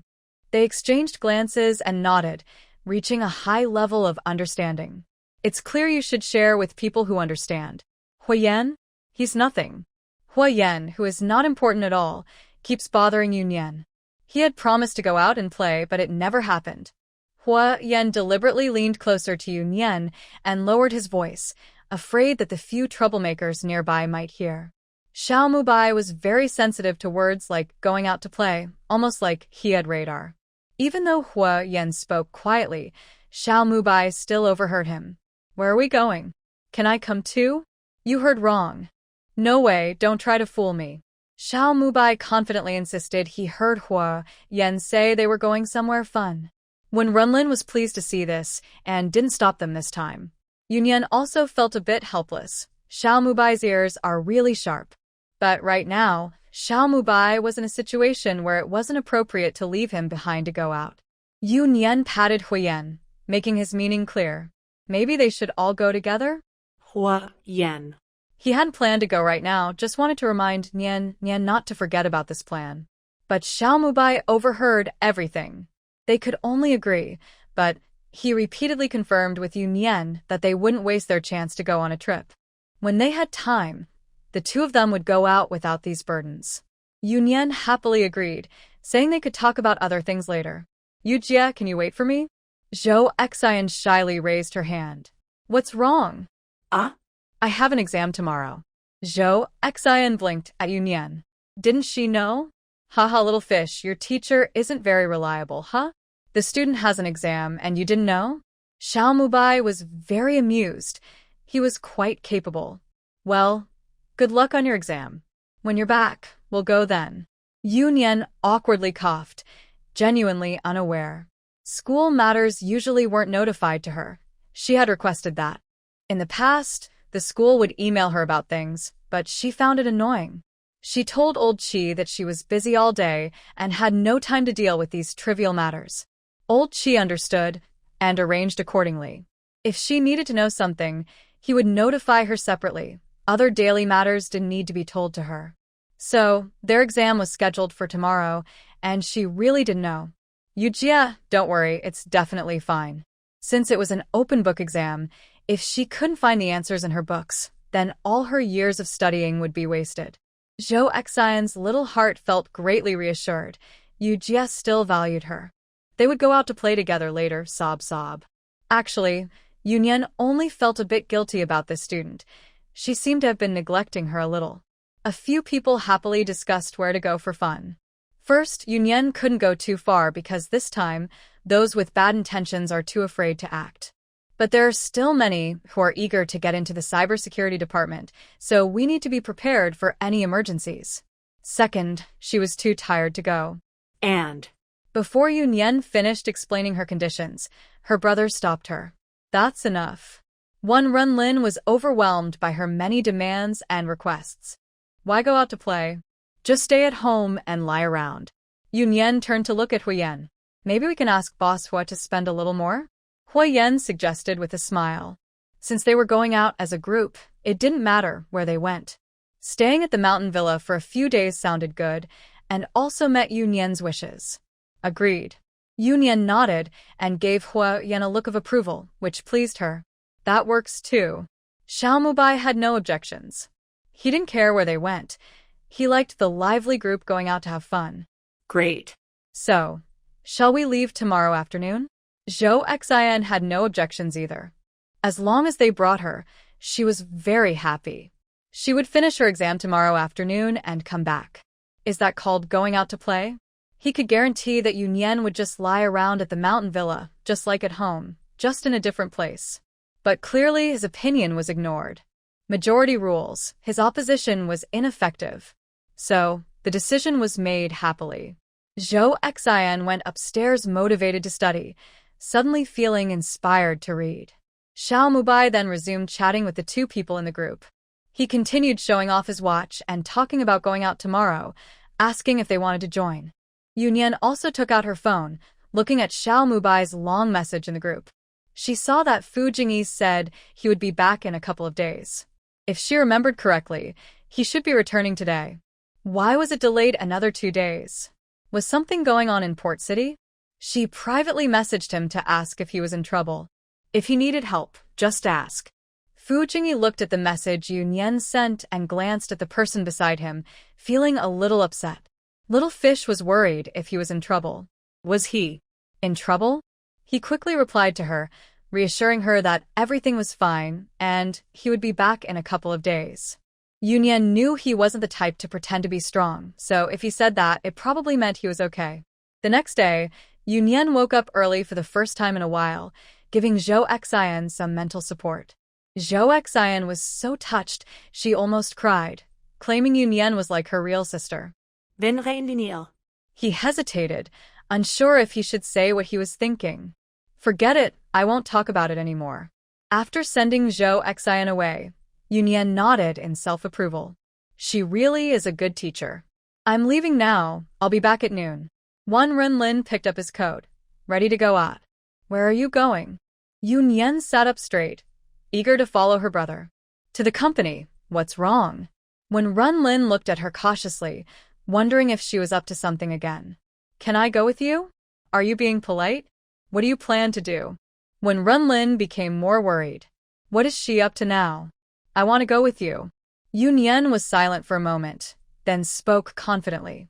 She just wanted to go out for a walk. There's nothing special. Let's go. Now, he felt relieved. That's normal. Earlier, when Yu Xiaonian acted like that, he thought she was up to something bad again. Yunyan was the first to walk out, waving her hand to signal her brother to follow quickly. Wait a moment, I need to grab a coat. Before he finished speaking, Yunyan had already gone out. When Renlin sighed, what could he do? He resigned himself to getting her a coat. He couldn't just let her freeze after all. When Wan Renlin went out, Yunyan was already waiting in the car. So slow. Someone sitting in the car, leaning back and looking at their phone, muttered unhappily. Wan Renlin placed his coat beside him and sighed again. The blue dragon in the front passenger seat told the driver to start driving, making a little noise. His family has its days too. Is there any good food near your company? Yunyan suddenly asked. Honestly, she didn't even know where Wan Renlin's company was. Yes. He knew she wanted to eat, but he didn't say it out loud. Otherwise, she'd keep asking him 10 questions. Young lady, we're almost there. Look at that building ahead. As they approached, the blue dragon pointed to the building. Soon, the car drove into an underground parking lot, and she couldn't see the full view of the company anymore. Yunyan looked at the tall building the blue dragon pointed to, a building with over 20 floors. Although it's not a big company, compared to top-tier businesses in the circle, it's still quite good. It's definitely better than most ordinary companies. Why is it called S? Yunyan looked at the huge logo and felt confused. The letter S doesn't seem to match Wan Renlin at all. The blue dragon didn't say anything, just chuckled and turned back. He believed that their family's boss probably didn't want the young lady to know the story behind that name. Nothing special, just a random name. Wenn Renlin comely. That's really a random choice. Yunyan was suspicious of Wan Renlin's answer, but had no proof. Dragon deliberately had the driver circle around the company before heading to the underground parking lot, so the young lady could see their company more clearly. In the underground parking lot, Dragon got out of the car and opened the door for Yunyan. Put on your clothes. Wan Renlin took Yunyan's clothes out of the car and helped her put them on. The underground garage was still very cold. Not good looking. The coat he brought her didn't match her clothes at all. Although he complained, she still obediently put it on, feeling cold. Should we buy one later? Just make do for now. The young lady, proud and spoiled, shook her head and walked ahead. Miss, you're going the wrong way. After a few steps, Dragon's amused voice sounded. Yunyan suddenly stopped and looked back at Dragon, who nodded to confirm. Why didn't you stop me? Yunyan turned back and took out her anger on Wan Renlin. Wan Renlin waved his hand, which was still in midair. Did he not want to stop her? Clearly, she was running too fast. Dragon smiled and led the way ahead, naturally heading to the boss's parking space near the elevator. Yunyan had just gotten out of the car and walked straight ahead, but she was going in the opposite direction. She was annoyed and followed into the elevator without saying a word to Wan Renlin. This time, Dragon was more observant and hurried to open Wan Renlin's office door. He didn't want the young lady to walk into the wrong office again. Wan Renlin's eyes were full of smiles as he looked at this mischievous person. Yunyan was starting to look more like a girl her age should. He felt a kind of fatherly happiness. When the boss came over, the staff in the top-floor secretary office all stood up to greet him. They also secretly looked at Yunyan, who was walking in front. Who was she? When Runlin's smile faded, and he nodded expressionlessly as he entered his office. After Dragon came out, he instructed the secretary to bring Wen Runlin a cup of coffee and warm milk. He then went downstairs to buy some food for Yunyan himself, as he didn't trust these people. They didn't know what the picky young lady liked to eat. Yunyan entered the office and looked around. His office was really big. A large floor-to-ceiling window made the whole office bright and open. Yunyan wandered to the desk, sat in Wen Runlin's chair, and spun around. His chair was quite comfortable, better than her office chair. Play by yourself. I'll be busy first. Wen Runlin picked up some documents on the desk, not fighting for the seat with Yunyan, and sat down on a nearby sofa. Not long after Wen Runlin arrived in his office, the assistant from the next room came over with a stack of documents. Just happened to enter the office with the secretary delivering coffee. As soon as they went in, they were shocked. Yunyan was occupying their boss's seat, with his feet on the desk, casually talking on the phone. They looked at their boss, who seemed used to this scene. The secretary, reading the situation, placed the milk in front of Yunyan and handed the coffee to Wen Runlin. Resisting their curiosity, they quietly left. Back at the secretary's desk, they whispered gossiping about their boss's background, which they knew a little about. They had already imagined a dramatic story of a powerful CEO falling in love with someone. In the office, Yunyan was on the phone with Hua Yan. Hua Yan heard Yunyan was at Wen Runlin's company and told him to wait for him and meet at noon. Yunyan hung up and went to Wen Runlin. Brother, Hua Yan will come at noon. My assistant Qin Hanwen, my sister. Wen Runlin introduced them, showing he valued this assistant. When he was away, Qin Hanwen could handle all company matters. Mississippi Qin Hanwen, suppressing his surprise, thought, Hua Yan, is that the Hua Yan he knows? Though he didn't know when the boss got a sister, he still greeted respectfully. Hello. Yunyan nodded. Go over there. Yunyan shooed Wen Runlin back to his desk, saying he would stay here. Wen Runlin helplessly picked up his files and got up, feeling lazy about her. Assistant Qin, Assistant Qin. After reporting his work, Qin Hanwen was pulled aside by some secretaries. What's wrong? That person inside. Ah? They made exaggerated gestures, clearly implying something. Thinking what? That's the boss's sister. Qin Hanwen said with a smile, although he had misunderstood at first. Everyone realized it was her sister. But a mafia princess sounds even more exciting. Work well, don't ask questions you shouldn't. Though they knew it was just gossip, Qin Hanwen reminded them. Their boss's affairs weren't something ordinary people should interfere in. Got it. They agreed, clearly understanding this. Qing Long carried bags into the office, bringing out the purchased items. Food and drinks, all laid out on a table. So much. Yunyan was speechless. He felt like he was feeding pigs. It is a bit much, haha, I didn't notice. Qing Long awkwardly smiled, saying he bought what looked good and couldn't resist. Eat less. If you eat too much, you won't need lunch later. Wen Runlin looked up and glanced over here. Yunyan pouted and picked out a few things she wanted to eat. Give these to the young ladies outside to enjoy. Let Qing Long take the rest to the secretaries outside. The secretaries outside were a bit surprised when they received the items. They had noticed Qing Long entering earlier. The bag he carried was from a famous bakery nearby, known for its high quality. Although they hadn't tried it, they had heard of it. A small piece of dessert cost more than a whole large cake. They had even joked that it might be made of gold. Today, they also benefited from the young lady's generosity. They eagerly opened the packaging, looking at the gold leaf on top. Wow, it really is made of gold. Since the young lady invited them, they wouldn't hold back. Honestly, the taste of money is truly special. They couldn't help but marvel at the difference between people. Their monthly salary wasn't enough for the young lady to buy a single dessert. Before they finished their thoughts, the elevator door for their boss opened again. Hua Yan came out with Hua Yi. Mr. Hua. Everyone quickly stood up to greet him. They had met their boss's friend before. Third young master. Assistant Qin came out to welcome him and open the office door. Mr. Hua, please have a seat here. He invited Hua Yi into his office and asked the secretary to bring tea.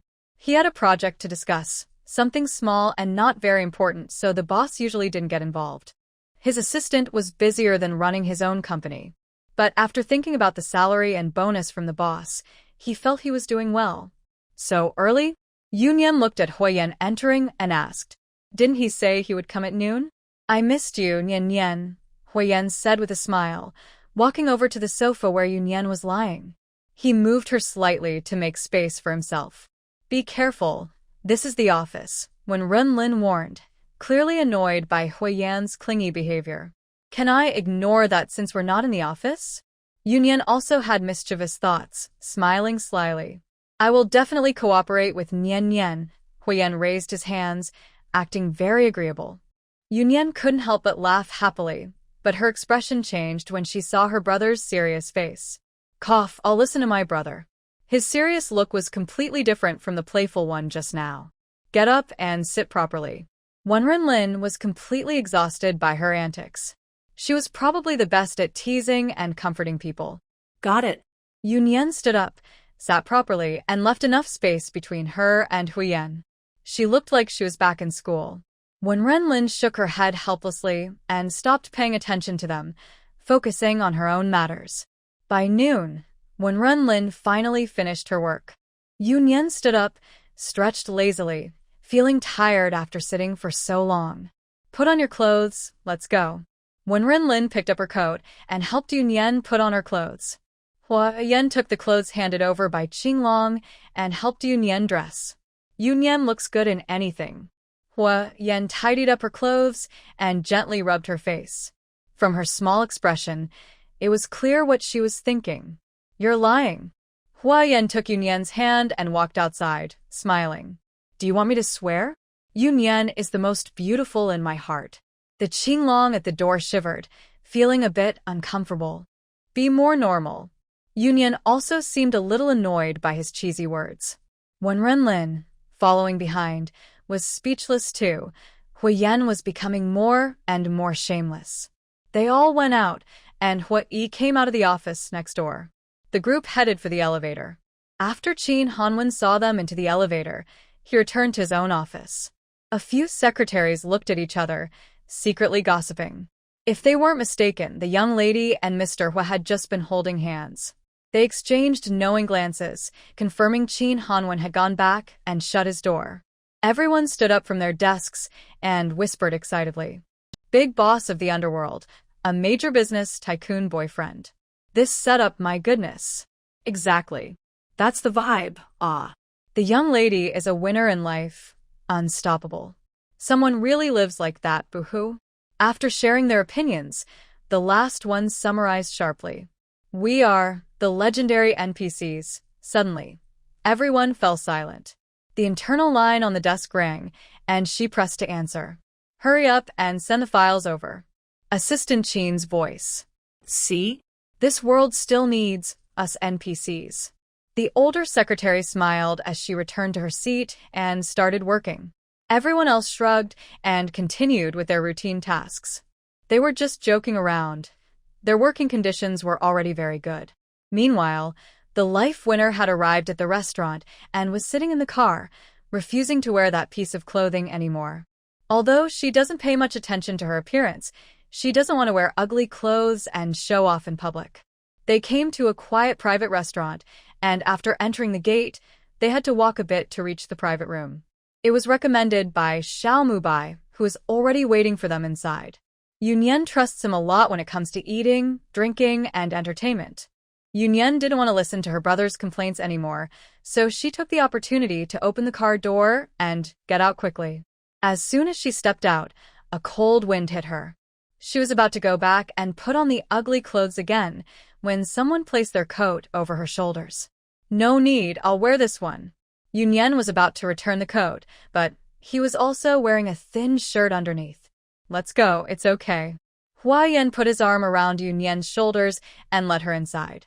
Behind them, when Renlin watched the two people who didn't wait for him and thought they deserved to freeze. Qinglong held the clothes in his hand and looked at his master. Their master always kept spare clothes in the car, and their sizes are similar. He was about to give the clothes to the third master, but he went inside first. "Thank you." I'll take these to the third master. Since they were from the same group, Hua Yi took the clothes from Qinglong and went inside, worried he might go back. When Runlin could only helplessly follow along, thinking what's going on. As Hui Yan and Yun Yan passed by a private room, someone inside called out to them. Hui Yan. They turned around and saw Hu Nanchuan coming out from another room. Miss Yu, what a coincidence. It really was a coincidence. He was here for dinner with someone, and just as he was about to go out to meet them, he ran into them. Hu Nanchuan approached them with a smile, looking at their linked hands with a teasing expression. Mayor Hua, what a coincidence. Yun Yan didn't mind his gaze. She and Hua Yan weren't sneaking around, so there was no need to worry about others knowing. Mayor Wu. Their delay attracted Wen Renlin, who also came over. Go ahead, I'll go out to meet someone. Hua Nanchuan nodded and greeted Wen Renlin with a smile. Hua Yan was quite capable. It seemed he had completely won her over, hiding it very well. No leaks at all. Big brother, enjoy your meal. Hua Yan looked at Hu Nanchuan and spoke more firmly. Eat your meal properly. Don't say things you shouldn't. They parted ways. Hua Nanchuan felt a bit speechless. This brat even threatened him. But that threat was effective. He was scared of him now. But isn't dating Yun Yan a good thing? Why doesn't he want the family to know? He was increasingly confused about his brother's thoughts. You have finally arrived. As soon as I entered the private room, Xiao Mubai leaned on the table and complained, saying he was bored waiting for them. Today, there were only a few people. Hua Yi and Qinglong didn't separate to eat elsewhere. They ate together with them. Yun Yan took off her clothes and handed them to Hui Yan, then sat down. Did Zhou Xian not come? The place Xiao Mubai booked wasn't far from Jing University. I thought he arranged it so Zhou Xian could join them for lunch. She said she's studying at school during noon. Xiao Mubai sent Zhou Xian a message after choosing the seat and just received a reply. She just finished her exam and still had more to do this afternoon, so she couldn't come for a short lunch. The food here is pretty good. I ordered everything I think you like, Xiao Mubai said with a grin. His mood was quick to rise and fall. Soon, the dishes arrived and he excitedly started introducing the food to Yun Yan. Yun Yan was supportive, trying all the dishes he recommended, and they really did taste good. But seeing Xiao Mubai still chattering away, he gave Qinglong a look. Qinglong immediately understood. He was already sitting next to Xiao Mubai. Do you come here often? Can you recommend some other good dishes? He moved his chair closer to Xiao Mubai and poked him. Xiao Mubai's attention shifted instantly, and he started enthusiastically explaining to Qinglong. Yun Yan sighed in relief, watching Hui Yan and Wen Renlin laugh quietly. After eating, everyone returned to the villa together. Xiao Mubai hurried back to his room as soon as he arrived, not knowing what he was doing. I still have work. I'm going upstairs first, Yun Yan said, stopping Hui Yan from following her. She really had something to do. Thinking about some active people recently, she knew she had to keep an eye on certain things and make arrangements where needed. TSK, when Renlin said sarcastically, full of mockery. Hua Yan ignored him, looking at his phone with a slight frown at the message. Where are you going? Hua Yan suddenly stood up, startling Wen Renlin. Are your guest rooms all full? Hua Yan snorted coldly, more sarcastic than him, and walked upstairs. Hua Yi quickly followed, having received the same message. When Renlin turned to look at Qinglong, was Hua Yan treating this place like a hotel? Qinglong quickly looked away, pretending not to see his master's gaze. He didn't want to be the punching bag. Hey, Lao Han, you're back. Qinglong turned and saw Han Zhan returning, and hurried out to greet him warmly. As soon as I arrived at the door, I felt something was wrong, even though I usually look expressionless when I shiver. But now, I was covered in cold air, which looked quite scary. Im just passing Bielorusia. Come practice with me. Before Qinglong could finish speaking, Hans Han dragged him to the other side. Hey, don't pull me. I have things to do. Qinglong wanted to cry, but had no tears. Was he really going to be Han Shan's punching bag today? Hadn't Hans Han gone home? Who upset him? When Yun Yan finished upstairs, Zhou Xian also came back. How did the exam go? Yun Yan asked out of habit. No problem. Zhou Xian nodded with an okay sign, indicating everything was fine. Shall we go? Xiao Mubai had been waiting eagerly, just waiting for Yu Nian to come down. As they headed outside, Yu Nian noticed Qinglong in an odd posture. What's wrong? Why was he limping? Did someone hit him? I'm fine, haha. Qinglong smiled painfully, like he was about to cry. He couldn't beat Hans Han anymore. That was a big to him. When Hans Han first arrived, he could beat him easily. It hadn't been long, and now Hans Han had him on the ground, pressing him down. Yu Nian also noticed Han Shan's strange behavior. She looked at him with concern, and he shook his head to show he was okay. Fortunately, Hans Han still had a conscience. He helped Qinglong into the car first, then drove off himself. Let's go. Hua Yan pulled Yu Nian into his car, feeling quite relaxed. He kept looking at this and that. Hua Yan sat in the driver's seat, and after the two got in, he stepped on the gas and drove away. Hans Han saw Yu Nian's car leave and naturally started following. Xiao Mubai and Zhou Xian automatically sat in the back seat. They kept arguing non-stop. After getting in the car, they asked the driver to start driving and continued their quarrel. Qinglong, in the car with Hans Han, was feeling sorry for himself. He even forgot there was someone who hadn't gotten in the car.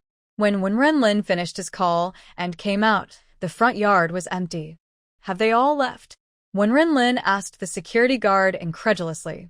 After getting a definite answer, he clenched his teeth and took out his phone.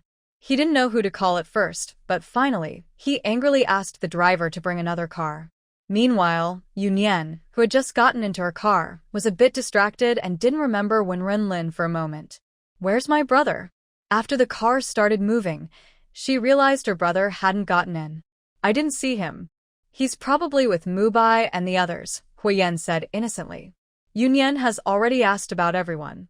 Hua Yan's words carried a hint of sarcasm, successfully diverting Yu Nian's attention. Just care about you. Tell me what's wrong. What's there to say? Yu Nian looked at Hua Yan calmly, acting as if everything was normal. But she could sense that he had something on his mind. It's nothing serious. My business in the south has some issues. Under Yu Nian's gaze, Hua Yan had to admit defeat. A flicker of joy appeared. Nian still cared about him most. She could sense every emotional shift in him. Do you need help? Yu Nian understood that it wasn't Hua Corporation's problem, but his personal business that had trouble. No need to worry, it's not a big deal. Hua Yan smiled and gently squeezed Yu Nian's hand. Really? You have someone backing you up? Yu Nian blinked. She could be his support. He usually kept his affairs low-key and private. Without the Hua Corporation's reputation, some careless people might come looking for trouble. She could help him handle some public matters. Hua Yan chuckled, understanding her meaning. Okay, if I need anything, I'll tell you. Although he didn't really need her help, he didn't refuse Yu Nian either. When are you leaving? Yu Nian frowned slightly, not wanting him to delay his plans just to stay with her. Tomorrow. Hua Er has already gone ahead. He planned to go first to check the situation, so there was no rush. Yu Nian nodded and said nothing more. As long as he had a plan, that was enough. When they arrived, Xiao Mubai's car was already there. The two of them were outside, with Xiao Mubai showing Zhou Xian his latest work. Zhou Xian had visited the mountain villa many times, but was seeing the mountaintop villa for the first time. Looking at the neatly arranged villas, he could overlook the entire mountain and enjoy the view. Zhou Xian rarely argued with Xiao Mubai and even complimented him a few times. Xiao Mubai was so proud, he almost puffed up with self-praise. Seeing Yu Nian get out of the car, Zhou Xian immediately left Xiao Mubai behind and happily ran toward her. Miss you, this place is really nice. Yeah, why are there so many cars? Yu Nian nodded casually, watching the 4 cars in the parking lot and falling into thought. She was with Hua Yan in one car, Han Zhan and Qinglong followed behind them. What about the others? That doesn't seem right. Where's your brother? I don't know, Zhou Xian said, clueless. Xiao Mubai looked just as unaware. When they arrived, there was already a car here. She was busy admiring the scenery, and they hadn't even gone inside yet. Did you two come in the same car? Yunyan seemed to catch the main point. Although she was asking Zhou Xian, her gaze was on Huiyan. He didn't say she came with Xiao Mubai? Not only Yunyan, Qinglong was also confused. Didn't his family's master and the young lady ride in the same car? Did he forget about his own master? I thought Arlen was with Mubai. Huiyan spread his hands, genuinely believing Wen Renlin would be with the others. Who knew he was so picky and disliked people, so no one took him along. I didn't know, Yunyan said. When I got in the car, I didn't see Brother Lin, so I thought he was with you guys. Xiao Mubai looked innocent. With little fish here, how could Brother Lin be with him? Yunyan exchanged a quick, understanding look with Qinglong and hurriedly headed toward their house. Oh no! How did they leave that proud, lonely old man behind? Huiyan lazily followed behind, thinking that person would surely blame him again. Xiao Mubai and Zhou Xian also hurried to catch up. Oh my, did they really offend Brother Lin? When they entered the house, they saw Wen Renlin sitting on the sofa in the living room. 2 bodyguards stood behind him, looking quite intimidating. Yunyan sat next to her brother, pretending to be calm. Brother, you came so quickly. Wen Renlin turned his head to look at her, but didn't say anything. It's my fault. I thought you and Mubai left together. Huiyan came over and sat beside Yunyan, pulling her closer, offering a half-hearted apology. Agreed, it's all his fault, Xiao Mubai echoed. Huisaner, trying to shift the blame, huh? But he couldn't think of a good way to argue back, so he just admitted it was his fault. Brother, are you really angry? Yunyan leaned forward to look at Wen Renlin's expression. He looked at his sister with a pleading smile. No matter how angry he was, he couldn't stay mad. But that was only toward her. He wasn't angry at her. No, I'm not angry. Go upstairs. He sighed helplessly and told Yunyan to rest upstairs. Okay. Zhou Xian, I'll take you to pick a room. Yunyan showed loyalty and took Zhou Xian, who was sitting upright nervously, along. Coming. Zhou Xian quickly stood up, sighing in relief as if she'd been rescued. She was so scared, she didn't dare even breathe loudly. Wah. Sister, you always joked that she was afraid whenever she saw Brother Lin. How could she not be scared? I'll get your luggage. Xiao Mubai stood up faster than Zhou Xian, carrying her suitcase and rushing upstairs. Only Zhou Xian brought her luggage. The others all had their daily necessities here. In the blink of an eye, the 3 disappeared up the stairs.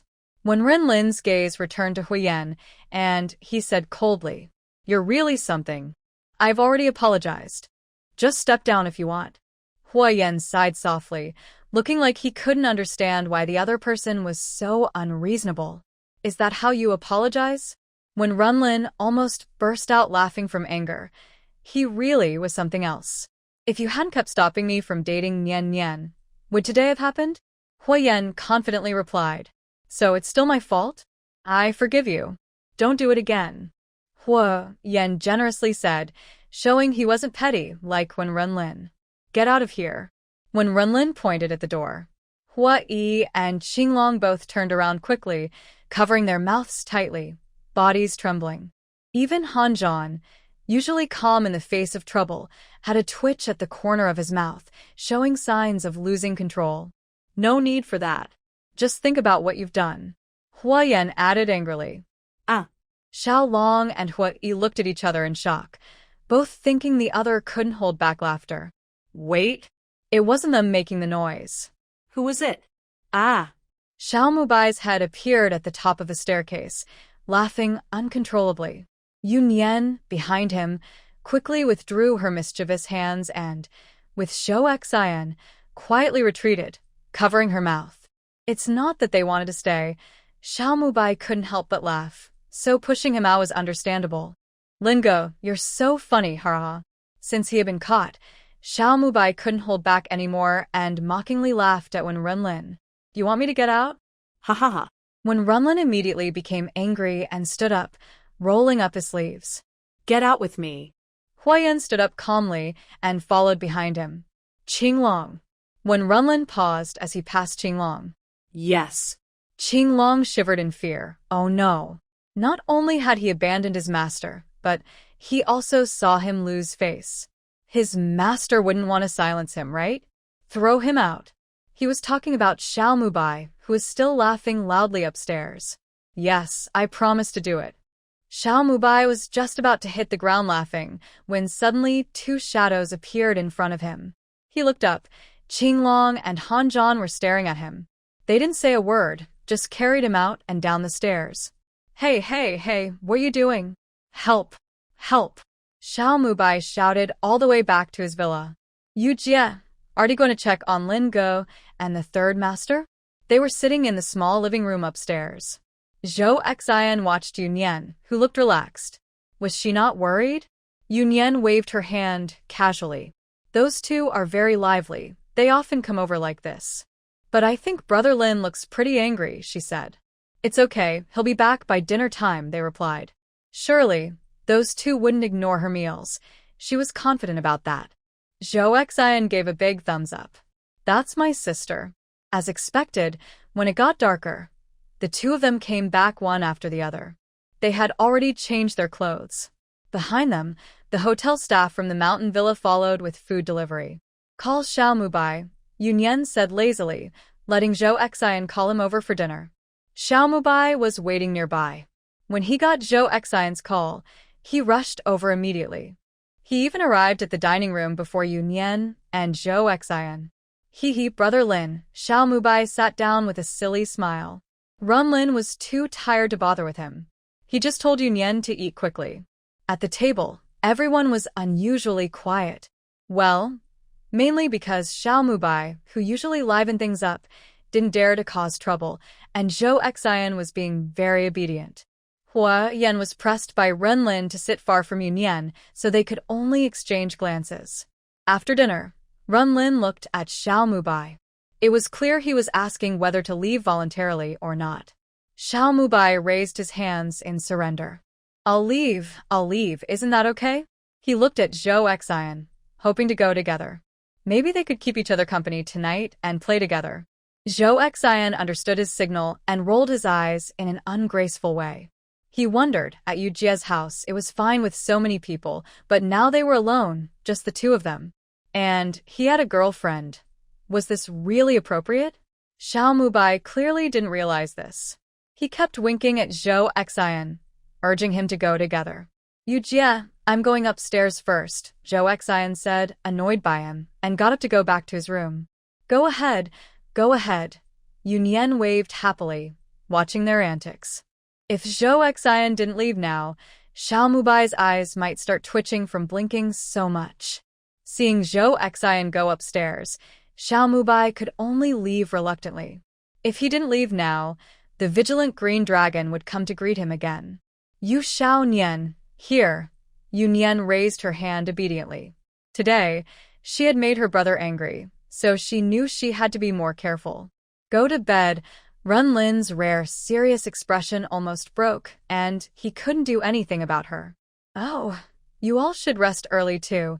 Yu Nian obediently stood up, ready to go upstairs. Thinking of Yu Huiyan spoke in a long, drawn-out tone as he looked at Yu Nian, who was acting pitiful. He was leaving tomorrow. Won't she stay with him a little longer? But before Yu Nian could respond, another face appeared in front of him. It was Lin's face, blocking his view of Yu Nian. Yu Nian shrugged and gave Hua Yan a helpless look, stepping around her brother. It's not her fault she offended him. Feeling sorry for Hua Yan for 3 seconds, she happily went upstairs. Lin being disgusting doesn't help either. Lin snorted coldly, refusing to play along. If Hua Yan dared to get close to Yu Nian tomorrow, he would be in trouble. Brother, I'm going south tomorrow. Hua Yan was flexible in tough times. Then go back early and rest. Lin was stubborn and refused to give in. No matter which way the wind blows, he remains unmoved. Next time, I'll leave you stranded halfway. After waiting a long time without Lin giving in, Hua Yan stood up, tired of arguing. He'd rather spend that time calling Yu Nian than wasting it here. Hua Yi followed behind their third master, walking back while frantically sending messages in a small group chat. What's wrong with the third master? He enjoys irritating Wenlin, but in the end, he just ends up losing. No one knows, and no one dares to ask. Go prepare some ingredients. Hua Yan stopped suddenly at the villa entrance. Just as he was about to complain, Hua Yi almost bumped into him. Are you not full? Hua Yi asked instinctively. Tomorrow morning, I'll make breakfast for you, Nian. Hua Yan gritted his teeth, wondering what this guy was thinking. Oh, I'll go now. Hua Yi awkwardly smiled and turned to leave. Hua Yan went back to call Yunyan. They were only a few steps apart but still had to talk on the phone when Runlin was behind all this. Hearing Yunyan's voice, Yan couldn't help but feel the urge to climb over the wall and see Runlin. Don't come over or my brother will be really angry. Yunyan smiled. What are you doing? Hua Yan heard some other sounds on Yunyan's side. Nothing. Zhou Xian is playing games with Xiao Mubai. She had just gone upstairs and hadn't closed her door. The two of them started insulting each other again in the game. Close the door, so they won't disturb your rest. Yunyan lay on her bed, chatting with Hua Yan until she fell asleep. Hua Yan listened for a long time, but heard only breathing on the other end. He knew this little girl had fallen asleep again. I didn't hang up the phone and placed it on the bedside table before going to wash up. When I returned, I fell asleep listening to Yunyan's breathing, feeling as if she was right beside me. I sighed helplessly and could only comfort myself this way. However, Xiao Mubai's game didn't last long, and when Renlin's concern was everywhere. He specifically sent Qinglong to take care of Xiao Mubai. It's time to sleep. Qinglong looked kindly at Xiao Mubai, reminding him it was time to go to bed. Brother Lin isn't here. Let's play together. Xiao Mubai tried to persuade him. Qinglong just smiled without speaking. Are his jokes really that funny? Can't he get revenge? And if he plays with him, and he doesn't finish his task, he'll be the one who gets played with. His family's ways of messing around are no less than third masters. Let's make a deal. Can I play a little longer? Xiao Mubai pointed to a small distance with his fingers, as if to say, if I go to bed so early, isn't that asking for trouble? When has he ever slept in the early part of the night? Either you sleep on your own, or I knock you out. Qinglong was too lazy to argue and took his phone away. He was about to grab his collar and take him upstairs. I'm going back to my room myself, I will. Xiao Mubai felt helpless, this stubborn guy. And he was really guarding him here, not letting him touch his phone on the bedside table. Go back, I'm going to sleep now. Xiao Mubai lay down, covered himself with the quilt, and obediently waved goodbye to Qinglong. Sleep well. When I fall asleep, I'll leave. Qinglong's face remained unchanged, still smiling. How do you know if I've fallen asleep or not? Don't worry, I have enough eyes for that. Even if he was pretending to sleep or actually sleeping, he couldn't tell. He wasn't fooling around. Xiao Mubai almost cried. He wouldn't watch Brother Lin's jokes anymore. He tossed and turned in bed for a long time. Even a little movement made Qinglong remind him. Maybe you should knock me out. Xiao Mubai's eyes looked empty. How could he sleep so early? He wasn't even allowed to use his phone. Seeing Qinglong step forward to really do something, Xiao Mubai quickly backed down. Hey, I was just joking. I've fallen asleep. I'm about to sleep now. He didn't even know when he fell asleep under Qinglong's supervision. He was woken up by his phone ringing early in the morning. He reached for his phone and saw his mom calling so early. Xiao Mubai, have you grown a backbone and stopped coming home? As soon as he answered, he was startled by his mom's loud voice. He suddenly sat up in bed. How did she know he was back? Mom, you. Don't try to fool me. Everyone saw you. Xiao Mubai's attempt to explain was cut off. Did they see him? Since he returned a few days ago, he only went out yesterday for a meal, and he was spotted? This is so unlucky. I'm just back and haven't had time to go home. Xiao Mubai smiled playfully, brushing off his mom. Then come back today. I can't go back. I'm not in the capital. I'm at the mountain villa with some friends. Xiao Mubai was being stubborn, feeling relieved that they had gone out. Perfect, bring Jie Yuan along to play. Xiao Mubai checked the time. Today is really Saturday. Mom, it's so far away, and with the round trip, it's already afternoon. What's the point of playing? I'll wait until I get back.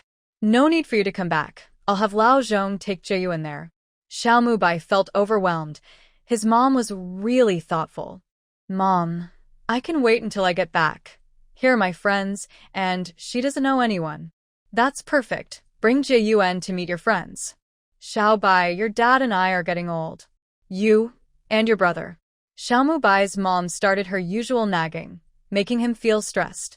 All right, you can let her come over. Xiao Mubai reluctantly agreed. Now it's impossible to fool them. Lao Zhong is their family driver, has been driving his dad since he was young, and is trusted by the older generation. Now he's basically semi-retired at their home, rarely needed. His mom just wanted him to confirm that Jiyuan was sent here. He lay back on the bed, annoyed, pulling the blanket over himself. He wrapped himself up and tossed around on the bed in frustration. Finally tangled with the blanket, struggling to get free. Angrily kicked the blanket to the floor, so even the blanket was against him. He wanted to tell the others about this, but when he picked up his phone, he saw it was not even 7. If he dared to call at this time, he'd just sigh and forget it. He didn't want to die young. Yesterday, Brother Lin almost exhausted him. Silently, he picked up the blanket, covering himself from head to toe, and died there. Jiang Jiani's gentle voice came through. It's okay, he's just at their mountain lodge with some friends. You can go and join them to have fun. Mother Xiao smiled, reassuring Jiang Jiani. Thank you, Auntie. You're welcome. Just bring your breakfast along so he can taste our Jiani's cooking. Mother Xiao's smile deepened, her wrinkles more noticeable, and she was very pleased with Jiang Jiani. Auntie Jiang Jiani playfully called out, then said she was packing up and said goodbye to Mother Xiao. Mother Xiao happily hung up the phone.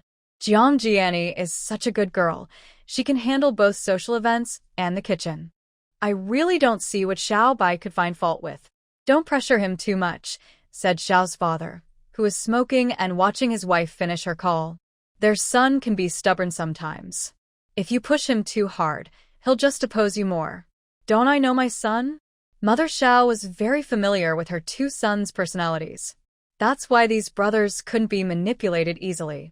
Xiao's father shook his head and said nothing more. He was initially quite pleased with Jiang Jiani. Although their family backgrounds were quite different, the Xiao family didn't believe in arranged marriages. He thought daughters from scholarly families were better, more educated, and better for future generations. But this recent matter made him a bit uneasy. Does little Jiang see his wife as a tool? He believed that having some scheming was good, but if she used it against their own family, it was unpleasant. He sighed, hoping this girl wouldn't let him down. His wife now liked her very much and was genuinely kind to her. At this moment, Jiang Jiani was happily packing breakfast at home. Actually, Xiao's father had guessed this would happen. Because Zhou Xian and Yu Nian both study computer science at Jingda, Jiang Jiani paid close attention to news about the computer department. Yesterday, she especially noticed Zhou Xian appearing at Jingda. And Xiao Mubai was with her when she left. Now she's back. What about Xiao Mubai? If Xiao Mubai returned and didn't contact her, does that mean he's losing interest in their relationship? She absolutely couldn't allow that to happen. She wanted to call Xiao Mubai but hesitated for a long time and didn't make the call. She didn't want to break this fragile silence. After thinking for a long time, she called Mother Xiao at noon. Auntie, you said last time you liked my mung bean cake. It's Saturday tomorrow. I'll make some for you. Oh, there's no need to make things complicated. Just rest, relax, and go out to have some fun. Don't worry about me. Mrs. Xiao's voice was full of smiles, and she appreciated Jiang Jianian's care. It's not trouble at all. I happen to be going to the bookstore nearby to bring something over for you. There is a big bookstore near the Xiao family, and Jiang Jianian had already arranged to go there with Mrs. Xiao once. All right. Mrs. Xiao cheerfully reminded Jiang Jianian to take good care of herself and not to tire herself out. After hanging up, she also boasted to Mr. Xiao. Jianian is going to make some snacks for me, such a thoughtful girl. Our two naughty boys don't seem to care much about their mom. Xiao Jiang is indeed good. Mr. Xiao nodded. He wasn't as emotional as Mrs. Xiao and saw things quite clearly. Jiang Jianian was trying to please his wife to earn favor with Xiao Mubua. Although they thought their son was unreliable, he was still popular outside. But he didn't mind this approach. At least it showed Jiang Jianian was clear-headed. This method was much better than using shady tricks. By the next morning, his opinion started to shift a bit. Early in the morning, Jiang Jianian called Mrs. Xiao around 6. She knew the elderly couple usually woke early, so she guessed they had just finished their morning exercise. First, she greeted Mrs. Xiao and learned she hadn't eaten breakfast yet. "Can you wait a bit to eat, Mrs. Xiao? The mung bean cake is ready, and I'll make a few small dishes to bring over with it." Jiang Jianian's voice was still gentle, with a hint of pleasant surprise. "You're such a kid, waking up so early after resting. Why not sleep a bit longer?" Mrs. Xiao almost smiled like a flower. "I'm used to it. Please wait for me. I'll prepare a little more, so it might take some time. No need to make so much. My husband and I don't eat much in the morning." The elderly couple usually had a simple breakfast. "Is Mubwa not at home?" Jiang Jianian asked, surprised, then let out a small gasp, seeming to regret his slip. "By his back?" Mrs. Xiao's voice raised, causing Mr. Xiao to glance over, curious about what was going on. "Oh, I don't know yet. I'll go cook first. You don't need to hide it from her. Be honest with Mrs. Xiao. Have you seen him?" No. Jiang Jianian hesitated, sounding a bit down. "Jianian, I'm not angry with you. It's because of that brat. Be honest.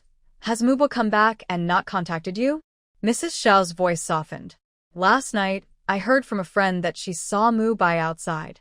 I thought he had gone home." Jiang Jianian spoke intermittently, her tone restrained, clearly feeling upset. "Please don't be mad at Mubai because of this. It was my fault for speaking too much." Jiang Jianian quickly added, looking worried. "Sweet girl, I know you've been wronged. Don't worry, I'll have that young man come see you soon." "No need, Auntie. Really, it's okay.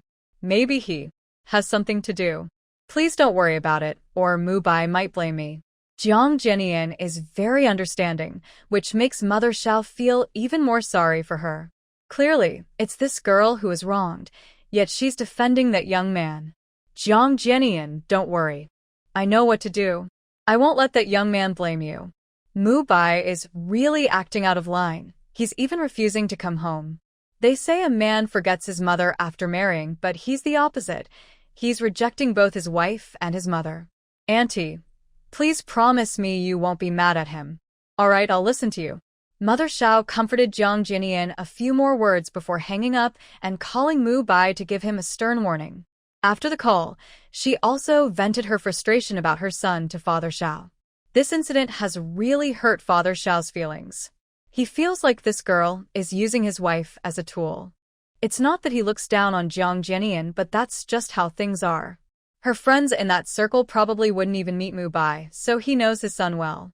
Mubai is very picky. Everything he wears and uses is the best. He doesn't go to places just anyone can afford, so Jiang Jianian's words are quite questionable. Of course, nothing is absolute. He hopes he's just overthinking it. Jiang Jianian finished tidying up the food and left the house carrying her things. Just then, Xiao's car arrived. Old Zhong got out and opened the door for Jiang Jianian. "Miss Jiang, please." Thank you. Jiang Jianian responded with a gentle smile and got into the car. The car drove all the way down to the foot of the mountain. Old Zhong called Mubai. Following the route he provided, they headed straight to the mountain villa. When they reached the gate of the villa area, they saw Mubai waiting there. Jiang Jianian got out of the car, not forgetting to give a box of mung bean cakes to Old Zhong to bring back to Mother Xiao. "Old Zhong, thank you for making the trip." Normally, Mubai is very polite. "No problem. Have fun, I'll be going now." Old Zhong smiled and greeted Mubai before quickly leaving. His task was completed, and he successfully handed Jiang Jianian over to Xiao Mubai.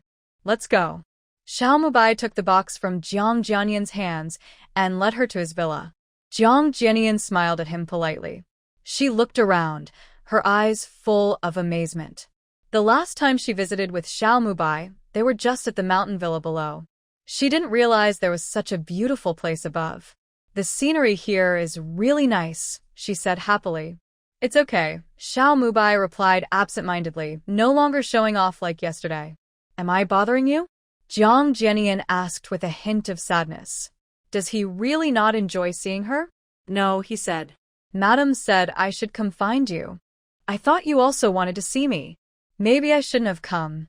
Jiang Jianian smiled wryly, trying to step back politely. You're overthinking. Come inside, Xiao Mubai sighed, speechless after her words. He even started to wonder if he was being too harsh. Jiang Jianian knew how to get along with Xiao Mubai. He was someone who responded better to kindness than force. So, she had to coax him a little. With Xiao Mubai's cooperation, the atmosphere between them gradually softened. Actually, Xiao Mubai's way of being soft or hard depended on the person. Like Zhou Xian, who was much tougher than Xiao Mubai. She never knew how to speak softly, yet she managed to make Xiao Mubai obedient. Meanwhile, in another villa, the tough Zhou Xian was quietly eating, trying to reduce her presence. She was afraid that the two big bosses might clash, and she, as a small person, would get caught in the middle. Yunyan went to bed early last night and woke up early this morning. Thinking about how Huiyan said he would make her breakfast last night, she got up and went downstairs. When she opened the door, Zhou Xian heard the noise and also came out. You're up so early? Yunyan asked curiously. She and Xiao Mubai usually only got up in the afternoon these days.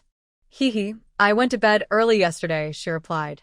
After Xiao Mubai was forcibly disconnected last night, she also went to sleep early, trying to wake up early. They finally had a chance to go out and play, so she didn't want to spend all day sleeping. When they went downstairs, Renrulin was coming in from outside.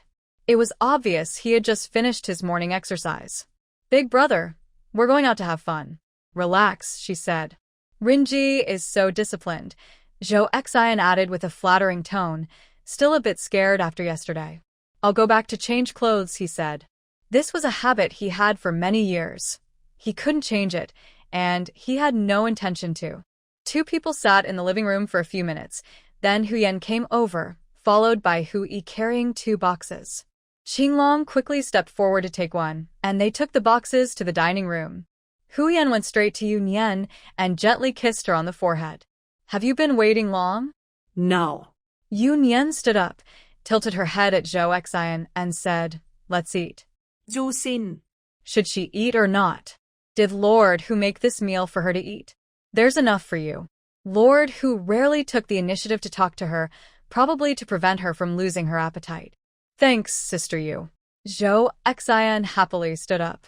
She had heard that Lord Hu was a good cook and often prepared meals for Sister Yu. Now she finally got to taste it. Hee. Yunyan. Well, she liked to thank whoever she wanted.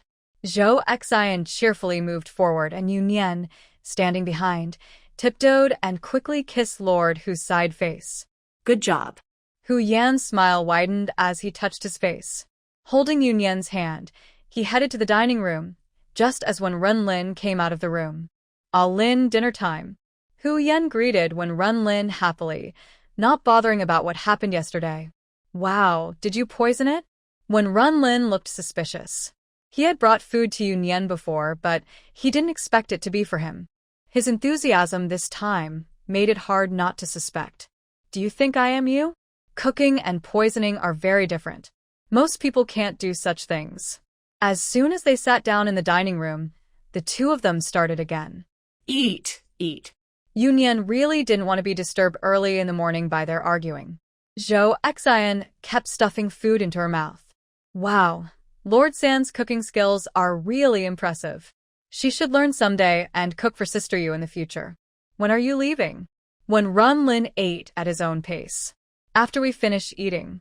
Huiyan took a deep breath, really reluctant to leave. That's a pity.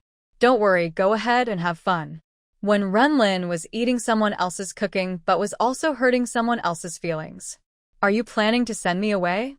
Huiyan ground his teeth. Does he know how to speak? Not necessarily. Then Renlin shrugged. I'm full now, you all can continue. Yunyan was quite speechless about these two childish people. I'm done too. Zhou Xian quickly stood up and left the dining room with them. Hu Yan and Wen Runlin hummed at each other, and also got up to leave. Hu Yan caught up with Yun Yan, holding her hand as they walked side by side out of the villa. Zhou Xian wisely slipped back to her room. She didn't want to be the third wheel. Be careful, call if you need help. Yun Yan softly reminds Hui Yan to prepare to leave. I understand. You go inside, it's cold outside. At the doorway, Hui Yan stops. Yun Yan 主动伸手抱住霍彦，来个临别的拥抱。Hui Yan tightly hugs Yun Yan back, whispering softly, like a sigh. I really want to take you with me. But he knows it's impossible, not just because Yun Yan's time doesn't allow, but also because the person watching them closely wouldn't let him take her away. Take care of yourself. Hui Yan takes a deep breath and kisses Yun Yan on the lips. Under Wen Runlin's fierce gaze, he turns and leaves quickly. Yun Yan doesn't need to look back to know her brother is behind her. Otherwise, how could Hui Yan leave so calmly? Sure enough, as he turns, he meets her brother's teasing look. Yun Yan pretends not to see and casually walks to the sofa, waving her phone. Wen Runlin also follows, about to tease her a little. Before he can speak, Zhou Xian rushes downstairs loudly. Yeah. What's wrong? Yun Yan watches Zhou Xian bouncing with excitement, feeling a bit confused. Xiaobai asked us to come over and play. Then why are you so excited? Yun Yan is speechless. Really, if you want to go, just go. His girlfriend came. Huh? Yun Yan slightly frowns. They came all this way? Are we going? Zhou Xian looks at Yun Yan and asks, hesitating while holding her phone. She also noticed that Xiaomu Bai didn't seem very enthusiastic about his girlfriend. But would it be bad for them to go? Go. Yun Yan stands up. Of course she's going. She's been watching Xiaomu Bai for a long time. Once Xiao Mu Hung returns, her task will be done. She can't fail at this moment. I'm going to the study. When Renlin gets up, when Yun Yan looks at him. He doesn't want to cause trouble. Whatever. Yun Yan pouts. She wasn't planning to call him either. She takes Zhou Xian, and they head out. When they arrive at Xiao Mubai's door, Yun Yan notices that besides Hanzhan, Qinglong is also following. Why are you coming over? Hehe. Qinglong awkwardly laughs. He just wants to see the fun. Hanzhan has already pressed the doorbell, and soon Xiao Mubai opens the door to let them in. Come in quickly. Don't you know the password? He just sent Zhou Xian the password for his house, so he can go in himself. It's not cold outside. Zhou Xian rolls her eyes. Jiang Jianyan is there, and she's just trying to avoid suspicion. That's good. He even managed to shave his head himself. A few people entered the house. Jiang Jianyan was in the dining room, reheating the breakfast she brought. Hearing the noise, she came out and saw Zhou Xian and Yun Yan, smiling as she greeted them. Miss you, Miss Zhou. I just finished making breakfast. Would you like to eat together? No need, you all eat. I already ate with Sister Yu. Zhou Xian politely declined, feeling a bit proud. They had breakfast made personally by Lord Hua. Eat a bit more, just a little more. Xiao Mubai winked at Zhou Xian eagerly. He wasn't hungry. He usually didn't eat breakfast. He got up late and early in the morning, he didn't have much appetite. Jiang Jianyan brought a lot of things, but he couldn't finish it all. Zhou Xian looked at Yun Yan, who nodded slightly. Come on, Qinglong and Hanzhan can join too. Xiao Mubai warmly invited the two, but neither paid attention to him. The group went to the dining room and sat down. Zhou Xian looked at the food on the table, her mouth twitching slightly. This plain porridge and small dishes were really simple. Not to mention she was already full. Even if she wasn't, she wouldn't want to eat. Jiang Jianyan handed out utensils, acting like a hostess, telling them not to be polite. Yun Yan and Zhou Xian took a small bite out of courtesy, then put down their chopsticks. Eat more. Zhou Xian mischievously said to Xiao Mubai, teasing him to enjoy the skill of his caring girlfriend. Having just finished a big meal prepared by Huyen, Zhou Xian felt she couldn't eat another bite now. Jiang Jianyan's cooking was average, and her ingredients were quite ordinary. For people like them, that naturally wasn't enough. You should eat too, don't be polite. Xiao Mubai watched as the two stopped eating, wondering if they were going to let him eat alone. Is it not to your taste? Seeing Zhou Xian and Yu Nian put down their chopsticks, Jiang Jianyan also stopped. She thought the food was okay. They just find it hard to get used to. Xiao Mubai chuckled to smooth things over, forcing himself to eat. Take your time. Jiang Jianyan poured him a glass of water. Sorry, my mother said I cook food that suits her taste, so I thought you all might want to try. She looked at the two with a hint of pride in her tone. Although Zhou Xian was usually carefree, she grew up in a competitive family. She easily sensed something off in Jiang Jianyan's words. But what was she so proud of? Older folks prefer light food. Sister Yu and I are still young. Zhou Xian's words also became less polite, with a fake smile on her face. Yunyan looked at Zhou Xian with a gentle smile but said nothing. Yes, my mom, and they always eat light. Only Xiao Mubai, looking clueless, didn't notice anything unusual and echoed her words. Taking the opportunity, he put down his chopsticks. He really couldn't eat anymore. His mother is health-conscious, and his father has to follow along, eating only clear broth and water every day. Is that so? I thought I misunderstood. Jiang Jianyan's smile stiffened a little, annoyed by Zhou Xian's comment. Xiao Mubai's careless remark made her even more frustrated, but she couldn't show it. Let's go to the living room. Hearing Yu Nian's words, Zhou Xian nodded and stood up obediently. Let's go together. I'm full too. Xiao Mubai also got up, and the Qinglong standing nearby, who had been watching the scene, happily followed to change places. Seeing everyone leave, Jiang Jianyan's face twisted for a moment, but she quickly returned to normal and started tidying up the table. She really was wrong this time. They didn't intend for her to clean up alone. None of these people usually do housework, and someone would come to handle it soon. Take a rest. Someone will come to clean up later, Xiao Mubai said as he brought drinks to Zhou Xian and saw Jiang Jianyan washing dishes. Not much. I'll finish soon, Jiang Jianyan smiled gently. Xiao Mubai's late concern made her happy. They had already started cleaning. Quitting halfway would be a waste. Unfortunately, Xiao Mubai couldn't see her kindness at all. She shrugged. Who likes cleaning? If she enjoys it, let her do it. If Jiang Jianyan knew Xiao Mubai's thoughts, she might get very angry. He took 2 bottles of juice and handed them to Zhou Xian and Yu Nian. Why don't you eat more? I made this especially for you. It suits your tastes. Zhou Xian said sarcastically, my girlfriend can cook? TSK. Early in the morning, I can't eat much. Xiao Mubai first peeked into the kitchen, but Jiang Jianyan hadn't come out yet. Jiang Jianyan's cooking skills are quite average. For those used to gourmet food, it's not very tasty. And making various stir-fries early in the morning, really? Who eats that for breakfast? Actually, although Xiao Mubai's mother eats light, her meals are carefully prepared with top-quality ingredients by the family chef. Jiang Jianyan's cooking naturally can't compare. Xiao Mubai's mother isn't lacking in taste, so she can tell the difference. In the end, she was praising Jiang Jianyan's thoughtfulness. After all, she was looking for a daughter-in-law, not a chef. Cooking skills don't matter much. As long as she has the heart, she will be happy. Naturally, she praises Jiang Jianyan generously.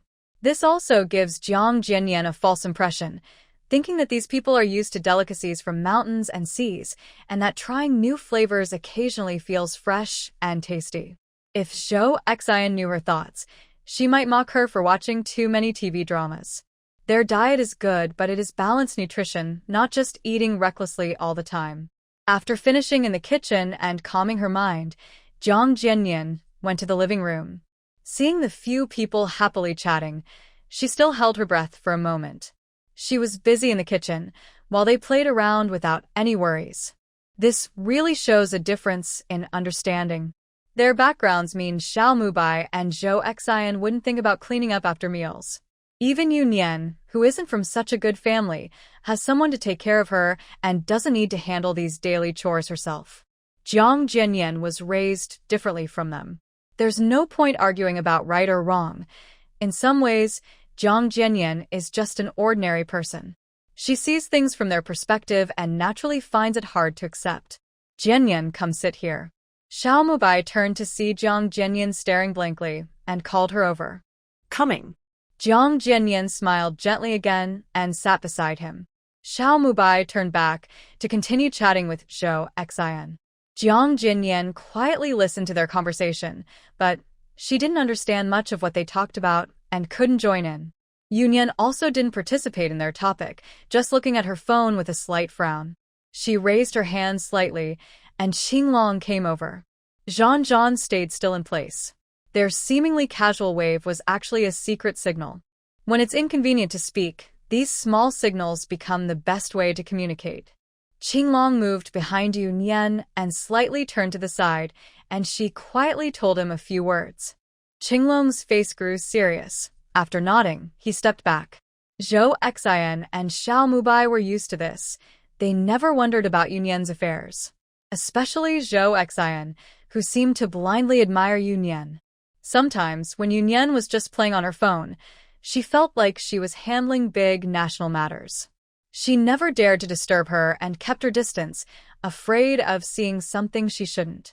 Jiang Jianyan initially could sit still, but later she noticed the two of them chatting more and more happily. They didn't pay attention to her at all, and she couldn't understand what they were talking about. Zhou Xian and Xiao Mubai come from similar backgrounds and share many common topics. However, usually Zhou Xian is too lazy to talk to Xiao Mubai, and they often end up fighting. Today, she was patient and talked to Xiao Mubai just to annoy Jiang Jianyan. With her cooperation, Xiao Mubai, who loves to talk, became even more animated and excited. He completely forgot about Jiang Jianyan beside him. Jiang Jianyan's gaze shifted to Yunyan, who had been silent the whole time. She noticed Yunyan was looking at her phone and didn't even lift her head. "Miss Yu." Before she finished speaking, Yunyan raised her hand to signal her not to speak. "Miss Jiang, Sister Yu is busy. You shouldn't bother her," Zhou Xian said somewhat unhappily, showing she lacked awareness. Jiang Jianyan felt a bit wronged. Wasn't Yunyan always on her phone? She just saw her drink in front of her untouched and wanted to ask if she wanted some water. Even if Yunyan was busy, she wouldn't be too busy to say a word, right? Her actions made her feel extremely disrespected. Plus, Zhou Xian's straightforward words also made her feel uncomfortable. She looked at Xiao Mubai, who was her boyfriend. Being treated like this by both of them, didn't Xiao Mubai think it was wrong? Unexpectedly, Xiao Mubai nodded in agreement, as if he thought she was being too nosy. Although she felt wronged, she had no way to explain herself. Just then, Jiang Jianyan's phone rang. "Mubai, it's Auntie." Jiang Jianyan looked at Xiao Mubai with some hesitation. "Oh, answer it." He frowned slightly, but didn't seem very concerned. "Okay." She smiled at Zhou Xian and turned to answer the call nearby. Zhou Xian suddenly remembered something and gave a self-deprecating smile. That smile made Xiao Mubai feel a bit uncomfortable. He also remembered how Zhou Xian's mother had been overly eager towards him in Hong Kong City. Her attitude now towards Jiang Jianyan was very similar. He wasn't really foolish. Once he realized what Zhou Xian's mother was up to, he avoided her. He also noticed that Zhou Xian's mother had a strong desire to control her. Now her behavior was hard for him to accept. It was hard to imagine how someone as strong-willed as Zhou Xian could endure for so many years. In that moment, he suddenly felt a bit sorry for her. "What are you looking at? Are you sick?" Zhou Xian was feeling uneasy under Xiao Mubai's gaze. What was wrong with him? Did he just get upset because she was talking to her boyfriend? Was he trying to scheme against her?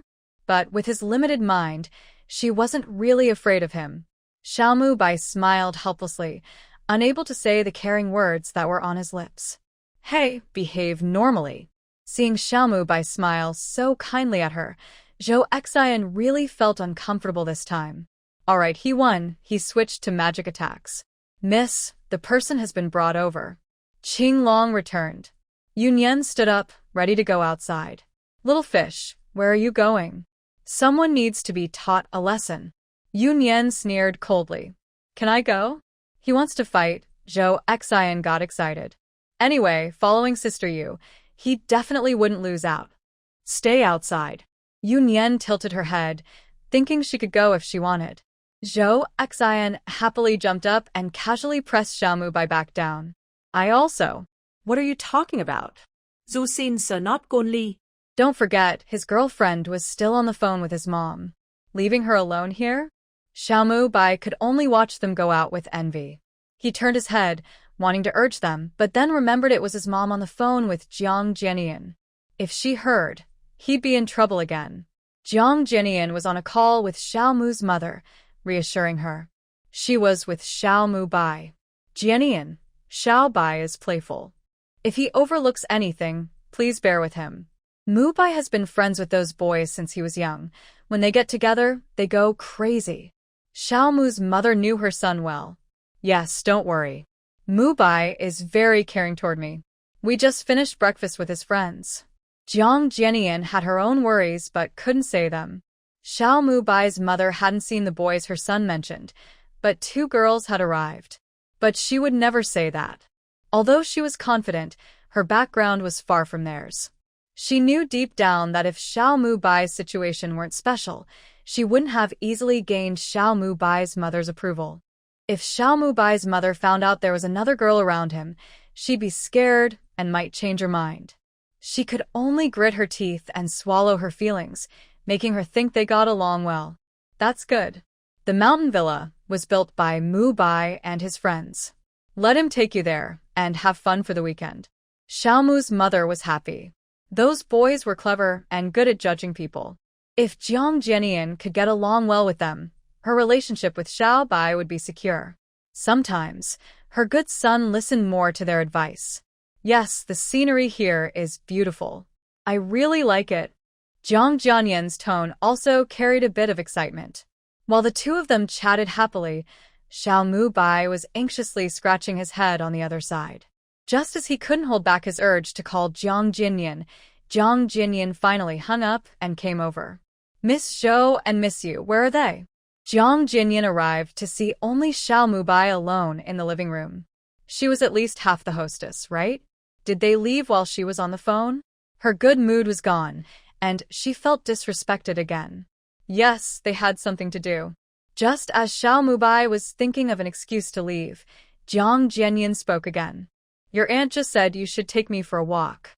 If you don't listen, I might complain. Jiang Jianian forced herself to sound playful. Xiaomu Bai had no interest in these trivial matters now. Hearing this, she suddenly perked up. Let's go. I'll take you for a walk nearby. It was like falling asleep and having a pillow appear. She had to hurry. Okay. Jiang Jianian didn't notice anything unusual and happily stood up to put on her coat. Xiaomu Bai hurriedly grabbed her clothes and rushed outside, hoping to catch up. Meanwhile, Yunyan and the others went straight to the villa area gate. On the lawn just inside the gate, there were 2 people with their hands tied and black cloth bags over their heads. 4 black-clad bodyguards guarded them nearby. Qinglong even exaggeratedly brought over a chair and spread a blanket on it. Miss, please sit. Yunyan twitched her lips. Was he stupid? Letting her sit outside in this cold weather? Did he want to freeze her to death? It turned out he wasn't too stupid. After she sat down, Yunyan took a blanket from someone nearby and covered herself. Yunyan. Such a scene.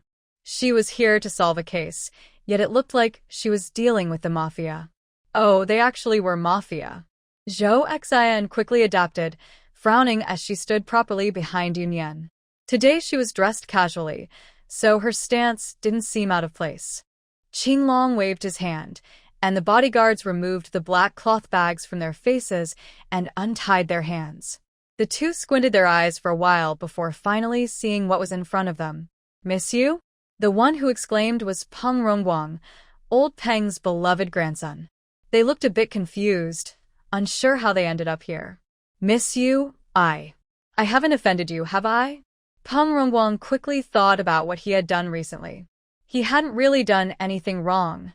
Although he was a rich kid, he was not stupid. In fact, he was quite sensible.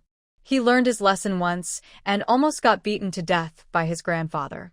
His mother, trying to vent her anger, nearly caused a family riot.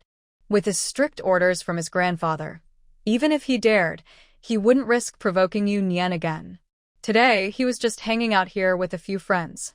Not long after arriving at the hotel suite, a group of men in black forced him to come here. Why are you here? My friend's birthday is today. I booked this suite to celebrate with him. We arrived early to set up, and others will come at noon.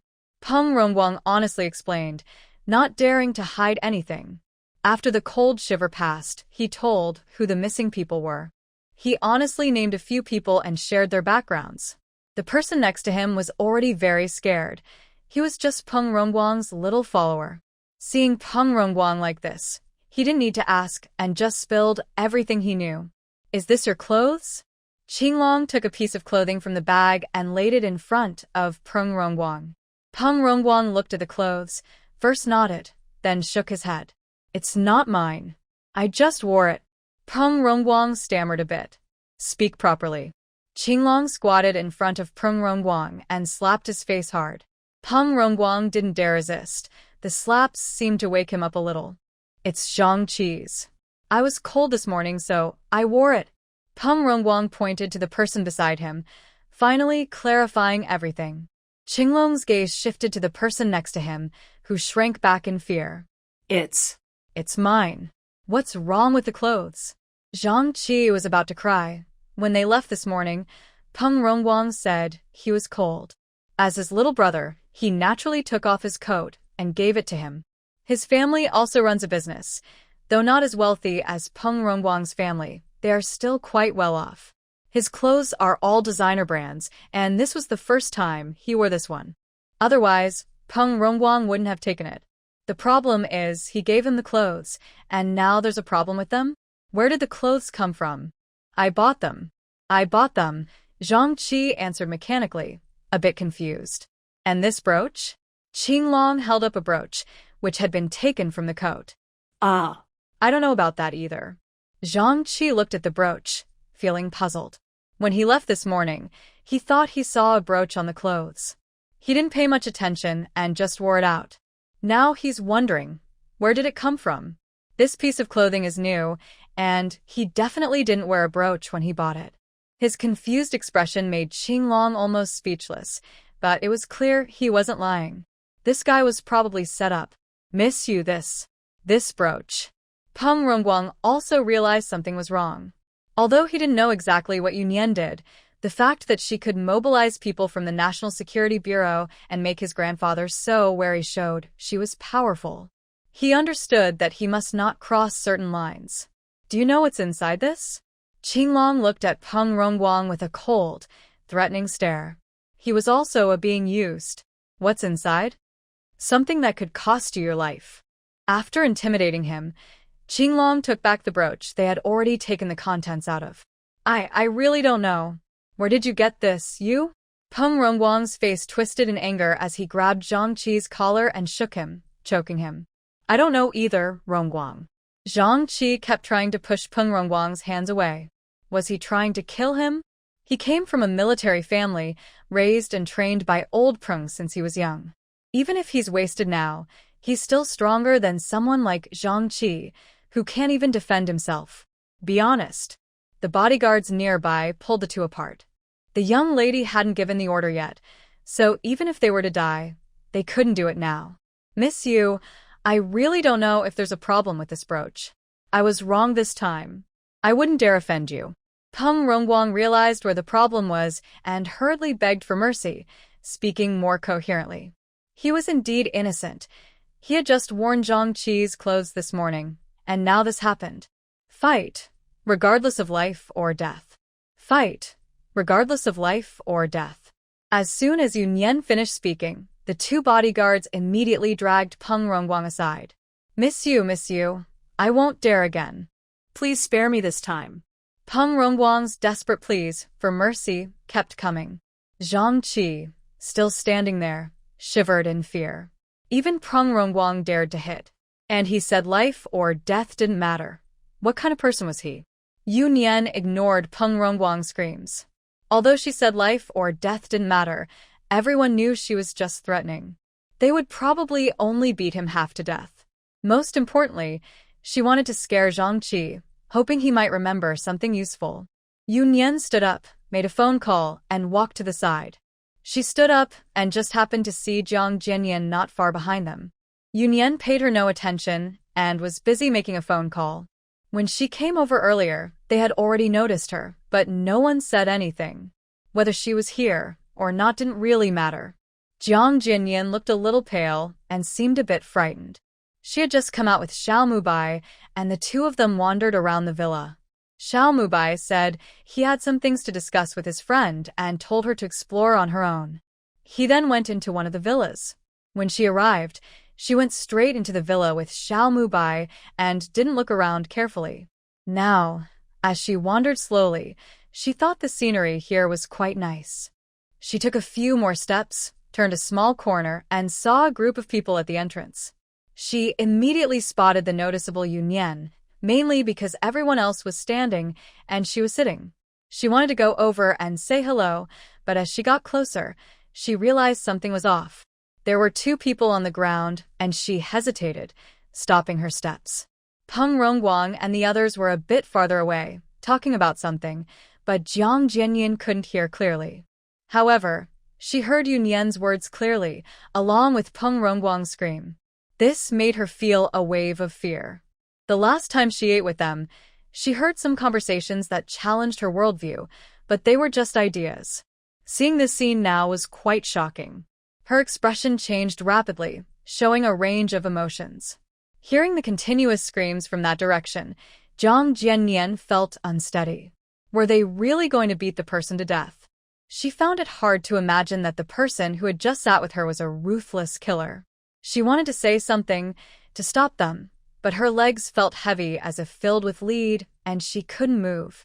It wasn't until her phone rang, Xiao Mubai calling, that she finally moved. Trembling, she answered the call and heard Xiao Mubai's voice on the other end, asking where she was. Suddenly, she felt like waking from a dream and turned around to run back. When she saw Xiao Mubai again at the trembling, she answered the call and heard Xiao Mubai's voice on the other end, asking where she was. Suddenly, she felt like waking from a dream and turned around to run back. When she saw Xiao Mubai again at the spot where they had just parted, her racing heart gradually calmed. She hurried forward and hugged Xiao Mubai tightly, still trembling slightly. "What's wrong with you?" Xiao Mubai was a bit uncomfortable with this. She ran back so quickly just to ask Xiao Mubai to stop them.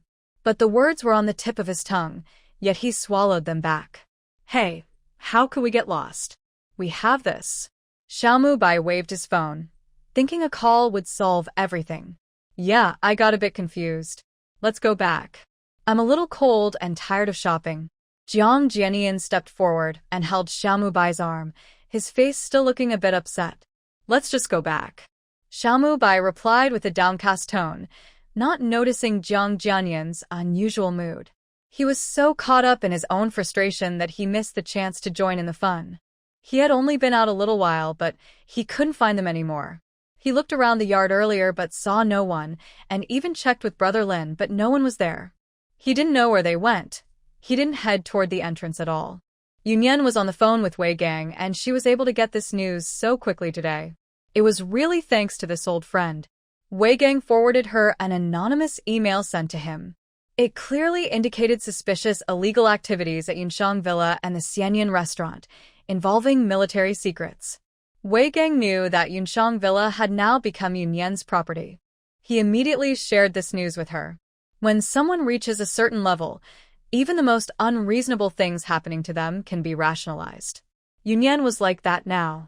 Not just with ambiguous messages. If Wei Gang saw her trading with someone, he would just think it was part of her plan. He immediately shared this news with her. When someone reaches a certain level, even the most unreasonable things happening to them can be rationalized. Yunyan was like that now. Not just with ambiguous messages. If Wei Gang saw her trading with someone, he would just think it was part of her plan. Yunyan found this message a bit odd. Sure enough, they detected a chip signal in that private room and immediately took the person back. They extracted the contents and sent them to Yunyan.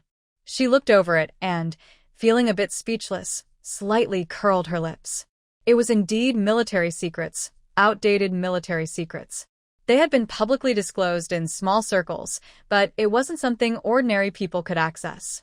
Wei Gang found the whole situation unbelievable as well. This person went to so much trouble, even involving young Peng, and reported it to me. Was it just to have me check some old files at your place? Wei Gang felt helpless too. Could someone be joking with him? But such a complicated prank seemed unlikely. I think there are only two possibilities. Yunyan thought for a moment and reached a conclusion. First, the other side wants to cause chaos. They are after something here, or trying to bring something in.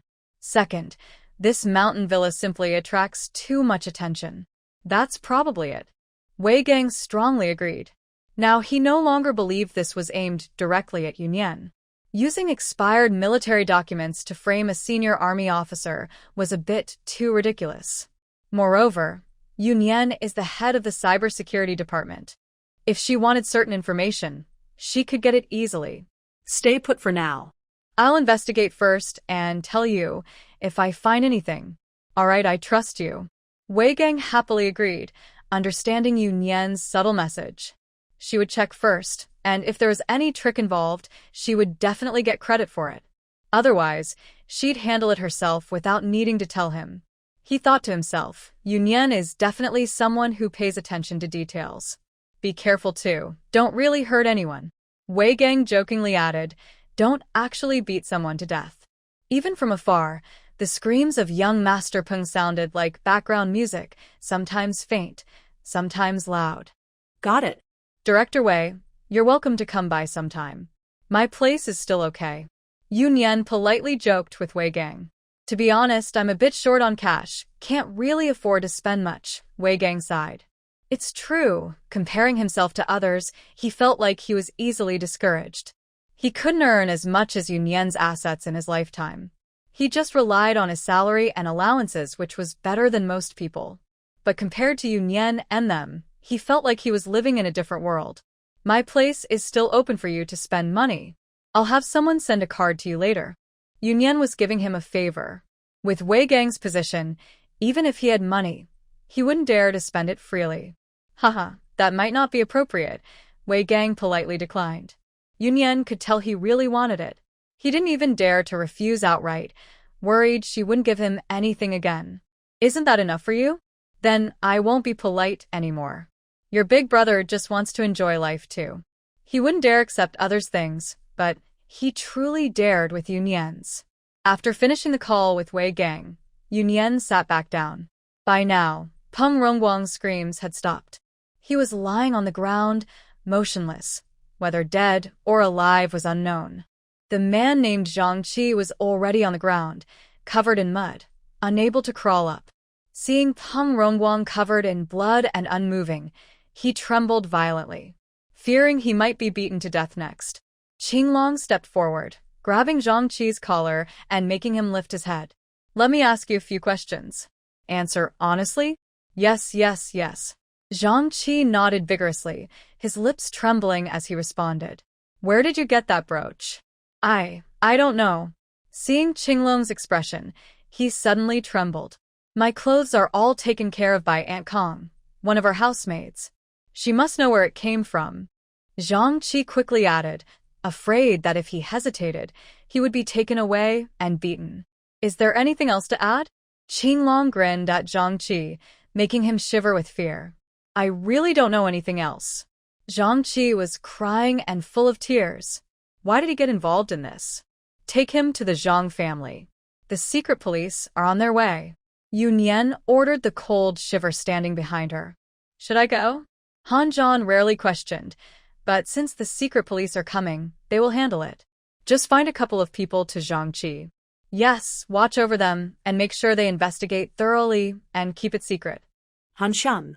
Do you even hear what you're saying? Keep the secret police informed? He suspiciously thought she just wanted an excuse to send him away. Hurry up, what are you standing around for? Yes. Han Zhan could only nod helplessly. Does she even bother to think of a proper excuse? So dismissive. After Han Zhan left, Yunyan called Peng Lao. Well, Minister Yu, you're a busy person. How come you have time to call me? As soon as the call connected, Peng Lao sounded annoyed. Your grandson is in my hands.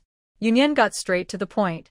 She wasn't calling to listen to this old man be sarcastic. Haha, is this kidnapping? How much ransom do you want? Peng Lao chuckled, forgetting the words he used. She was pretending to be a kidnapper. Yunyan didn't waste words. She put the call on speakerphone. She waved to Qinglong beside Peng Rongguang. Qinglong understood and kicked Peng Rongguang, waking him from his faint. Ouch, ouch, ah. Peng Rongguang, waking up, immediately let out a series of howls and screams. Did you hear that, Chief Peng? The heavy breathing on the other end of the line grew rougher. Peng Lao could tell his grandson's voice. How is Rongguang?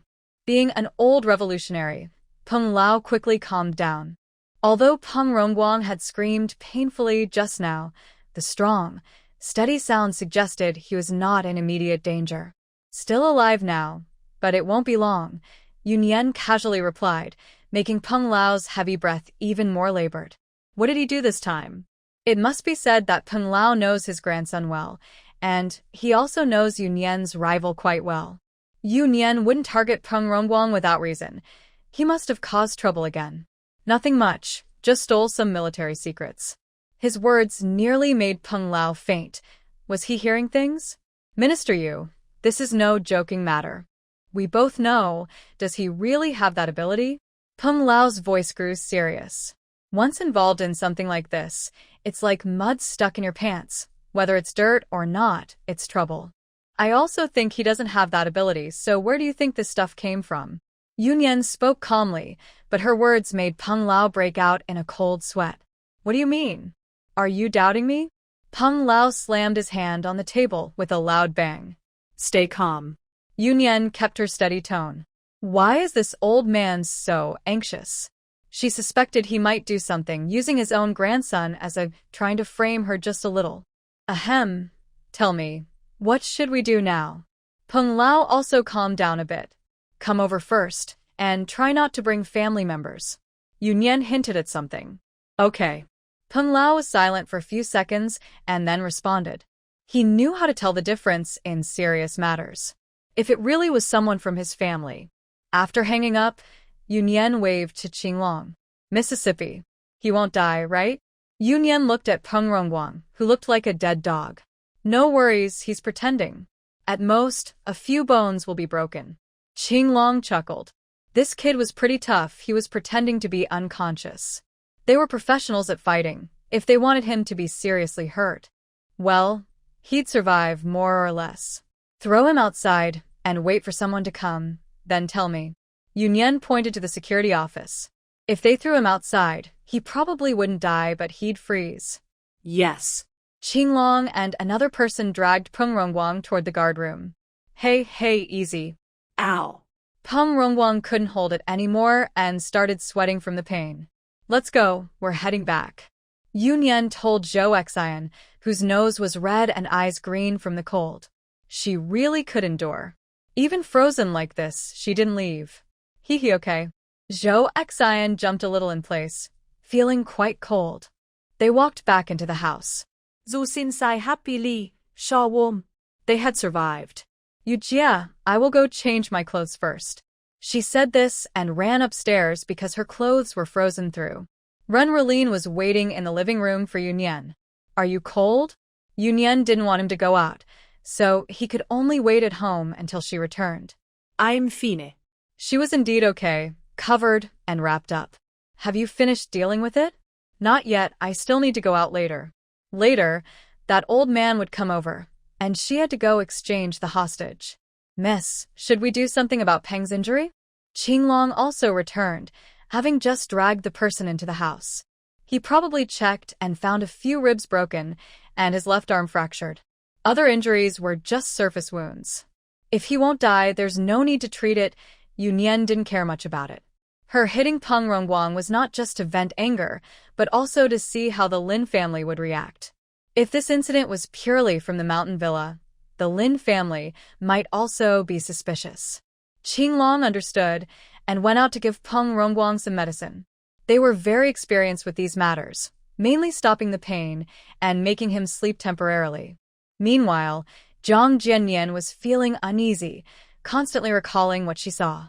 The cold-blooded Yunyan, the person beaten to the point of uncertain life or death. Mubai, do you think? Jiang Jianyan hesitated, wanting to ask something but finding it hard to say. What's wrong? Xiao Mubai was playing a game, looked up at Jiang Jianyan after hearing her. Do you think killing someone is illegal? Killing? Of course, it's illegal. What are you trying to do? Xiao Mubai looked surprised and worried, wondering if she was planning to kill him. It's nothing, just chatting. Jiang Jianyan clearly relaxed, glad that Xiao Mubai's values were normal. She was just worried that if he stayed with those people too long, he might start to see human life as less important. Fortunately, she wasn't disappointed. You gave me a scare. Xiao Mubai patted his chest. You're so timid. Jiang Jianyan's tense nerves relaxed a bit, and she was in the mood to joke with Xiao Mubai. Yeah, they often tease me about that. Xiao Mubai said casually, but he knew they protected him. Whether he was with Huo Yan or out with Brother Lin, they usually kept him away when dealing with things, joking that they were afraid he couldn't sleep. I think you're doing just fine. Xiao Mubai was confused by this comment and wanted to say something to change the subject. Just then, his phone rang. It was Fu Jingyi calling. He had already returned to Kyoto. Learning that they were still at the mountain villa, he said he would come over later. Old Fu, my friend. You've met him before, Xiao Mubai said after hanging up the phone. Oh, is he Miss Zhou's boyfriend, right? Jiang Jianyan naturally remembered these people well. Hearing he was coming, she inexplicably relaxed a bit. That way, Zhou Xian should be able to keep some distance from Xiao Mubai.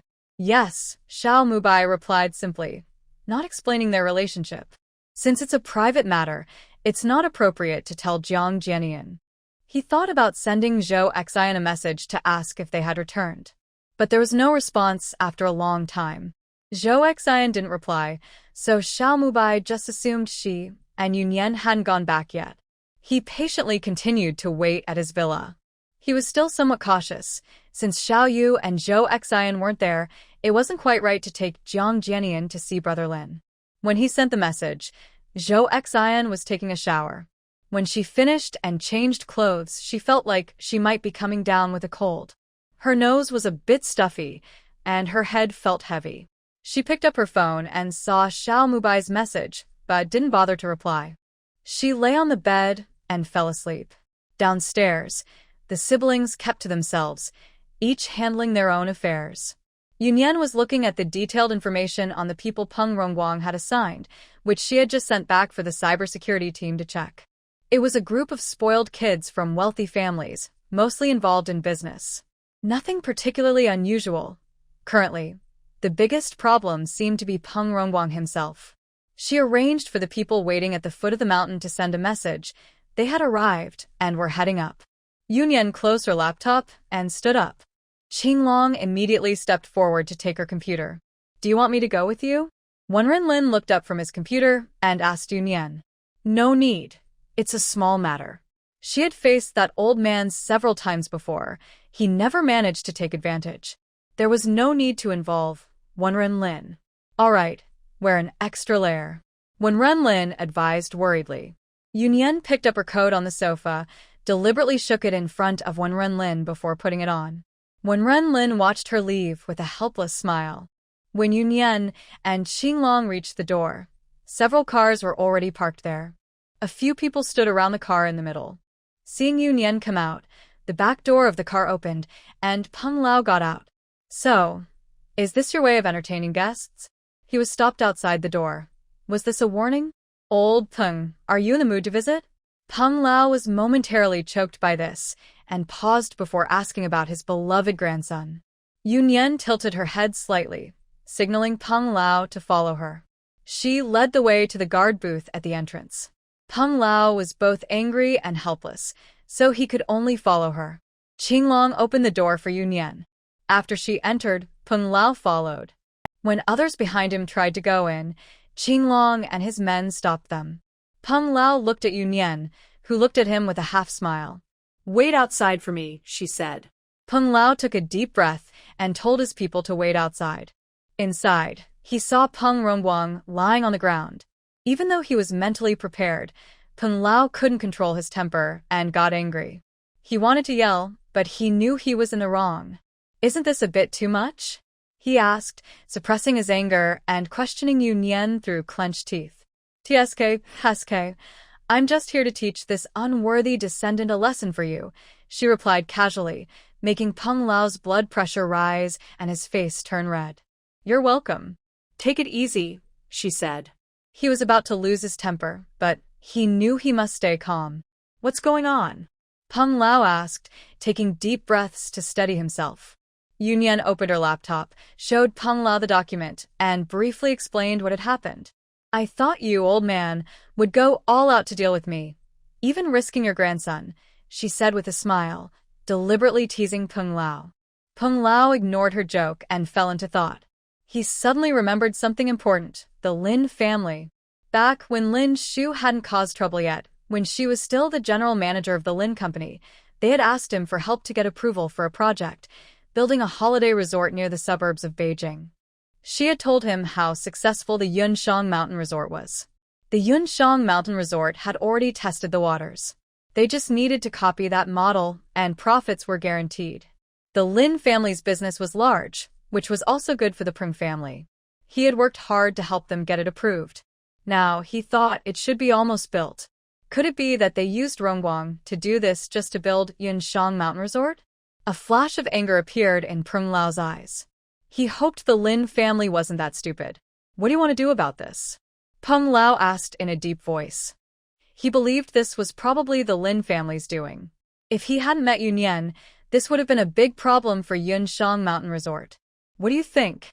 Yu Nian replied with a slight smile, teasing him with her words. "This matter is quite interesting." Old Peng's reaction shows he knows something. Otherwise, he wouldn't ask questions that seem like he's trying to settle things with her. Normally, he should have immediately held someone responsible. She already clearly stated that the item was with Zhang Qi. He is the main person involved. If Peng Rongguang was just used, this wouldn't really affect the Peng family. Yet, instead of investigating, he acts like everything is fine, which makes things more intriguing. "Honestly, this has nothing to do with you. Let's just forget about it, as if I owe you a favor." Old Peng had to soften his tone. If this matter really involved the Lin family, could he really deny the origin of that document? Although it was only shared within a small circle, it was only meant for high-level military officials. Sharing it without permission was strictly forbidden. "Nothing to do with me?" Yu Nian asked with a slight smile. "This document isn't a security threat, so you don't need to overreact. If you have any conditions, just say them." Old Peng felt Yu Nian was trying to manipulate him, but he couldn't do much. "Old Peng, I think I should tell you something." Yu Nian looked seriously at this old man. "What is it?" "This villa belongs to me." Yu Nian calmly said a few words. "What? Yours?" This time, Old Peng's expression couldn't be controlled. His face showed shock, and his eyes nearly popped out. He remembered clearly that Lin Shu told him the villa belonged to the Shao family. He had also checked a little and confirmed it was indeed the Shao family's property. How did it become hers? "On my territory doing this kind of thing. It's not related to me?" Yu Nian looked at Peng in shock and asked harshly again. "I will give you an explanation." After being surprised, Old Peng's face darkened. Yu Nian didn't need to lie about this. The truth would be clear once checked. He should have had someone look into the details of the villa back then. When Lin Shu told him, he just wanted to learn about the villa, not investigate thoroughly. Who could have expected such a thing to happen? "Very well, please go ahead." Yu Nian stood up, showing a gesture of seeing him off. She hadn't said her people had already started investigating, but she wanted to see what explanation Old Peng could give. Old Peng looked at Yu Nian deeply, then stood up and left. Yu Nian shrugged and followed him out. Elder Peng asked someone to bring Peng Rongguang out. 2 people carried Peng Rongguang and placed him in the car. "Minister Yu, we'll meet again someday. I'm looking forward to your instructions." Elder Peng, just about to say something harsh with a strong attitude, was suddenly deflated by these words like a deflated ball. Yu Nian didn't wait for his response and turned to leave directly. It seemed she knew Elder Peng was glaring at her, so she lifted her hand in a wave without looking back, as if saying goodbye. Elder Peng watched her back, furious, with his beard puffed out and eyes wide, but he had no way to stop her. He could only angrily turn and get into the car. Go to the hospital. Once in the car, Elder Peng ordered the driver to hurry and take Peng Rongguang to the hospital.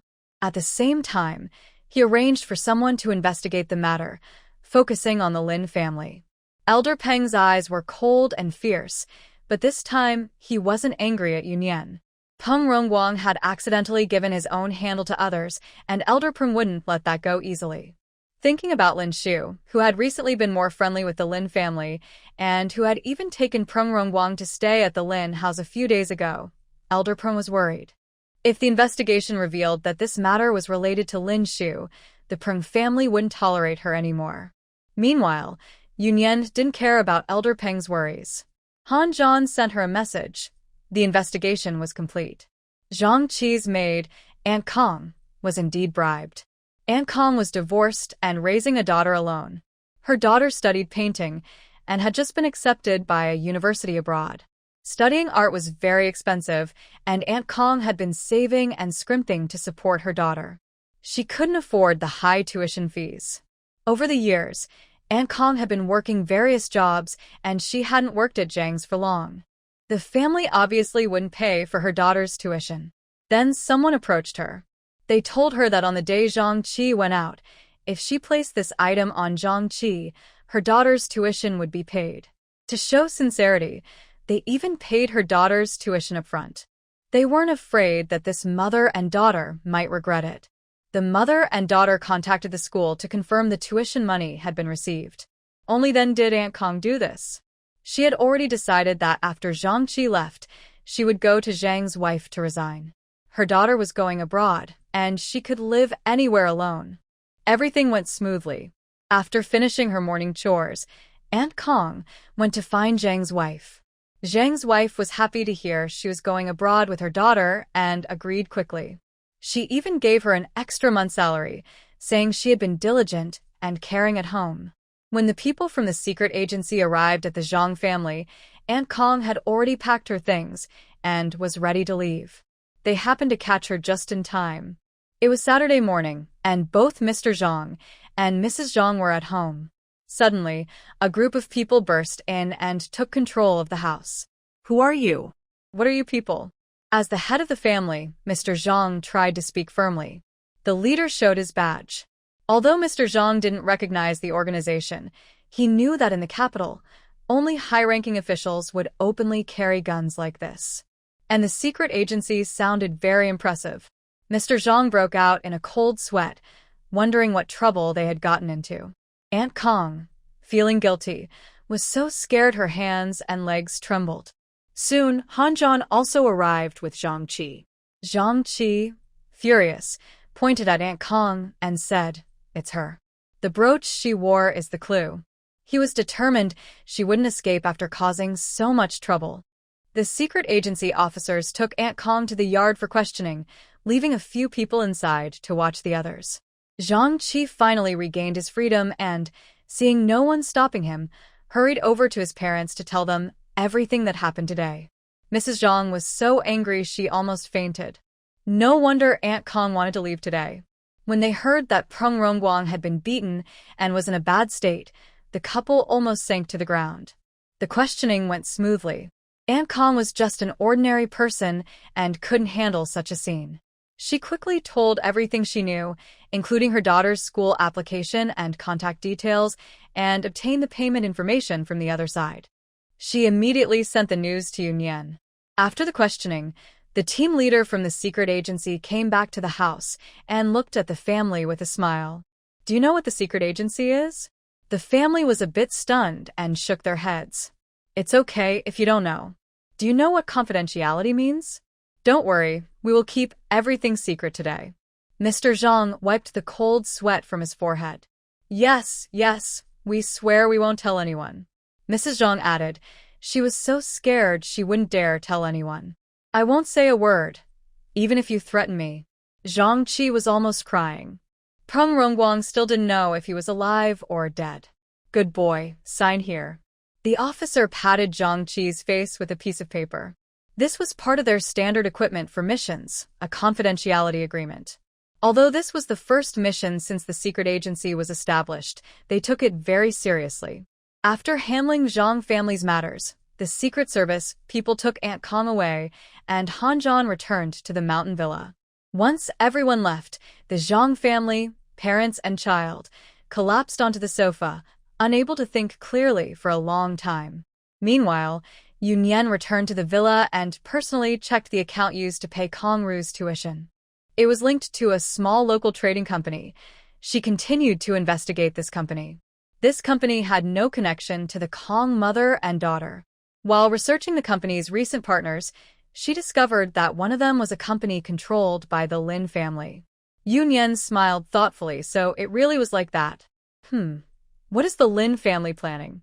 Are they using Peng Rongguang to sacrifice themselves? It seemed that old Peng was aware of this.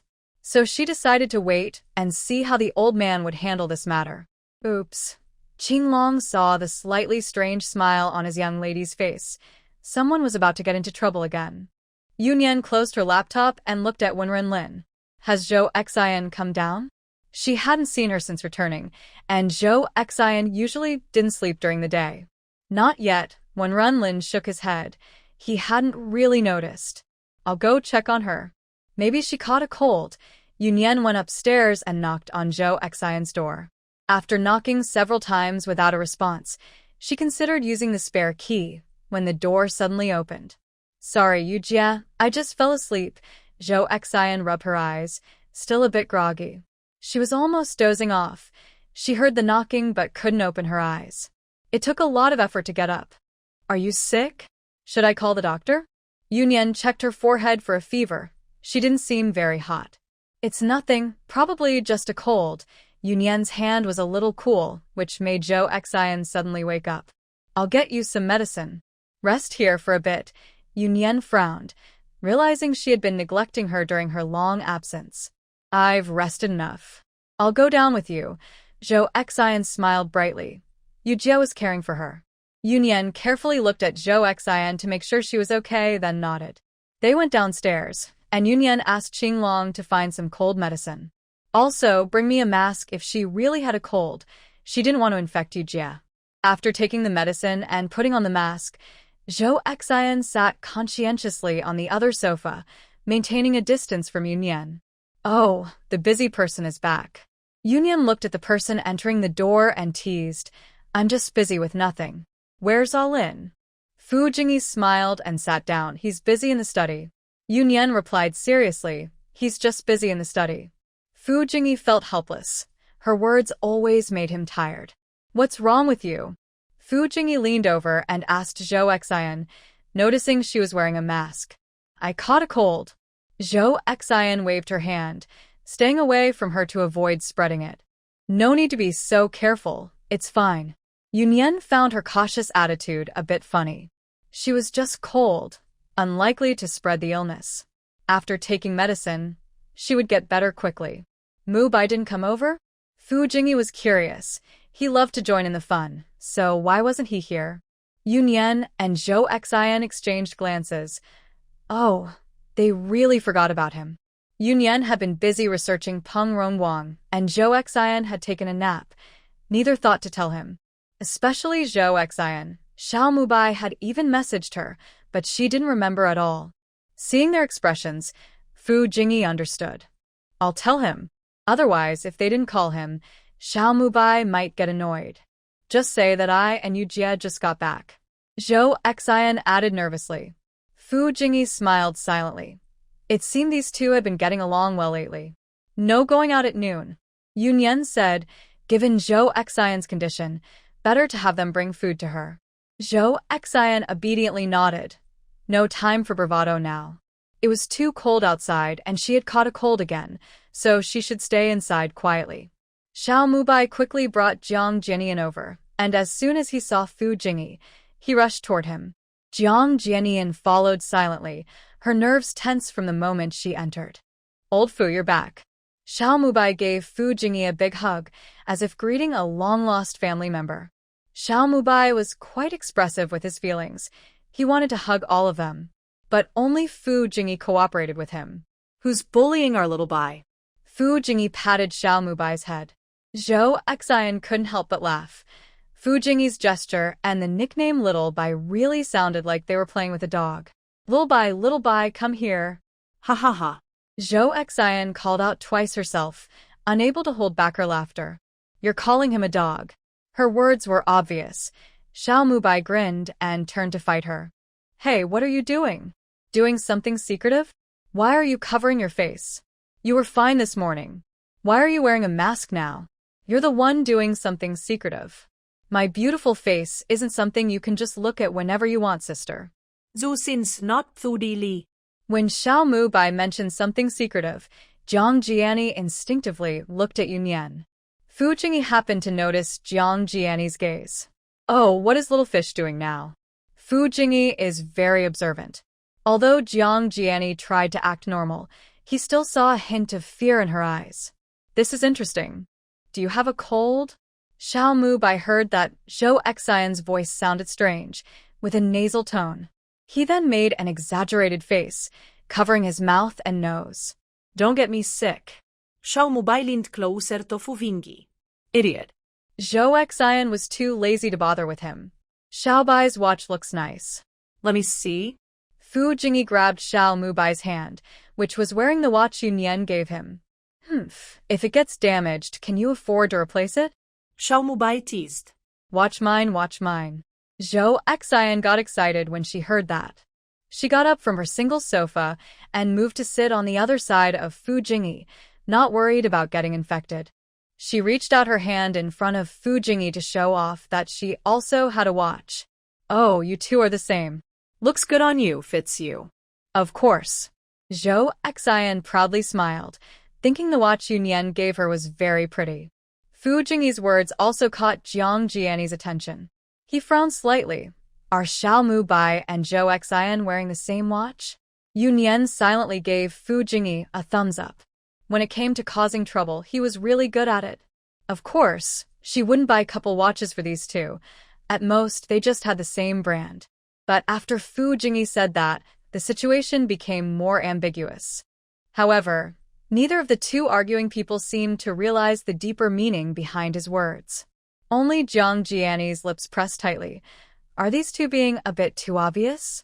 She was sitting a little farther away, so she could only see that both of them were wearing watches but couldn't tell exactly what they looked like. Is my watch not good-looking? Xiao Mubai also didn't back down. He reached out his hand and held it in front of Fu Jingyi to show him. He used too much force, almost hitting Zhou Xian's face next to Fu Jingyi. Are you sneaking up on me? Zhou Xian quickly slapped his hand away. Without Xian, it wouldn't look good. But if you're good-looking, anything you wear looks good too. Fu Jingyi also gently pushed Xiao Mubai's hand away, just like he was praising Zhou Xian. Oh, you really have good taste.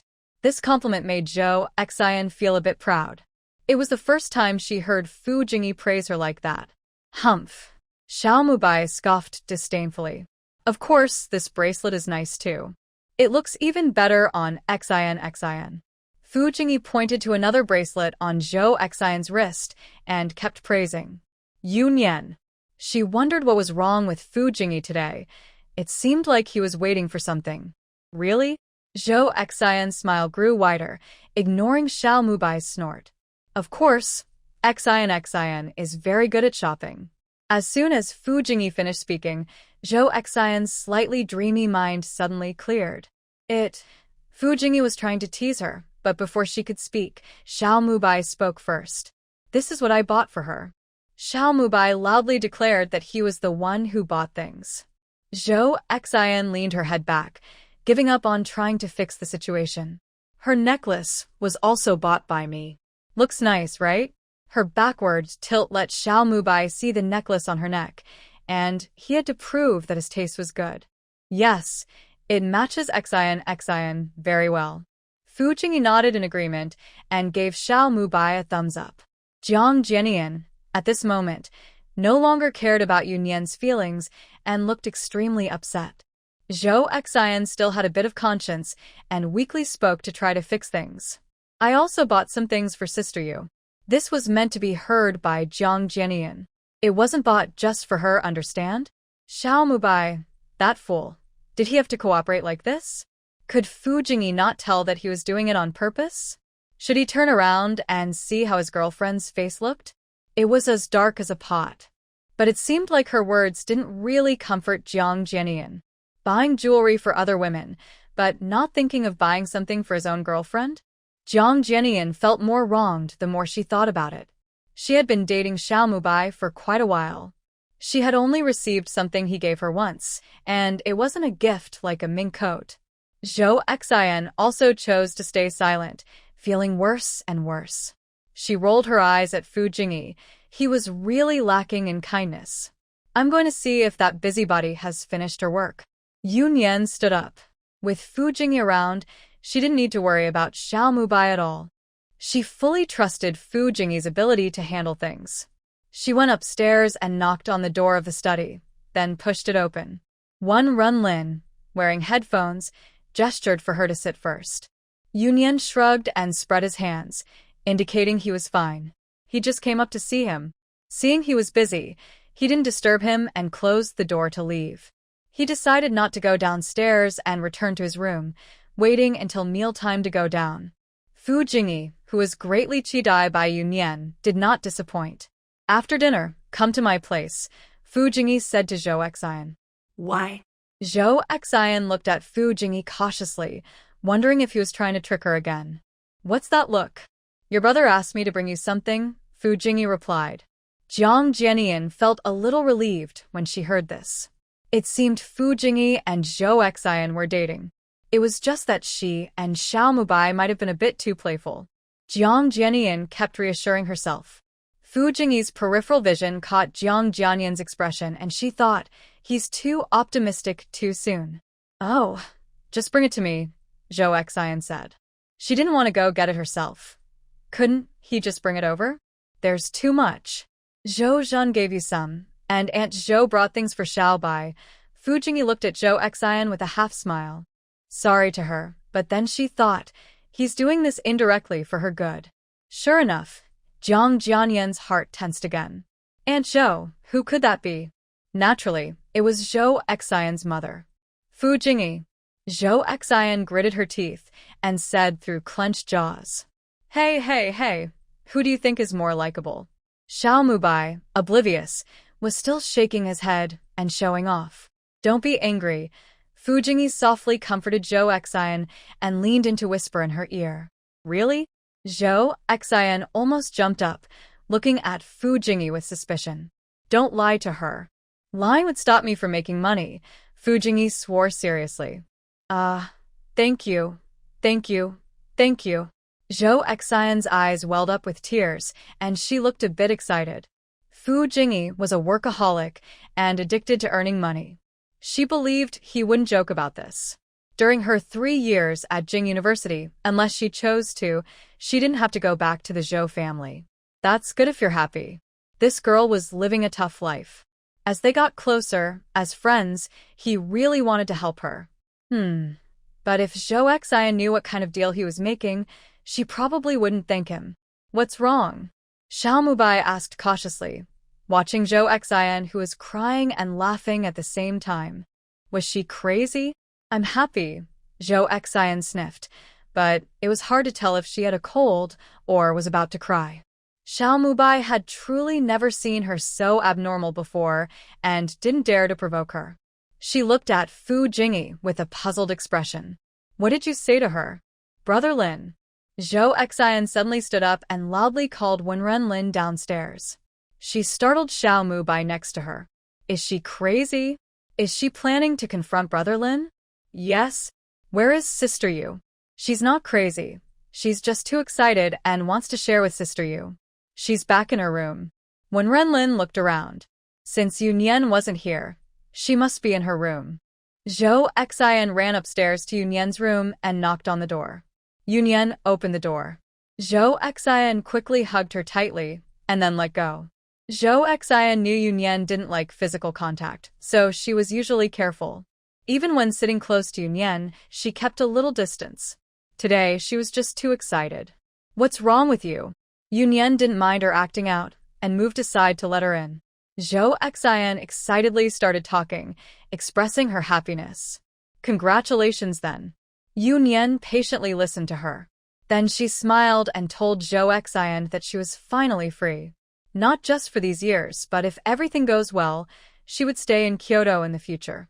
Zhou Xian calmed her excitement and, only after speaking, realized she might feel a bit embarrassed. Thinking back to what she did to escape the Zhou family before. The first time she met Sister Yu was also at this mountain villa. But back then, she was just trying to get close to Lord Hua.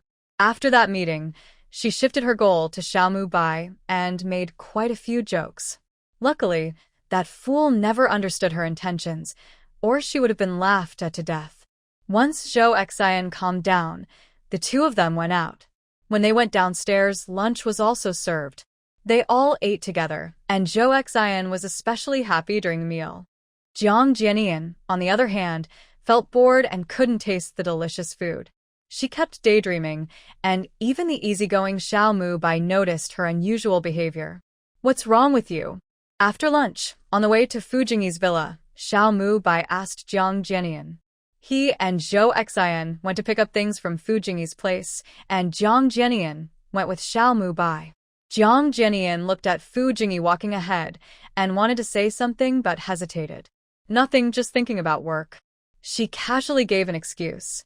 But Xiaomu Bai believed her, which made her feel a surge of anger she couldn't vent. Zhou Xian, meanwhile, was whispering to Fu Jingyi about Jiang Jianian. "She is truly patient. If it were me, that fool would have died 10 times over." Zhou Xian clenched her fists, looking exhausted just from watching. Her face was pale, then flushed, then darkened. Yet she could still keep smiling. "That's really impressive." "Yes, Mu Bai, you should handle him." Fu Jingyi nodded seriously. "Right." The two brothers patted Fu Jingyi on the shoulder. They arrived at Fu Jingyi's villa, where 2 boxes were in the living room, clearly for them. No wonder Fu Jingyi didn't bother to carry them. There was quite a lot. "What's in all this?" Zhou Xian muttered. "Are they really that close?" Actually, among the wealthy families in Gangcheng, their relationship was okay. But that was all, no real concern or closeness. She opened the boxes, confused. There were all kinds of snacks. Is she really that greedy? He specially asked Fu Jingyi to bring them, probably because he was worried she'd miss home. What kind of joke was that? Fu Jingyi didn't have time to worry about her confusion. He was focused on Mu Bai. "Mrs. Zhou said you like these. At home, you and Xian always fight over them." Fu Jingyi pointed to a big bag of unknown snacks. "Your clothes and this." He kept pointing at various items, but he had forgotten what they were. "Old Fu, enough already." Zhou Xian, regaining her composure, quickly stopped him. What was he doing? Mu Bai, who was rummaging through things, took out a clothing bag, looking confused. "Is this your suit?" Inside the bag, besides a suit, there was also a cheongsam. Zhou Xian's mother mostly wore cheongsams, which were custom-made. Once, when he was at Zhou's house, he happened to meet the tailor who measured Zhou's mother. She enthusiastically told him that their clothes were very good and insisted on giving him a set. They even made one for Zhou Xian. "Bring it here." Zhou Xian's face darkened. She snatched the dress and threw it into her own box. Her mother was really clever. She could come up with any trick. Jiang Jianyan suddenly stood up and silently left. "Should I go explain to your girlfriend?" Her mother's behavior was a bit inappropriate. Though the clothes were new, sharing such close items was too intimate. Any woman would find it unacceptable. "No, I'll talk to her." It was rare to see Zhou Xian so serious. Mu Bai scratched his head. There was no need to be so formal. Xiaomu Bai packed his bag and left. "It seems your mom is very happy with Xiao Bai," Fu Jingyi teased, looking at Zhou Xian with a teasing smile. "My mom is even happier with you," Zhou Xian said sarcastically, sounding a bit annoyed. "That's not necessarily true." Fu Jingyi shook his head with a smile. For the Zhou family, he wasn't a good choice. "No need to think too much." Fu Jingyi patted Zhou Xian on the shoulder. The two of them wouldn't get along for long. When Xiaomu Bai returned to the villa, he saw Jiang Jianian sitting quietly on the sofa. He put his bag aside and sat down next to her. "Are you angry?" he asked. "Should I be?" Jiang Jianian had always been accommodating to Xiao Mubai, but now she couldn't help but feel a little upset. When we went to Gangcheng, we stayed at the Zhou family's house. Things went well, Xiao Mubai said, referring to we. Jiang Jianian automatically thought they meant the entire group, so she wasn't as angry anymore. About the clothes, she asked. They might have just been sent over as they were finished. Who knows what they did, Xiao Mubai explained, trying to ease her worries. At least he was willing to explain. Although she still cared about it a little, she knew it was better to stop pushing.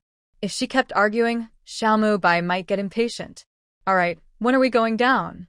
Jiang Jianian shifted her focus, not wanting to dwell on the issue. She didn't want to have a serious fight with Xiao Mubai, especially since they were spending time together. Any time is fine, whatever you prefer, he replied. In the morning, he had told Jiang Jianian they would go to the mountain villa in the afternoon. That was their plan yesterday, but Zhou Xian caught a cold, so they wouldn't be going. He didn't really want to go either, but he had already mentioned it in the morning. Plus, he had just upset Jiang Jianian, so he couldn't refuse now. Shouldn't we ask about their schedule? She asked. They're not going, so just the two of us will go, Xiao Mubai said with a bit of frustration. Zhou Xian wasn't really a friend anymore, and he didn't even notify him about the cold. If Zhou Xian found out what he was thinking, he would scold him. He couldn't predict when he would catch a cold either. Jiang Jianian was happy to hear this. She really didn't want to go with those people. She felt like they looked down on her. Then you pack your things and we'll go down. Do you want me to help? She asked happily. She also remembered the pile of things he had brought back. No need. You rest for a while, and I'll take my things back to my room, he replied. Xiao Mubai carried his box back to his room. He lay on the bed for a while, then got up to change clothes before going out. I took a shower. I've been waiting a while. No problem. Are we leaving now? Jiang Jianian smiled gently and didn't mind. Let's go. What do you want to do? Xiao Mubai cheered up and left with Jiang Jianian. Jiang Jianian had been here before, so she knew a little about it. How about we go see a movie? She remembered there was a cinema nearby.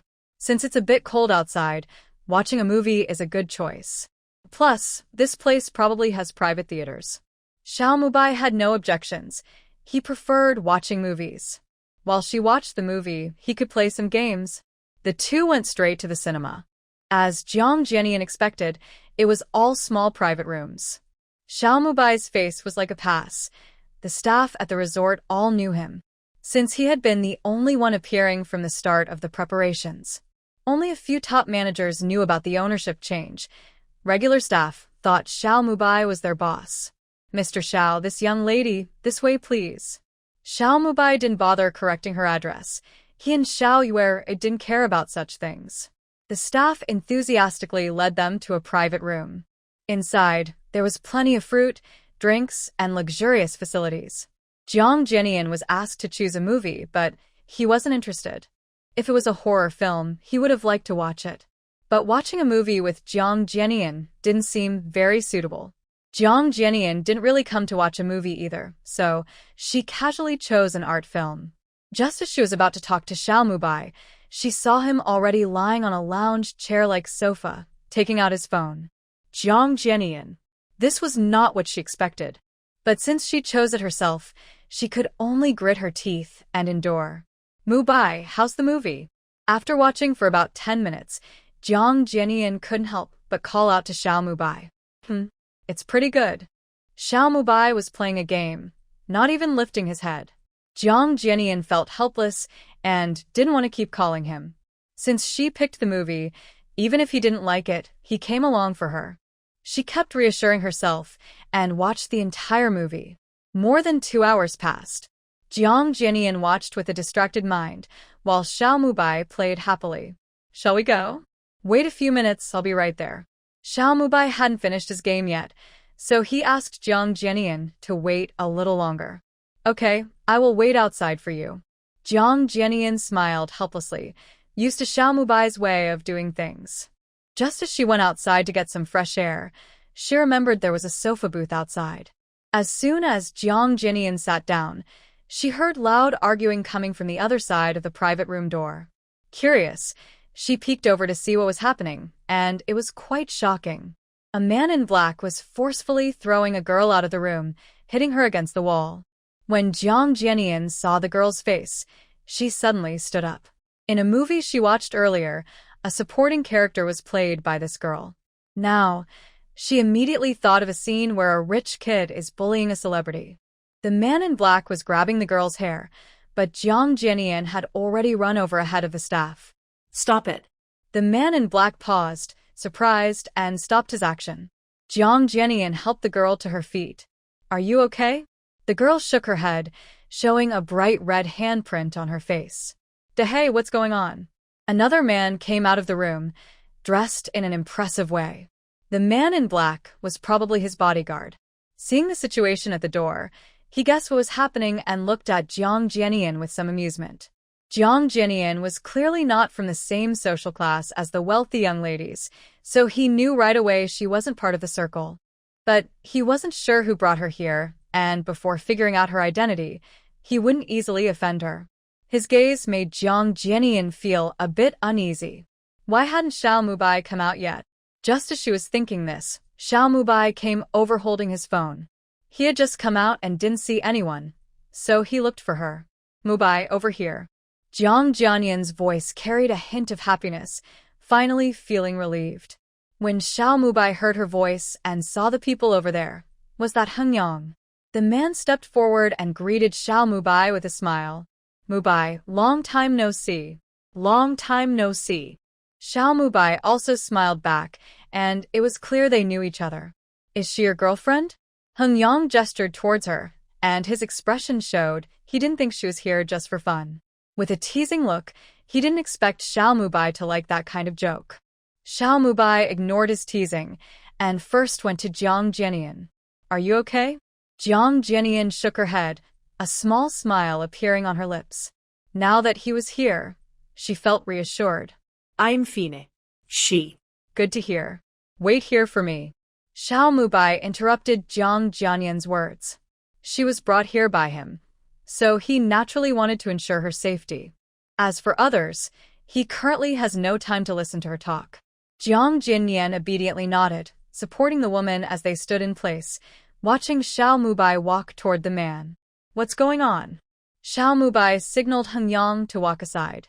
The two sat where Jiang Jianian had been, and he asked what had happened. Heng Yang is indeed a playful person, but he also believes in mutual consent. So, what's the situation now? You know, I am engaged to the Ning family. Heng Yang shrugged and briefly explained what happened. This young star is under his wing. He provides her with resources, and she just needs to make him happy. Now that she has some fame, she's getting bold. She no longer wants to be just his lover. She even dares to think about marrying him, which is funny.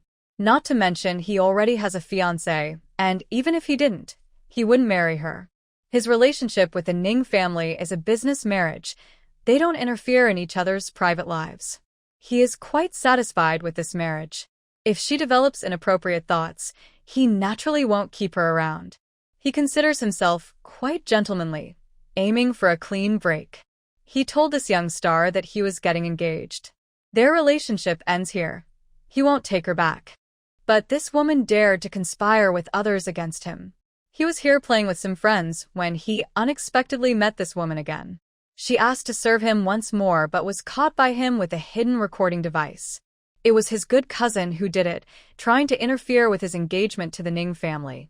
Although he knows Ning's true nature privately, putting it on display is just a slap in the face for the other side. I was about to teach this woman a lesson when your girlfriend came out to defend her. After saying this, he winked playfully at Xiao Mubai. His girlfriend still needs some training. Meddling in others' affairs isn't a good habit. Go ahead and handle your business. Do you want someone to come up? Xiao Mubai and Heng Yang are more like drinking buddies, both from wealthy families. They used to gather sometimes and hang out together. No need. Everything is clear now. We can't let Xiao lose face in front of his girlfriend. Heng Yang smiled, since he had already clarified everything. And dealing with a young star, there are many ways to handle it. Today, he must give Xiao Mubai's girlfriend some face. Brother is leaving first. Hungyang waved to Dahe and took his people away. Xiaomubai took a deep breath and went back to Jiang Jianyan. Let's go too. What about her? Jiang Jiani was still supporting the woman. Are you really going to just leave her like that? Don't worry, we will take good care of this guest. The nearby waiter quickly stepped forward and took the woman from Jiang Jiani. They had arrived earlier, but as long as the guest's private matters didn't cause a big scene, they wouldn't interfere. Let's go. Jiang Jiani nodded and ran toward Xiaomubua. Today had been a bit rough, but she was still very happy. At least, she had helped someone, which made her feel very accomplished. The two of them left the cinema, and it was starting to get dark. It's getting late, and I had a fun day. Jiang Jiani wasn't carrying any change of clothes. Although everything could be bought here, Xiaomubua didn't say anything, and she didn't want to ask to stay. She only subtly hinted that it was getting late. Are we eating here? Just as Xiaomubua was about to say something about what happened earlier, he changed his tone when he heard her question. No, it will be late when we get to Kyoto. Hearing that Xiaomubua didn't intend to let her stay overnight, Jiang Jiani could only agree. She sighed, and her good mood was gone. Mubua. Wait a moment. Xiaomubua's phone rang. He stepped aside to answer it. It was Fu Jingyi calling. Having fun? No news all afternoon. Fu Jingyi's voice was teasing. No, just watched a movie and just came out. Looks pretty good. Sorry if I disturbed you by calling. Stop bothering me with all that, Xiaomubua hummed. Just wanted to ask if you'll be coming back for dinner? Yes, I will. Wait for me. Xiaomubua became more energetic, telling Fu Jingyi to wait for him. Waiting for you? What about Miss Jiang? Fu Jingyi caught the key point quickly. Where was his girlfriend? She's going back. All right, I'll wait for you. Fu Jingyi cheerfully hung up. Wait for Xiaobai, Miss Jiang is leaving, Fu Jingyi said to Zhou Xian nearby. Waiting for him to have dinner? Zhou Xian was speechless. It would be midnight before they finished. From his tone, it seems he has no intention of sending Miss Jiang home. Fu Jingyi shrugged. He wouldn't remind him, of course. Zhou Xian was speechless. This was really outrageous. Jiang Jiani was also outrageous. People like Xiaomubua needed to be trained himself. When he took the initiative, TSK. Meanwhile, Xiaomubua hung up and came back. Jiani, I'll arrange for a driver to take you home. Lao Fu has something to discuss with me. Xiaomubai made up an excuse. Okay. Jiang Jianian could say nothing but agree. Are you going back tomorrow? She also had the day off tomorrow. If he went back, Xiao's mother would probably invite her to visit Xiao's family. I probably won't go back. Xiaomubai replied casually. Since they just arrived, they wouldn't leave immediately. A few minutes later, the car arrived. All right, then wait for me to find you in Kyoto. Wear more clothes tonight. Don't catch a cold. Jiang Jianian kindly reminded him, without showing any displeasure. Okay, you too. Xiaomubai went ahead to open the car door for Jiang Jianian and watched her get in. Call me when you get home. He closed the door after speaking. Jiang Jianian rolled down the window and waved goodbye with a smile. Watching Jiang Jianian's car leave, Xiaomubai quickly ran to his own car. He hurried back to find his dear friends. Already so soon? Zhou Xian was discussing dinner plans with Yun Yan when Xiaomubai returned. Just heard the call of my comrades and teleported back. Xiaomubai struck a cool pose. TCH, only you could do that. Come sit. We've finally waited for little Bai to return.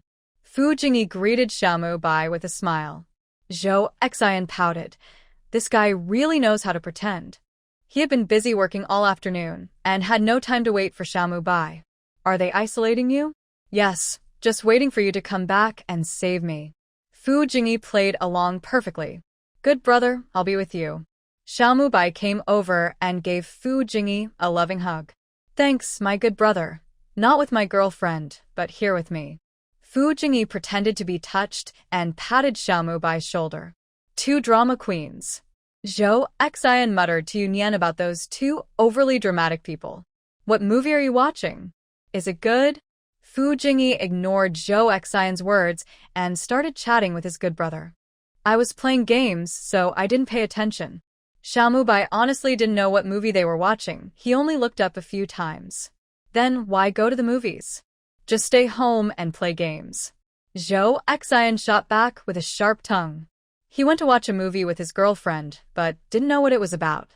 Such talent. If she had a boyfriend like that, she'd make him understand why the flowers are so red. I thought I wanted to go. If I knew, I wouldn't have gone out. Xiaomubai muttered unhappily. He didn't want to go either, especially after such an incident. What's wrong? Are you upset? Fu Jingyi keenly sensed Xiaomubai's emotional tone. Not really, just... Xiaomubai hesitated to speak. Actually, when they finished the movie and left, he wanted to talk to Jiang Jianyan about this matter.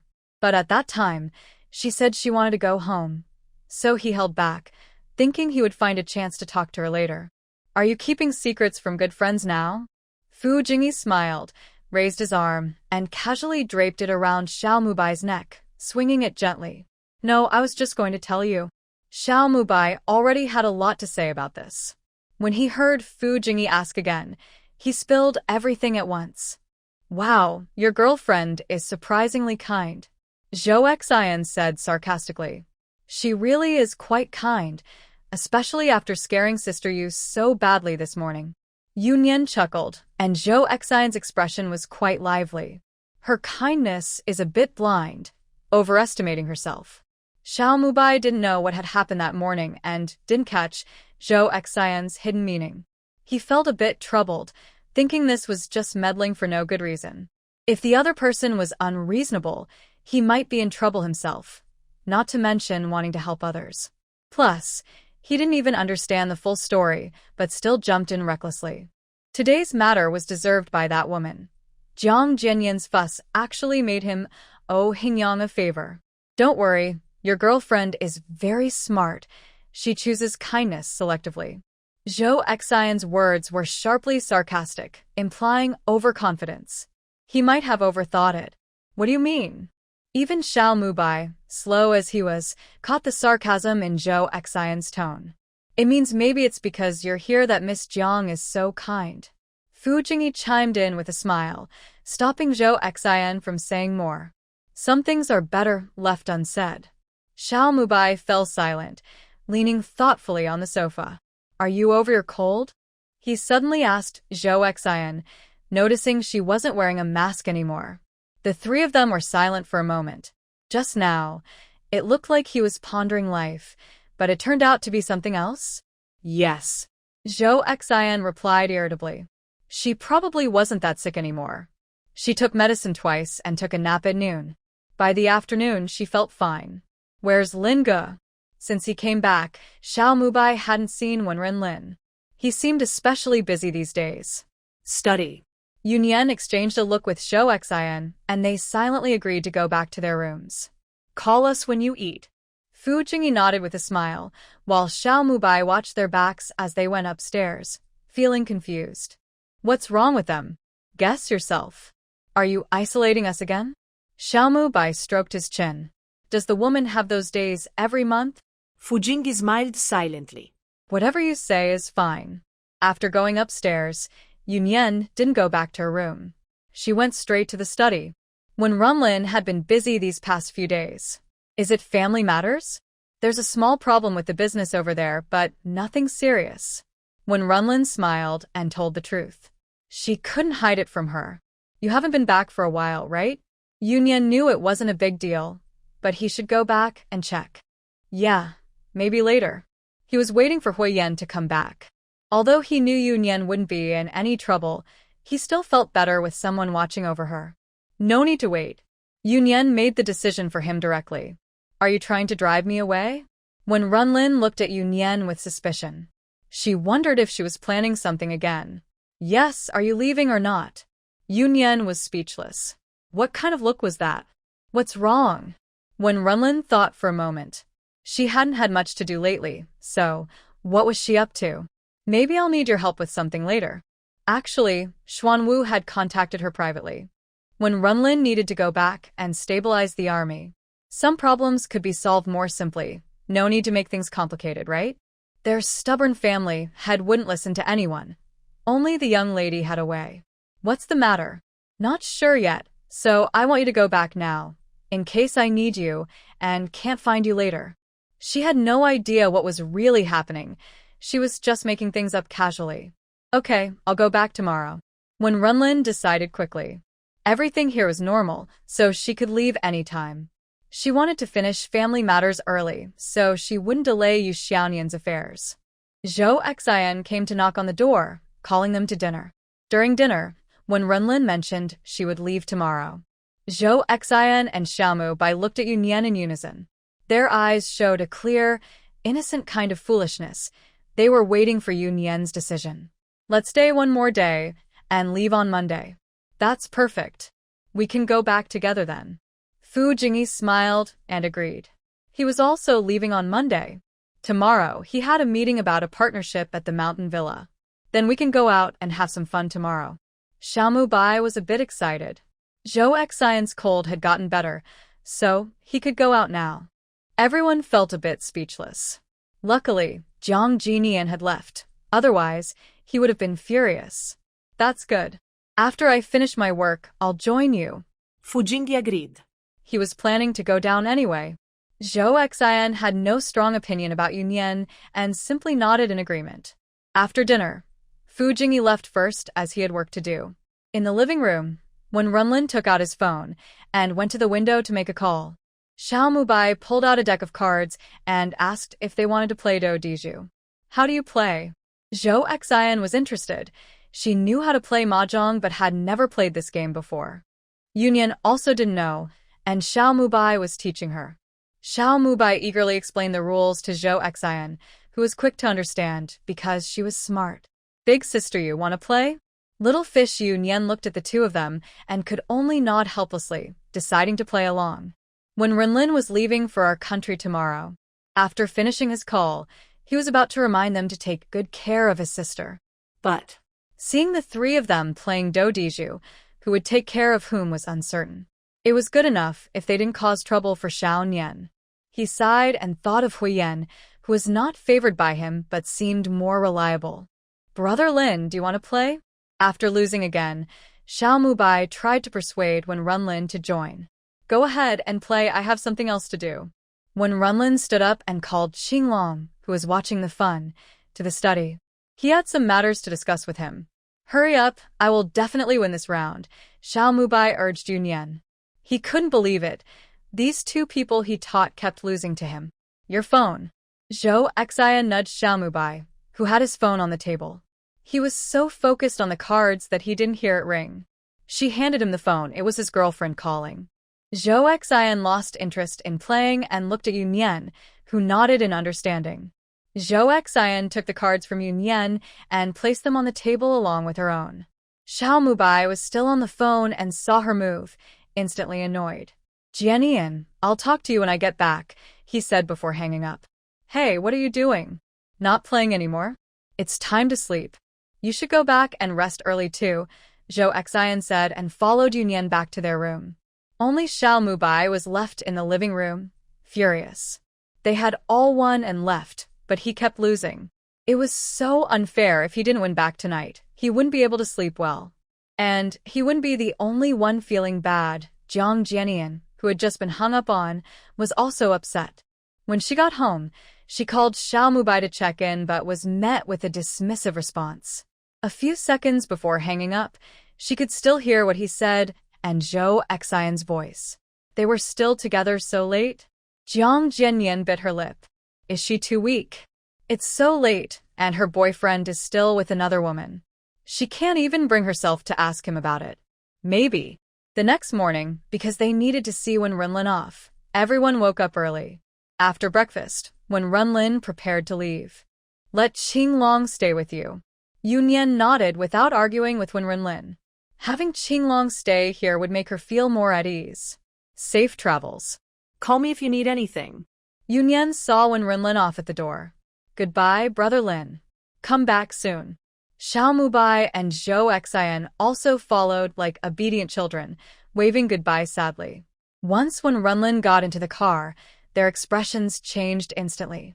Oh wow, he's finally gone. Xiaomu Bai almost jumped with joy. Hey, sister you, where should we go to play? Zhou Xian was the same, as if when Renlin's departure had lifted a big weight. Yunyan watched these two people change their moods so quickly, and she thought they were really good at pretending. Think about it yourselves. Yunyan sat back on the sofa, not very interested. But since they wanted to go somewhere, she wouldn't stop them. Mubai, how about we go see a movie? Zhou Xian made a strange face, clearly imitating someone. Hey, are you spying on me at home? Xiao Mubai shivered, and it was so convincing he almost believed it. Haha, never talk bad about me behind my back, okay? Dù xin lao ghét lao ly. Yeah, I'll say it to your face. You're a tomboy. Xiao Mubai stuck out his tongue and made a funny face at Zhou Xian, who then grabbed a pillow and started chasing him. Yunyan was too tired of their fussing and was busy texting Hien on her phone. After a while of joking around, they finally calmed down. They seriously discussed where to go. Outdoor activities were out of the question. Even if they weren't afraid of the cold, Yunyan definitely wouldn't go. How about we go to the shooting range? Xiao Mubai suggested, recalling that Xiao Yuer was good at shooting. Zhou Xian had no objections and looked at Yunyan. She knew how to shoot. In the complex city of Gangcheng, self-defense and shooting skills were essential. Okay, let's go. Yunyan agreed. She was fine with anywhere. The three of them, along with Qinglong and Hanzhan, went to the shooting range at the mountain villa. Originally, Hanzhan was free to do whatever he wanted, but after when Renlin left, he stayed close to Yunyan all the time. You guys go ahead and play. No need to wait for me. Upon arriving at the shooting range entrance, Yunyan raised her phone and spoke to Xiao Mubai and Zhou Xian. Both nodded, understanding she had work again. Miss you, call me when you're done, they said. Yunyan nodded and turned back to the car. Miss, what's going on? Hanzhan asked, looking at her. Ugh. Someone is trying to cause trouble, Yunyan said with a hint of amusement. These days, people kept popping up unexpectedly. What are they planning? Is it still them? Ens ensaïabrous wisha. Are those people asking for trouble? Miss, where are we going? Back to that hotel, Yunyan replied with a smile. She had overlooked something yesterday. They didn't check inside the hotel. Those people are quite bold. Qinglong seemed to have thought of this too, frowning and nodding. Yunyan took out her phone and called old Master Peng. Are you still worried I won't pay you back? It's only been a day, and he's already calling to chase the debt? TSK, I never said you wouldn't pay, she said casually. Then why are you calling? Old Master Peng felt annoyed early in the morning. His day was already off to a bad start. I just want to tell you, someone is causing trouble at my place again, Yunyan said nonchalantly. You're still relying on me? Old Master Peng almost laughed in anger. What does it mean that trouble is happening and he's involved? Does she think his mountain villa's problems are all his fault? You're overthinking. I just wanted to let you know, if I find out today that this is related to yesterday, don't blame me for not giving you face. She finished and hung up before he could reply. Yunyan didn't know yet if today's trouble was connected to the Lin family. But she needed to put some pressure on that old man. Her usual tricks weren't working. Meanwhile, old Master Peng held the disconnected phone, his face darkening. Get the car ready. Head to the Lin family, he ordered the guard nearby after a moment. He didn't have Yunyan's talent for investigation and lacked direct evidence linking to the Lin family. But his people had noticed that the Lin family had been acting suspiciously, watching Yunshang Mountain Villa closely. The Lin family planned to open their estate during the new year. Because of this, Lin Shu and the Lin family had rekindled their relationship. The Lin family wanted to use his Peng family's connections and reputation to attract customers, likely giving Lin Shu many benefits. He didn't care what they were planning, but if it involved dishonor or dragged his Peng family into trouble, he wouldn't tolerate it. Meanwhile, Yunyan took Hanzhan and Qinglong back to the Xianyan restaurant, the place where the incident happened yesterday. It's a property owned by their mountain villa. Qinglong was already on the phone with the hotel manager when he arrived. He asked him to gather the management team for a meeting. Since the estate was transferred to Yunyan's name, all the high-level staff in these places are either their people or arranged by Huiyan. The deputy general manager of this hotel is one of their people, but since yesterday's incident, more trouble has happened today. They haven't received any news at all. The hotel's general manager, upon receiving instructions from the boss, quickly followed the orders. He called all the senior staff to the conference room. When everyone arrived, they sensed something was wrong. Inside, a circle of security personnel from the estate stood around. They were told to put their phones on the table and not contact anyone outside. Everyone was confused, but obeyed quietly. These security guards were from Wenrinlin's security company.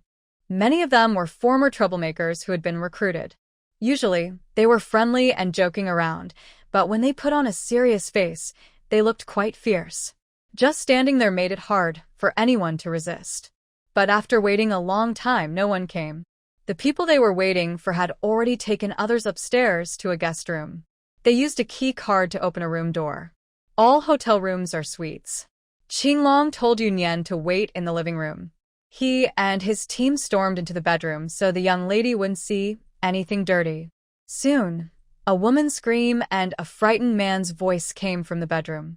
After some chaotic noises, Qinglong came out of the bedroom, followed by a man and a woman, both dressed messily. It was clear they had hurriedly thrown on their clothes in panic. Yunyan looked at the somewhat familiar middle-aged man. Her memory was good. She remembered seeing him once outside Wei Gang's office. When he came out and saw Yunyan sitting in the living room, he recognized her too. It wasn't that he had a great memory, but there weren't many people Wei Gang treated as VIPs. And she was so young, so even just a quick glance at the door left a deep impression on him. What do you mean by this? The man asked angrily, clearly upset after being pulled out of bed by the intruders. Yunyan ignored him and made a video call to Wei Gang. Be quiet. Qinglong pressed the man's shoulder, causing him to grimace in pain. He dare not shout anymore. Minister Yu, do you have any instructions? Wei Gang quickly answered the call, smiling and greeting Yunyan. But he was surprised inside. Why was Yunyan suddenly video calling him? Did something new happen? Yunyan turned her phone around to make Wei Gang and the man make eye contact. Old Dong? Wei Gang raised his voice by a notch, clearly surprised by the scene. Dong Jianlin is his old classmate, and they usually keep in touch. Old Wei. Dong Jianlin looked a bit ashamed, glanced at Wei Gang's face on the phone screen, and responded softly. He no longer had the arrogance he showed earlier. What's going on? Wei Gang's mind was full of questions. Did old Dong get caught in a scandal? The chaotic scene made his head spin. Someone reported to the Discipline Inspection Committee that a government official was involved in some kind of transaction here. Yunyan explained briefly. As for what kind of transaction, it was obvious. Thanks to her casual remark yesterday, when she told the Duke to check those people's information, she also mentioned paying attention to the Yunshang villa. Fortunately, Wei Gang was cautious enough to intercept the report email. After she finished speaking, Wei Gang hadn't reacted much. What? Dong Jinlin's face went pale, and he almost sat down on the ground. Was he reported? His only thought was, I'm doomed. Old Dong is so confused. Wei Gang understood now. This was all related to Yunshang Villa. Old Dong was just an unlucky person chosen for this. But on the other hand, Old Dong wasn't that kind of person, so why did he do such a thing? Otherwise, he wouldn't look so shocked when he saw him. Director Wei? Wei Gang paused for a moment, knowing what Yunyan meant. It was probably just a favor for him. In the end, it wasn't a big deal. It's just a matter of personal conduct. If it involved someone he knew, it could be overlooked. Yunyan dared to bring this up because she was fully prepared to handle the situation well. Then please, Minister Yu, show some mercy. Director Wei has spoken, so it should be easy to handle. Yunyan hung up the phone and looked at the information on another phone with a playful expression. While talking to Wei Gang, she also checked this person's identity. He was a director under the finance department, and he owed Wei Gang a favor. Perhaps it could be useful someday. Yunyan waved her hand, and Qinglong's people took the woman to another room. Director Dong, please sit. Dong Jianlin sat down trembling, but he was no longer as scared. From what he heard in her conversation with Wei Gang, it seemed she was going to let him go. Although he still didn't know Yunyan's identity, he had been around long enough to know she wasn't an ordinary person. From Wei Gang's attitude, I can sense a few things. What's your relationship with that woman? First, I need to know if he was set up or if he brought this on himself. She's my wife's cousin. Dong Jianlin found it hard to say. Even though he had done it, it was still embarrassing to speak aloud. Everyone in the room was silent for a moment, surprised. Did you come alone, or with others? I was invited by a friend, and a few others came along. By the end, Dong Jianlin's tone grew darker. He had just overheard that he was reported. It was the people he drank with last night. Someone was trying to harm him. He asked for the list of names, which would be sent for investigation. Of course, his cousin was included, and she needed to be checked too. Director Dong, please go ahead. Am I leaving now? Dong Jianlin asked cautiously, wondering if he really could leave. Yunyan made a zipper motion with his hand, and Dong Jianlin nodded repeatedly. Minister Yu, don't worry, I understand. Dong Jianlin stood up and hurried to the door, afraid Yunyan might change his mind. Director Dong. Minister Yu, what's the matter? Before reaching the door, Yunyan called him back, making him shiver. He turned around with a smile that looked worse than crying. Don't be nervous, just tidy up. Yunyan pointed at him, implying that he was worried others might find out what he had done. Thank you for the reminder, Minister Yu. Dong Jianlin's face turned from pale to red, and he hurried back to his room to fix his appearance. A few minutes later, the well-dressed Dong Jianlin came out, looking more like a director. Minister Yu, I am very grateful for today. Yunyan raised his hand to stop him. Let Wei Gang handle that, I have other matters. Yunyan directly told him to leave, and Dong Jianlin was not angry. In fact, he felt a bit relieved. All right then, I won't bother Minister Yu. I'll take my leave. Since Yunyan said he should thank Wei Gang, the report must have been resolved. He really needed to thank this old classmate, otherwise, he might have been stuck here today. He left with his cousin, who was waiting at the door, and they hurried away. Leave the hotel matter to you. Yunyan stood up and said to the person behind him, Qinglong. Qinglong responded, and went out to check the hotel staff inside the meeting room. Let's go too. Yunyan stood up, stretched lazily, and said to Hanzhan behind him, Instead of looking for Xiao Mubai and Zhou Xian, I went straight to the restaurant where we had planned to have lunch. This restaurant and hotel have a private room reserved just for our group, not open to the public. I didn't bring anyone else along. Yunyan and Hanzhan went with me. Seat. Yunyan looked at Hanzhan with a half-smile, which made him feel uneasy. Her gaze definitely meant trouble. I'll go outside. Hanzhan turned to leave. Stop. He was about to walk away, without explaining. Helpless, Hanzhan sighed and sat down across from her. Be honest and tell the truth. Tell what? Hanzhan twitched his lips. She was asking after all. She didn't ask questions, just wanted him to be honest. What was he supposed to confess? Since you came back home, you've been acting strange. She had been waiting for a chance to ask him alone, but that didn't mean she hadn't noticed. My aunt looked for me. Hanzhan didn't want to hide it. He was planning to tell her this. And then, she inquired about the cybersecurity department. He had already refused, but he thought his aunt might not give up. What does she want? Yunyan frowned slightly. I heard she has a niece who just returned from abroad. Hanzhan didn't just hear this. His grandfather told him. It meant the girl was outstanding and wanted him to meet her. Oh? Is she a matchmaking candidate for you? Yunyan leaned forward, clearly interested. He only heard this from their family head, so it must be true. Are you mistaken? This woman probably wants to join the cybersecurity department. Hanzhan was helpless. Maybe his focus was too off. Are we discussing his matchmaking now? Fine, he decided not to pursue it further. Is that all? He looked at Yunyan's reaction. Would she say something? That's it. What else could there be? Yunyan chuckled, watching him. She wasn't about to let him do whatever he wanted. Does she think she's a trash collector? Throw whatever she wants. Not just Hanzhan's mother. Even his grandfather wouldn't be allowed to do that. Yeah, Hanzhan moved his lips, realizing he was overthinking. For Yunyan, it wasn't a big deal. But on the other hand, Yunyan shifted her tone and looked at Hanzhan. You haven't met her? If you like her, I could consider it. I'm leaving now. Hanzhan stood up, refusing to continue the conversation.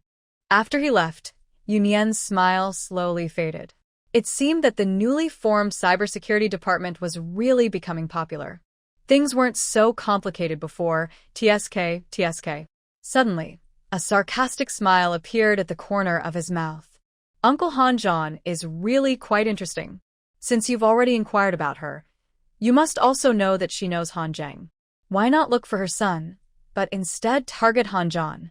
And he probably spoke highly of her niece in front of the old Han family head many times. Otherwise, old Han wouldn't be thinking of letting Hanjan meet her. This is truly a clever plan. After Hanjan left, Yunyan sat alone for a while. He took out his phone and called Huyen. He had sent a message earlier at the hotel. The call rang 3 or 4 times but was not answered, so Yunyan hung up. This is a little understanding between them. Their work is quite special. When unsure if the other is free, they usually hang up after 3 rings. If they are free, they will answer immediately. If not, it means they are busy, and they will call back later. Less than 2 minutes after hanging up, Huyen made a video call. Are you busy? Yunyan answered, and saw that he was at a banquet hall. Not busy, just attending a birthday party. Yen was walking outside with his phone, at a manor celebrating the host's birthday. He sat in a pavilion in the yard, and talked to Yunyan. Aren't you cold? It's very cold outside, yet he's sitting outside. Seeing Nyen makes me feel warmer. Where are you? Yunyan turned his phone to show him the indoor scene. I just finished some work and came over to wait for them to have lunch together. Mr. Hua Miss Chi, third master, is busy. Just a few words into their conversation, Yunyan heard a female voice and Hua Er's voice from Huyan's side. Oh, someone's looking for you. Nyen, I'm here to visit friends on behalf of my grandfather. I don't know this young lady very well, just met her once earlier. Huyen flipped the camera so Yunyan could see the woman outside, blocked by Hua Er. No need to be so nervous, I trust you. Yunyan's tone remained calm. He didn't doubt him. I know Nyen trusts me. Huyen sighed softly. Nyen trusts him, but even a little extra emotion isn't there. It made him feel a bit helpless, seeing his boyfriend with a woman, and he shows no emotional reaction at all. Trust you, but you're still unhappy, huh? Yunyan sensed that Huyen was feeling disappointed, but she didn't know why. Mr. Hua, may I bother you for a moment? The woman over there was shouting loudly again. Huyen frowned, took his phone, and stepped a few steps outside. Miss, I'm on a call with my girlfriend. Could you please be quiet? He said. She let out a light laugh, which the woman standing across heard clearly. Her face immediately turned red, and she quickly apologized and ran away. Are you happy, Nyen? Huyen looked at the smiling face on the video, squinting slightly. Of course I am, because I heard my boyfriend refuse another woman. His words made Huyen relax a bit, and a small smile appeared on his face. Hua Er watched his carefree attitude, and clicked his tongue. Is Nyen busy over there? Yunyan's phone beeped a few more times, the second time already. Someone kept calling her. It's nothing serious. You should go inside now. It was too cold outside. Zhou Xian almost caught a cold. Earlier, Old Pun called her, but she didn't answer. Let him worry for a while. Okay, I'll call you back later. Huyen nodded. He had already brought the gift, and after saying goodbye to the old man, he was about to leave. Good, wear more clothes so you don't catch a cold. Yunyan saw that Huyen was dressed lightly, without even a coat. Don't worry, Nyen will take good care of herself too. Huyen appreciated her concern. After hanging up, he felt in a good mood, and was about to say goodbye to the host. Are you cold? Outside the pavilion, Hua Er asked, watching Huyen rub his hands. Not too bad. Hua Er's face showed no signs of discomfort, but inside, he kept thinking, doesn't he realize how cold it is outside?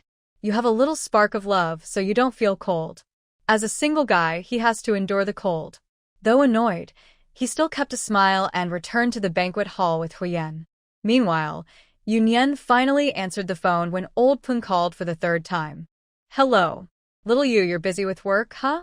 Listening to Old Peng's somewhat stiff voice, Yunyan smirked, realizing she didn't need to bother investigating. They were definitely from the Lin family. Thanks to you, she said sarcastically. Old Peng took deep breaths to stay calm and not get angry, knowing they were at fault first. Talking to Yunyan was really hard without getting annoyed. What do you want to do about this?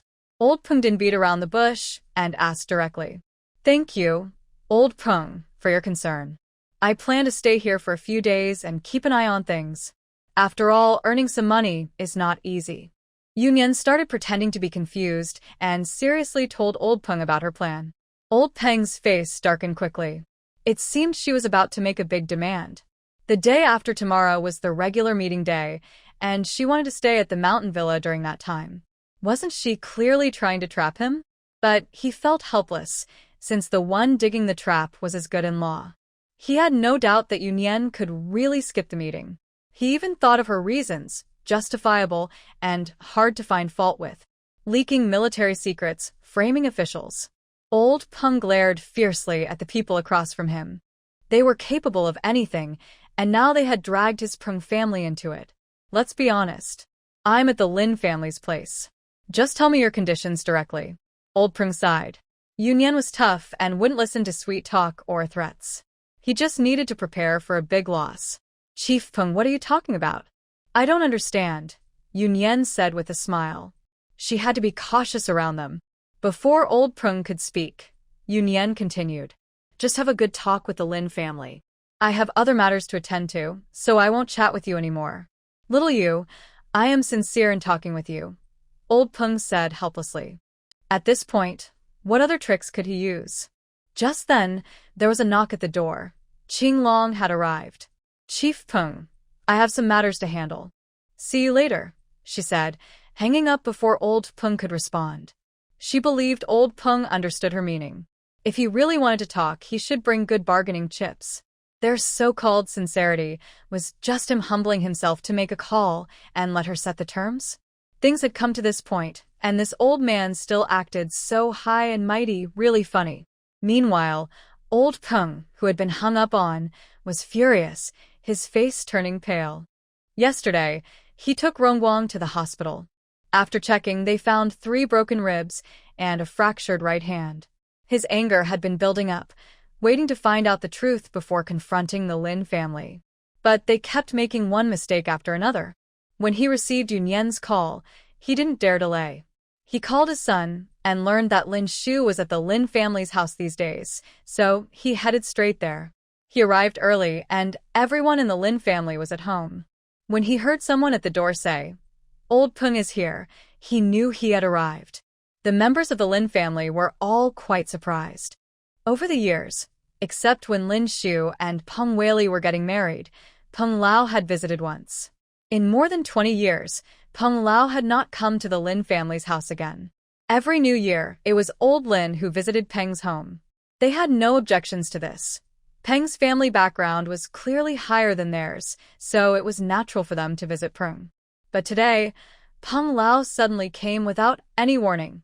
How could he do that? Although they were surprised, they didn't have time to think about it now. Old Lin quickly stood up and led his children outside to greet the guest. "Old brother Peng, do you have time to come over?" Old Lin greeted him with a big smile, reaching out from afar. Although Peng Lao looked grim, he still shook hands politely. "Uncle Peng." Dad.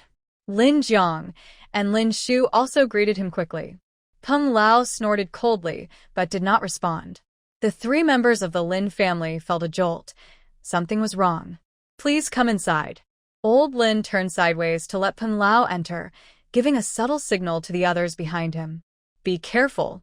Although they were upset by his attitude, they dared not complain and quietly followed him into the living room.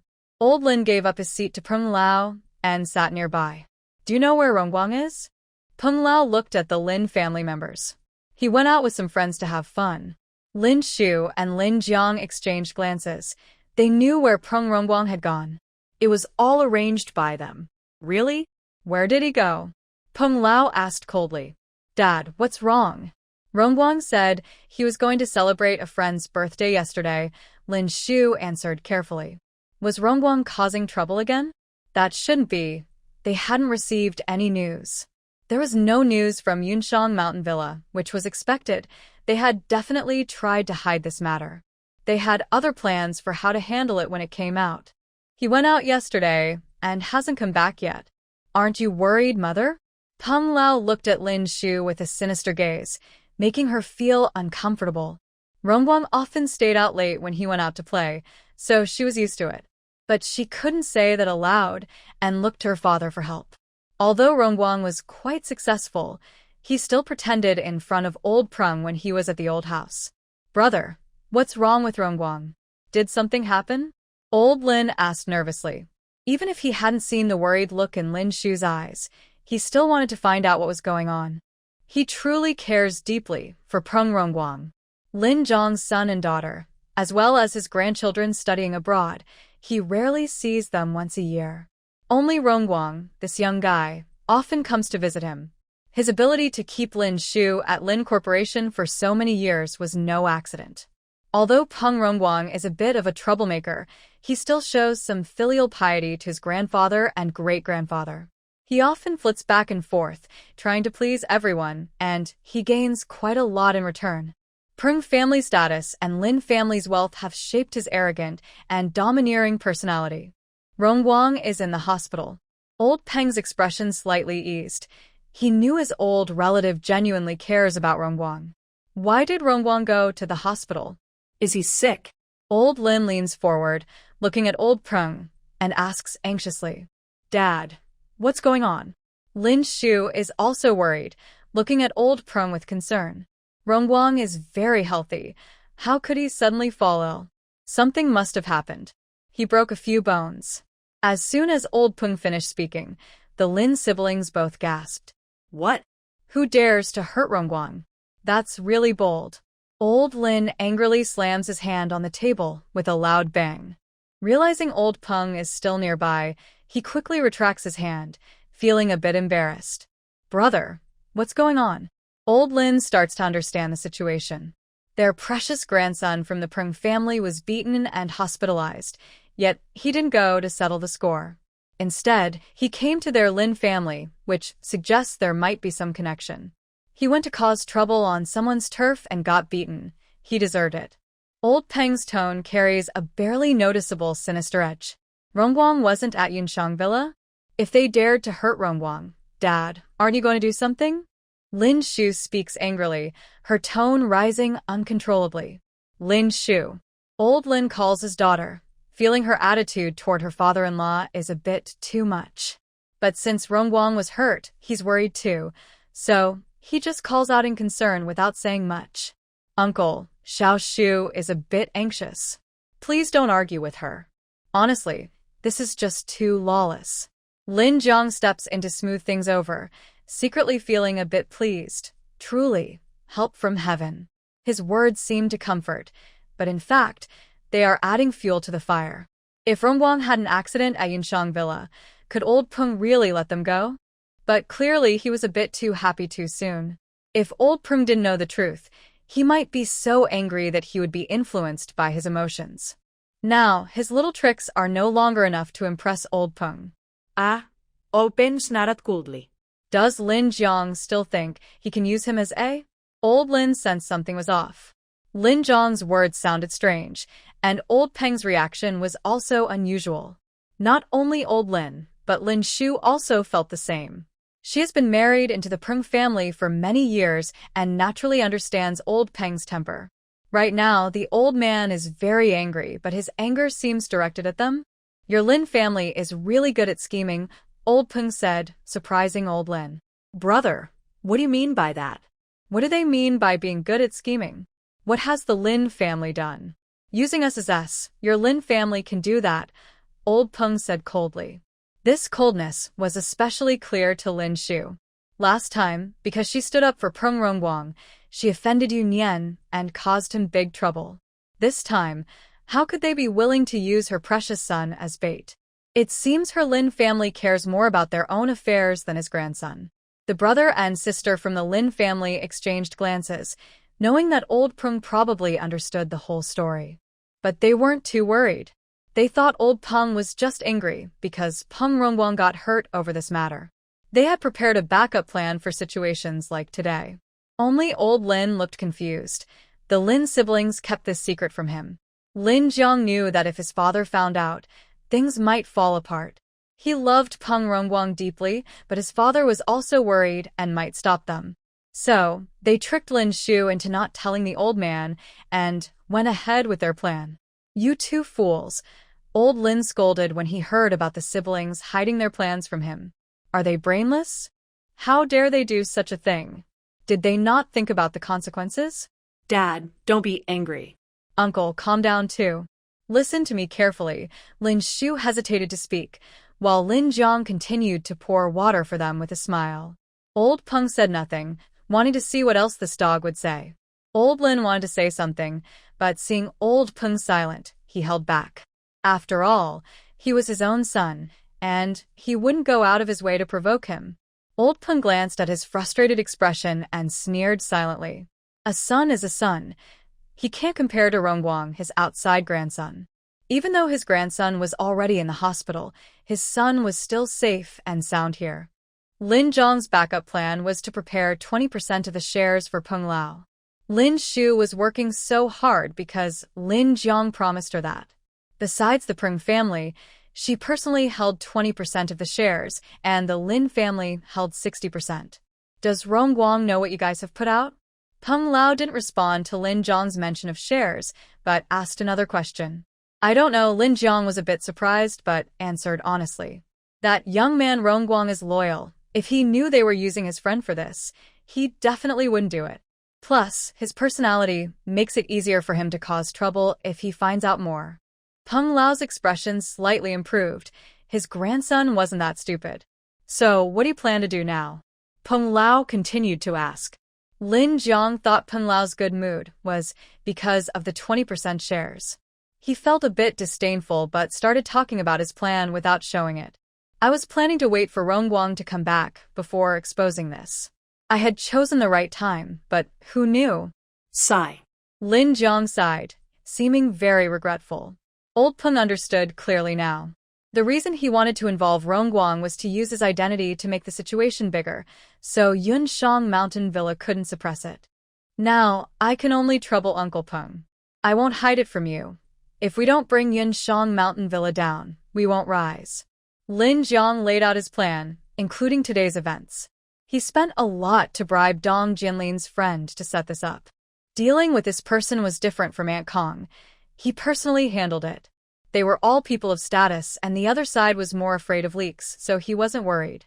In his view, once everything was out in the open, Peng Lao would be on the same side. There was nothing to hide. Old Lin listened and thought it made sense. Exposing these two incidents together would be a deadly to Yunshang Mountain Villa. Even if yesterday's event didn't cause much real impact, they would probably be watched for a while. And exposing today's event would directly affect their customer flow. As a top high-end venue in Kyoto, they couldn't even protect guests' privacy, let alone safety. They could be caught cheating at any time. Who would still dare to go? For their Lin family villa, this was the perfect time to open. Where did the information they brought come from? Old Peng asked with a serious face.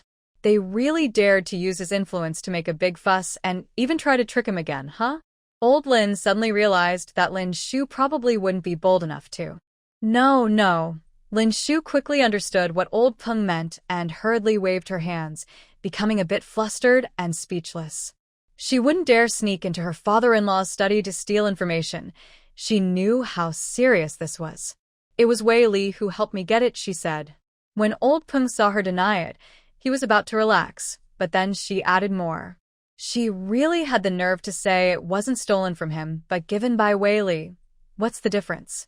If this got out, and someone with bad intentions found out, wouldn't that be dangerous?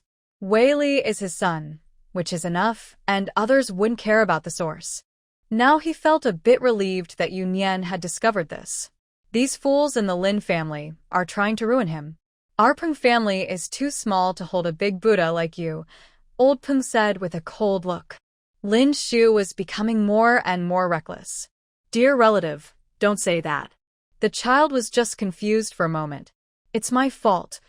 I didn't teach her well," she said hurriedly. Old Lin was also shocked and quickly came out to apologize, admitting that Lin Shu's actions were indeed too thoughtless. He knew deep down that Lin Shu couldn't have come up with such a complicated plan. It must have been Lin Zhang's idea. Lin Jiang wouldn't care about the Prung family's safety at all. He had been overshadowed by Lin Shu in the Lin company for so many years, and perhaps he was even hoping for the Prung family to fail. At this point, he could only try to help cover things up. Let's discuss this later, Old Ping said, stopping Old Lin from speaking. No matter how unreasonable Lin Shu was, now was not the time to deal with this. Yu Nian still held his talisman, which was the top priority. Before you started managing Yunshang Villa, didn't you check who the owner was? Old Peng looked at Lin Jiang with a cold gaze. It was obvious he was the mastermind behind this. Lin Jiang had just acted indifferent, but now he was stunned by Old Peng's question. Xiao Mubai, he replied. There was nothing much to check. Everyone with some connections knew about this. It wasn't related to the Xiao family. Xiao Mubai was the one who caused this himself. Thinking of this, he secretly admired him. Both are famous playboys in the capital, but look at how he turned something into a treasure chest. As for Rongguang, he was nothing. Brother, could there be some change in this matter? Yunyan, Yunshang Villa is under Yunyan's name. Old Peng grimly uttered this sentence. Since leaving Yunshang Villa yesterday, he immediately sent people to investigate. This time, the news is definitely accurate. The 3 members of the Lin family all looked shocked. Yunyan? The Yunyan they knew? It was truly Yunyan who left such a deep impression on them. Especially Lin Shu, who was both shocked and frightened. How could it be her? Last time, it was Yunyan who caused her to be expelled from the Lin family and nearly divorced from Peng Weili. How could it be her? How could it be her again? Dad, what happened to Rongguang? How is Rongguang now? Lin Shu suddenly remembered and asked nervously. The reason she got involved with this dangerous Yunyan was because Peng Rongguang had been beaten up by her, right? Now Rongguang was back in her hands. Could things end well? Finally remembered Rongguang? Old Peng snorted coldly. When he arrived, he told them Rongguang had been taken to the hospital. Yet, this family acted as if nothing had happened. Not one of them suggested going to see Rongguang immediately. This is his biological mother, biological uncle, and biological grandfather.